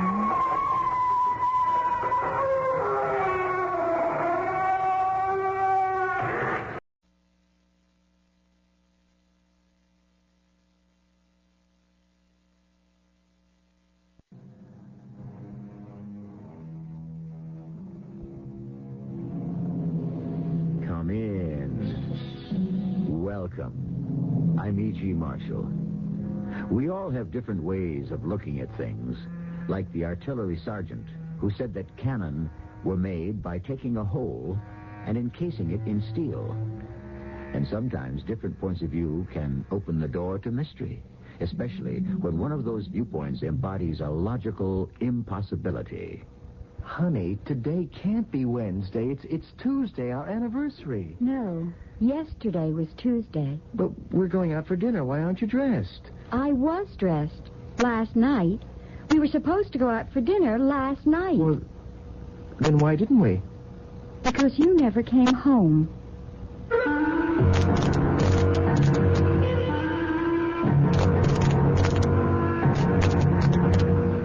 Our mystery drama, The Missing Day, was written especially for the Mystery Theater by Percy Granger and stars Russell Horton. It is sponsored in part. I'll be back shortly with Act One. There are days we circle on the calendar so we do not forget them, and there are days that are so close to our hearts or so burned into our minds that we cannot forget them. But what about the days we cannot remember? Not the ones we would merely like to forget, but the ones we cannot summon up any memory of at all. And what if one of those days was not years in the past and faded by time, but yesterday? We're in a town in Arizona at a nuclear manufacturing plant.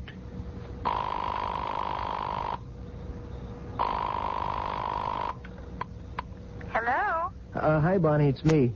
Just calling to tell you I am finally on my way home. You sound tired, dear. Has it been a rough day? Yeah, afraid so. But I'm going to forget all about it the minute I walk out the door. Hey, you haven't forgotten what day this is, have you? You're asking me? Our anniversary. Good for you, but I bet you can't remember which one. Very funny. And you know what that means, don't you? Dinner, just the two of us, out. What a coincidence. I just happened to be putting the finishing touches on my makeup. I'm just on my way out the door. I'll be home in 20 minutes. All right. Bye, honey. I love you. I love you.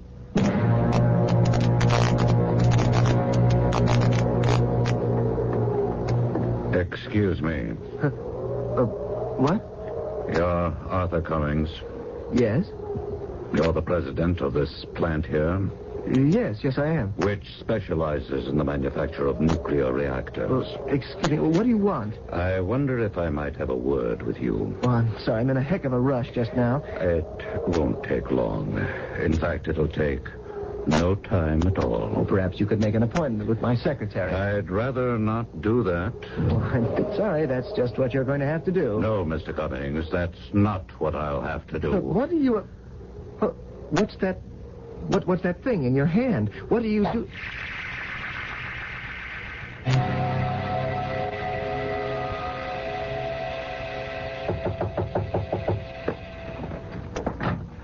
Hello, Mrs. Cummings. Oh, Sheriff, thank goodness.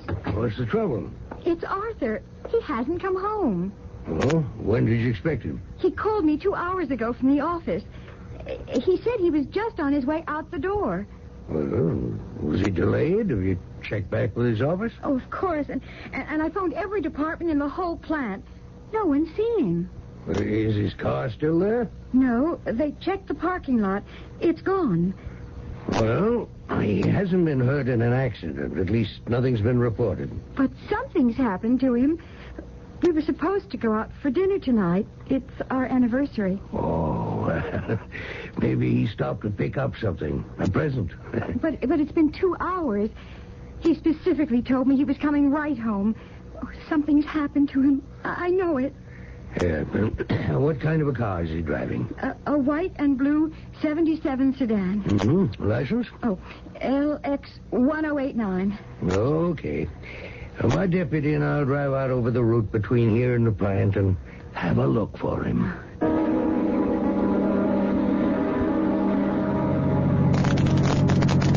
No sign of Mr. Cummings' car anywhere, Sheriff. Here we are at the plant. Do you think maybe he's been kidnapped? The Cummings aren't that rich, Joey. I wasn't thinking of money. I was thinking of information. Huh? Yeah, the information he must carry around in his head. All that nuclear stuff they make. Yeah, it's possible. And my guess is he just took a detour downtown to get something for his wife. If he's like me, I can never figure out what to buy a woman. Takes me hours. Yeah, except that it's after 8. Most of the stores are closed now. I'm going to check around the plant for myself. You contact the highway patrol and put out an all-points bulletin for Mr. Cummings' car.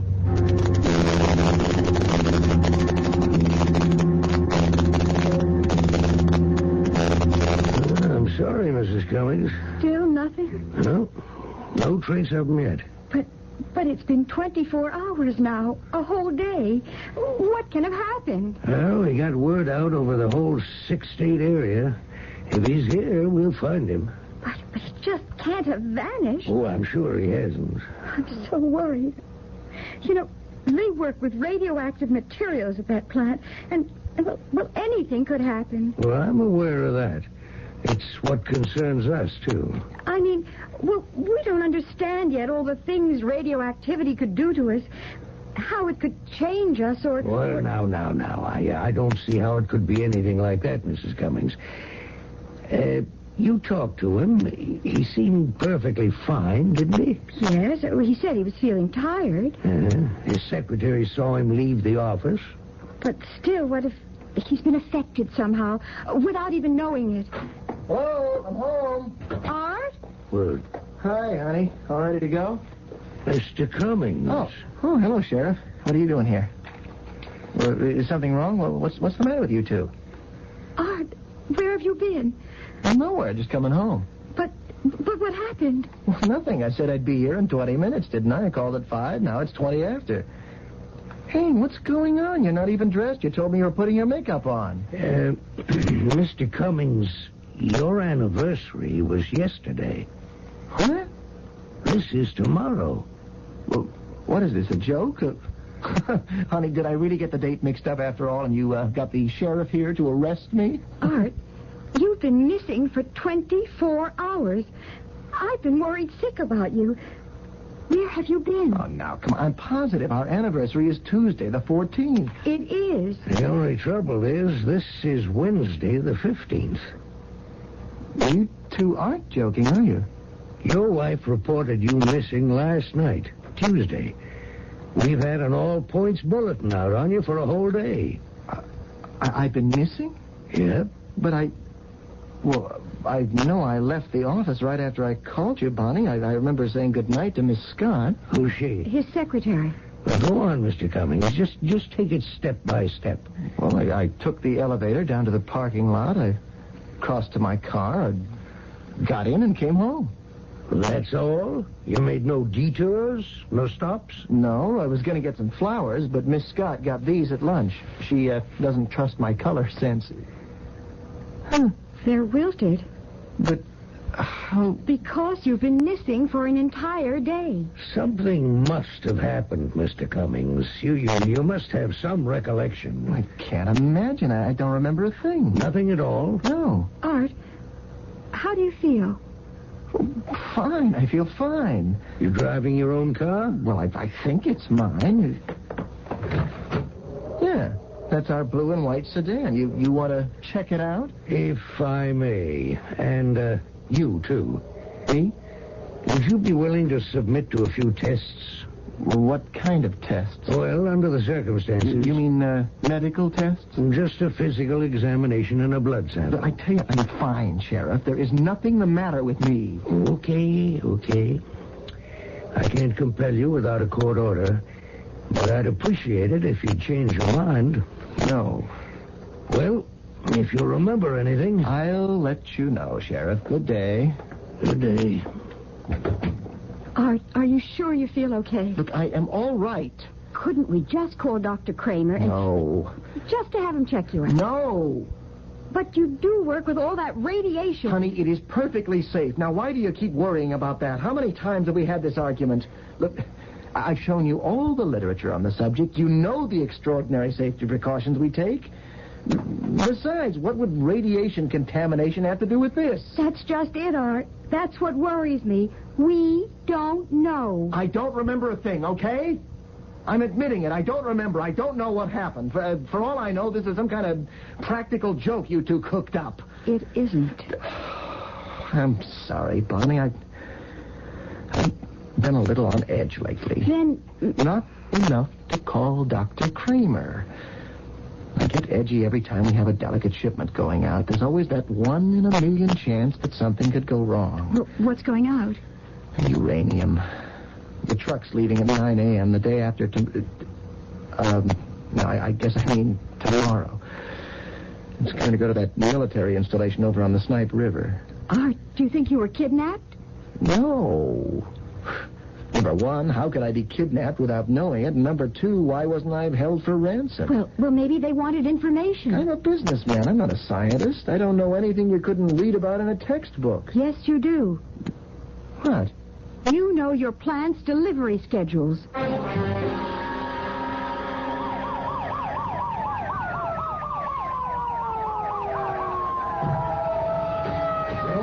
Over here, Sheriff.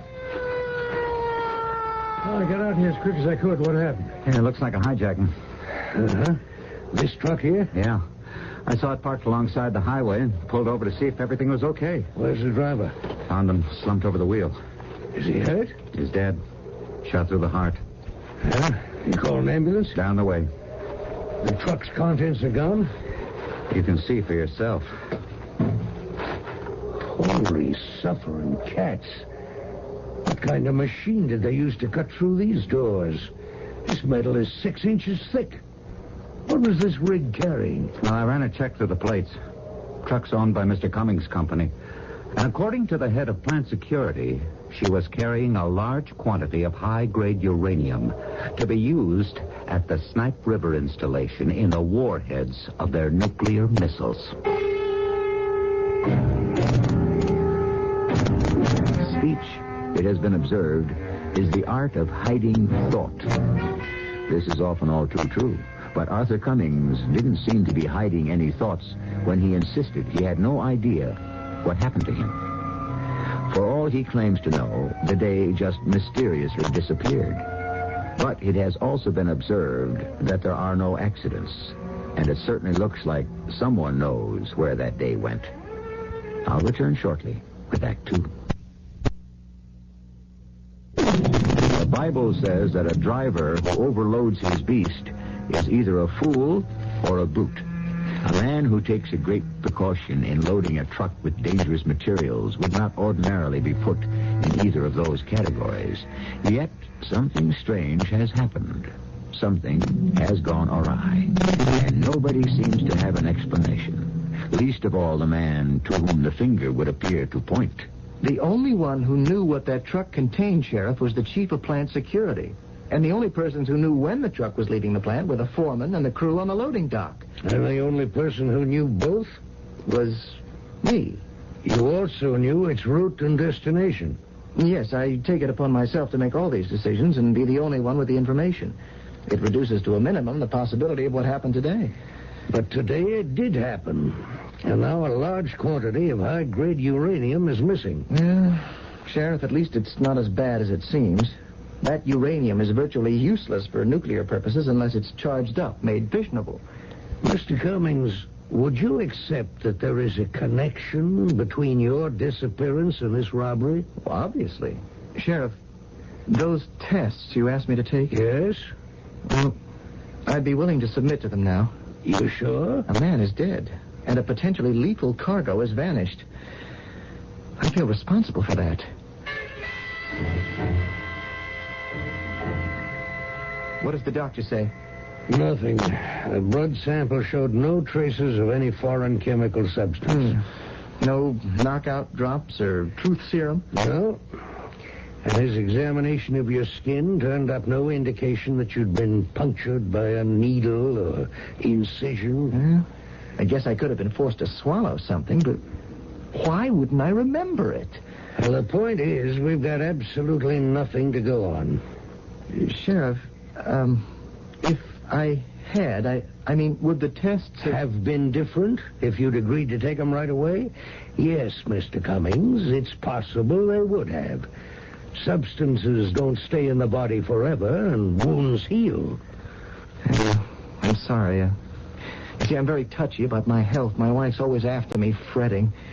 Well, with your permission, I'd like to try something a little out of the ordinary. What? I'd like to try to hypnotize you. You know hypnosis? Yes. It's becoming a very effective device in police work. If some form of mind control was practiced on you, it's possible we could break through that. Will you agree to this, Mr. Cummings? Yes, Sheriff.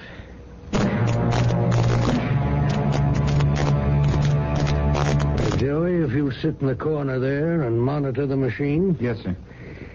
You ever been hypnotized before, Mr. Cummings? Yes, at a party once. Good. It's always easier if it's not the first time. Now, just relax. This is very simple. I'm going to count backwards from 10 to 1. And I'll give you images to concentrate on. And I'll count backwards again. Each time, I'll take you deeper into your subconscious. I want you to relax your mind. Think of it as a muscle and let it relax. You understand? Yes. Good.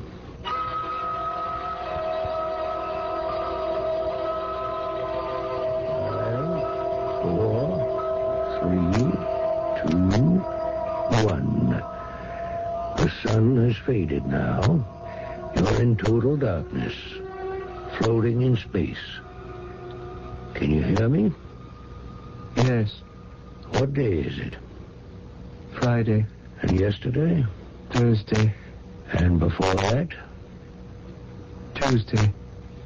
Wednesday, Mr. Cummings. Oh, yes, I'm sorry. Do you remember Wednesday? Yes. And the night before, where were you? At my office.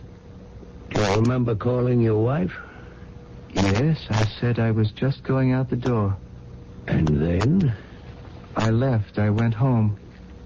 Can you see your car? Yes. In its parking space? Yes. You're walking toward it. Can you see yourself walking toward it? Yes. Describe your movements. I come out of the building, and I walk up to my car. And? I get in. You see no one? No. And then? I drive home. Does anything happen along the way? No. How long does it take you?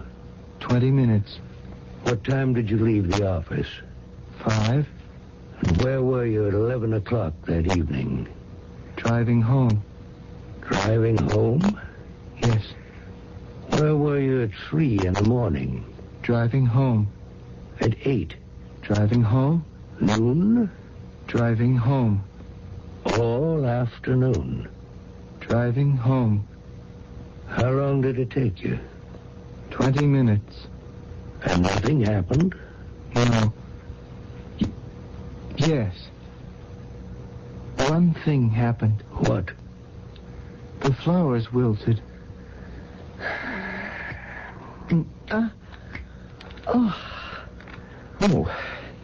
What happened? Nothing. I tried to take you through the missing day, but all you did was repeat the phrase driving home. In a way, we're lucky this happened when it did. Why? Well, I'm due to schedule a shipment of a breeder reactor to the nuclear facility in Amity. If that ended up in the same place as the uranium, we'd have someone on our hands who could manufacture a hydrogen bomb. The schedule for this delivery was not set the day you were missing? Oh, no. I was going to do that this afternoon. All right, do it now. Now? Yes, and tell me. Oh, so you can provide an escort? No, so I can change it. That way, there'll be no possible chance anyone else could know. Well, how about Monday morning at 10? Can you send it out Saturday at 9?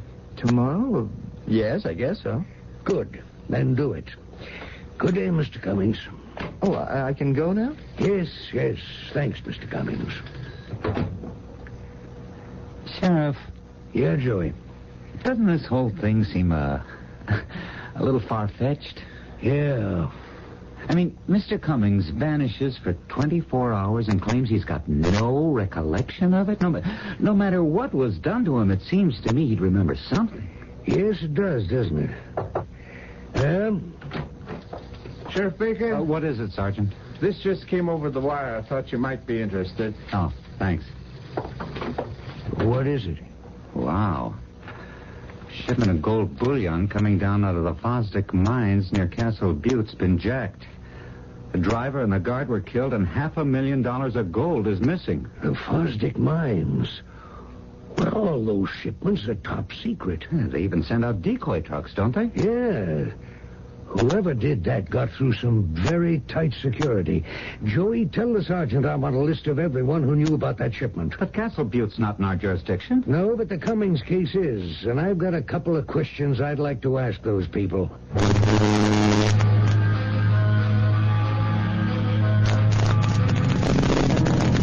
Here's 944 Chautauqua Street. Mr. Bud Peterson, right? He's the last one on the list. And so far, nothing. Do you think there's some connection between the two robberies, huh? Well, the earmarks are the same. Valuable, top security shipment, robbed, and not a single clue at the scene of the crime. If Mr. Peterson can't help us, we're at the end of the line. Yes? Mrs. Peterson? Yes? I'm Sheriff Baker. This is my deputy, Joe Sheen. We're from up Shumway Springs. We'd like to speak to your husband. Oh, surely. Come in. Thank you. Bud, there's another sheriff here to see you. Oh, hello? Yeah, is this about that gold robbery at our mine? Yes, sir.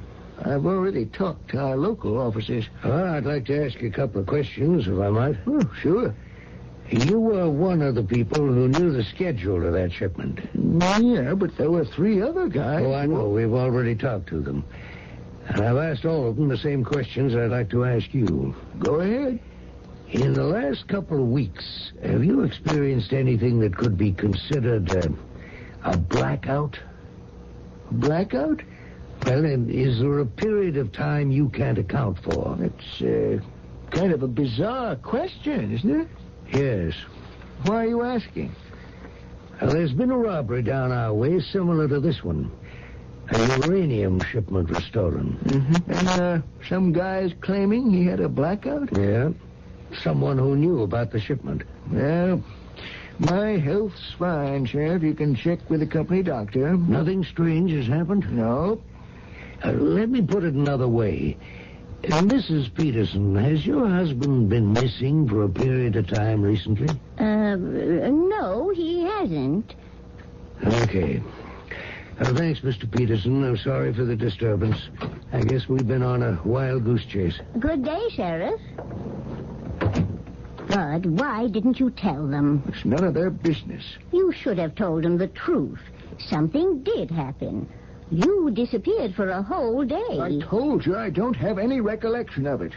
If this got into my medical record, I could lose my job. But if the same thing happened to this other man, maybe it wasn't your fault. I don't want to go into it. But what if something else happens, Bud? What if someone else is killed? What if we're in danger? Please, that sheriff only wants to help you, I'm sure. You must tell him. All right. Where did he say he's from? Shumway Springs. Yeah, we'll take a drive down. But I don't see what good it's going to do. I don't remember anything.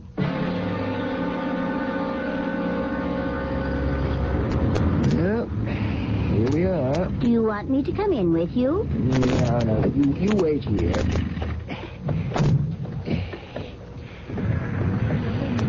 Mr. Peterson? Yeah.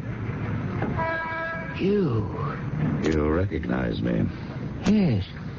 Yes, I do. That day, the day I don't remember. That's right. But how did you know I was coming here? I know. And I also know why you've come. But unfortunately, I cannot let you speak to that sheriff. Well, what are you... No, don't. No.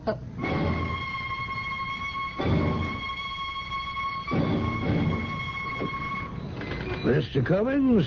Oh, Sheriff. We've come by to check on that reactor shipment. It got off safely this morning. Can I speak to you? Oh, certainly. Let's go into my office. Oh, is something the matter? Yes, something's happened.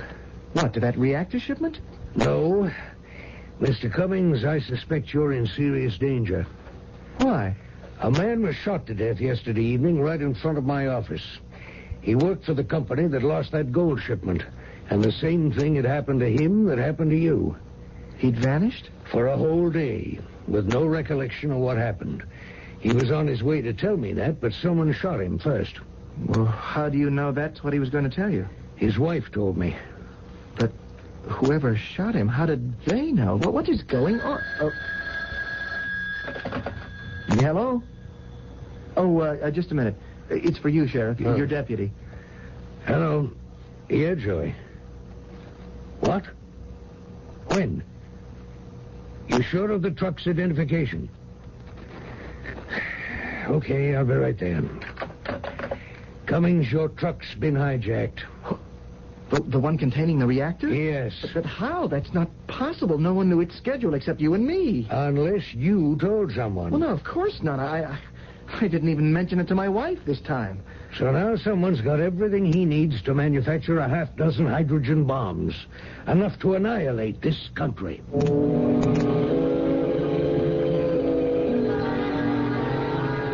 Every person is ignorant, said Will Rogers, only on different subjects. Well, on the subject which concerns us most at the moment, we're all pretty much in the dark. Whatever game is being played, it's being played extremely well, and someone is gathering some very deadly cards in his hand. Just how he intends to play them will be the topic of our third act. A Greek sage was weeping for the death of his son. Why do you weep? Asked a pedant. Since it avails you nothing. That is why I weep, replied the sage, because it does not avail. This is the beginning of wisdom. But there are situations in which something must avail if disaster is to be prevented.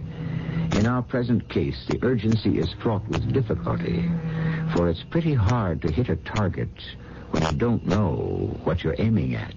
Mr. Cummings, I've got to ask you again to try to remember something, anything, about that missing day. I've gone over it 100 times. I've even walked through it, out of my office, over to my car. Nothing jars my memory. And somehow someone is getting information there's no way in the world he could get.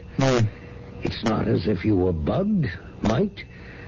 The doctor examined you thoroughly, and if he killed Peterson, there's no reason why he won't try to kill you. Well, what am I supposed to do? Here. What's that? This is my private line at my office, 555-0231. If anything happens or you remember anything, call me at once. 555-0231. Terrific. And what if someone jumps me and I don't happen to be near a phone? I'm bringing in the state police. I want the whole desert region around here scanned from the air. These people must have one heck of a base of operations. And we ought to be able to find some trace of it somewhere. You just talked to Cummings? Yep. I told him about Peterson. He still says he remembers nothing. You think he's leveling with us? And I just don't think he's the kind of a guy who'd be behind something like this. But no one else knew anything about that reactor shipment. Look, that's got to be a more logical an explanation than some omnipresent criminal that you can't keep any secrets from. How would Cummings have known about the gold shipment? Maybe he and Peterson were in cahoots. Look, unregistered gold could come in very handy to finance a scheme like whatever they're up to. That still doesn't explain how Peterson was shot. That's your private line. Yeah, I gave Cummings the number. Hello? Sheriff Baker? Speaking. This is Arthur Cummings. I've got to see you right away. Well, what's up? I think I'm beginning to remember something about that day. I think I may know what happened. Where are you? I'm just leaving my office. If we could meet somewhere. You name it. Why don't we meet at the county fairgrounds? All right, I'll be there in 15 minutes. What's up? That was Cummings. He thinks his memory's beginning to come back. This could be it. You want me to come with you? No, you stay here and mind the store. I'm meeting him at the county fairgrounds. I won't be gone long.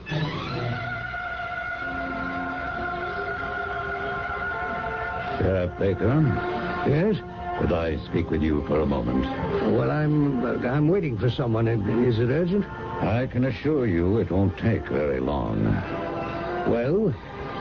I don't want you calling in the state police. What? You've done too much snooping already. Who are you? That's none of your business. Sheriff, your only business now is to die. What? Throw that... Mr. Cummings. Mr. Cummings. What? Oh, Joey. Don't you move. What are you doing in my bedroom? Just keep your voice down. Is that a gun? You get out of bed real quiet, you hear? You're coming down to headquarters. Well, why? I'm doing what we should have done a long time ago before it was too late. I'm putting you under arrest. What for? Well, for starters, for the murder of Sheriff Baker. The sheriff is dead? What happened? You called him. Me? Well, on his private line. The number he'd just given you. Joey, I never called him. Look, I was right there when the phone rang. Well, someone else must have gotten the number. How? How, Mr. Cummings? Just how? Now get some clothes on. Fast.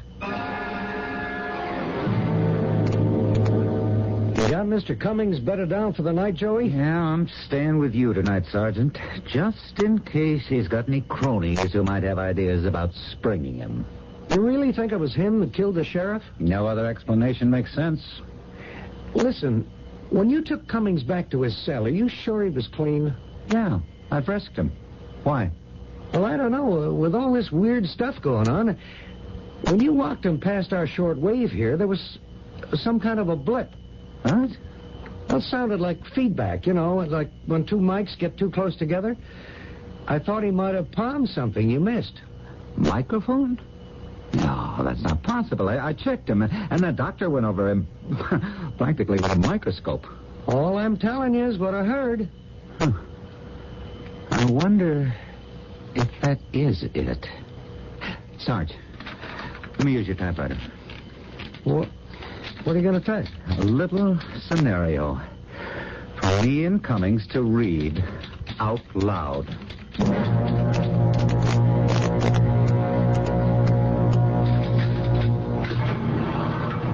Who's that?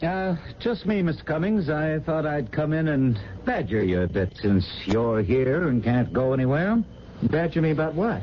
You see, I'm still convinced that if you tried hard enough, you just might be able to remember a little something about that missing day. Look, how many times do I have to tell... What's that? Are you sure?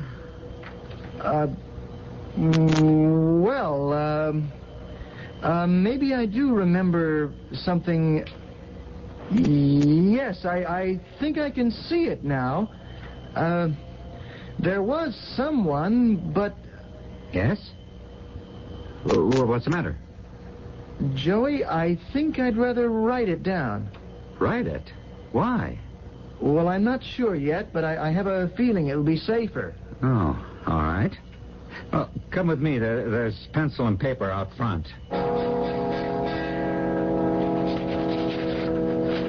Now, that's all I can remember so far. Well, it gives us something to go on. Thanks, Mr. Cummings. I think that under the circumstances, I can release you on your own recognizance. Do you want me to call your wife to come get you? Yes,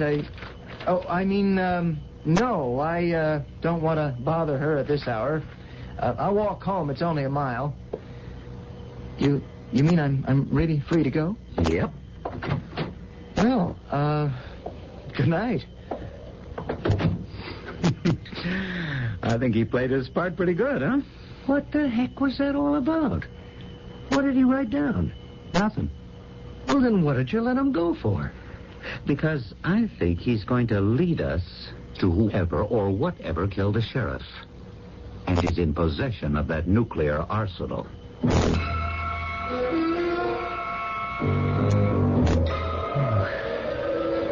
the heck wouldn't he let me call Bonnie? It's freezing. Oh, there's a car. Hey, could you give me a lift? I'm not going far. Of course. Get in. Thanks. I don't usually ask for rides, but... What did you write down? What? For that deputy. What did you write down? Well, I didn't... How did you know about that? It won't do any good to dissemble, Mr. Cummings. I want to know what you told him. Hey, how do you know my name? Who are you? What's that thing you're pointing at me?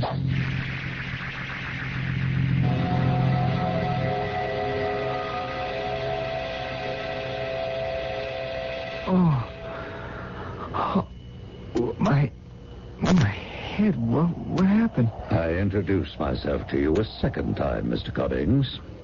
I'm Dr. Jalmar Simon. The second time? We've met before? Oh, yes. Though you wouldn't remember the occasion. Nor shall you remember this one. But for a very different reason. But that doesn't concern us just yet. Where am I? This place, it's familiar. We are at the top of a mesa in the middle of the desert. It's like a fortress. The CBS Radio Mystery Theater presents...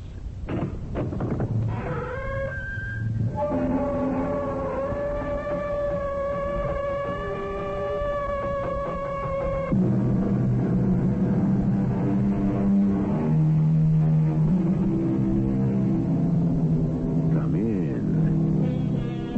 Welcome. I'm E.G. Marshall.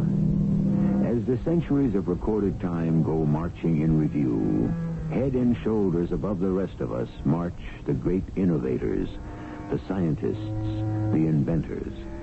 Their names are blazoned large in the annals of the world. Newton, Euclid, Da Vinci, Einstein, the navigators, the astronauts, the explorers.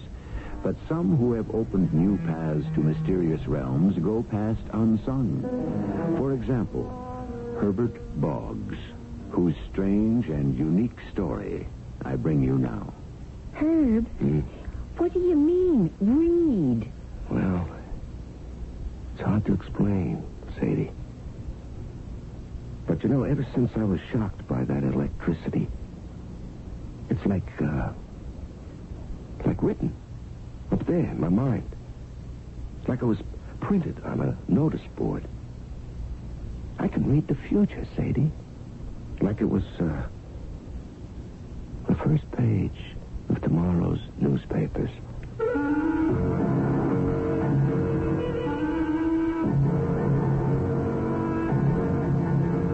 Our mystery drama, The Shock of His Life, was written especially for the Mystery Theater by Ian Martin and stars Larry Haynes. I'll be back shortly with Act One.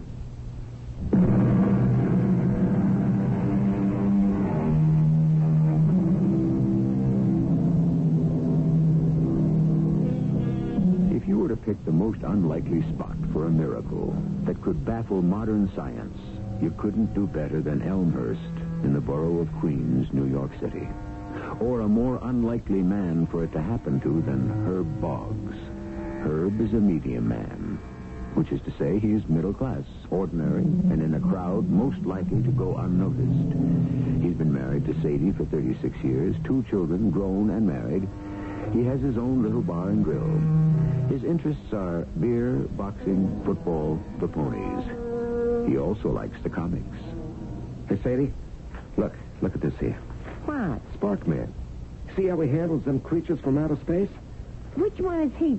The fella in the union suit? Oh, Sadie, that ain't no union suit. That's his uniform, like. Well, why would a grown-up man want to wear a kid outfit like that? Because it frees his muscles to do things. Oh, what's the sense explaining to a woman? Herbie, what are them zigzaggy things sticking out of his hands? Oh, that's his electrostatic ray. He hits you with that, and zingo, you're static. It's like electricity. Oh, he must run up some utility bills. Oh, come on. Will you, Sadie? He ain't hooked up to the electric company. That's like his own electric power. Oh, in the comics, anything can happen. But it ain't for real. Oh, yeah. Well, don't you kid yourself, Sadie. You'd be surprised how many real scientific ideas come straight out of the comics. That's how it's a real education to read them. You know, these guys who draw them are geniuses, most of them. Here, honey, why don't you get me a beer, huh? Why don't you get it for yourself? Well, can't you see I'm turning the game on? You know I always watch the football games on Sundays. All right, Herbie.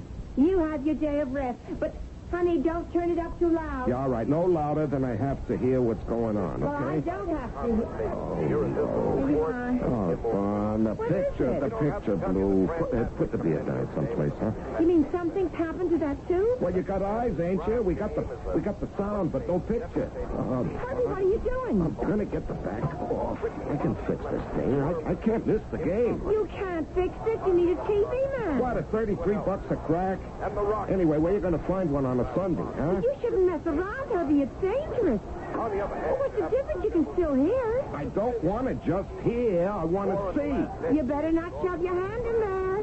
Oh, I can see already there's a tube half lying there. It just needs to be stuck back in. I read in a paper where it said a person should never...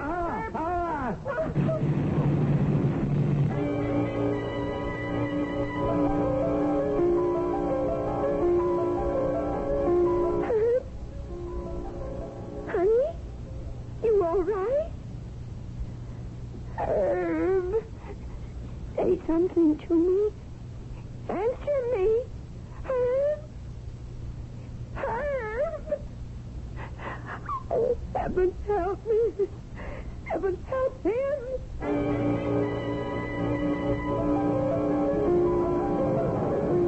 What did you say happened to your husband, Mrs. It's Boggs, Doctor. Oh, yes, Boggs. Well, he was fooling around trying to fix the TV. While it was turned on? Yes. And he got a shock. Oh, yes. He just went down like a rag doll. Only when I kneeled beside him on the floor, he was all stiff like. Mm-hmm. Does he have any pulse? I don't know. I didn't stop to find out. I just called the police. But after, when you went back to him? I don't know. I didn't think to try. Was he breathing? I don't think so. That's what scared me so, Doctor. He was laying there just like a corpse. Stiff, like I said. How long? Pardon? How long was he lying there in that condition? Oh, I wouldn't know. For a while. And then, after I got him on his back with the pillow under his feet and all, then I could hear him a little, sort of, like, snoring. The way he was when you first got him. But you can't estimate how long it was before you heard him making that sound. Oh, I was so scared. I mean, every second was like a year. Well, maybe 5 minutes, 10. Is it going to be all right, Doctor? We have him breathing clearly now, and we're going to take him right down to the hospital. Oh, do you have a car? Oh, no. You want to come along? Oh, yes. Couldn't I sit with Herb and hold his hand? I think you better let me and the medic do that, Mrs. Boggs. Oh. You climb in with the driver. All right. Okay, Hank. Open up the hooters and get us to the hospital fast. We don't want to arrive with a DOA.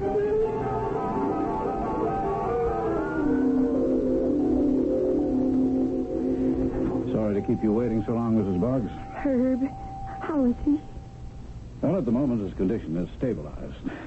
His respiration is satisfactory. He's out of cardiac arrest, and his EKG is normalizing. What does that mean, Doctor? Well, Mrs. Boggs, when you called police emergency, we got to you as fast as possible.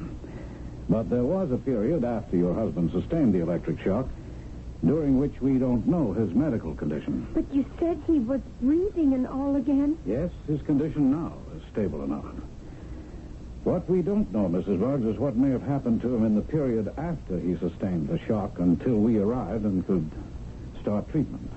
Doctor, I don't mean to be stupid. I just don't quite follow you. Let me try to explain. When we have sudden shock, like an electrical one, which stops normal functions such as breathing and heartbeat, time is of the essence. Oh. I won't go into all the complications and technical terms, but if, through shock, a patient loses all cardiopulmonary functions for more than 4 to 6 minutes, well, then we're in deep trouble. You mean my Herb would die? Not necessarily. What I do mean is that he could suffer irreversible brain damage and change. Oh, you think that's what could have happened before you got to our apartment? Well, I honestly don't know. Mr. Boggs is still in a coma until he comes out of it, and we've had a chance to evaluate the EKG and other tests. I can't give you any definite answer. I'm sorry. But you don't think he's going to die? I can't even promise you that. I know it's little comfort, but perhaps if the damage has already been done, it might be better for him and for you. I want him to come too. I want him back. Well, of course you do, Mrs. Boggs, and I want you to have hope. But I also ask you to wait and see. The man you get back could very easily be as different from night and day as the husband that you remember and love.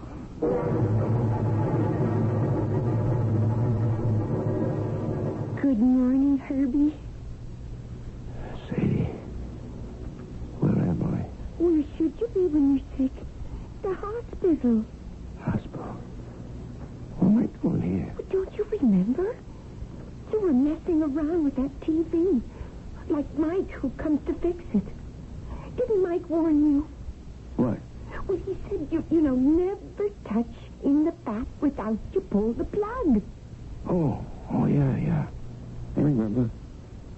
Hey, who won? Who won what? The game. What game? The game that was going on when the set pooped out. Well, how should I know? You think I should care about football players when my husband was lying like dead? What husband? You. Herbie, you went and electrocuted yourself. How come you're in the hospital? Waking up like this, I couldn't figure. I never felt better in my life. Oh, we'll let the doctor decide. No, what do I need a doctor for? I know how I feel. I want to get out of here and go home. Now, just a minute. No, just a minute. Get my pants, Sadie. I don't belong here. Herb, you've been sick. Real sick. 2 days you've been laying there like dead. You can't go home unless the doctor signs you out. All right, so get him and have him. I can't do that. He thinks you might have... Well, you know, with the electric shock and all. No, I don't know. Like I say, I feel like $1 million now. I need out. I got things to do. What things? Well, I can't explain. There are things going on in my head. Now, honey, I don't care about rules and regulations. I'm getting out of here. Doctor or no doctor. Herbie, you gotta have him to get out. And how am I going to convince him? Oh, he's gonna let me out without any trouble. How do you know? Well, I can read it. It's that simple. Read it? What do you mean, read it? In my brain, Sadie. Just like I can read so many other things now. Now, just trust me, huh? Like you always did. Gee, Herb, I want to. I want to with all my heart. But, it's also kind of different. I don't know where I'm at. You don't have to worry about where you're at, Sadie. Just get yourself set for where we're going. Now that we've been struck by lightning.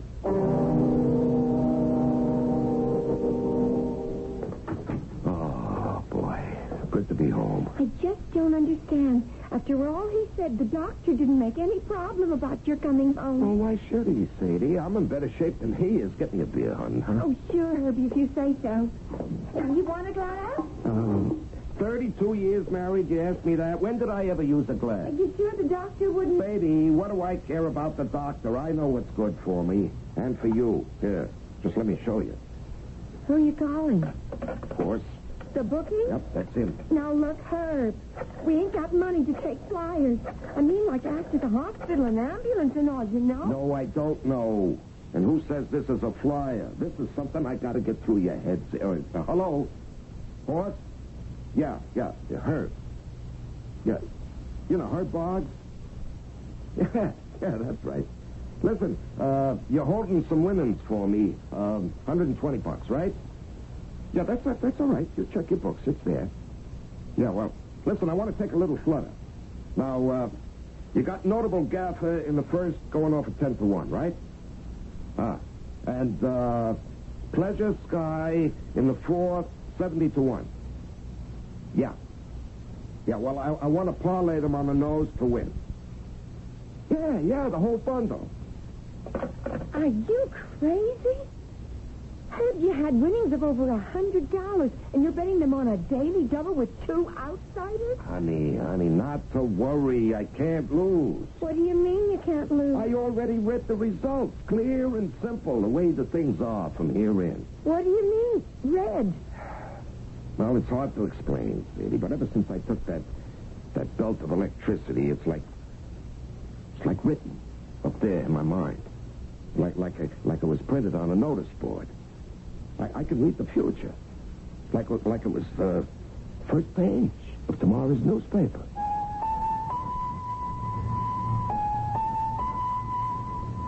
So, as Herb, or I should say, like Herb would say, here's a miracle happening right in the western end of Long Island. Or is it?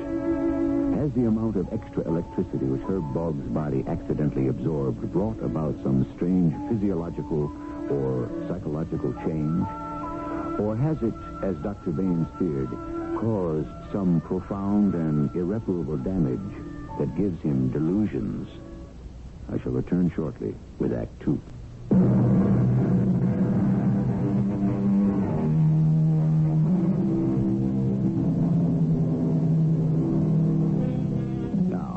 Herbert Boggs, owner of a small local bar and grill, who suddenly is electrified and claims to be able to see in the mind's eye the front page of tomorrow's newspaper. It is also a fact that the electrical shock was of such severity that it put him into cardiac arrest and eliminated all his vital functions for an indefinite period. A period, however, which may have been long enough to cause irreparable damage. Herb, why don't you take a nice rest in your armchair and let me fetch your slippers? Oh, Sadie, will you stop acting like I went round the bend? I'm telling you the truth. That you could see into the future? Well, not the whole future, just like I could see what could be on the front page of a paper. The racing results? Well, if someone won big enough to get a headline, and other things do. I'm just telling you the way it is, Sadie. Maybe I better get you some aspirin. Will you, for crying out loud, stop treating me like I had some kind of a sickness or something? I got vision right here. How can you be sure? It's just I am, Sadie, I am. All right, we can prove it out. Wait a minute. What are you doing? I'm calling a number. What number? There's this number you call to check the betting results. Couldn't you just listen in on the radio? Yeah, of course I could listen. This is faster. Here, like already I'm getting the rundown. About the horse race, the parlay? No. He's up to that now. He's on basketball and football right now. Mm. Oh, wait. Here he goes on exactors and perfectors and all that. No. Hang on, wait a minute. What? Here he goes on results at big oval track. First race. Notable gaffer wins at 10 to 1. Hey, you know what that means, honey? We what? We just made ourselves $1,200. We did? Oh, we can sure use it. Oh, no, that ain't using money, honey. We have it all riding on the fourth race. Herbie, if we lose that, do we lose it all? No, we ain't gonna lose it. Well, how can you be so sure? Hold it. Yeah, the results coming in right now. Yee-hoo! Pleasure Sky took it by a nose. Uh-huh. I told you I could see it just the way it's going to be, huh? The second horse won? Yeah, paying 70 to 1. That means you and me, Sadie, just cleared ourselves more than $35,000. Herb, we never had that much money all at once in our lives. Yeah, well, you better get yourself used to it, baby, because that's the way it's going to be from now on. Oh, no, Herbie, please. I'm scared. Let it go at that. You came in lucky once. Don't stretch your luck. What's the stretch? That ain't luck. Don't you understand? I know before it happens. Darling, you've been sick in the hospital.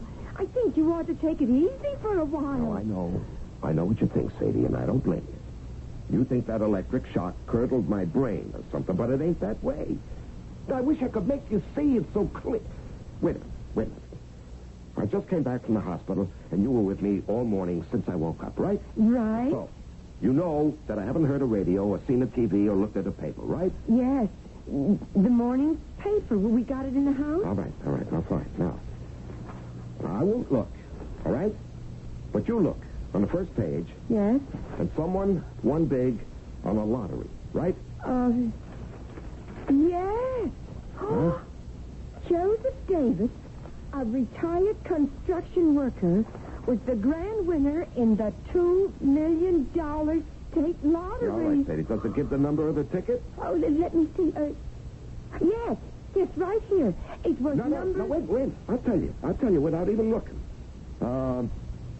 2, 4, 3, 8, 6, 9, 2, right? Yes, that's right. Hey, you see, I know which number is going to win. Oh. Yeah, let this Joe Davis have his $2 million. Next month, if we want it, we'll have it. How? Well, when I put my mind to it, I can see the number. Well, how can you get the number you want? Well, maybe I can't, but there's 83 other places. Knowing the right numbers can put you and me on easy street for the rest of our lives. Where? The numbers, the horses, the right spread in basketball, football, 100 ways, Sadie. I don't have to guess anymore. I'm going to know.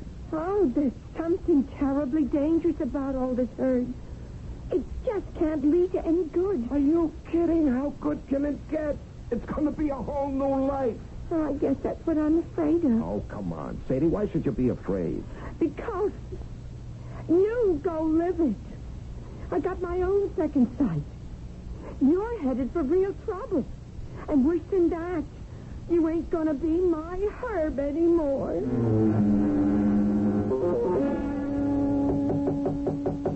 Here, come. Hi, lover. Hi, Angel. Come in, close the door.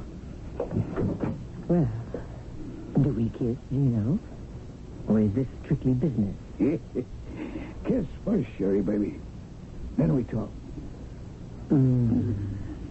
You're it, Gino, all the way. I need a little information, and I can't think of anyone better to dig it up for me. So tell me. I got a customer, a live one, for a lot of years. He's gone sour on me. Oh, he owes you? Oh, no. He quit gambling? Worse than that. All of a sudden, he starts to win big too often. I want to know why. Look, Gino, isn't this man's work? This guy happens to be a bartender who owns his own little place. So? Isn't gambling man talk? Customers talk to bartenders. It don't work the other way around. What'd you do? Misplace the goon squad? No, this doesn't call for strong-arm stuff. You catch more flies with honey than Okay, I get the message, Gino. What's the address? And how do I recognize this pigeon? The address is on the paper. You'll find it behind the bar. His name is Herb. Herb Boggs.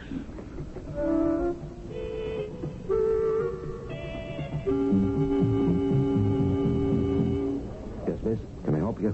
Oh, If it was something to eat, we don't open the grill till 5:30. No, I don't want to eat.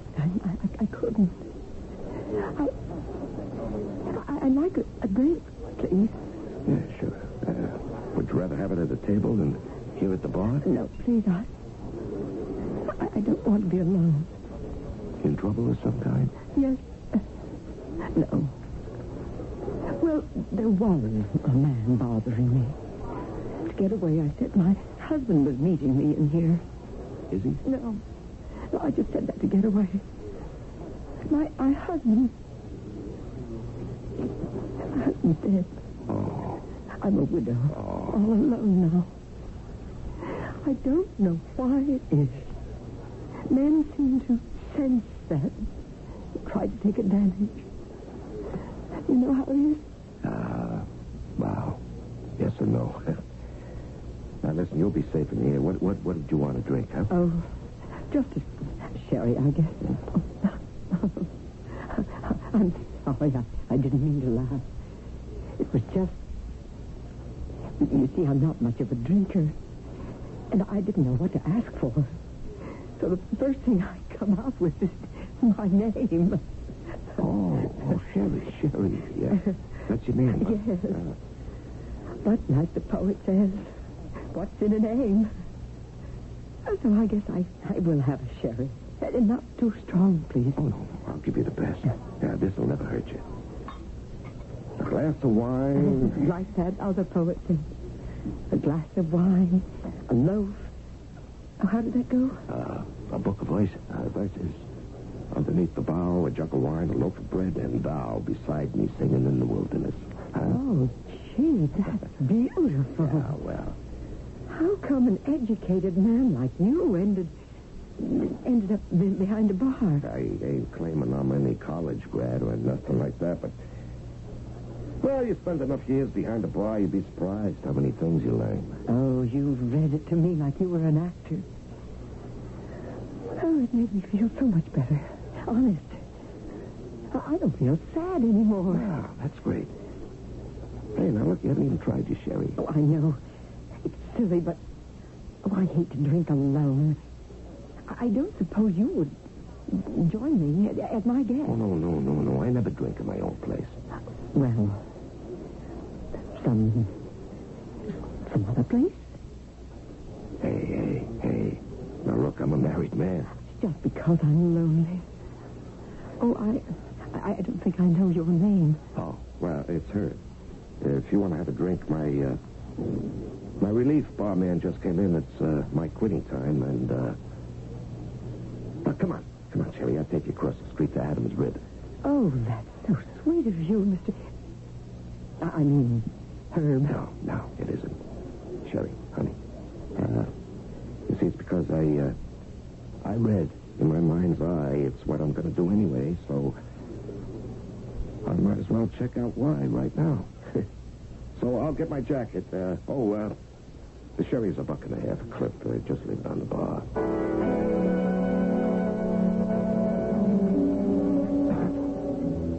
You know, you're a funny man. Nah, not funny, just strange. Well, I dig men who are far out. Oh, no, Sherry, it won't work. What do you mean? Look, if I was younger and I didn't have my Sadie, now I'm not saying I wouldn't go for audio flash and me, but it won't work. Because first of all, there is Sadie, and I never cheated on my wife yet, and never will. And second off, because I know it ain't the cards. You're sure? If you came up to my pad right now, I couldn't make you change your mind? No, I don't have to be sure. I know, because I know I'm not going to your place. How? Oh, like I said, I can see it in my head. I can kind of read it like. Anytime up to 24 hours ahead, I know whether a thing is going to be or if it isn't. How could you do that? Well, I didn't ask to be able to. You see, I took a jolt of electricity, and I nearly cashed in my chips. Oh? Yeah. And when I came out of it, I guess it kind of scrambled my brain some. Change over some of the cells like that. But anyway, I could see into the future. Oh, like a day before a race, you could know which horse was going to win? Oh, that's easy. Oh, boy, are you the man with all the luck? Well, not so fast. You see, the trouble with knowing about things in advance is you get to take the bad with the good. Like it's just coming clear who sent you to pump me. Only I don't see all that clear yet why. Nobody sent me. No, Sherry, honey, that's a lie. But you know Marks, right? All right, now you tell me what does Gino want with me? I wouldn't know. Oh. Well, I know this much. If a big fish like Gino is after me, it can only mean trouble. So, you see, Sherry, maybe I'm not so lucky after all.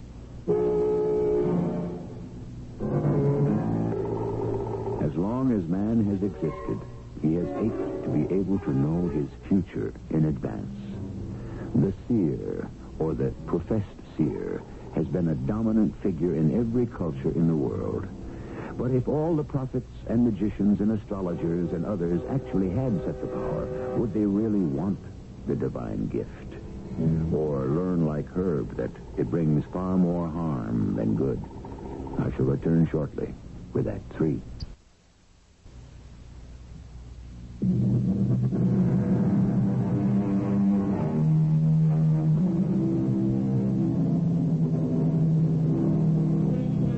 One of history's wisest men, Sir Francis Bacon, once wrote, "Men must pursue things which are just in the present and leave the future to the divine providence." The wisdom of this thought is something poor Herb Boggs is about to discover. Even though his ability to read the future was not something he is directly responsible for, it is a gift that was wished upon him, and which, despite its advantages, he is rapidly beginning to think he would rather have wished off him again. I brought us some nice fresh coffee, Herb. No. None for me, Sadie. Oh, would you rather have a beer? No. Well, should I turn on the TV? No. Oh, no, I know you must be sick. I'm not sick. Got a problem. Oh, I knew something was bothering you ever since you come home to dinner. Herbie, how can I help? Now, Sadie, this has nothing to do with you. Everything that has to do with you has to do with me. All right. All right, now listen. When I first found out about my gift, I lost my head a little, all right? Well, you didn't seem no different to me. No, I mean about how I saw all the money that I could make. You know, all my life I played the numbers, the ponies, wherever you could lay it at, right? Every cent I could afford, and too much of the time, when I couldn't. I know. Well, you know what I figured last year? I'm a loser. Over 40 years, averaging out, I blew $50 a week. That's $100,000 I blew, Sadie. With interest over all them years, it could have been $2. That's all you or me would ever need. Now, do you think that's smart? No, that wasn't smart. But now you could get it all back, and more. Yeah, that's what I figured, Sadie. I wasn't going to be greedy, just get back my stake and maybe like interest money, you see? Only I was stupid. What's so stupid about that? Well, I tried to move too fast. I got Horst Turkle screaming what was I trying to do to him, and I should have listened. To what? Well, he asked me to take it easy, or either let him in on what kind of handicapping system I was using. Well, I fobbed him off, so he must have went screaming to the big shots, you see, wherever he lays off his bets. So now I got Gino Marks on my tail. Who is Gino Marks? Oh, he's a real hard guy, Sadie. This is his district, you see, and he doesn't like anybody that messes with his profits. Herbie, don't get mixed up with gangsters and hoodlums. We don't need the money. Forget it. Well, the whole trouble is I was going to forget it. I just about had our money back. Well, whatever we've got, you don't need anymore. Well, I'm not sure I even deserve the $100,000 I have. It ain't so much of a gift, you know, when you come right down to it.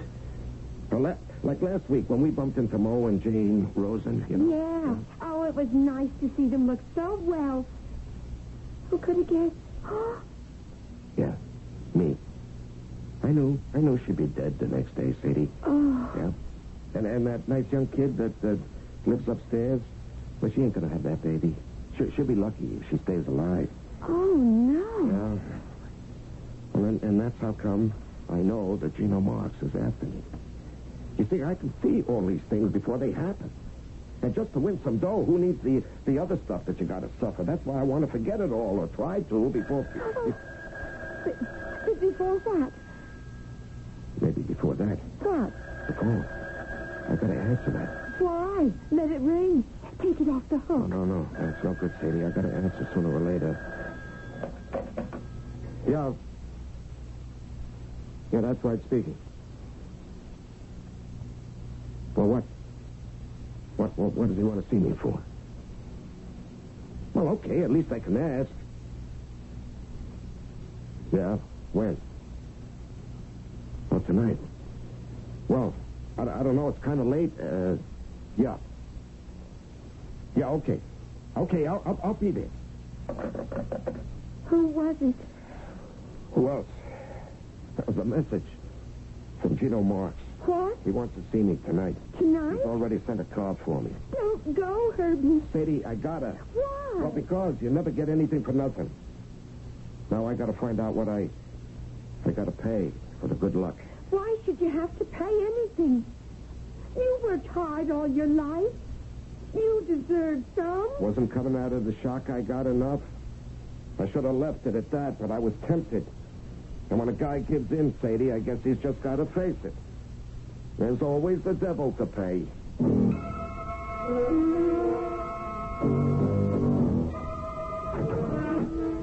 Come on. Yeah, that's right. Close the door, Bugs. Take a seat. I want to talk to you. Sit down. Sit down. Yeah. Now, come right to the point. It's the way I work.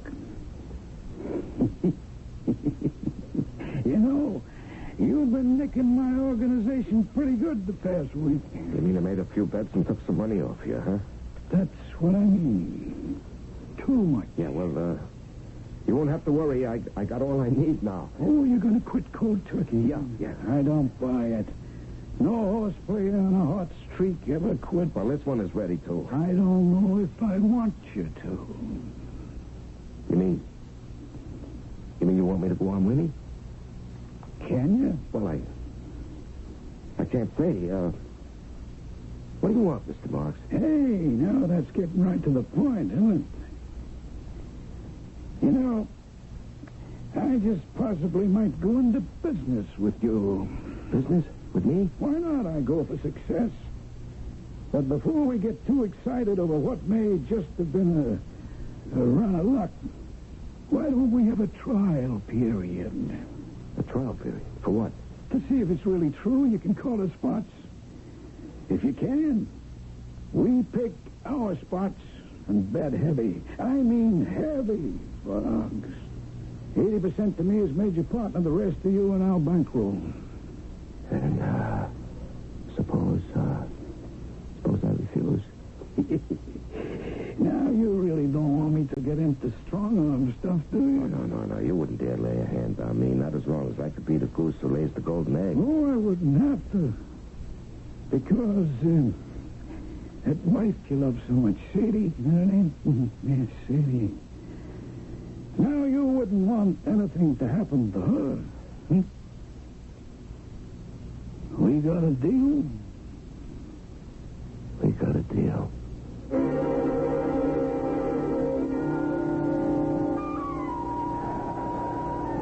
Herb?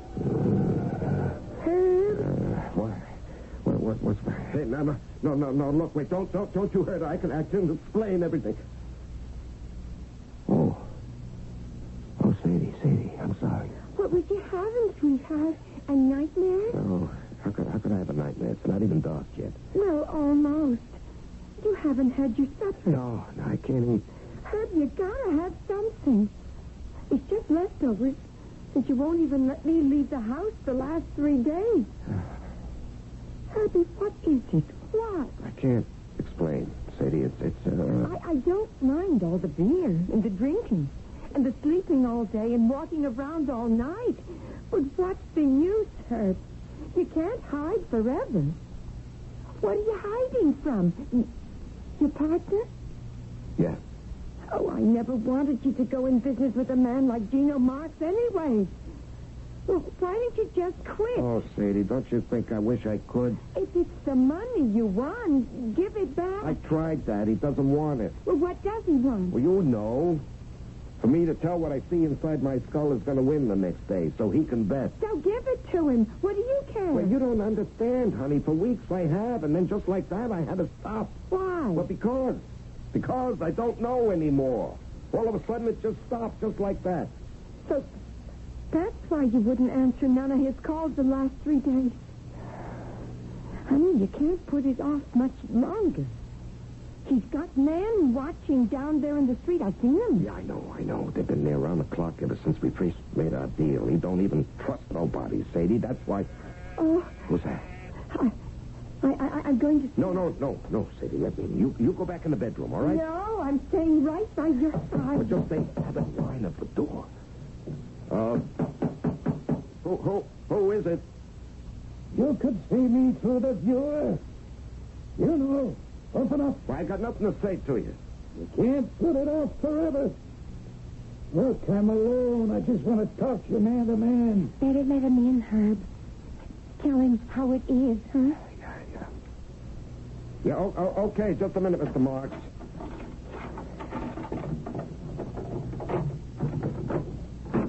There. Evening, Mrs. Boggs. Yes. I have. What do you want? Well, you know me. I don't waste time. Right to the point.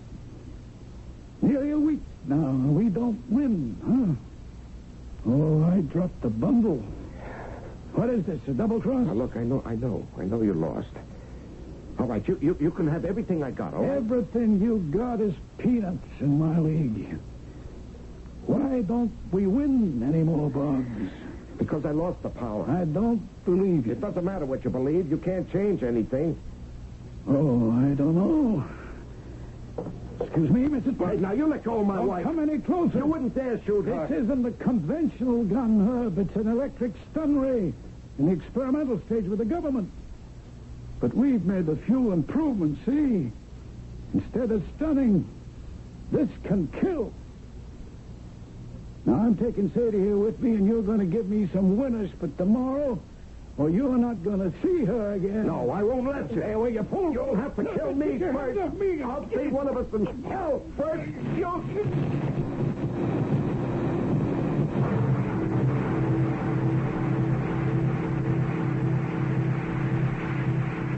don't want to die. Oh, what a stupid thing to try. Where am I?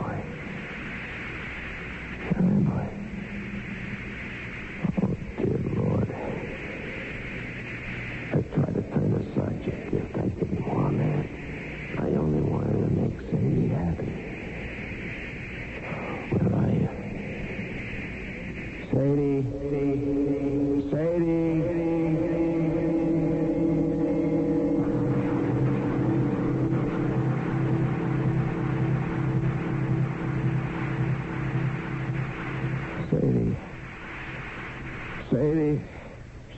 Say. Right here, Herbie. Where is he? Where's Gino? Who? Gino, I won't let him kill you. I won't let him do that. There's no Gino here. Whoever he is, darling. Just Sadie. Where are we? In the hospital. The hospital? You mean he didn't kill me? He didn't hurt you? Nobody hurt me. And nothing's happened to you, thank heaven. Even if you did near kill yourself on the TV.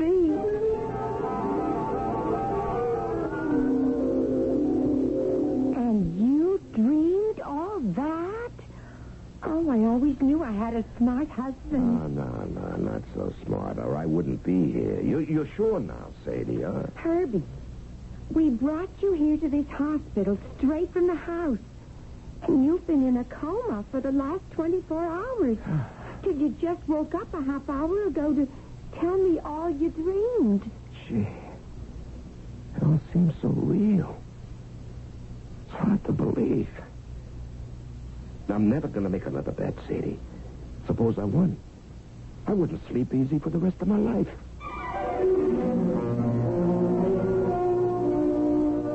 Smart man, Mr. Herbert Boggs, who learned a valuable lesson. No matter what the odds a man gambles, they can't be beaten unless you have the devil on your side. And having won with his help, what have you won? His payoff is that if you commit yourself to him, no matter how long and lucky the wheel spins, he is waiting for you in the end. I'll be back shortly.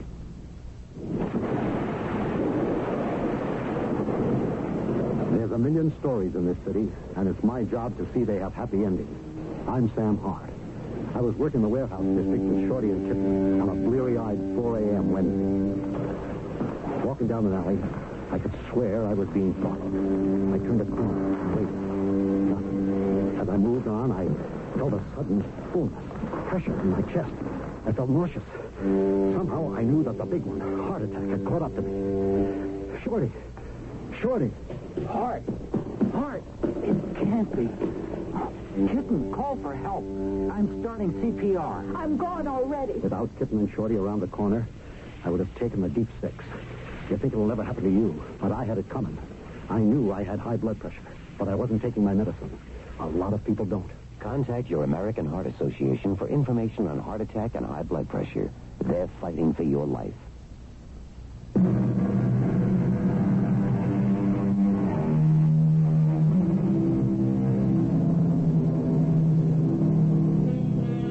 Some years ago, Mr. and Mrs. Boggs retired to Florida. Herb spends a good deal of time fishing. He likes the quiet. But there are few backwaters left, and the sounds of radio invade all of them. Sometimes, as Herb catches the field for the following day, the name of some horse will vibrate in his mind as the winner. But he never checks the results, in case he might be right. The peace inside him he has now is too precious to be disturbed again. Our cast included Larry Haynes, Joan Shea, and Ian Martin.